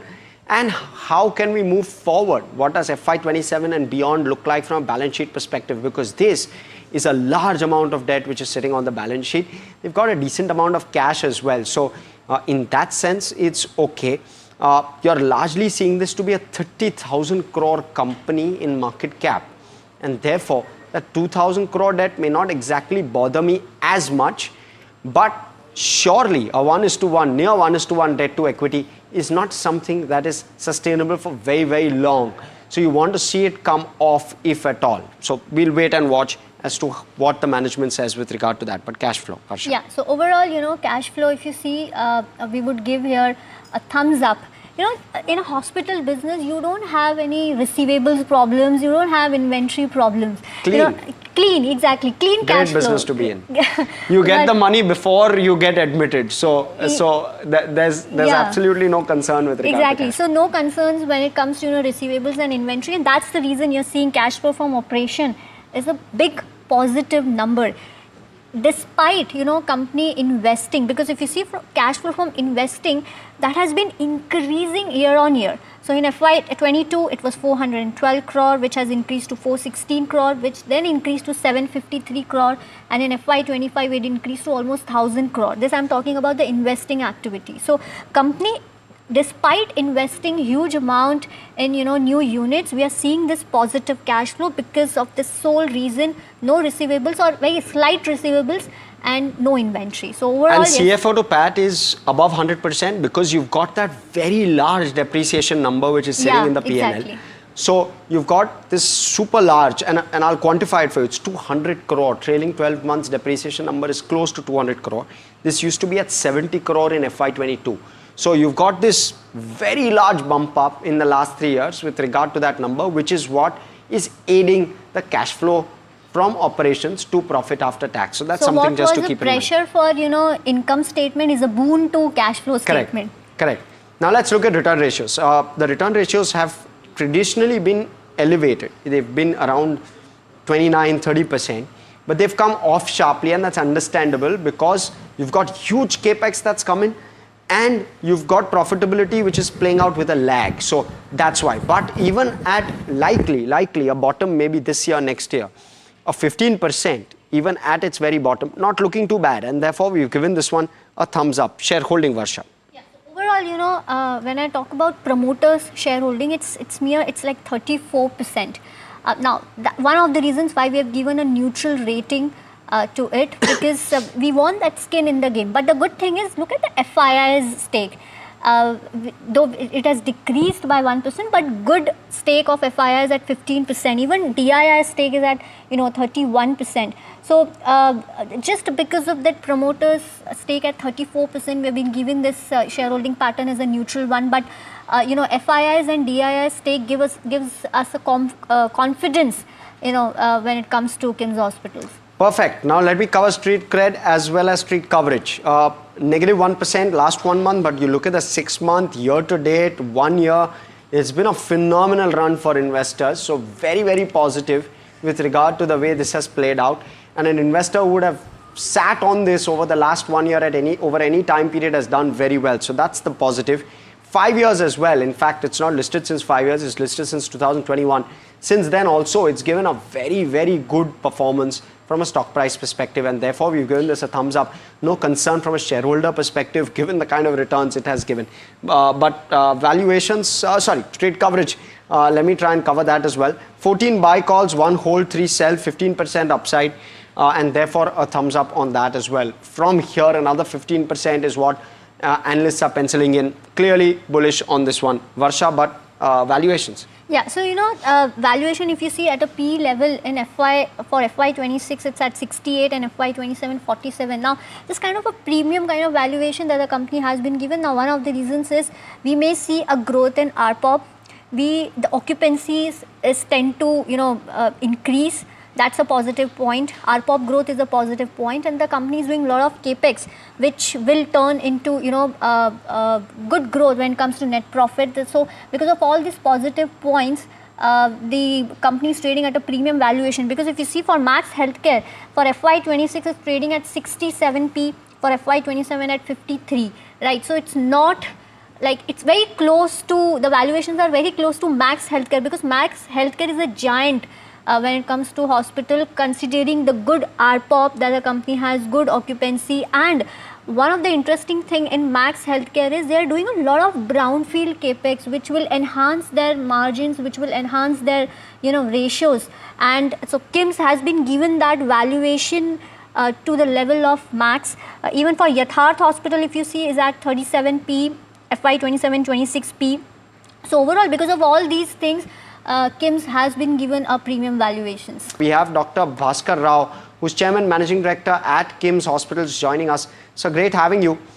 So let me start off with what changes in FY26, because you are likely guiding for an uptick with regard to margins. You feel margins have bottomed, and therefore I would assume that some of the less profitable hospitals are going to start to see a better churn, and the newer ones, of course, and understandably so, are going to start to see better profitability. Give us that perspective. Where does it lie? Do we go back towards 25% quickly enough in FY26? Yes, what's happening when the organization, especially it is an healthcare organization, when it is running and building a good brand image among the patients, what we do and attract is a lot of complex cases. When you get a lot of complex cases, whether they're Tier 2 cities or Tier 1 cities, the ARPOBs will increase. That is one aspect. The second aspect is we have been started Thane, Bangalore units this quarter, and that will usually takes about 12 to 18 months in a healthcare industry. I am expecting at least 9 to 12 months we can able to see the positive bottom line. So that will also improve the margins and as well as the revenue and ARPOBs also. You can able to push the ARPOBs because both Bangalore and on Thane, they are the little high ARPOBs, is almost like Telangana, even better than Telangana ARPOBs. Whereas Andhra ARPOBs are very, very low. Even in Andhra, we are also adding an additional beds in Srikakulam, Anantapur, Ongole and Rajahmundry. These are also matured now, the occupancy is very high. When we are doing like that, then definitely those margins also will increase. So this year looks, and the coming year also, very, very positive outlook. I'm seeing I can believe I can do a better job than what we have been doing historically. Hi, Mr. Rao. This is Varsha this side. Pleasure to have you at NDTV Profit. About ARPOB, I'll just extend that. From 43,000, can we expect ARPOB to go, 50,000 to 53,000? And if yes, by when are you targeting that number? There is nothing like we target. Basically, as I mentioned before, if the complex cases comes and the high-end margins that are there in Thane and Bombay, 43, there is a chance it can go even to that level. But definitely year on year, there will be definitely a better prospects on the ARPOBs are concerned. So, but you've guided, if I'm not wrong, for an ARPOB of 50 to 55,000. You've done 43 in Q1. How likely is it that you get there? Fair chance, very fair chance. Okay, and what is it that gives you that bullish construct? Because the kind of bridge between 43 and 50, 55 is quite large. So what is going to change so dramatically over the next maybe 9 months that gives you that optimism that you will get there? See, the reason is 900 beds what we are opening this year in Bangalore and Thane. And these are all the very, very high ARPOBs than Telangana cluster. So that's where whatever margins that is going up, it will be able to show. The Thane one is doing a good job, and then this quarter, maybe the third quarter of this year, the Bangalore units will start. It will take about 2 quarters, most probably, if not the end of this year, in the next financial year, about Q1, there should be a good jump of ARPOBs. So you're doing a lot of capex, and maybe this capex will go on for next 2 years. Just wanted to understand what is the peak revenue, that KIMS may see for next 2 to 3 years, because if I'm not wrong, you're adding almost 1800 bed capacity in the next 2 to 3 years. So just wanted to have that ballpark number, if you could give us beyond FY27, how KIMS will look like. So there will be definitely 25 to 30% revenue growth year on year in the next 3 to 4 years. Okay, and also, sir, just wanted to, revenue is 25 to 30% CAGR that you're targeting. What about margins? Because we've seen some pressure in margins now, of course, because of the addition of new units, but any kind of target that you have set for yourself when it comes to margins, maybe, in next 2 to 3 years? See, basically, whatever is the matured healthcare, when we are running it and understanding the operational efficiency, and when we set all these things, initially it will be down, and then once it is matured, and then we will be able to see what we are looking around 22, 23 margins.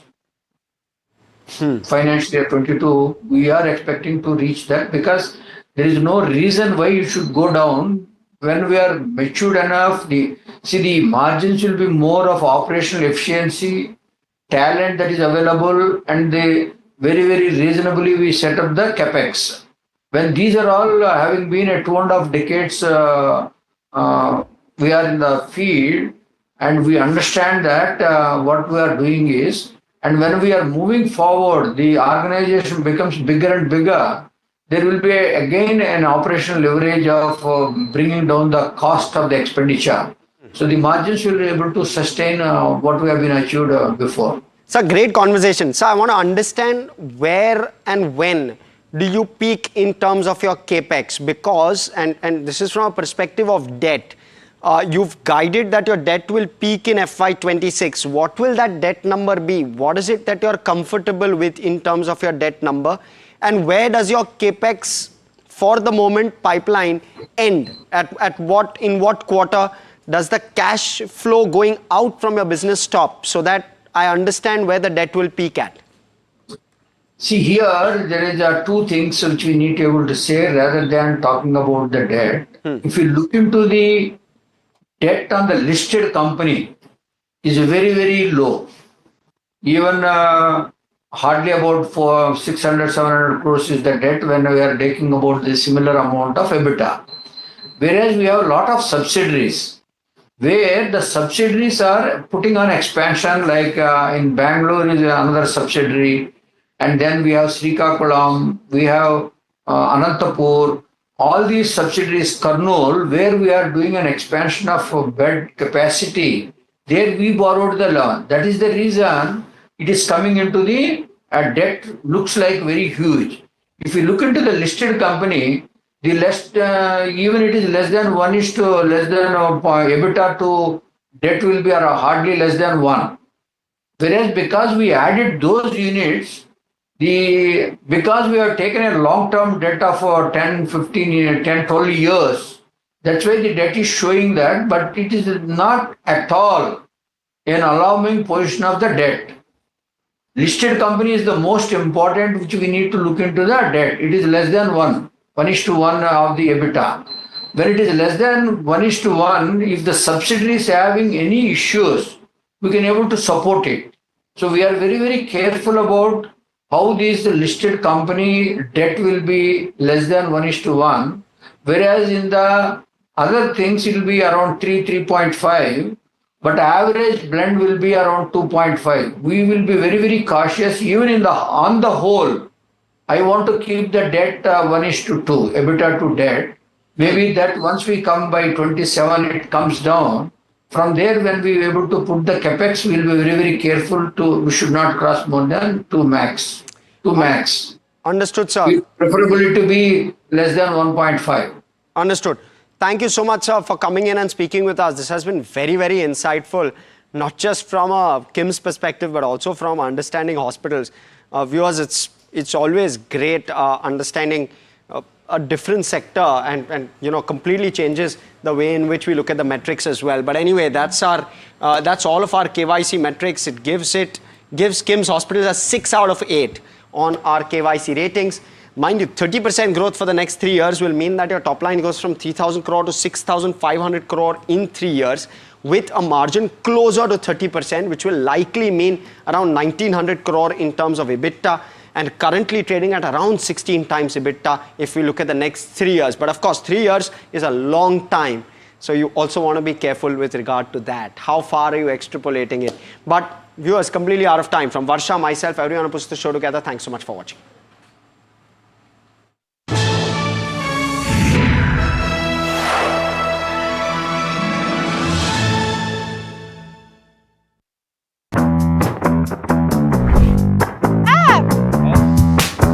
Tamanna, thank you so much for coming here. So it's not that far from Bangalore. Only 4 hours. This is exciting. Yes. It's exciting because we're also the only channel to get a look inside the factory. We're going to be on the factory floor. Absolutely.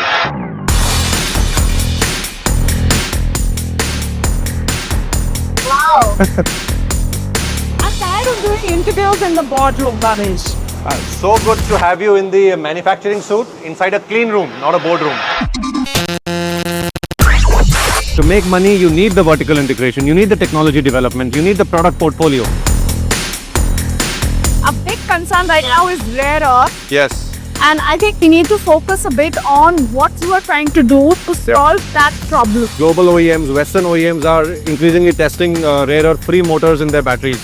And OLA Electric is the first Indian company to do this. This is the output that comes here, Tamanna. You can see this is a cell. Oh, wow. Yeah.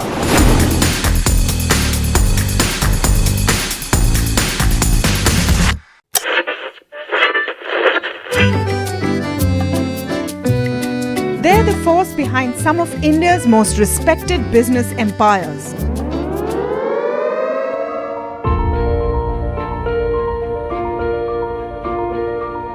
But you've rarely heard them speak. Now, for the first time, these leaders open up on succession, conflict, governance, and inheritance. Join me as we step inside boardrooms and living rooms of India's most enduring family businesses for real stories, raw conversation, resilient legacies.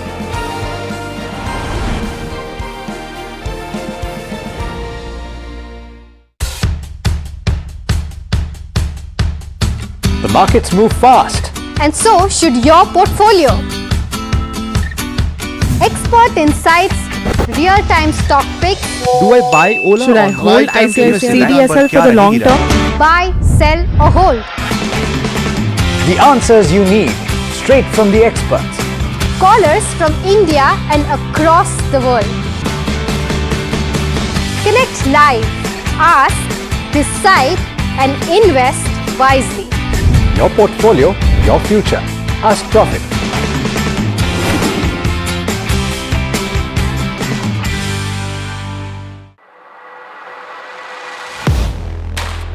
Do you really know the company you invest in? What is the real picture behind presentations and claims?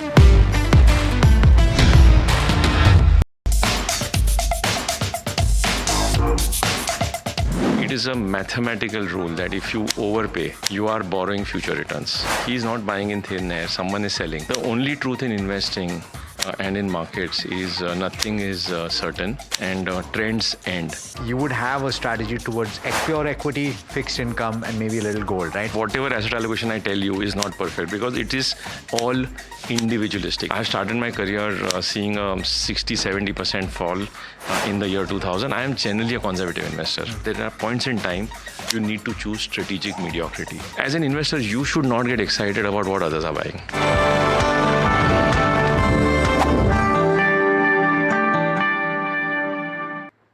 The ownership pattern of Indian equities is changing. Amidst everything that's happening around the world, with wars and Trump tariffs, foreign institutions have been selling. And meanwhile, retail investors continue to pour money into our capital markets, particularly through mutual funds. That's pushed domestic institutional buying to unprecedented levels. In fact, the inflow into Indian equity markets from domestic institutions was 4.1 lakh crore rupees in 2025 as of July. That's already 80% of the inflows in 2024 as a whole. You're probably wondering why I'm talking about this.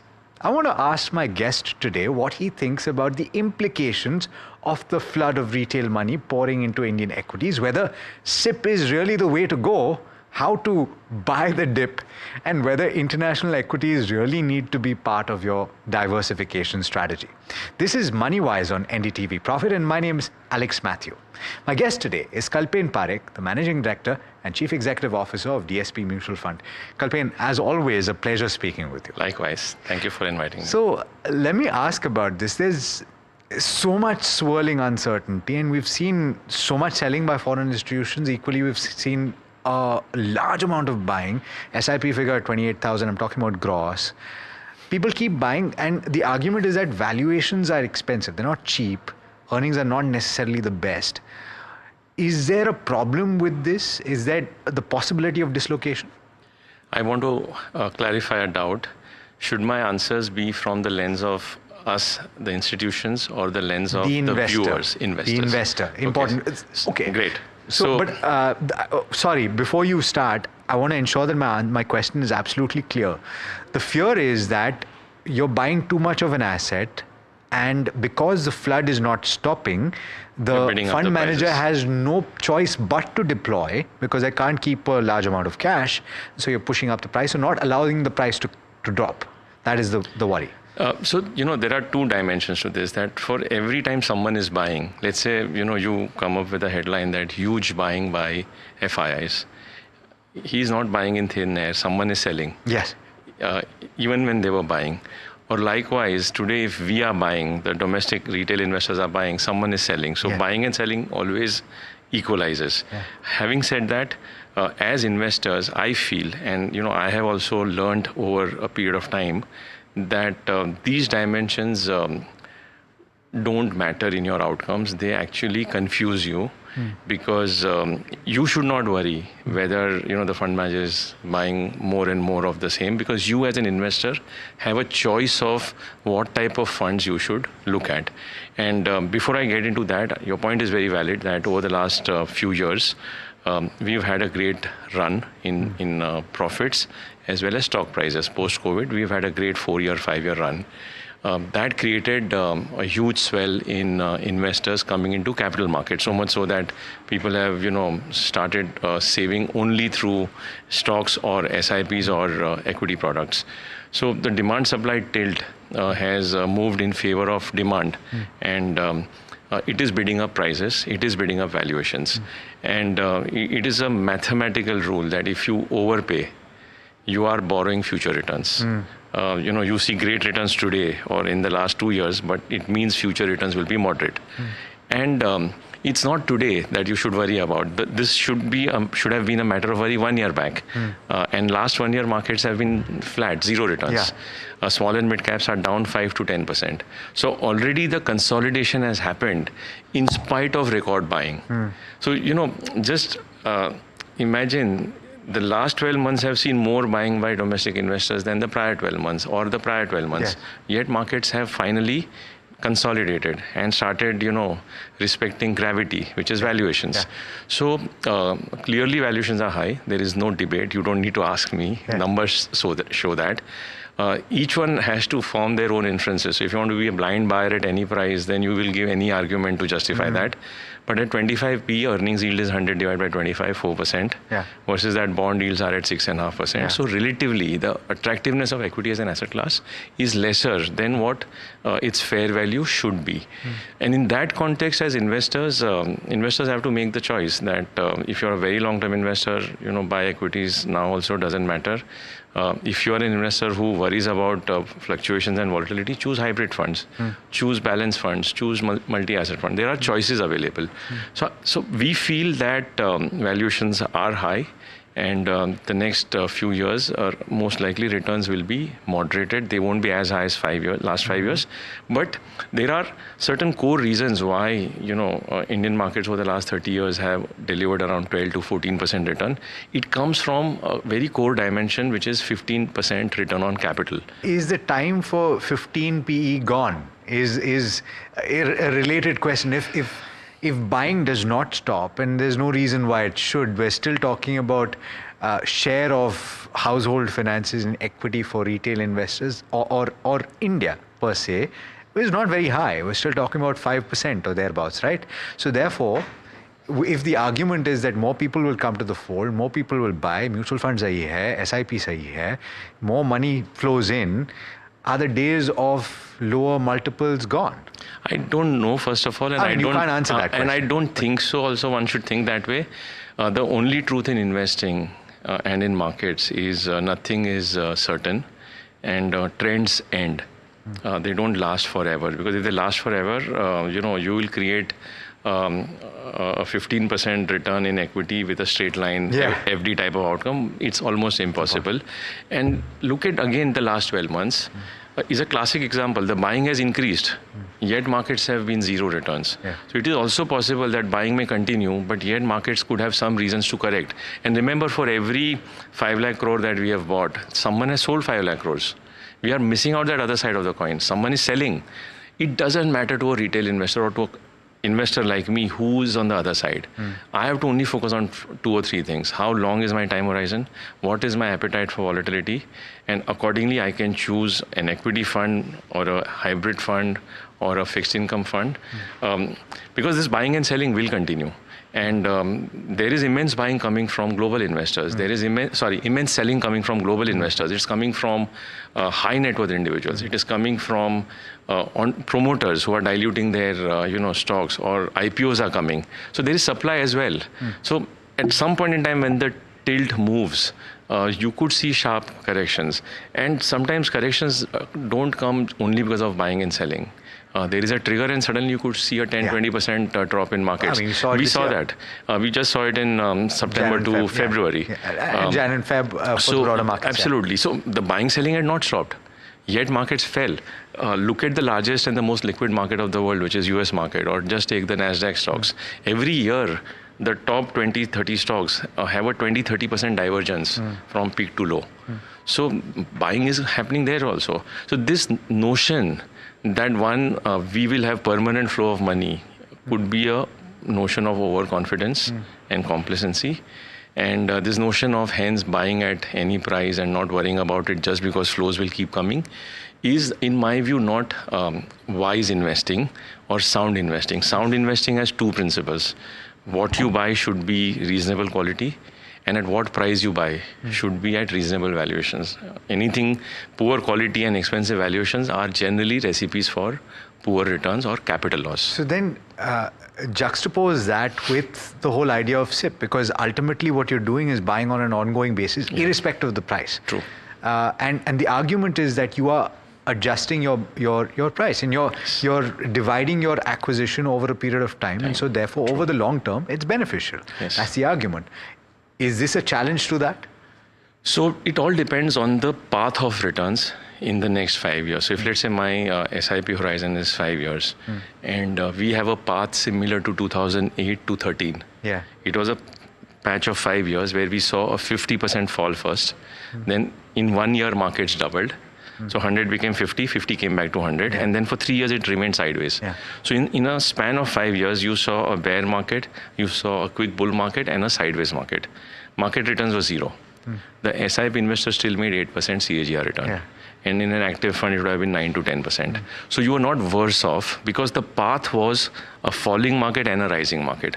Now, in the next 5 years, if the path is a rising market and then a falling market, your outcomes could be poorer. Yeah. So you cannot, stamp and say that there is only one best way of investing. Yeah. I think the reason for SIP to be amongst all other options being a better way to invest is because I think 95% of investors who are investing today get monthly cash flows. Yes. So do we have any other choice if not an SIP? There's no other choice. Yeah. And which is why I would, let's say, this is what I am doing in my portfolio. Every month, my date of birth is 28th. So I do a birthday SIP. Okay. Mere birthday ke din pe meri SIP, I should be buying units. Sure.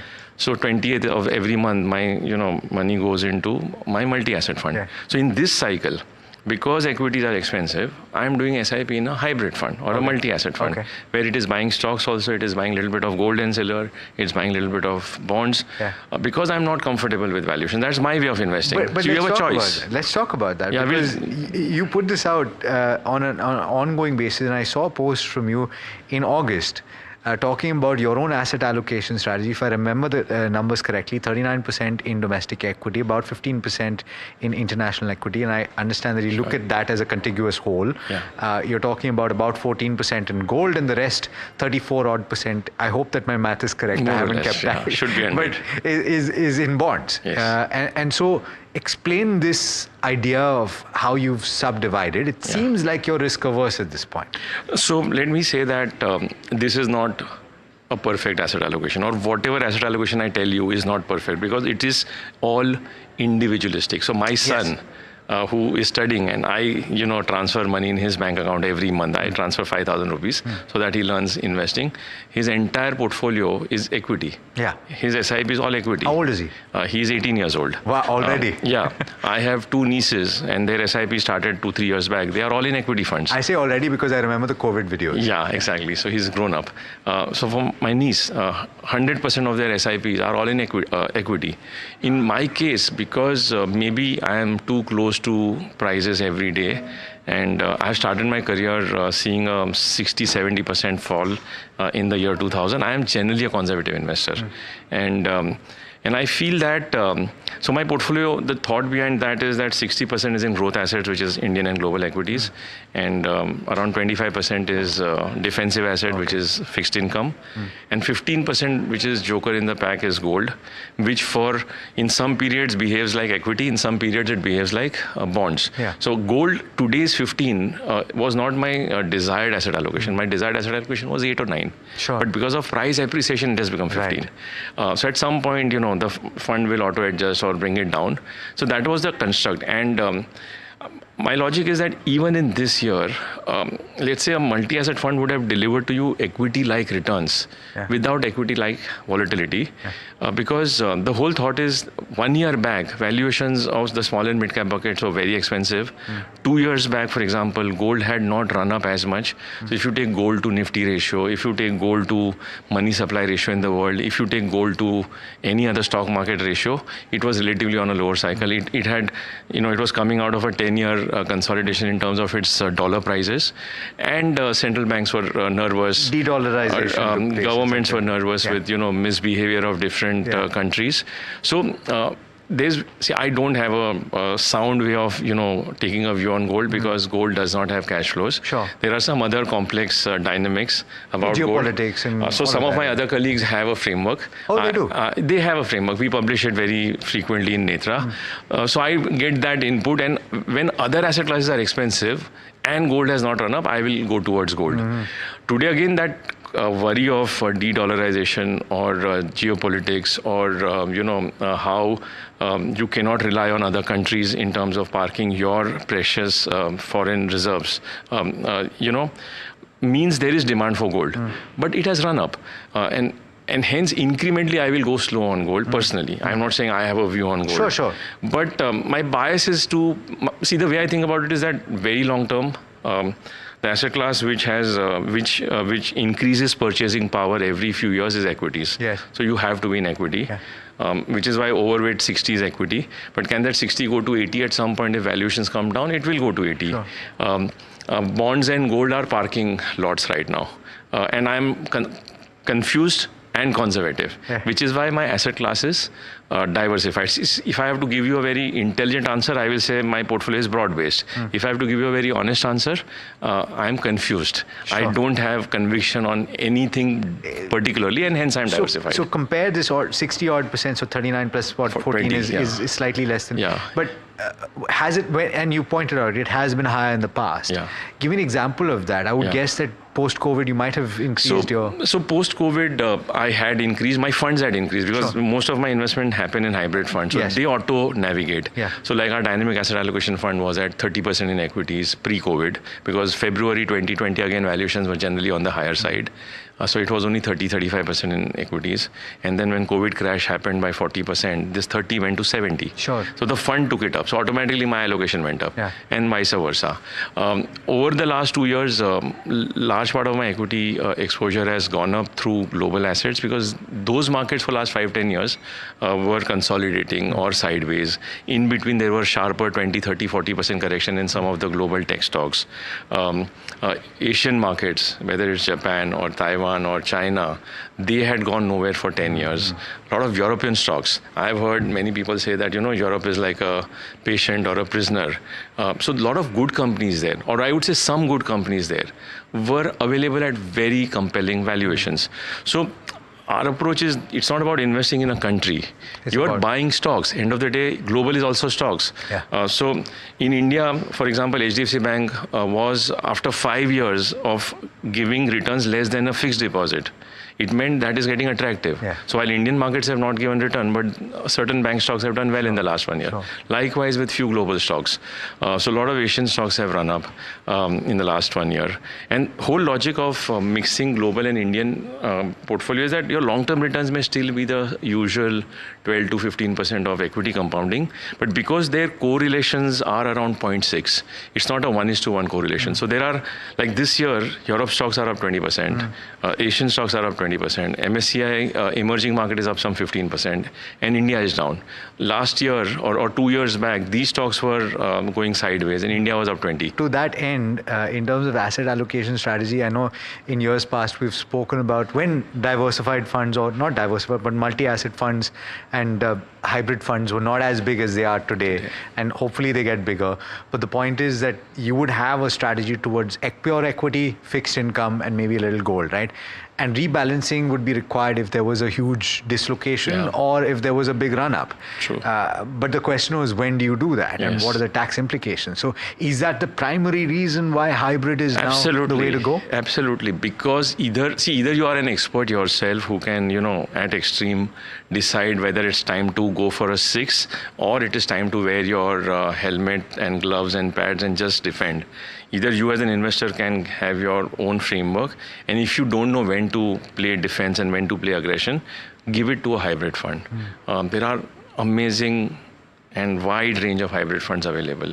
You just have to make the effort to choose them right and then give it to them and leave it for next 10 years. They will navigate. Multi-asset funds are getting a lot of inflows, so which now, is heartening. One thing to always keep in mind is that, and again, learning from 25-30 years of making mistakes, is as an investor, you should not get excited about what others are buying. So, many times what will happen, your show is very popular. You are very popular. Your show will say that multi-asset funds are, getting a lot of inflows. So investors will start getting excited about it. But the fact that most human beings are late investors. We start buying a category after the returns have come. And when you buy after the returns have come, it means those asset classes have run up. So one, you should not invest in multi-asset if it's not right for you. You should not invest in multi-asset because last 1 year return or last 2 year return is 18% and higher than equity. Because it can fall. Remember one thing, multi-asset funds have 80% in volatile assets. Indian equity, global equity, gold and silver. All these three have a standard deviation of 15 to 20 units. Only 20% is in bonds. So they are not a no volatility, high return product. Be aware of that. The advantage of multi-asset is that it delivers closer to the best performing asset class over a full cycle at closer to half the volatility. So we encourage investors to look at this dimension rather than last 2 years they've done. Because so don't focus on the methodology rather than the return outcome alone that you've seen over the course. And that outcome is not your future outcome. That outcome is someone who believed in your show 2 years back. I remember we also had spoken. 2 years back, if you had done multi-asset blindly, was sensible. But a quick point here. I've read Morgan Housel, as a lot of people have, and he speaks about the fact that hybrid hasn't worked as a strategy in the US. I only ask this because you got to at some point play devil's advocate and say, hey, you know what? It's not necessarily worked in the largest market in the world where seemingly investors have had more experience than others have. What's the reason why it should work here? So let me, make this very evident and clear to all the viewers. No one's statement, whether it is Morgan Housel or an average Kalpen Parekh, should be taken as gospel truth forever. Everything has context. Now, hybrids in India means Indian stocks and let's say Indian bonds. Indian bond yields have come down. Hybrids in the global context means American bonds, for example. Now, American bonds are down 50% in the last 2 years because their interest rates went down to almost 0 or 0.5%, and now they've risen to 5%. If you see the TLT, which is a 20-year sovereign bond of America, the price is back to where it was probably 15 years back. The Austrian bond, the bond of Austria, the sovereign bond of Austria, is down 75%. It has fallen more than a penny stock. Sovereign bonds have fallen that much. Now, have you ever heard that bonds are safe? We have always heard. We've heard government bonds are safe. But there are so many nuances. If you buy a government bond at very low interest rates, and then if interest rates rise sharply, you will lose capital. People say gold is a safe haven, but gold also loses money. I'll give you another example. In context to global investing, it is suddenly becoming popular, right? Because last few years have done well. We have heard the statement that healthcare is defensive and large caps are safe. Generally, these are two labelized statements we hear. The largest market cap healthcare company is Novo Nordisk.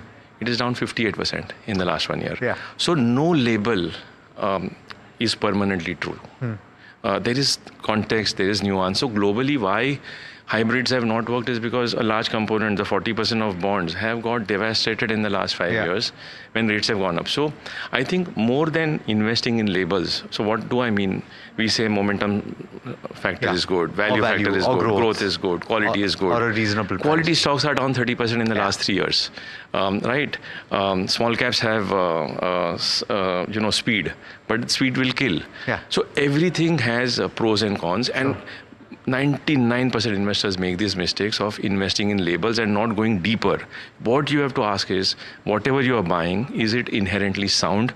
And are you buying it at reasonable prices or cheap prices? If you end up overpaying, if we buy something worth 100 rupees at 200 rupees, the risk we are taking is 100 rupees worth of risk. Closing thoughts, Kalpen, and I know among all of the people that I speak to, you read extensively and you learn on an ongoing basis. You try to learn, I think, from your mistakes, and you mentioned that in the past as well.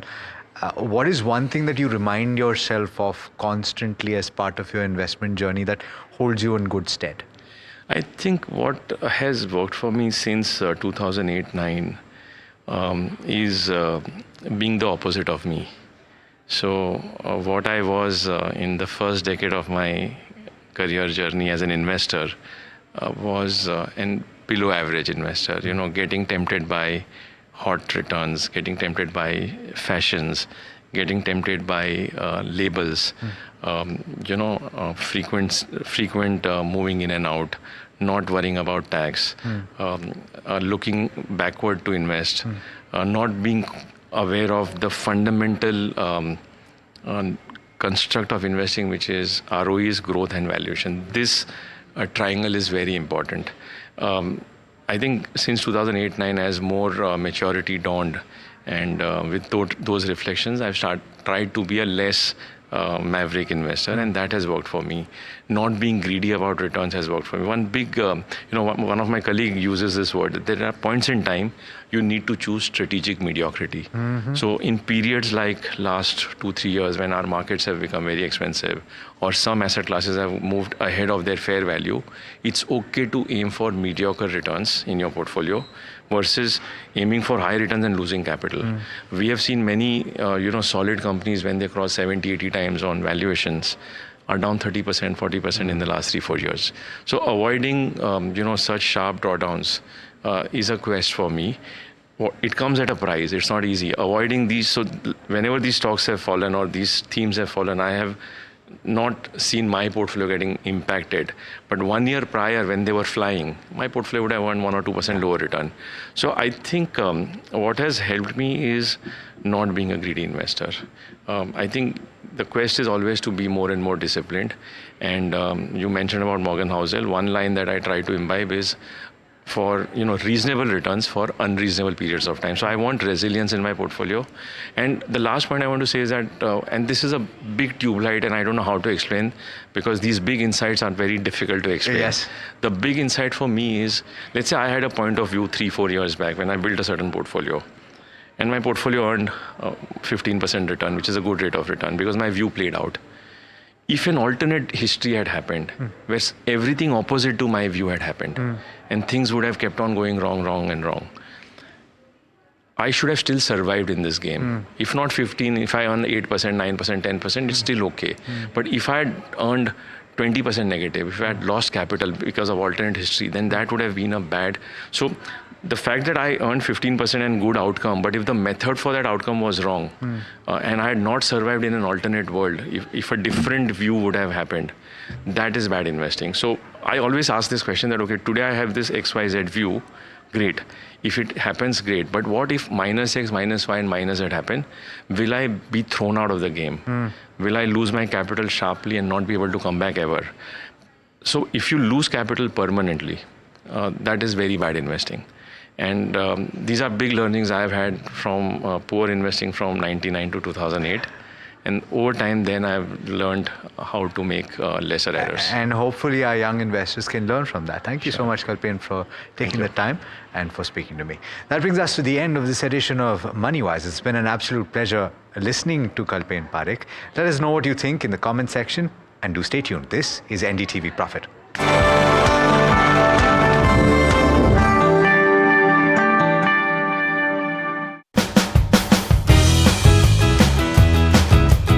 It's just so rare to have you on camera, so I'm excited about that. Let's have some fun.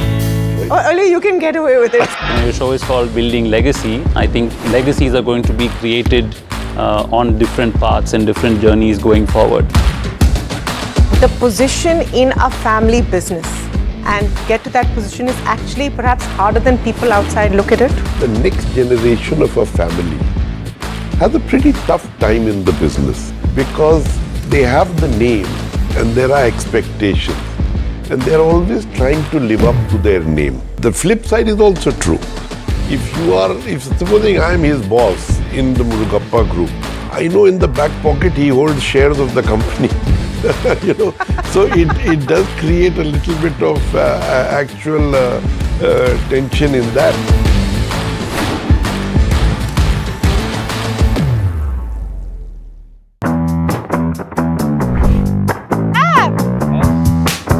Tamanna, thank you so much for coming here.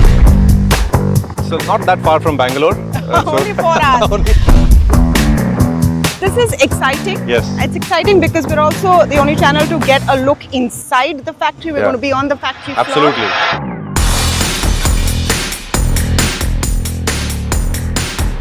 Wow. I'm tired of doing interviews in the boardroom, Bhavesh. So good to have you in the manufacturing suit inside a clean room, not a boardroom. To make money, you need the vertical integration, you need the technology development, you need the product portfolio. A big concern right now is rare earth. Yes. And I think we need to focus a bit on what you are trying to do to solve that problem. Global OEMs, Western OEMs are increasingly testing rare earth free motors in their batteries. And Ola Electric is the first Indian company to do this. This is the output that comes here, Tamanna. You can see this is a cell. Yeah.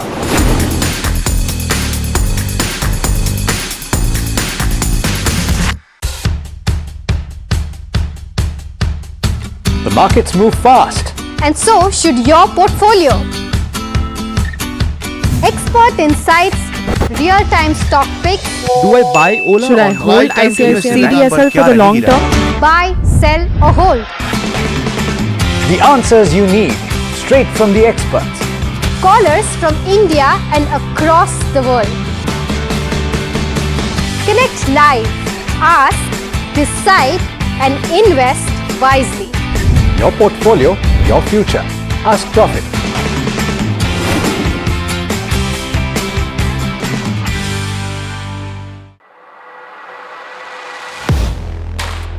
Do you really know the company you invest in? What is the real picture behind?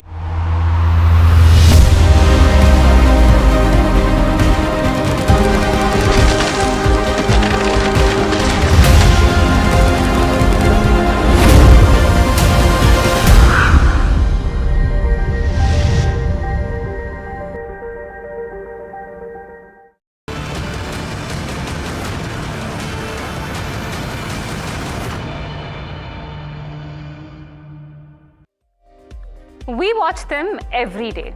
Some of us learn from them. Some of us take stock tips from them. But the law is clear. Finfluencers are not allowed to give any trading or investment advice unless they are registered with Sebi. This man did not follow the law, and the market regulator has cracked the whip. Many of you will be familiar with Abdul Sate, a hugely popular Finfluencer who broke out into a dance in the midst of talks. Sate's offices in Mulund and Karjat were raided by Sebi yesterday for hours. It is suspected that he had provided investment advice to unsuspecting followers. Not just that, he is also suspected to have colluded with companies to push penny stocks.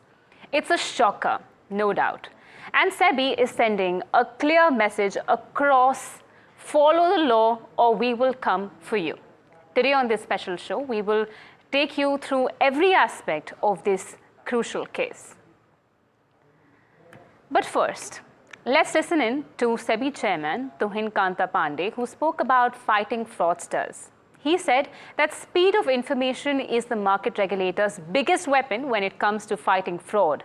He was speaking at a mutual funds event in Mumbai. Let's listen in. As fraudsters grow more creative, we must be more vigilant. Each time such a case is detected, AMCs must act promptly and monitor the evolving patterns in such practices. Such modus operandi may be shared across AMCs and QRTAs as well to immediately prevent recurrence of such cases. Remember, in this battle, speed of information is our greatest weapon. Now, the case came to light on August 21st when Sebi whole-time member Kamlesh Chandra Varshney confirmed that a major search operation was underway. He did not name the influencer. NDTV Profit subsequently found that the Finfluencer in question was Abdul Sate. Here's what he said on Thursday. We have carried out a big search operation on some big name in this industry because idea is, you know, this chairman has given a very clear direction that quality is more important than number. So your enforcement action must be directed at big people where you can show impact. See, what is the idea of enforcement? Enforcement is not for revenue collection. You know, that is, I mean, sorry, I'm using this word because of my previous background. But idea is to create a fear in the market that there is a law enforcement agency, there is a regulator who is watching you, so people follow the law voluntarily. So that is the purpose of enforcement, and that purpose is best achieved by focusing on big people and showing that, Sebi is effectively watching everyone. My colleague Charu Singh broke the story exclusively on NDTV Profit. She visited the Avdut Sate Training Academy, or also called ASTA premises in Mulund, a suburb of Mumbai, where Sebi officials were searching the premises. She found that the illegal gains from Sate's operations could be in the range of a massive 400 to 500 crore rupees. Here's Charu's ground report. A little over 20 kilometers away from the BKC office of Securities and Exchange Board of India lies Flying Colours Cooperative Housing Society in Mulund. And why is it important? It's important because this is where the corporate office of Avdut Sate lies, the Finfluencer who has been under the scrutiny of Securities and Exchange Board of India for giving unregistered trading advice. Now, this is a person who has been in the business for quite a while and has offices around the country, be it Bhubaneswar, Kochi, Kolkata, Mumbai and several other areas in the Sahyadri region. And he has a big network of teachers and traders who themselves are unregistered on the Sebi platform and are the people who used to be his own students. Now he is running this business in a way that there are several people on the premises constantly working in a very godman kind of a way, working on a very self-proclaimed God philosophy of trading, where they also have an energy wing where they focus on the resilience and the emotional stability of the traders and keeping them connected with their platform even if they face losses. Now this is a case where Sebi is looking at impounding illegal gains of over 400 to 500 crore rupees, but the search operation is still going on and it remains to be seen as to what happens. We'll keep you updated. We've all watched Avdut Sate and know how popular he is among retail investors. His trading methods call for respect for the God market. He calls the stock market the God market. Sate has regional centers across the country, including in Bengaluru, Kochi, Pune, Navi Mumbai, Ahmedabad, Chennai, Hyderabad and Indore as well. But who is he in reality? Let's find that out. He has lakhs of followers on social media platforms. Over 9 lakh subscribers on YouTube alone. Many of whom believe in his philosophy that prosperity is the birthright of every Indian. Avdut Sate's theatrical style, dancing mid-lecture, preaching trading as a financial war, captivated thousands of aspiring stock market traders. But who is Avdut Sate and where did he come from? A BE Electronics graduate from the University of Mumbai, he passed out in 1991. He studied software engineering at NCST as well. He earlier worked with Deloitte and the Mumbai Port Trust, among other companies, and subsequently began his own venture and training models. According to his website, Sate has traded in the stock markets in India and overseas since 1991. He has also been associated with Southern Advisors since 2010. In January 2015, he set up his Avdut Sate Training Academy, or ASTA, promising to train just about anybody in achieving financial independence. Sate, though, now finds himself in the crosshairs of the market regulator Sebi. Will the man who called the market a battlefield survive the regulatory storm?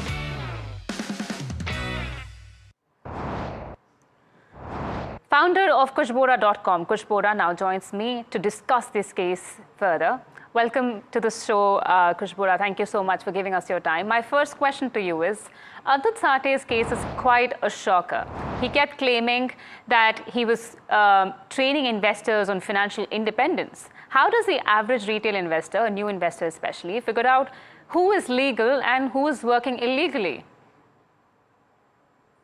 Hi, Malika. Very good evening to you and to all the viewers, and it's a pleasure to be here.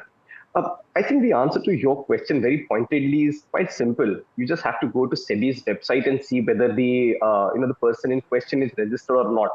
Nowadays, what's happened is Sebi has made these laws and these rules very stringent for anyone who wants to dispense any kind of advice, perhaps even consider training or imparting education. And you could go ahead, register yourself with the Sebi. So if you want to, get a very simple answer about who's legal and who's not, I think you should go to Sebi's website, type their name in, and see whether they're registered with Sebi or not. I think that's a very good starting point for an average retailer, especially a new investor who's walking into the stock markets. Right, Kush. I think it is extremely easy today, and hence the prevalence of such cases, to get swayed away by people like Abdul Sate himself, despite the rules being present in the system. Now, Sate is said to have made illegal gains of up to 500 crores. How is such a thing even possible, and what lessons must be learned from this case? Malika, it beats me. In fact, even baffles me to some degree. While I will not comment on the gentleman in question particularly, but let me share something with you. I have been associated with some of the top brokers of the country. I wouldn't name them, obviously, but I've been associated with them on the education side, where I've partnered with them on training, coaching, retail investors on various subjects and various aspects of investing and trading. Now, the reason I bring that up is because I know that some of these arms of well-funded, well-intentioned, and well-meaning brokers also find it very difficult to make a few crores on the education side. I mean, right, of the financial literacy arm that they have, to make a few crores, every year. Let alone being in the profitable side of things, even perhaps even break even because of the marketing and the conducting charges, or the costs rather. So this kind of an amount through training just simply baffles me. So I don't know how such an amount can be made, but at least the entities that I've been associated with have found it very difficult to make make it big in terms of the revenue stream. Most of the brokers end up doing this as a value-add service for their retail investors, for their investors, so that they know how and what to trade in the market. So yeah, I mean, it's a difficult task, keeping the financial literacy arm going. But a lot of recognized brokers do this just to help their investors and traders out. Right, Kush. Thank you so much for helping us understand that, but stay with us. Now, I have my colleague Charu Singh joining us also. Abdul Sate is not the first influencer, Charu, facing the long arm of the law. Sebi has acted against a number of influencers in the recent past who had broken the law. Could you take us through the past actions by the market regulator? In that against the increasing problem of unregistered stock tips and advisory. Now, this has been done to a certain extent by social media influencers who Sebi started calling as Finfluencers. Now, this also became something that sprang up to a certain extent during the COVID period, but after that the practice continued, because of which there was a lot of proliferation in the market with fake market advisory, which eventually led to manipulation and innocent investors losing a lot of money. Now, there have been several orders in the past few months and since last year, ever since the regulations came in. First, the regulations came in and they said that any market registered entity that is directly or indirectly associated with any unregistered advisory platform or a Finfluencer will have to face the scrutiny from the market regulator. Then there was the bomb-like order on Asmita Patel, the wolf of market, as she called herself. And then there was another Finfluencer known as Bap of Charge. There are several of them over Telegram, WhatsApp, Facebook, and several other apps where a lot of people have proliferated through different platforms and people are being duped, and Sebi is on the lookout to bring market discipline in whatever manner it can.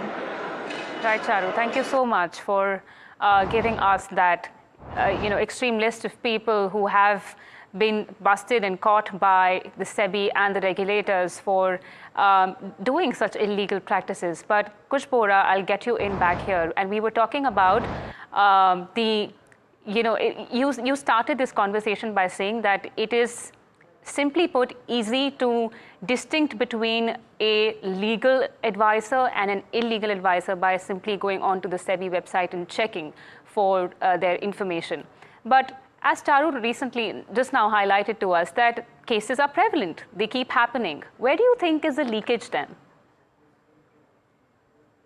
I think it's a mix of high expectations, right, from the side of the investors, and that combined with what influencers often think is a very gray line, between coaching and dispensing financial advice. Let me explain what I mean by that. if you speak to anyone who's been in the markets long enough, you'll know that making money is tough. It takes time. But every new investor who comes into the market often comes in hearing stories about how quickly someone made a very smart gain in a particular stock, or how much money they've made. They rarely come in with the stories of how much losses the certain individual would have made, or how much pain they would have gone through in terms of picking the right stocks. So I think it's the first step. I wouldn't call it a leakage, but expectation mismatch.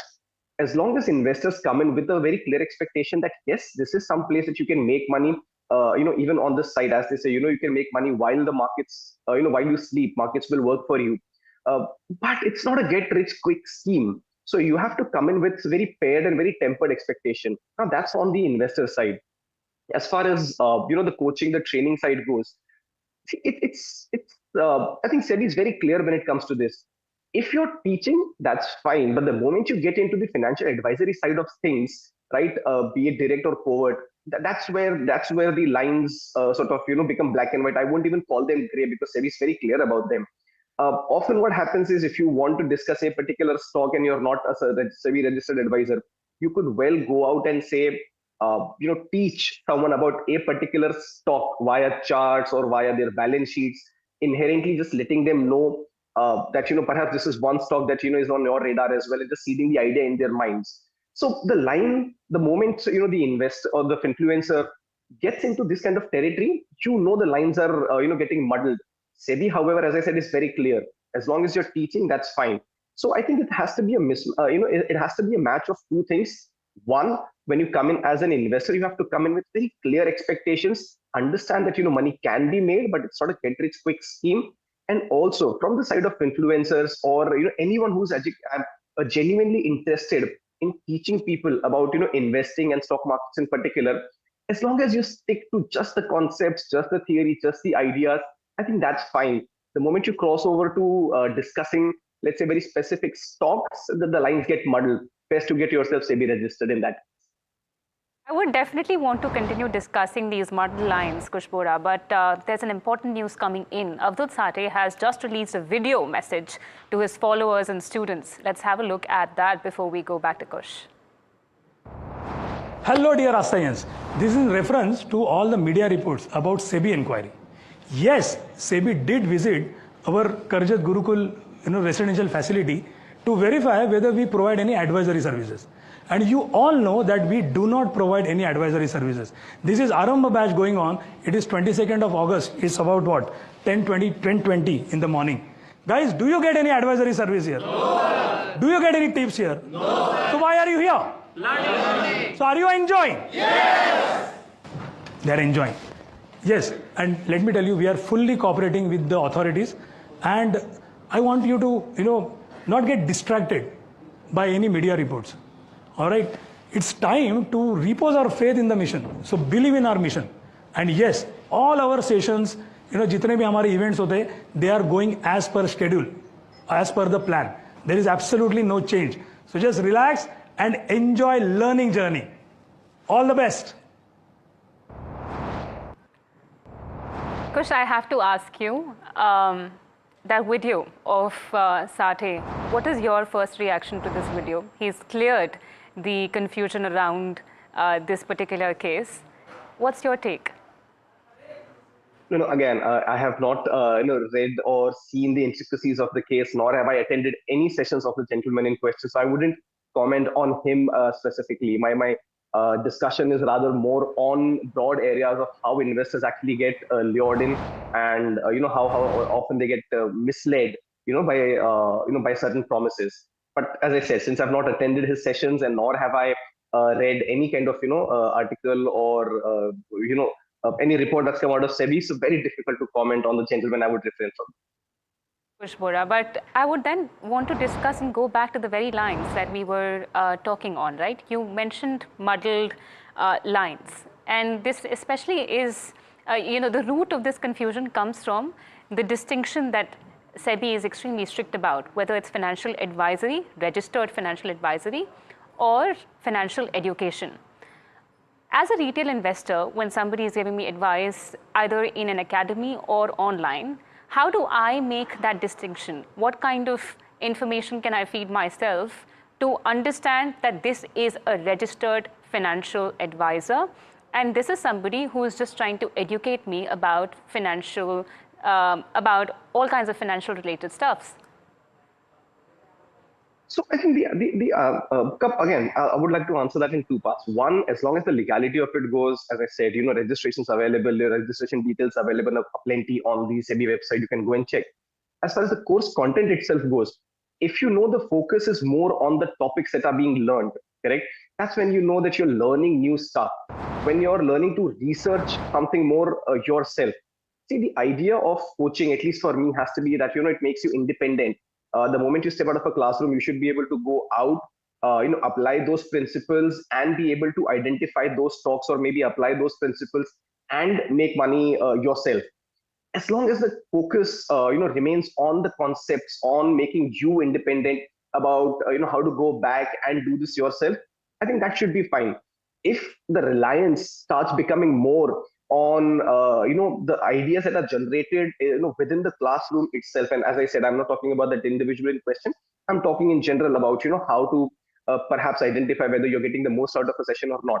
If your reliance on the ideas discussed in the session, a particular stock idea or a particular trade, if that develops more, then I think you might want to question whether you're learning more, or is it just a stock idea that is being discussed or passed on to you, under the guise of education.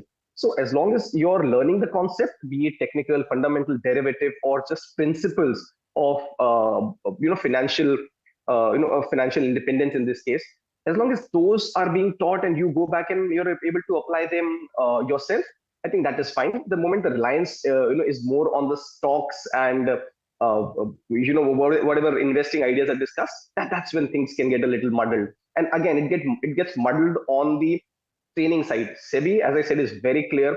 The moment you discuss stocks, in terms of an advisory format, you have to get registered.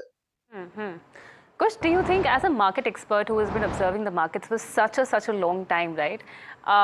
Me myself, I was interested in the markets when I started learning about the markets, when I started unlocking the potential it has, especially the fact that equity and investing today is one of the most important means, I think, to create wealth for yourself. Do you think it's because of the increasing promotion or encouragement of investing that's causing these sideline crimes from happening? Is that the reason why this is happening? According to you, I'd just like to get your view on this. Look, this is a sad or a dark side effect of what is a genuine intent, of getting more and more people under the capital market ambit.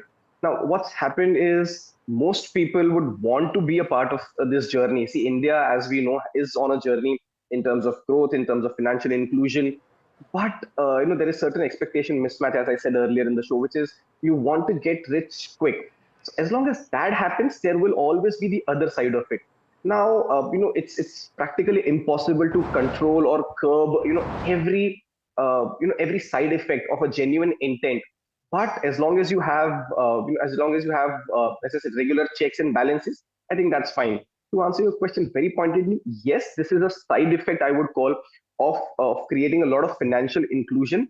Right after 2020, a lot of investors came into this fold of capital markets, especially the stock markets, and there will be these expectations of high returns in a very quick time. But but you have to tackle that. You can't throw the baby out with the bathwater. So you have to take these issues as they come about. Okay, thank you for that comment. But look at the modus operandi of Sate up on your screens now, viewers. What are the other kinds of fraudsters you have come across in the markets, Kush? Sadly, some of the other things are quite prevalent, where you've got these pump and dump schemes, where on YouTube you've got certain channels promoting certain stocks, or maybe even in most channels, including actually like yourself and others, where you would find a lot of spam suggesting a particular stock to buy. In most cases, those stocks are illiquid. So you have to be very careful about what kind of stocks you buy and where you get your information from. fake investment apps, I think right now are a big menace where it becomes very difficult for someone to identify, especially a newbie, to identify whether this is a genuine app, because the look and the feel and the entire operations are quite similar to, let's say, a genuine broking app. So that is also one thing. Plus, you've also already got the menace of free Telegram channels and WhatsApp channels passing on informations, getting subscribers on board, free and paid both. So these are some of the other ways that fraudsters or scamsters typically try to get in new advice or new retail investors into their fold. So as I said, you have to be very careful about who you're getting associated with, especially if you're new. Right, Kush. But Kush, despite so much information being available in the public domain, investors continue to fall prey to such influencers. How can Sebi then ensure that the message reaches the most remote villages and smallest towns in India? Because I'm assuming that as an educated person living in an urban area, I would be more aware and I would have the the access to information that maybe a villager might not, or somebody living in a small town of India might not have. How can such mishaps be prevented from happening to these people? That's an excellent question. And if I can put it on a slightly lighter note, one of the ways a teacher would perhaps discipline the naughtiest kid in the classroom is to make them the monitor, right? So what I'm suggesting with this is, how do these non-registered entities reach those grassroots levels? I think this is something even Sebi or even the authorities can follow, which is partner with or rather have their own education initiatives, or get a lot of people who are into the education or the financial literacy gambit under their fold, and make sure that they through their registered licenses, just for education, not advisory, are promoting the right kind of message, the right kind of knowledge, and setting the right kind of expectations. So it's more about either having your own education programs, which I know the exchanges also partner with brokers. They subsidize a lot of these programs, but maybe you could take it to those grassroots levels. You could partner with already influencers or people who are doing this, as I said, but by getting them under their fold, by getting them registered as an educational partner and not necessarily a financial advisor. So the message is already reaching. It's about reaching via the right means, via the means of people who are genuine and who are registered. So get the message out in a way in which they reach the last mile, the smallest of the towns, because people are already starting to see these videos on YouTube. Might as well have them through authentic sources. Right, Kush. I must say this conversation was extremely insightful and helpful for all our viewers. And thank you so much for helping us cover this issue with all angles possible. Thank you so much. We appreciate your time. The pleasure's all mine. And viewers, that's all we have on the special coverage of the Finfluencer in Sebi's net. We will be tracking all the updates on this case and bring them all to you as the news breaks. But in the meanwhile, keep your money safe and don't trust any investment advice given by anyone who is not registered with Sebi. And stay tuned to NDTV Profit, of course, for accurate information that you can trust.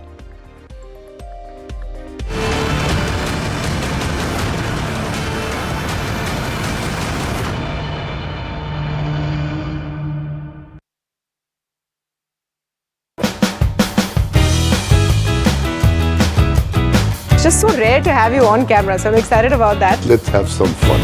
Right? Or only you can get away with it. Your show is called Building Legacy. I think legacies are going to be created on different paths and different journeys going forward.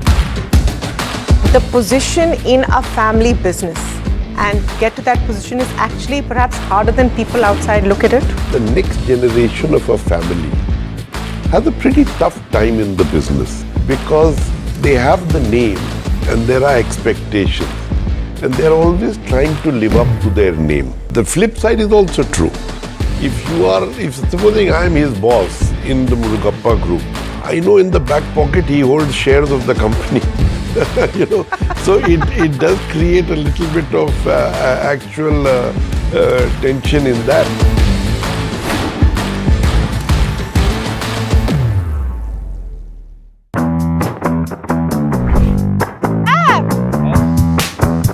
Tamanna, thank you so much for coming here. So not that.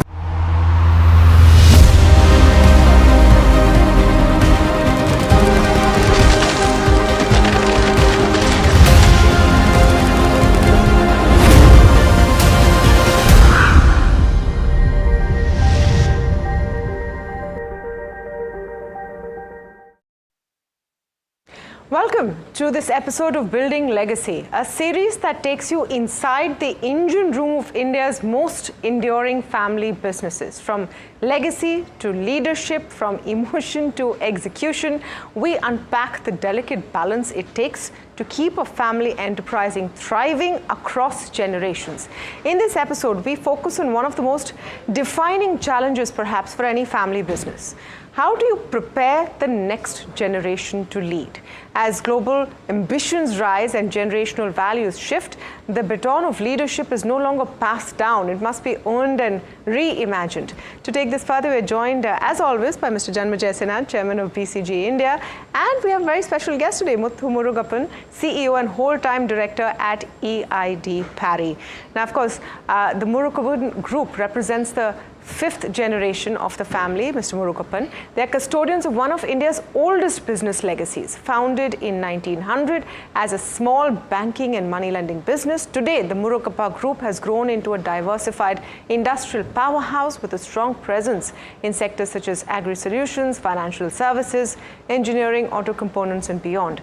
So how does a legacy built over a century stay relevant in a world changing every minute? Let's start from there. Thank you so much for joining us, Mr. Murugappan. Thank you so much, Mr. Janmejay, as always, for being here with us. Pleasure. Yeah, I'm going to start with you, sir, because, it's just so rare to have you on camera. So I'm excited about that and speaking about it. Do you think that the position in a family business and to get to that position is actually perhaps harder than people outside look at it? So, Tamanna, thank you so much for having me on the show. So I think one has to put in the hard yards to progress in a family business. Different families approach it different ways, but I think if you really want to be creating value, I think there's no shortcut. I think you need to go through the hard yards to actually get there. Tell us a bit, set the context for this conversation about this group. Very understated. I think in the popular imagination, people don't realize how large and powerful and diversified it is. Yeah, it's always interesting when three generations are almost involved with a business. In the Murugappan case, in the Murugappa case, he's the fifth generation, the fourth generation is also in business. And the third generation is just retired, a little while ago. Not just retired, in 5-10 years ago. And they are all present. So there are the values of the group. And then there has to be the energy in the group. The values of the group and the generational shifts cannot in any way impede the energy that India today requires. In terms of growth, in terms of diversification, in terms of new businesses to enter. And the family has been doing very well. It remains hidden, but roughly speaking, they would have a market cap today of around $50 billion, and it's not that apparent and that well known. So it's a big deal. If I look at this family versus some of the others that we've been talking with, they put these guys into the grind more before they rise, and whether it's good or bad, they have to answer, but you have to enter, you have to earn your stripes, and then you slowly graduate. As we were talking before the show began, he joined the board of Mahindra before his own family company. So that they have to explain, and you should ask him, how you feel. We've always debated this. we've debated this within the family, and the two of us have debated it as well.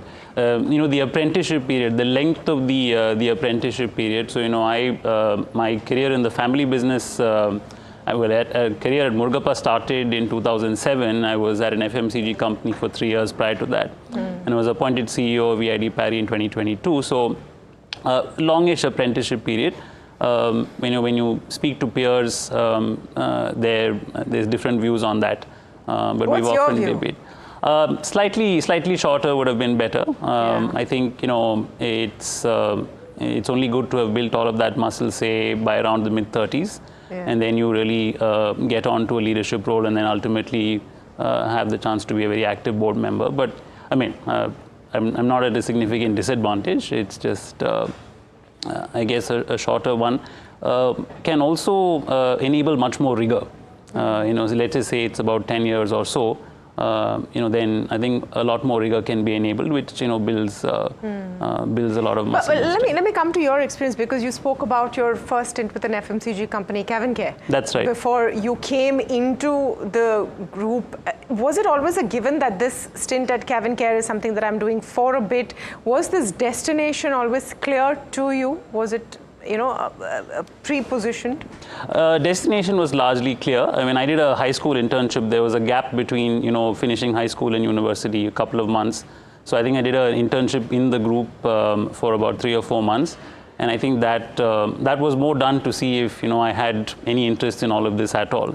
And I think that was established. How do you gauge that? If you turn up every day in your internship? Yeah, I showed up every day, and I traveled with the team. I had certain outcomes which I had to generate. So all of that happened well, and I also came back home quite excited every day. And I went to university very excited about what the group was doing.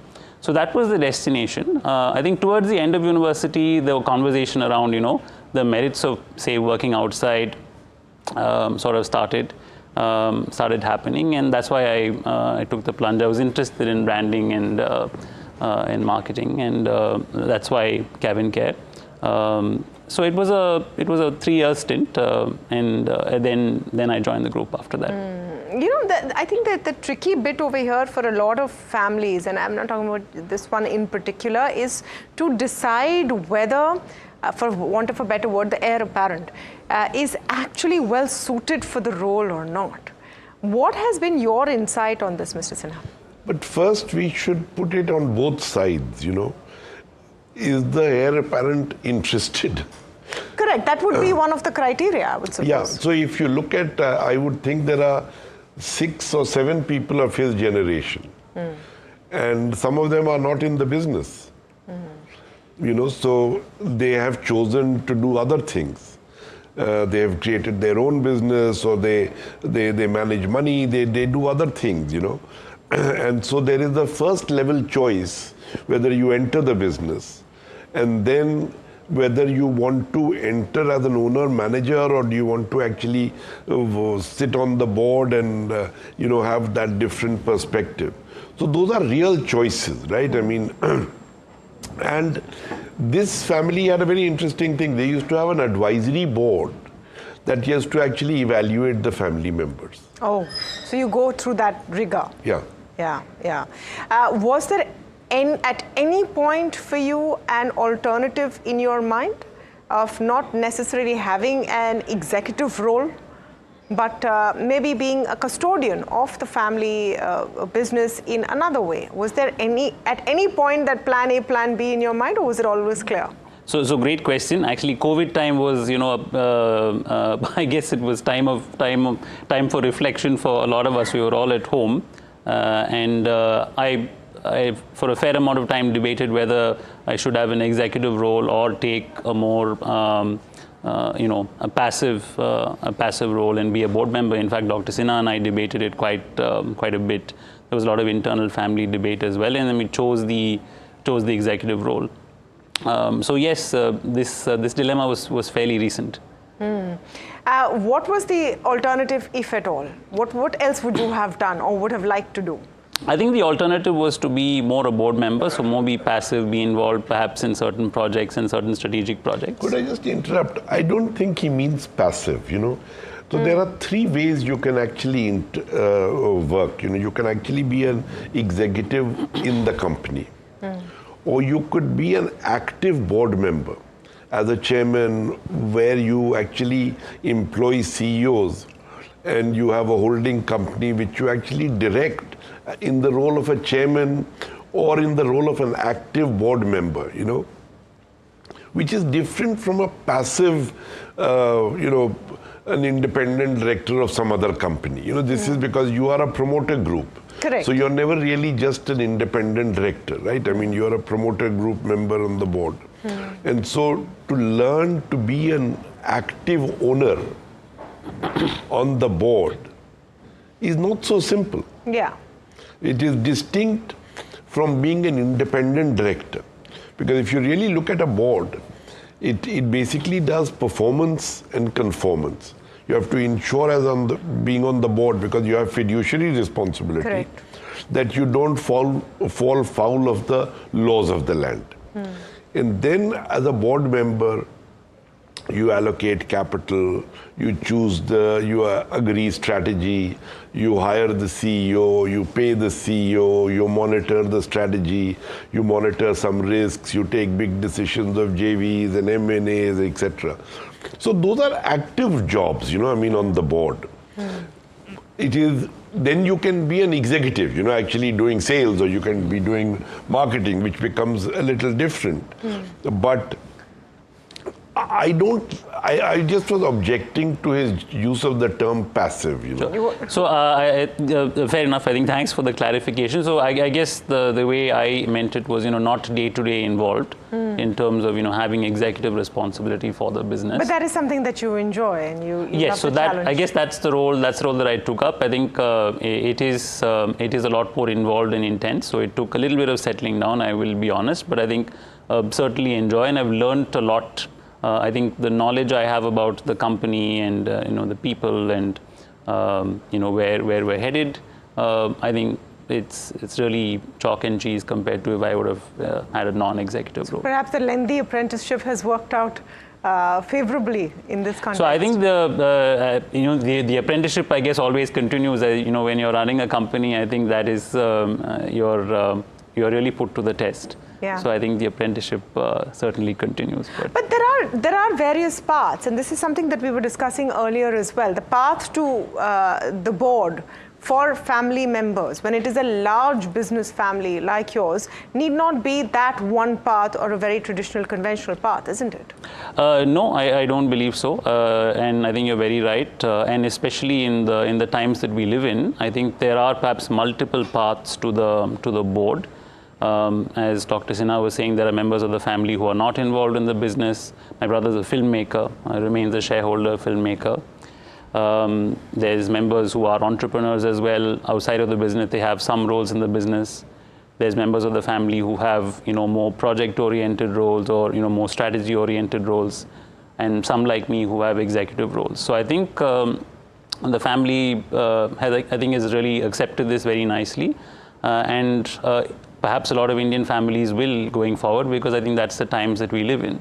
You know, your show is called Building Legacy. I think legacies are going to be created on different paths and different journeys going forward. I mean, if I was to look back at our own example, legacies were perhaps largely created within the business.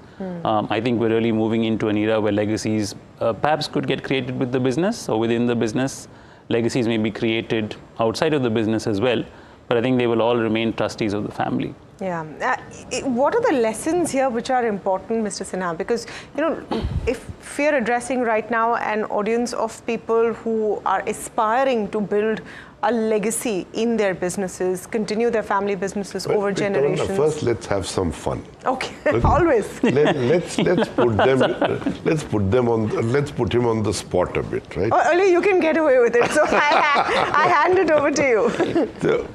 His father is in the business, his uncle is in the business, cousins are there, you know. How easy is it to deal with your father? How easy is it to deal with your cousins? Do you lack autonomy? Do you have to sort it out at dinner at home, or do you sort it out in the boardroom? You know, how do you deal with some of this?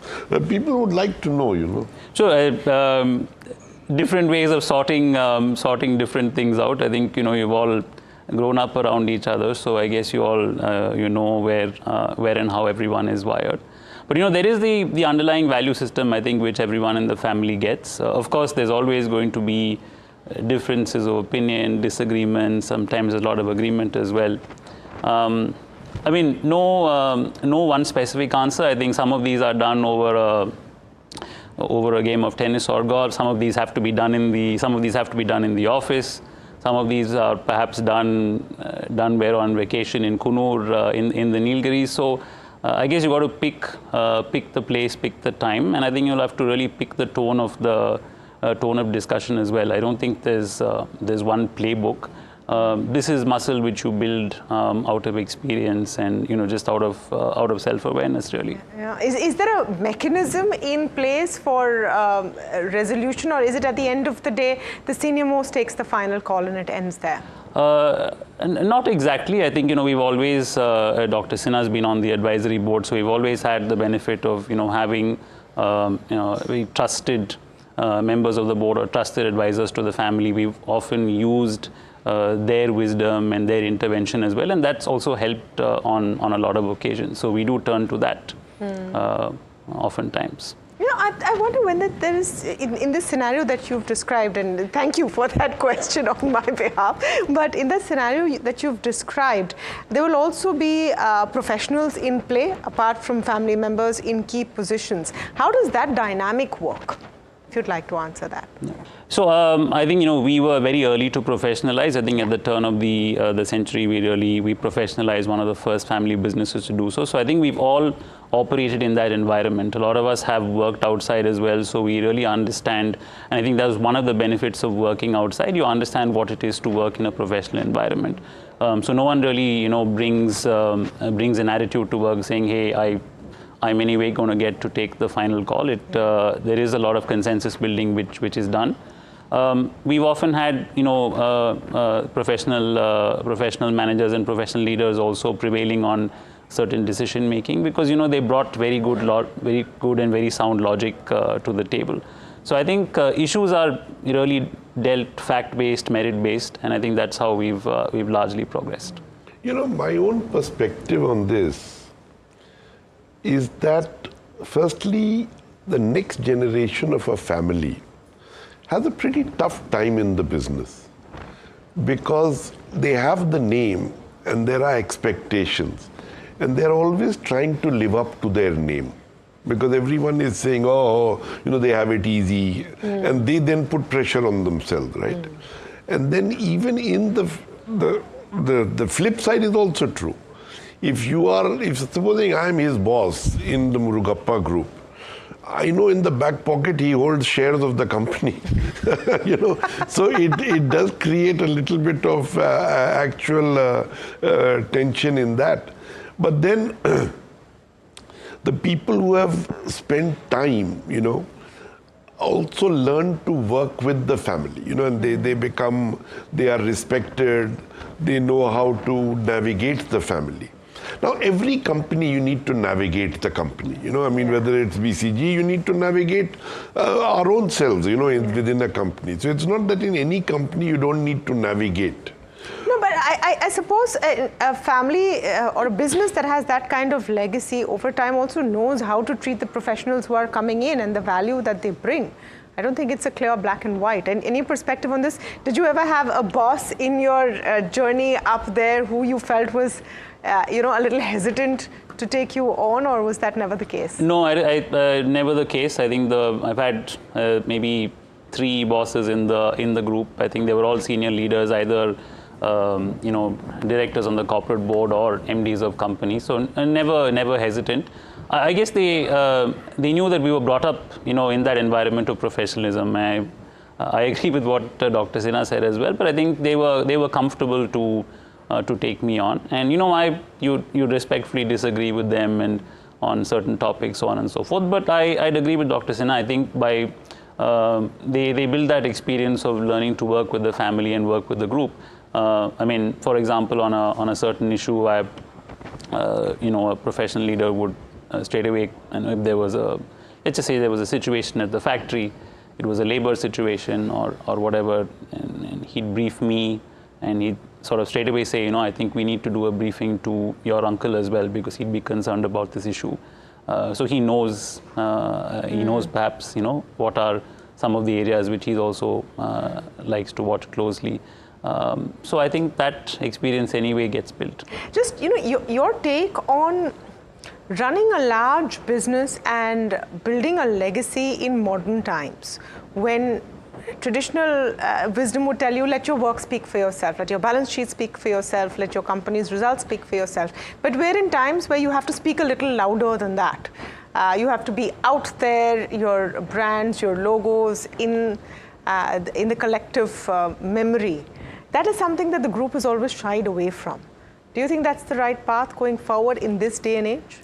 So I think, we do what's necessary. I mean, you'd see us doing earnings, you'd see us, sometimes there are events wherein the group participates in, there's not too many consumer facing businesses in the group. There are some, there's,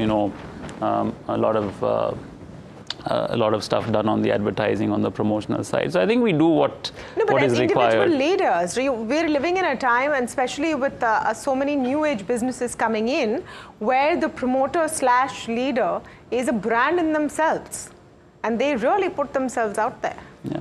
So, I think we like it a little understated. I think we're comfortable with that. I think I think it helps us focus on what we're meant to do, and which is create value in the businesses. I think we've had a lot of success stories. We've had some which haven't worked out as well. So I think we're comfortable with being understated. But I would say, compared to in the past, we're certainly a little bit more out there than what we would have been maybe a decade and a half ago. Let me ask you an unfair question, and I'm telling you it's unfair before I even ask it. He loves doing this. That's why I love having you on the show. So, do you think in a normal family which doesn't have a business, you can be closer to your cousins than in a family where you have a business also? Wow, that was a googly. It's a nice one. I mean, the answer really depends. It's a tricky question. I guess the pressures of the business and differing views in the workplace can certainly impact familial relationships. But I think it's very important to have very strong open lines of communication, because otherwise they will break down. Because at the end of the day, there's the workplace, and then there's home and there's family as well, and it's not easy when familial relationships are strained, and that takes a toll when we're not in the workplace. It certainly takes a toll in the workplace as well. So there is truth to your question, but I think on the flip side, I think there's perhaps that much more you need to do in terms of building familial relations, building strong communication, so that these bonds remain intact, because a lot of cousins in all family businesses would have grown up together. So you've literally been to school together, you've played as children together, you've grown up through your college days together, and then the business being in a family business can change things. But it's very important to work on. We had that discussion long ago in one of the early episodes, that if you look at Europe, families have tried to stay together. In India, we have created conglomerates, so different members look after different businesses. Parts of Actually, their family for a long time has actually been European in a sense. They've had one head managing all the different companies. Of course, the companies having some professional CEOs, some family members, etc. So in a sense, a more evolved kind of European conglomerate, but they have had a conglomerate. They've had multiple companies, not just one company where a lot of members are part of. But it's different from just some of the other families we met, where each side has taken a different part and they manage that part alone. Any advice that you would like to give either to the next generation? I don't know if the next generation is already being groomed, generation number 6. Oh, generation number 6 is, some of them have had their first day of kindergarten earlier this week. So, I mean, I'm sure there's it's going to be a while. But yeah, I think the oldest in Gen 6 is 10. And yeah, as I said, some of them have started kindergarten earlier this Fair week. enough, but is that, like I said, we're in a very different day and Sure. age. So would those expectations be very different, or their experience be very different in this family versus, say, yours? I think they're very likely to be different, and we talked of these different paths and creation of legacies on different chosen paths. I think that's how I think our legacy is going to get built going forward. There will be the core Murugappa legacy, which will continue. The businesses will continue. But I think legacies will be built very differently. With this generation as well, yes, perhaps, and I think a lot of us as parents amongst cousins are going to probably give these children a whole lot more, independence. Not that we didn't have the independence, but I think they're going to grow up in a completely different era. Yeah. So it really remains to be seen, but probably will be very different. I'm sure we'll be around to talk about it when at the right time. Yeah. We really look forward. Thank you so much to both of you for joining in, and what an excellent conversation. Great insights into what it takes to build the legacy of a business which has lasted 150 years and going strong. Thank you so much for joining us.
Tamanna, thank you so much for coming here.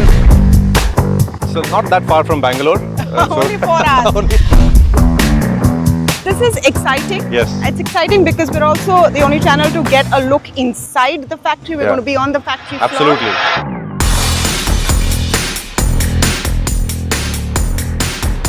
Wow. I'm tired of doing interviews in the boardroom, Bhavesh. So good to have you in the manufacturing suit inside a clean room, not a boardroom.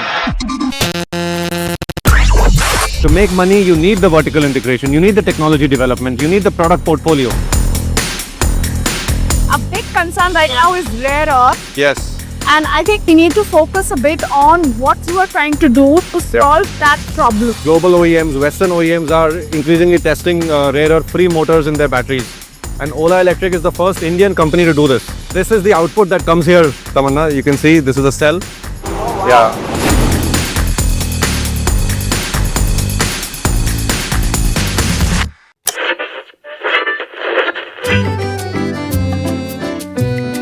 They're the force behind some of India's most respected business empires.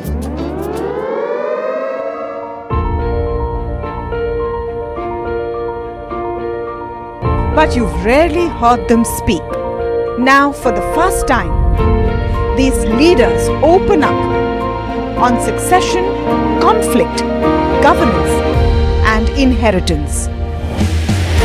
Join me as we step inside boardrooms and living rooms of India's most enduring family businesses for real stories, raw conversation, resilient legacies.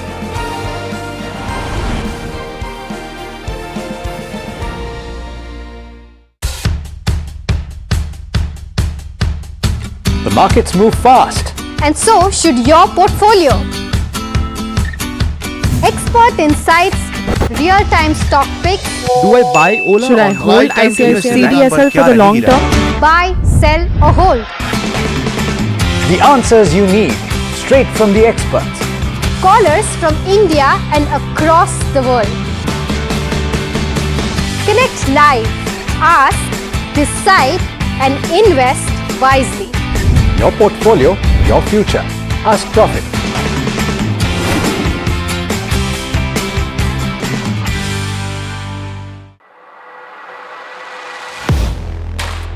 Do you really know the company you invest in? What is the real picture behind?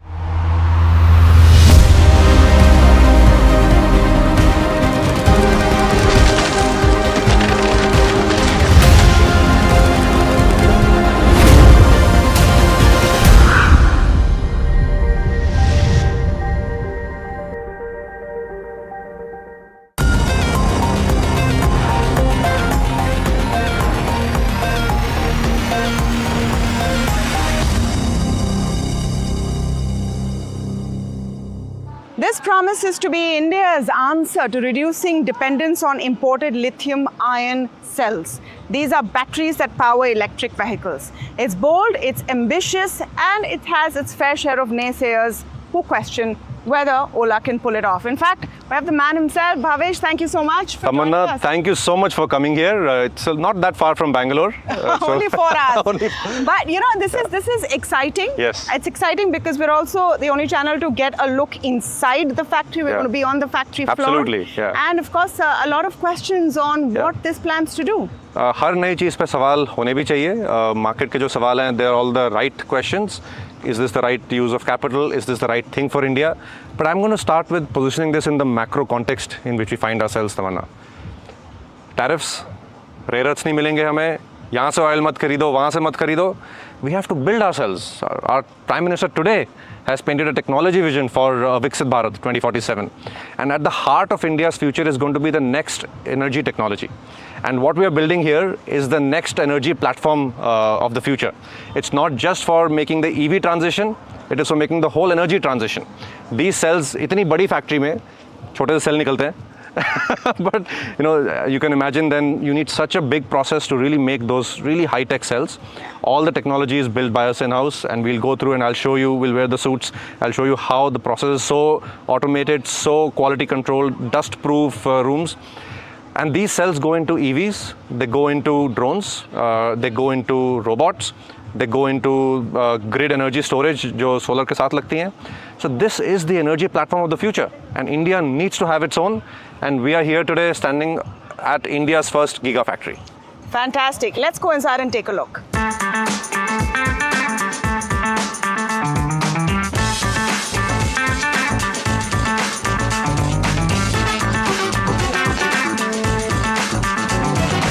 So you can see here, this is the full-scale model of this whole site.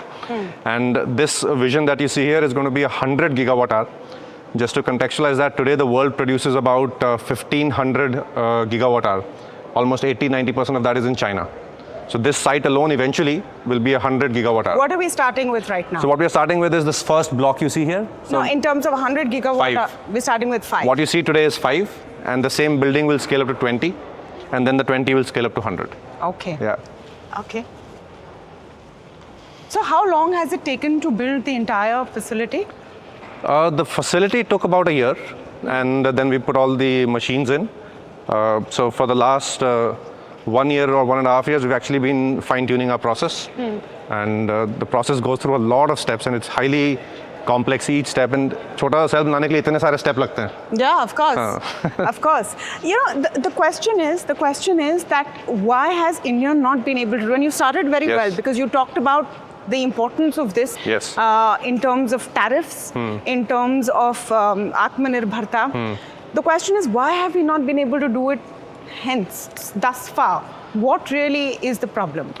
See, for India to make a big leap into this, we made a big leap into renewable generation. Yes. With solar, with wind, etc. Yes. The next phase of renewable is equally, if not more important, which is storage. And storage is more technology intensive, R&D intensive.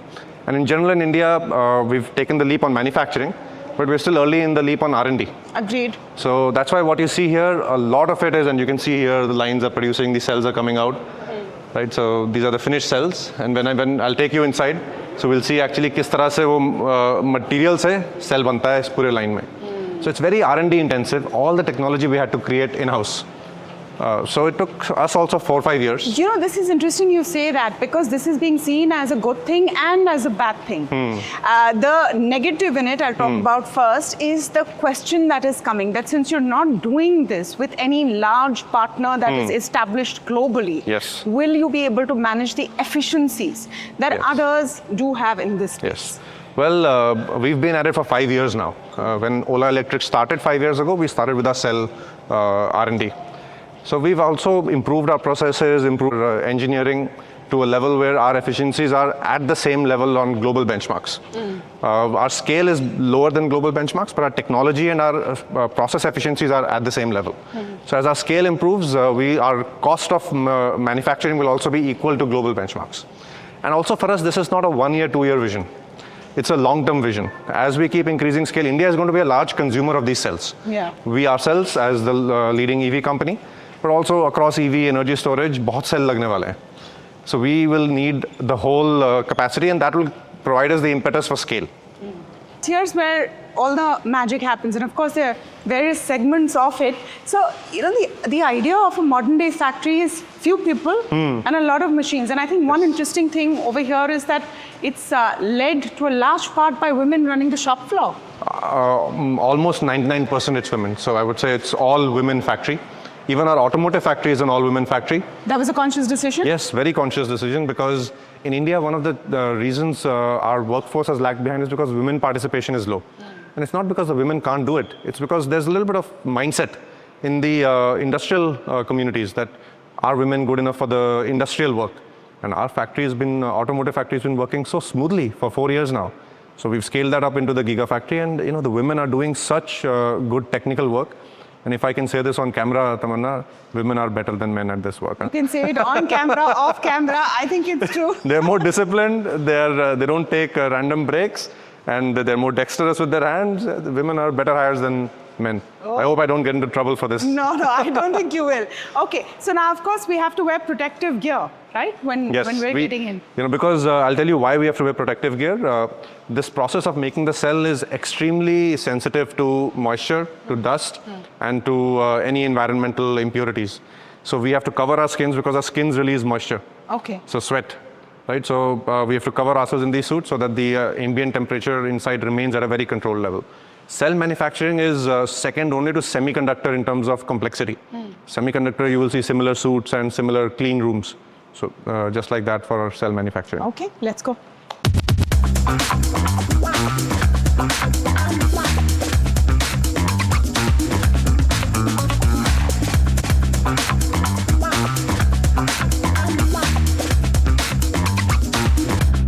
Okay, so tell me what we are looking at right now, Bhavesh. What is this section that we are going to? So the whole Gigafactory, the cell manufacturing process is extremely clean. Humidity control, dust control, other impurity controls, very high degree because the cell is at a micron level. Which is why we've had to wear all of this gear. Sar ke upar, pair ke upar, sab jagah we have to wear all this because we can't let moisture from our skin go into it. Now we are entering into the assembly process. Okay. Yeah, so we'll enter into this cleaning room. Oh. Yeah. And we have to wait here? We'll have to wait here. Wind will blow. So this is for whatever, if we have some impurities, they'll go onto the sticky carpet. Wow. This is quite an experience. Okay, so this is what we call this is where the magic happens. This is the assembly process. Okay. So there is another much more, a very more tightly controlled process behind this, which is called the electrode process, where we get the powder from outside, put it into a mixer, and out comes a roll, which roll we see over there. So let me show it to you. Okay. Yeah, so what this process gets as an input is these rolls. So this is the anode, and this is the cathode. Okay. Right, so is this safe to touch? Yeah, you can. That's why you have the gloves on. Yeah. Okay. Yeah. So ये anode खराब हो जाएगा. We'll. No, it's okay. Don't worry. Minor thing. But so these are heavy. So these are wound very tightly. This thing you see is the material. Yeah. Anode, cathode, which goes into these big machines over here, fully automated. Right. And you can see we put the anode roll, put the cathode roll, and then it winds. It's called a winder. It winds it into this jelly roll. Okay. So it's called a jelly because It's supposed to be soft like a jelly, but it's not because you have to wind it very tight. Obviously. But it looks like a jelly. So this is, but this actually, my thumbprint actually went in. Yeah. Because it's got that kind So of... what will happen downstream is all these things will get actually compressed, firmed up. So you'll press it like this to firm it up. Okay. Yeah. So this is the entire Gigafactory. If you want to understand what comes out of it, it is this size. It's this size, which is the cell. This is still not the cell. It'll go into a container which will then have electrolyte inside it. Okay. Yeah, so this is the output of this step.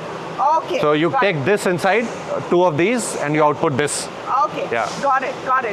So Bhavesh, let's talk a bit about why this Gigafactory is such a big deal and why there is, in terms of your financial goals, because your Q1 was blockbuster, right? Yes. Huge increase in gross margins. Yes. Your view and bills of materials came down, etc. The vertical integration is what the street seems to be very excited about. Yes. How does getting this Gigafactory up and about actually play into that, and when do we see the magic of your own batteries in your thrillers? So the heart of a vehicle is the cell, EV especially is the cell. Just like in the ICE era, the heart of the vehicle was the engine. Yeah. And the biggest cost driver, the biggest performance driver, everything is the cell. So if I hold that and show you, so about 40 such cells this size go into our scooter. Okay. Yeah, so you can imagine the amount of material that goes in. So the biggest anchor of our vertical integration strategy is the cell. Already, like you said, our Q1 results had a lot of gross margin improvement with a lot other vertical integration. For example, the motor, the electronics, the software. And now the cell is the next phase of that vertical integration. When our cell comes in, that gross margin will further go up. So, and that cell coming in starts this quarter. So one of the reasons I wanted you to come here and for you to see is that the cell is ready. And the cell is going into our products. And I want you to see this. So you see, it's fairly complex process, fully automated. The girls are only monitoring the screens. Yeah, this is amazing. This is amazing because practically it goes through. So by the time it comes here, it already flattens the surface. Yeah. And that machine is separating the cells into different grades. Top grade, one level lower. So the one level lower will get redone. And if I show you what the girl does, so there's no manual intervention. The girl operates the computer. Okay. So it's a very high quality manufacturing job that gets created in a factory like this. So all these kind of, she's monitoring the system. If there is any alert, she will deal with it on the system itself. Okay. Yeah. So coming back to this, the Gigafactory, this is the first. The exciting thing about it is this is part of the PLI scheme. Yes. And in second quarter, the PLI scheme incentives are also expected to kick in, and that also helps you, of course, in terms of EBITDA, etc. The one concern was that have you stuck to the timeline to be eligible for those PLI incentives? Yeah. No, that's a fair question. We have also decided that we will not expand beyond 5 gigawatt hour right now. Okay. For the PLI, we had to grow till 20. Okay. So, but we're the only one in that scheme who has put up a factory and is producing commercial cells. Yeah. So we are engaging with the government and telling them that we might need a little bit extra time. Okay. And the government is fairly empathetic because of the complexity that goes with this kind of a manufacturing setup. The fact that it's the first in India appreciates our point of view on this. Yeah. Okay, so to be fair, the gross margin expansion has happened without the PLI incentive coming absolutely. in. Without the possibility of the PLI incentive being delayed, do you still become EBITDA positive on your auto segment? Q2, that's what I've told the street in Q1 results. Yeah. And we are on that path. Yeah? Yes. Okay. What is demand looking like? I know we're selling a Gigafactory, but you sell bikes, so have this vantage point of seeing what demand is looking like. Yes. And there's an unclear story there. One side of the speed, some companies say consumption is picking up, others they're not. Yeah. What is that looking like for you? See, I think the EV story, penetration story, where it is still very early. So there's a lot of headroom to grow the EV penetration story. Yeah. We have a scooter portfolio where we have a very strong position. Like I was mentioning, we have sold almost 1 million scooters. The next player has only sold less than 6 lakh vehicles. So we have a very large scooter franchise in EVs. Yeah. Scooter penetration is now almost 20% in EVs. The next phase is motorbikes, and our motorbike story is picking up. We are being gradual. We started from South India, launched about 200 stores with our bikes. This month and next month, we will scale it up to all our stores. So the Roadster X and X Plus consumers have given us 2 thumbs up. So it's looking very exciting, and you will start seeing very good numbers as we ladder up into festive. Okay. So, the festive push, apart from the great numbers coming in, what do you think your market share is going to look like? Because your market, Mark, you were up here. Yes. You were the guys who dominated the market. Yes. So 50% plus. Yes. Then all the big boys woke up and, Yeah. Arey, EV to humko bhi bahar So then they've come in and your market share now has improved back at now it's rising again. 20% is where it is, right now. Where do you see it going? See, you mentioned the trajectory well. We were about 35 to 40%, before our IPO 1 year ago. Yeah. And since then, other incumbents have come in with more scale and more products, and our market share has gone down to the high teens, and now it's inching back up. What I see is, what work we did over the last 2 years, other OEMs are doing now, which is build some products, scale up distribution, get some consumer mind share. But we've gone to the next game already. The next game is actually to make money with EVs. To make money, you need the vertical integration, you need the technology development, you need the product portfolio. So Ola Electric's core strategic pillars, which are 3, vertical integration in manufacturing, our own technology development across the stack, be it cell, software, electronics, and company-controlled front-end distribution. These 3 are helping us grow both profitably and inch back market share. So now, as you see over the next few months, and especially as we ladder into festive, we aim to claw back market share, and we also aim to have a steady state market share of about 25 to 30% in the two-wheeler EV segment. Do you think that the company has crossed that hump, those concerns from customer service perspective? That was something which was a pain point a few months ago. Do you think that has receded? And especially, I think, with the newer models that seems to have receded. Absolutely, Tamanna. Well, we had a challenge last year where our service network was not as big. Our sales network had grown, but our service network, we hadn't scaled up fast. Yeah. So then we spent time investing into scaling up our service network. And now our service network is almost where we wanted. There's still another quarter or so of effort required. Customer service complaints and all are now fully taken care of. It's roughly where the industry average is. Now with our new products also, the Gen 3 products, the warranty claims, customer complaints are much lower because it's a much better product, more in-house manufacturing, the motor controller, everything manufactured in-house. So as a result, we have a much better product. And the customer adoption of the Gen 3 product is very strong. So we have both our Gen 2, Gen 3 products in the market. Gen 3 now contributes to almost 90+% of our sales. The last time I spoke to you was before your IPO. Yes. And the Bhavesh pre-IPO and the Bhavesh after Q1 of FY20, it's a very different person. Is it? From my perspective, I speak to a lot of CEOs. So from my perspective, I can see that you have tried to figure out what the street wants, what investors are saying. Yeah, no, that's... Has it been a bit of a journey? Because you've been a passionate creator. Yeah. You started this journey as great. I have an idea and I want to create. Yes. Now you have to manage a lot of stakeholders. No, you're very right, Tamanna. It's been an important learning journey in my journey as an entrepreneur. Specifically 2 things that we have learned as an organization and me personally. How we need to do smarter capital allocation and how we need to do operational risk management. Yeah. Especially as a public company, the yardstick is higher, and rightly so. There are more people who are invested in your journey. The way we have to manage operational risk also is broader and more deeper. So we're learning those skills, and we're learning them by adding people who have been through this journey before. We're learning them by ourselves, reflecting on some of the learnings.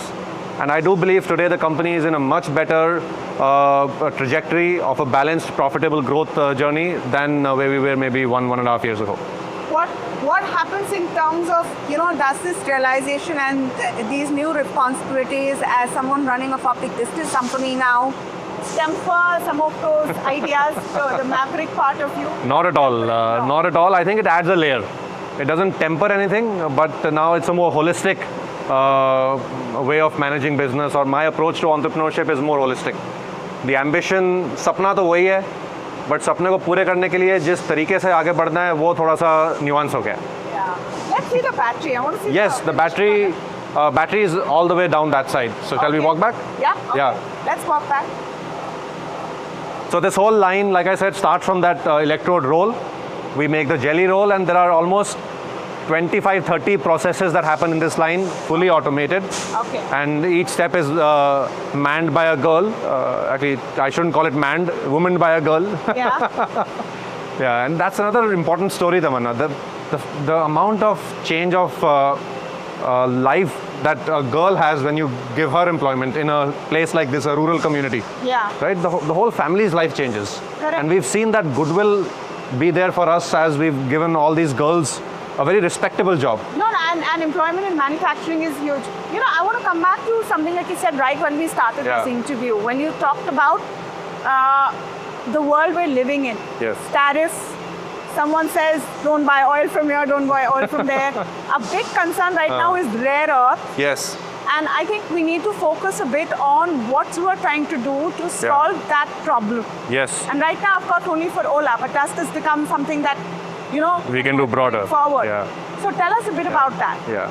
So I think the geo-strategic landscape, Tamanna, is increasingly getting more complicated. And I think there's broad consensus that the geostrategic landscape is only going to get more and more complicated over the next few years. As countries now start looking out for themselves, globalization is going through a different phase now. So, and this is also coming at a place where in India's journey, we are looking towards a Viksit Bharat dream, like the Prime Minister has said, where we have to develop ourselves. Now, how do we choose to develop ourselves?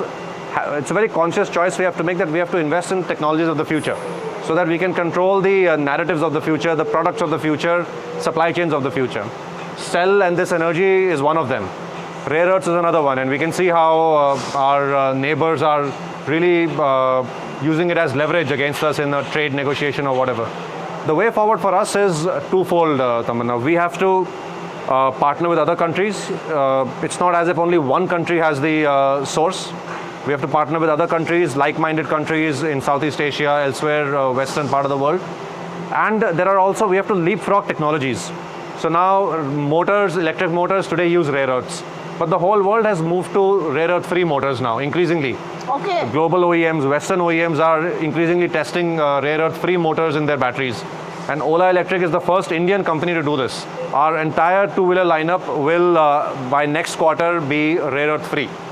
So does it work the same way? Sorry, very absolutely the same way. Because if there is an alternative, then why is everyone getting blackmailed by one country that has all this? Because it needs some technology development. It's a next generation technology. It's like 3G था, फिर 4G आया, फिर 5G आया. उस sequence में चलती है ना गाड़ी. So rare earth है, then you can you get the same performance from a non-rare earth magnet, then from without a magnet itself, electromagnet के साथ. You know, we've all studied physics in school. Electromagnets are magnets with electricity, just a copper wire with electricity. So increasingly motors can be without any magnet, it can be electromagnets only. So that's a direction of technology. It needs some level of technology development. We have done that because we've invested in technology for the last few years. Indian companies, other companies are behind on that curve, but other global companies are doing that. Many global EVs are actually without rare earth motors now, increasingly. Right? So our products will start coming in without rare earth magnets next quarter. And we do hope the rest of the Indian industry catches up. So that's one way we can kind of de-risk ourselves from the supply chain issue. Now, if what we're creating here clearly is important for the industry as a whole, not only for Ola, of course it has to do vertical integration, margins, etc. Is there a potential to have this available to the rest of the industry? Is there the ability to scale up to that extent required? Yeah. So this is the output that comes here, Tamanna. You can see this is a cell. Oh, wow. Yeah. It's इतनी बड़ी factory में इतनी छोटी सी चीज निकलती है. That's what it is. As you can imagine, you know, the most complex factories in the world are for the smallest things. Yeah. Like the chip and the cell. You know, such a big process. ये suit wood पहन के बनाना पड़ता है. But in the end, it looks so simple. But a lot of complex technology goes in it. And you can see here, if I draw the attention of your crew, this line, you can see the cells are waiting there for this process. They're coming in over the line there. The machine picks them up, puts them in the process, and then. What is the rate? How many batteries do you have per minute, or what is the sort of rate of production of these? So this factory can produce 5 gigawatt hour of cells, and I don't know how many cells that means. I've never made that math. Yeah, but a vehicle takes 40 of these cells, so 10 of these cells make 1 kilowatt hour. So 1 gigawatt hour is a million kilowatt hours. That's 10 million, so 50 million a year. Oh, wow. Yeah, so that's about a lakh or 2 lakhs a day. Wow. That's what this factory will totally produce. Very impressive mental math. I am a engineering student, so Correct. I hope those numbers are right, by the way. We'll check them. Okay, so now we're getting a great idea of scale of this. Yeah. Now, my question is, what do you need to scale this up? Yes. There is a PLI scheme, but clearly more push will be required to bring this to fruition and to the scale that India needs. Absolutely. Our scale right now is 5 gigawatt hour. We do aim to scale to 20 gigawatt hour as the Indian market grows. Today, the Indian market cannot digest a 20 gigawatt hour scale yet, but the Indian market is growing. So in the next few years, as we end the decade, I think we will have the potential to invest into the 20 gigawatt hour. And then beyond that, the market potential is huge. So just for automotive and energy storage, I believe India will need about a few hundred gigawatt hour a year capacity in a decade or so. Right, so it's a potential for many companies to enter and create a few large gigafactories across the country. Then beyond that, the world is also looking for de-risking its supply chains from China. And China is the largest supplier of these cells today, lithium cells. India can be a very good trusted supply chain source for the rest of the world, be it Southeast Asia, be it Australia, be it the West or Middle East. Because you will not be able to build these factories in every country. They require a lot of depth, ecosystem technology. And I think that's where India can become an alternate, a peer to China in terms of scale and technology. Yeah. So this is it, folks. This mega gigafactory, you've seen the first look of it exclusively right here on NDTV, and this is what comes out of it at the end of it. It may feel small, but it's definitely mighty. It is something that is hopefully Cheers to that. power the future. Cheers to that. Thank you. Thank you, Tamanna. Thank you. Wonderful speaking.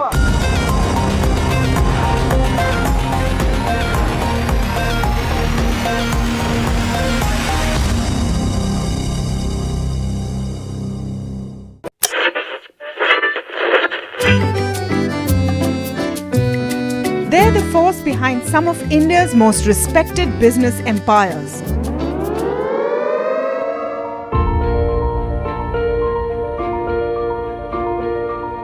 But you've rarely heard them speak. Now, for the first time, these leaders open up on succession, conflict, governance, and inheritance.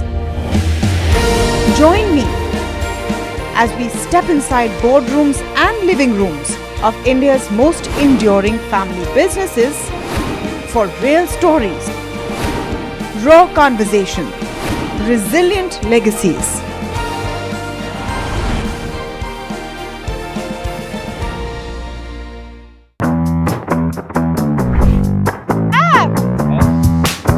Tamanna, thank you so much for coming here.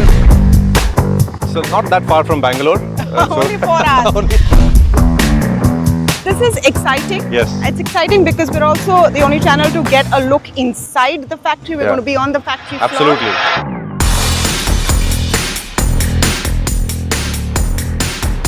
Wow. I'm tired of doing interviews in the boardroom, Ganesh. So good to have you in the manufacturing suit inside a clean room, not a boardroom. To make money, you need the vertical integration, you need the technology development, you need the product portfolio.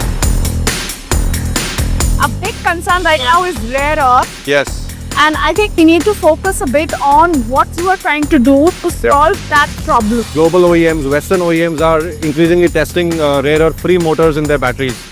And OLA Electric is the first Indian company to do this. This is the output that comes here, Tamanna. You can see this is a cell. Oh, wow. Yeah.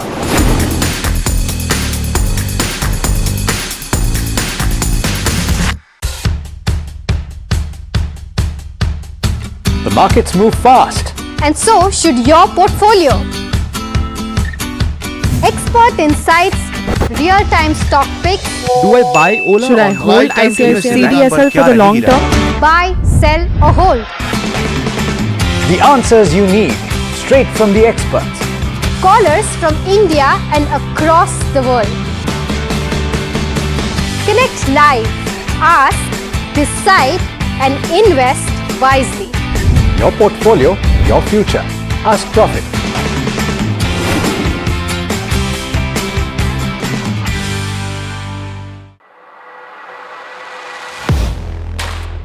Do you really know the company you invest in?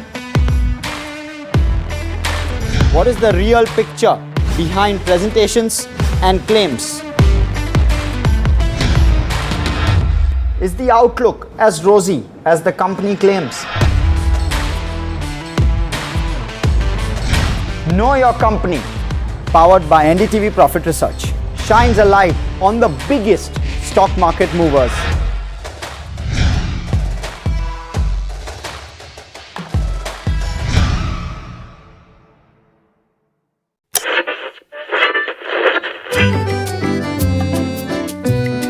They're the force behind some of India's most respected business empires.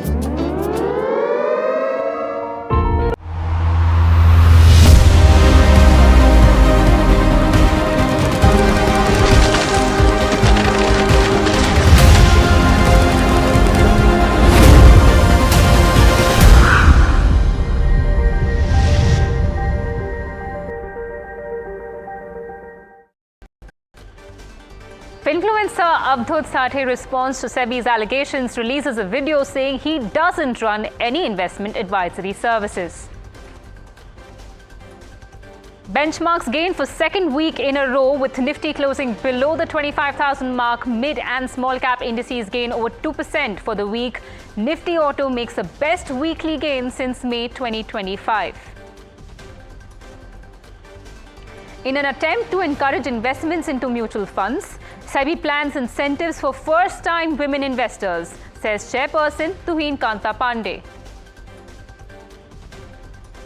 And in a relief for telcos, government may slash the AGR dues as the PMO revises the latest DOT proposals. If approved, Vodafone Idea's dues could be slashed to 28,000 crore rupees, while Airtel's AGR liability may be cut to 10,000 crore rupees.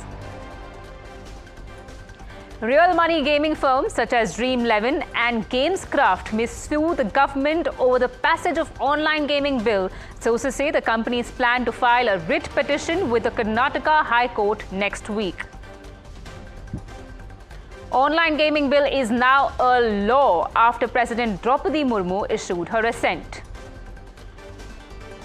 All eyes on US Fed Chair Jerome Powell as he is set to speak at Jackson Hole Symposium in what may be his 8th and final address ahead of his term completion in May 2026. FBI raids the home of former Trump National Security Advisor John Bolton after he criticized the president for tariffs. Supreme Court impledes all the states and union territories in the matter of stray dogs, expands the scope for final solution, says dogs with aggressive behavior or with rabies shall be immunized.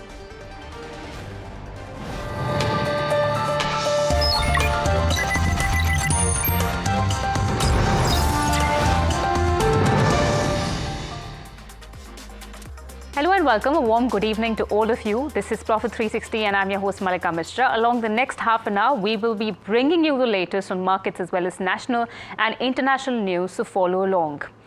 Starting with the big NDTV Profit exclusive viewers, Sebi has ramped up its scrutiny of financial influencer Abdul Sate. According to sources, Sate is alleged to have made illegal gains of 400 to 500 crore rupees through unregistered advisory services. And now, in the latest development, Sate has released a video message to his followers and students stressing, "I do not offer investment advisory services." Let's listen in to that bite. Hello dear Astayans. This is in reference to all the media reports about Sebi inquiry. Yes, Sebi did visit our Karjat Gurukul residential facility to verify whether we provide any advisory services. And you all know that we do not provide any advisory services. This is Arambha batch going on. It is 22nd of August. It's about what? 10:20 in the morning. Guys, do you get any advisory service here? No. Do you get any tips here? No. So why are you here?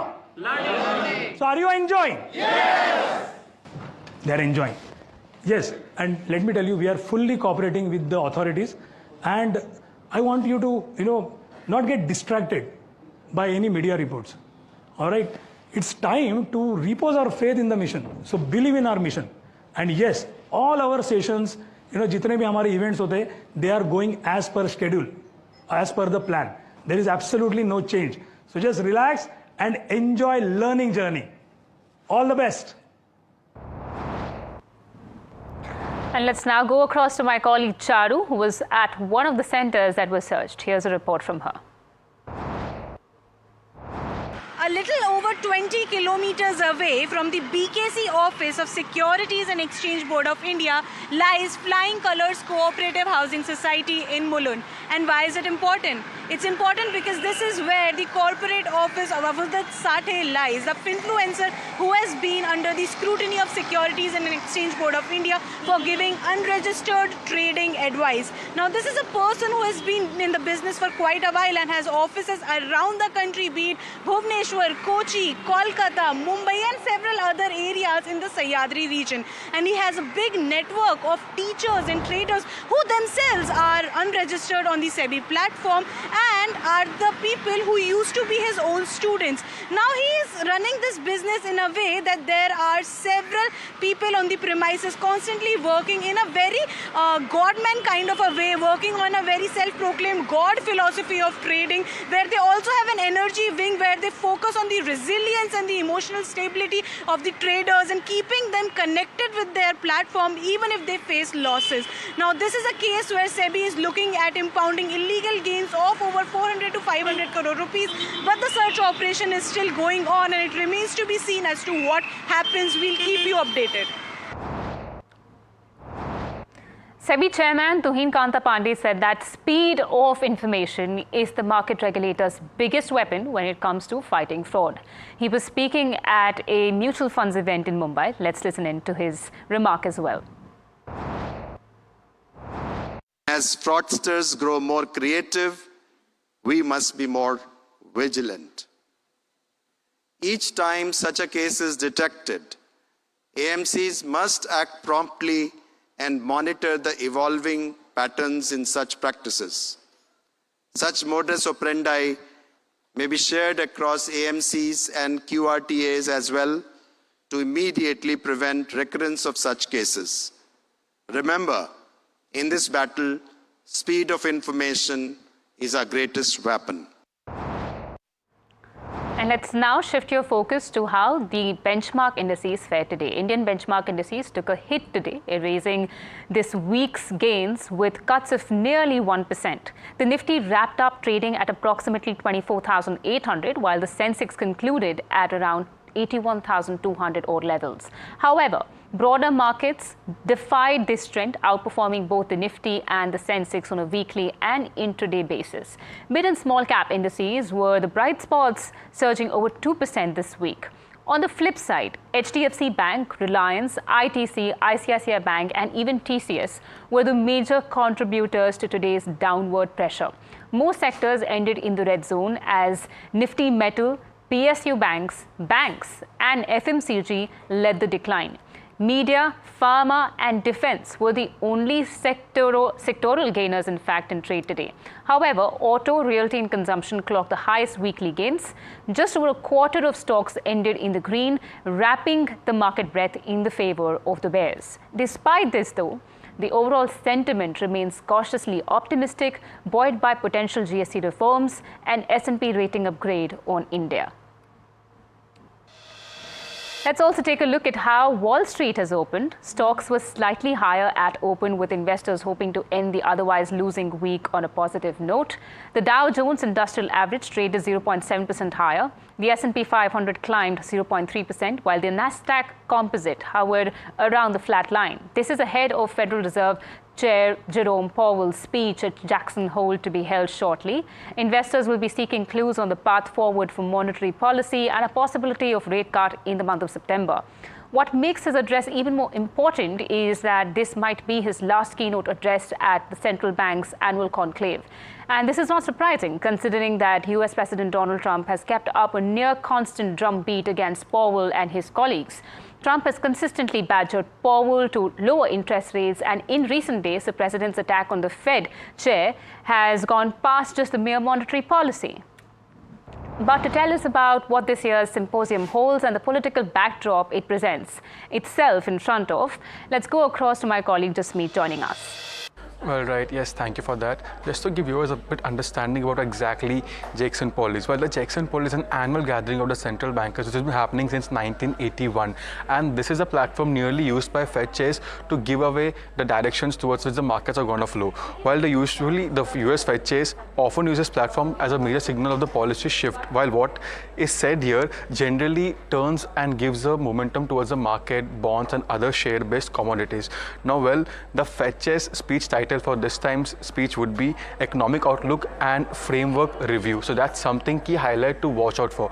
While secondly, the market expect a rate cut. The last rate cut the market had seen was back in December 2024. So the market are signaling there could be a rate cut. So that's why the positive move. On the other hand, the last rate cut was anywhere between 4.25 to 4.5. That's something to watch out for. On the political backdrop, there has been pressure by Trump to cut the rate further. And there also been pressure towards the federal chairman Powell. So that's something to watch out for. Well, any signal for Powell today would also shape the monetary policies and other policies going ahead. So that's something to watch out for.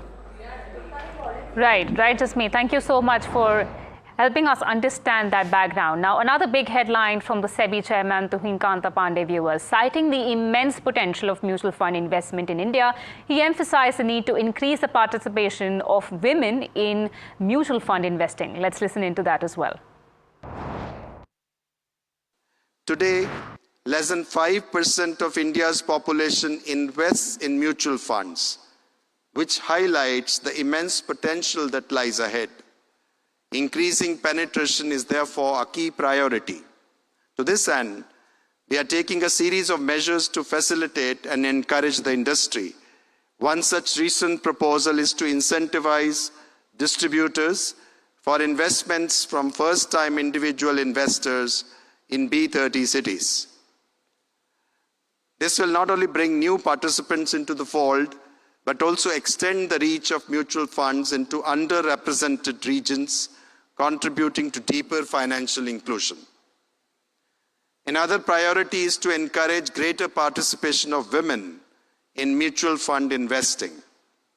Financial inclusion will remain incomplete unless women are equally represented. And we are thus also envisaging to introduce an additional distribution incentives for investments from first-time women investors.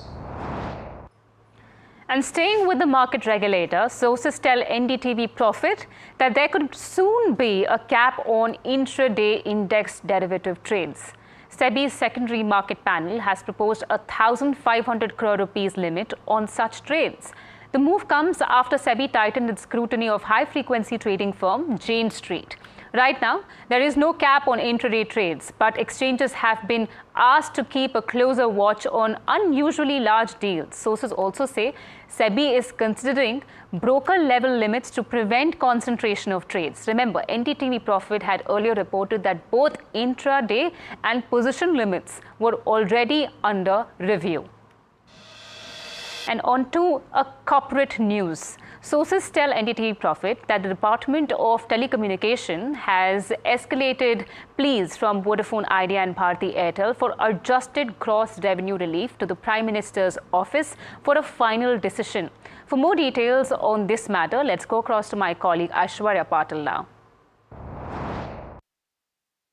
Well, what we're picking up currently is that the Prime Minister's office will be reviewing latest documents and a plan that the DOT has put forward, a proposal as far as the AGR dues are concerned, relief towards Vodafone Idea as well as Airtel. That is being reviewed by the PMO is what we're picking up from our sources. Now, if this plan is approved, what is on the cards for both these telcos who have massive amounts in terms of AGR dues? As far as Vodafone's AGR dues are concerned, that is likely to be reduced to about 28,000 crore rupees from the current due of over 83,400 crore rupees, while Airtel's AGR dues, those currently which stand at about over 42,000 crore rupees will be reduced to about 10,000 crore rupees, is just one part of the proposal. Apart from that, DOT has also pitched a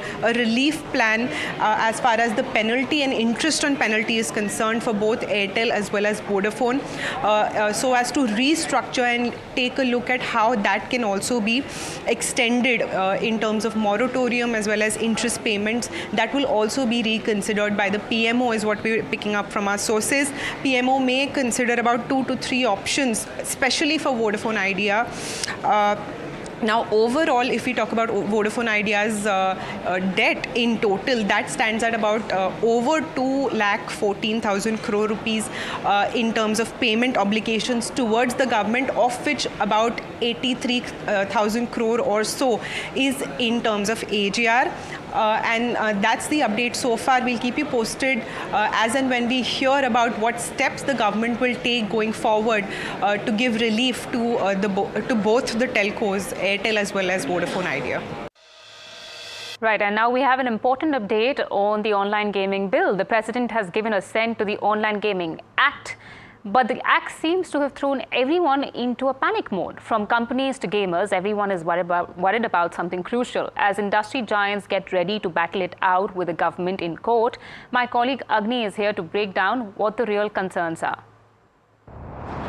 Right, so let's look at first what the bill proposes. Now, what actually is banned under the real money gaming bill? Now, online games like poker, rummy, fantasy sports that involve real money, which means money that can actually be used for transaction, are the ones that are banned.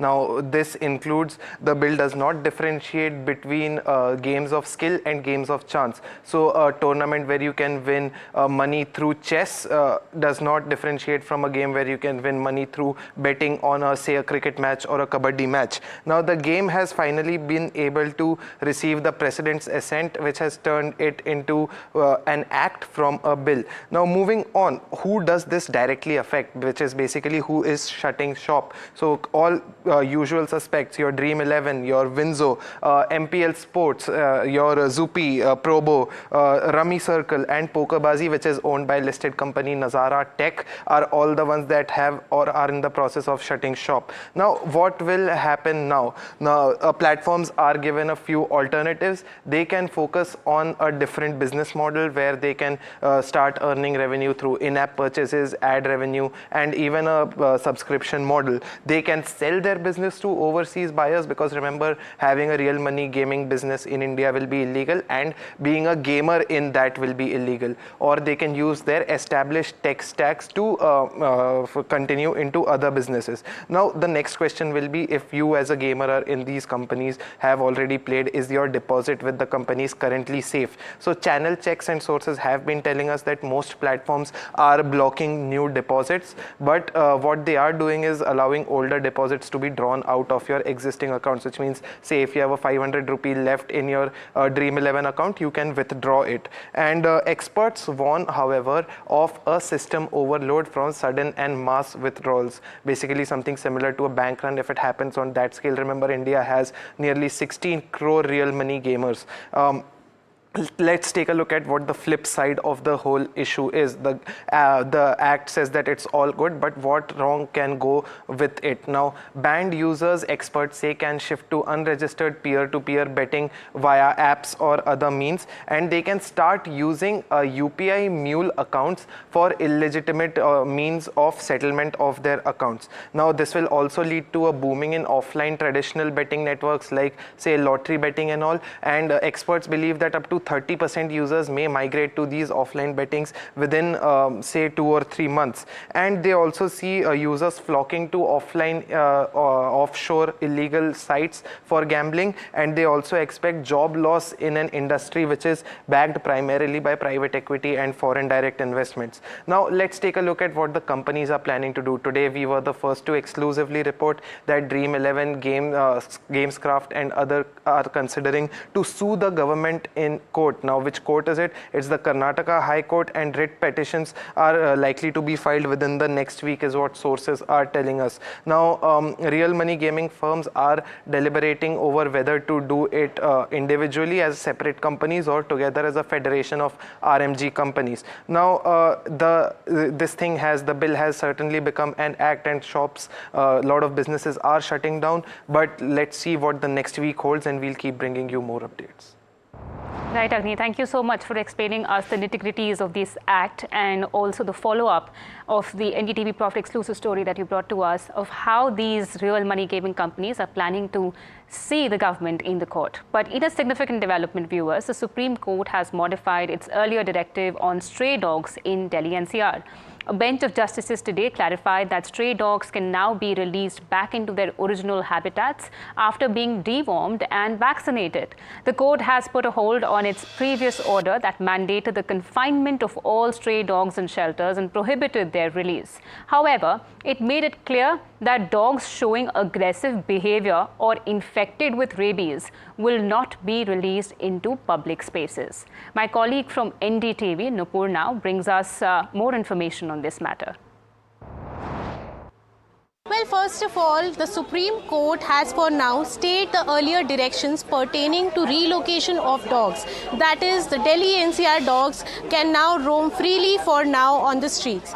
Secondly, the Supreme Court has for now said that ABC rules should be complied with till the time a national policy is framed in that regard, and thus it has in fact issued notices to union territories and states seeking their response on how to go forward with a combined uniform national policy on as to how the menace of stray dogs, increasing stray dogs or dog bites should be dealt with by the authorities. Thirdly, the Supreme Court has also stayed this direction, which was earlier in fact passed by the two-judge bench of the top court, which had caused massive furor and protest by dog lovers. The Supreme Court has now said that the ABC rule, which mandates that you need to pick up stray dogs, sterilize them and vaccinate them, and cannot relocate them but have to leave them back to their original places where they were picked up from.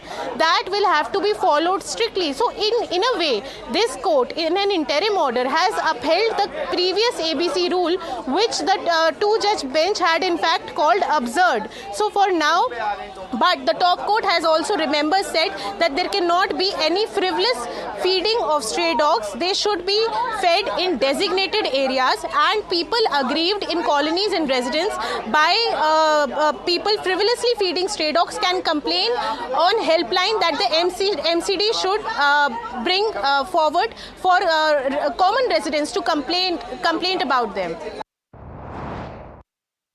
The law is fine as long as we are, empathetic towards, even while making these laws, like, for example, putting them in pounds and shelters when these shelters don't even exist, right? That is inhuman. As you can see, juniors are building dog, and this society is such a sweet, accommodating society. ये भागता था bikes वगैरह के पीछे, हम सब ने मिलके ट्रेनिंग की उसकी, एंड नाउ ही इज कोएग्जिस्टिंग. अब देखो, आप कब से खड़े हो, उसने कुछ भी नहीं किया है. जब इंसानियत जागती है ना, तब ये अच्छे बदलाव आते हैं. अब तक इंसानियत नहीं जागी थी. आज आदमी इतना जंगली हो गया है, इतना जानवर जैसे बिहेव करता है, उसके लिए बदलाव नहीं आ सकता है. एक कुत्ते के पीछे पड़ गए हो, वो बेचारा अनकंडीशनल लव देता है, इतना प्यार तुम्हारा सगा बेटा भी नहीं देगा जो वो बच्चा देता है. ये अगर अटैक करते हैं, एक रीज़न होता है. ये अपने बचाव के लिए करते हैं. जैसे इंसान अपने को बचाता है, वैसे ये भी करते हैं. ऐसे नहीं अटैक करेंगे. आप उनको टीज करेंगे, आप उनको कुछ उनको थ्रेट लगेगा, तभी वो अटैक करते हैं. इसका मतलब ये थोड़ा ना है कि आप उठा के उनको फेंक दें, ना शेल्टर में डाल रहे हैं, ना कुछ, आप मारते जा रहे हैं उनको. Don't agree with this at all, and I am happy that they have changed their decision. That was a clear message of the common man on the stray dog issue. But while the court now says that sterilized and vaccinated dogs can be released back into their original localities, lingering questions remain. How will the authorities ensure all dogs are vaccinated? How will they relocate the dogs to original areas? Let's go across to my colleague Arushi for all the answers.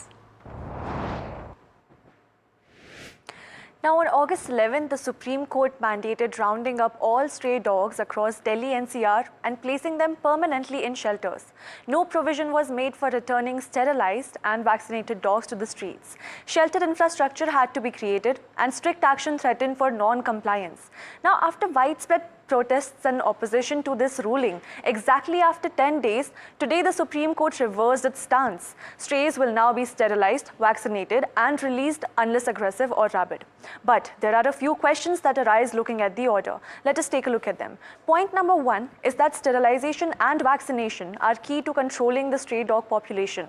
But in a city as large and populous as Delhi NCR, logistics and follow-up remain challenging. So question number 1 is that how will municipal bodies sterilize and tag dogs while keeping a record to make sure that no dog is missed or treated repeatedly? Point number 2 is that the order mandates releasing sterilized dogs back to their original areas to maintain ecological balance and avoid territorial conflicts among other dogs. However, enforcing this requires coordinated monitoring systems and cooperation from local authorities. So question number 2 is that how will the court ensure that directives to release stray dogs is in the same area is being followed? Also, point number 3 is that designated feeding zones aim to manage where dogs gather. So clear definitions of aggression, procedures for assessment and plans for containment of such dogs are essential for safety. Now the question we are raising is that how will these authorities control aggressive dogs in designated feeding areas? Now garbage dump sites provide food source that attract strays into urban areas. The absence of directives on garbage control leaves a critical root cause unaddressed. Question number 4 is that why is the court silent on garbage dumping, which is the key cause for strays entering cities? So now final point is that animal welfare groups often take legal recourse to protect stray dogs' rights. Now imposing fees on or legal costs on such petitioners might discourage public participation and advocacy. So the final question here is that why are dog lovers and NGOs being asked to deposit a fee for moving to court? In the end, the real test will be whether these directives translate into practical solutions on the ground. Right, Arushi, thank you so much for that and bringing us that perspective. Definitely some sound questions asked there. Moving on, viewers, Federal Bureau of Investigation agents raided the Maryland home of former U.S. National Security Advisor John Bolton today. The high-profile national security investigation related to classified documents was launched during U.S. President Donald Trump's first term, but halted under former U.S. President Joe Biden's administration. Since leaving the Trump administration, Bolton has been vocal in his criticism of the U.S. president's national security and even foreign policy. My colleague from NDTV, Disha, now brings us more information on this. In a shocking development, the FBI began a raid on Trump's former national security advisor, John Bolton, in the early hours of Friday morning in the US. Now, this is part of a major national security probe where John Bolton has been facing a lot of scrutiny. Now, who is John Bolton? He was the third national security advisor of US President Donald Trump during his first term. And even during his tenure as NSA, he was very critical of the US president's foreign policy regarding Iran, regarding Ukraine and Russia, and really has been a very vocal voice when it comes to criticizing US president's policies even in this current term. In fact, in this incident, he is under probe over a national security incident wherein of his handling of classified documents. In fact, in 2020, he released a book where there were the Trump administration alleged that certain national security state secrets were in fact leaked in this book, and that the Justice Department even tried to sue John Bolton to stop the publication of this book. And that's a wrap on this edition of Profit 360, but do keep your eyes glued to NDTV Profit as we bring you the entire coverage on Jerome Powell's speech at Jackson Hole Symposium.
Tamanna, thank you so much for coming here.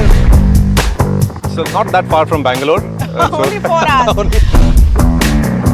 This is exciting. Yes. It's exciting because we're also the only channel to get a look inside the factory. We're going to be on the factory floor. Absolutely.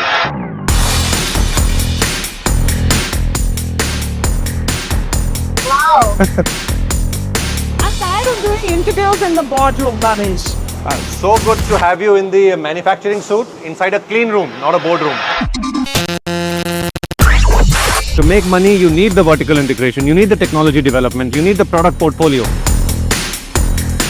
A big concern right now is rare earth. Yes. And I think we need to focus a bit on what you are trying to do to solve that problem. Global OEMs, Western OEMs are increasingly testing rare earth-free motors in their batteries.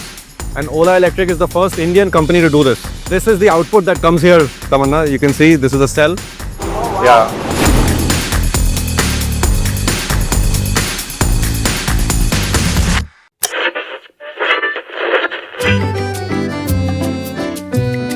They're the force behind some of India's most respected business empires.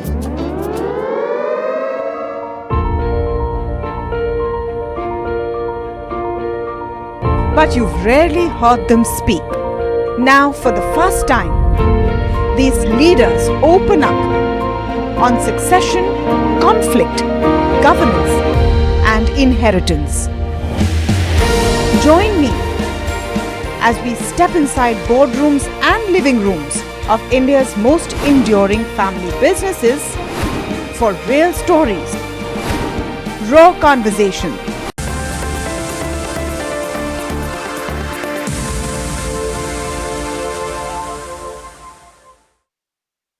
India consumer equity analyst at Goldman Sachs, who's joining us this morning. Arnab, very good morning to you, and thank you so much for speaking with us here at NDTV Profit. You know, I was going through your note on the mass consumption revival that you're talking about, and it seems very heartening. Also flies in the face of how the street has been responding to this bucket of stocks. Do you think that this revival is not something that is not apparent yet? Yeah, thanks so much for having me on. I think when we speak to investors, I think what we are getting from investors is a reasonable amount of skepticism, mainly because these stocks or this sector has underperformed for a very long period of time. It has promised to deliver, and we've had false starts in the last 5 years where it looked like demand is picking up and then it's fizzled out. So I think there is some skepticism that is there really a pickup in consumption which is happening, number one. Secondly, if there is a pickup, will it sustain going forward? Or is it just a couple of quarters thing? And the third, of course, is that will it lead to earnings growth going back to double digits, which has been very anemic for the last many years. So I think that's where I think the gradual discussions are happening. Shifting. In my remarks today, I will first address the current economic situation and the near-term outlook for monetary policy. I will then turn to the results of our second public review of our monetary policy framework as captured in the revised Statement on Longer Run Goals and Monetary Policy Strategy that we released today. When I appeared at this podium 1 year ago, the economy was at an inflection point. Our policy rate had stood at 5.25% to 5.5% for more than a year. That restrictive policy stance was appropriate to help bring down inflation and to foster a sustainable balance between aggregate demand and supply. Inflation had moved much closer to our objective, and the labor market had cooled from its formerly overheated state. Upside risks to inflation had diminished, but the unemployment rate had increased by almost a full percentage point, a development that historically has not occurred outside of recessions. Over the subsequent 3 Federal Open Market Committee meetings, we recalibrated our policy stance, setting the stage for the labor market to remain in balance near maximum employment over the past year. This year, the economy has faced new challenges. Significantly higher tariffs across our trading partners are remaking the global trading system. Tighter immigration policy has led to an abrupt slowdown in labor force growth. Over the longer run, changes in tax, spending, and regulatory policies may also have important implications for economic growth and productivity. There is significant uncertainty about where all of these policies will eventually settle, and what their lasting effects on the economy will be. Changes in trade and immigration policies are affecting both demand and supply. In this environment, distinguishing cyclical developments from trend or structural developments is difficult. This distinction is critical because monetary policy can work to stabilize cyclical fluctuations, but can do little to alter structural changes. The labor market is a case in point. The July employment report, released earlier this month, showed that payroll job growth slowed to an average pace of only 35,000 per month over the past 3 months, down from 168,000 per month during 2024. This slowdown is much larger than assessed just a month ago, as the earlier figures for May and June were revised down substantially. But it does not appear that the slowdown in job growth has opened up a large margin of slack in the labor market, an outcome we want to avoid. The unemployment rate, while edging up in July, stands at a historically low level of 4.2% and has been broadly stable over the past year. Other indicators of labor market conditions are also little changed or have softened only modestly, including quits, layoffs, the ratio of vacancies to unemployment, and nominal wage growth. Labor supply has softened in line with demand, sharply lowering the break-even rate of job creation needed to hold the unemployment rate constant. Indeed, labor force growth has slowed considerably this year with the sharp fall-off in immigration, and the labor force participation rate has edged down in recent months. Overall, while the labor market appears to be in balance, it is a curious kind of balance that results from a marked slowing in both the supply of and demand for workers. This unusual situation suggests that downside risks to employment are rising. And if those risks materialize, they can do so quickly in the form of sharply higher layoffs and rising unemployment. At the same time, GDP growth has slowed notably in the first half of this year to a pace of 1.2%, roughly half the 2.5% pace in 2024. The decline in growth has largely reflected a slowdown in consumer spending. As with the labor market, some of the slowing in GDP likely reflects slower growth of supply or potential output. Turning to inflation, higher tariffs have begun to push up prices in some categories of goods. Estimates based on the latest available data indicate that total PCE prices rose 2.6% over the 12 months ending in July. Excluding the volatile food and energy categories, core PCE prices rose 2.9%, above their level of a year ago. Within core, prices of goods increased 1.1% over the past 12 months, a notable shift from the modest decline seen over the course of 2024.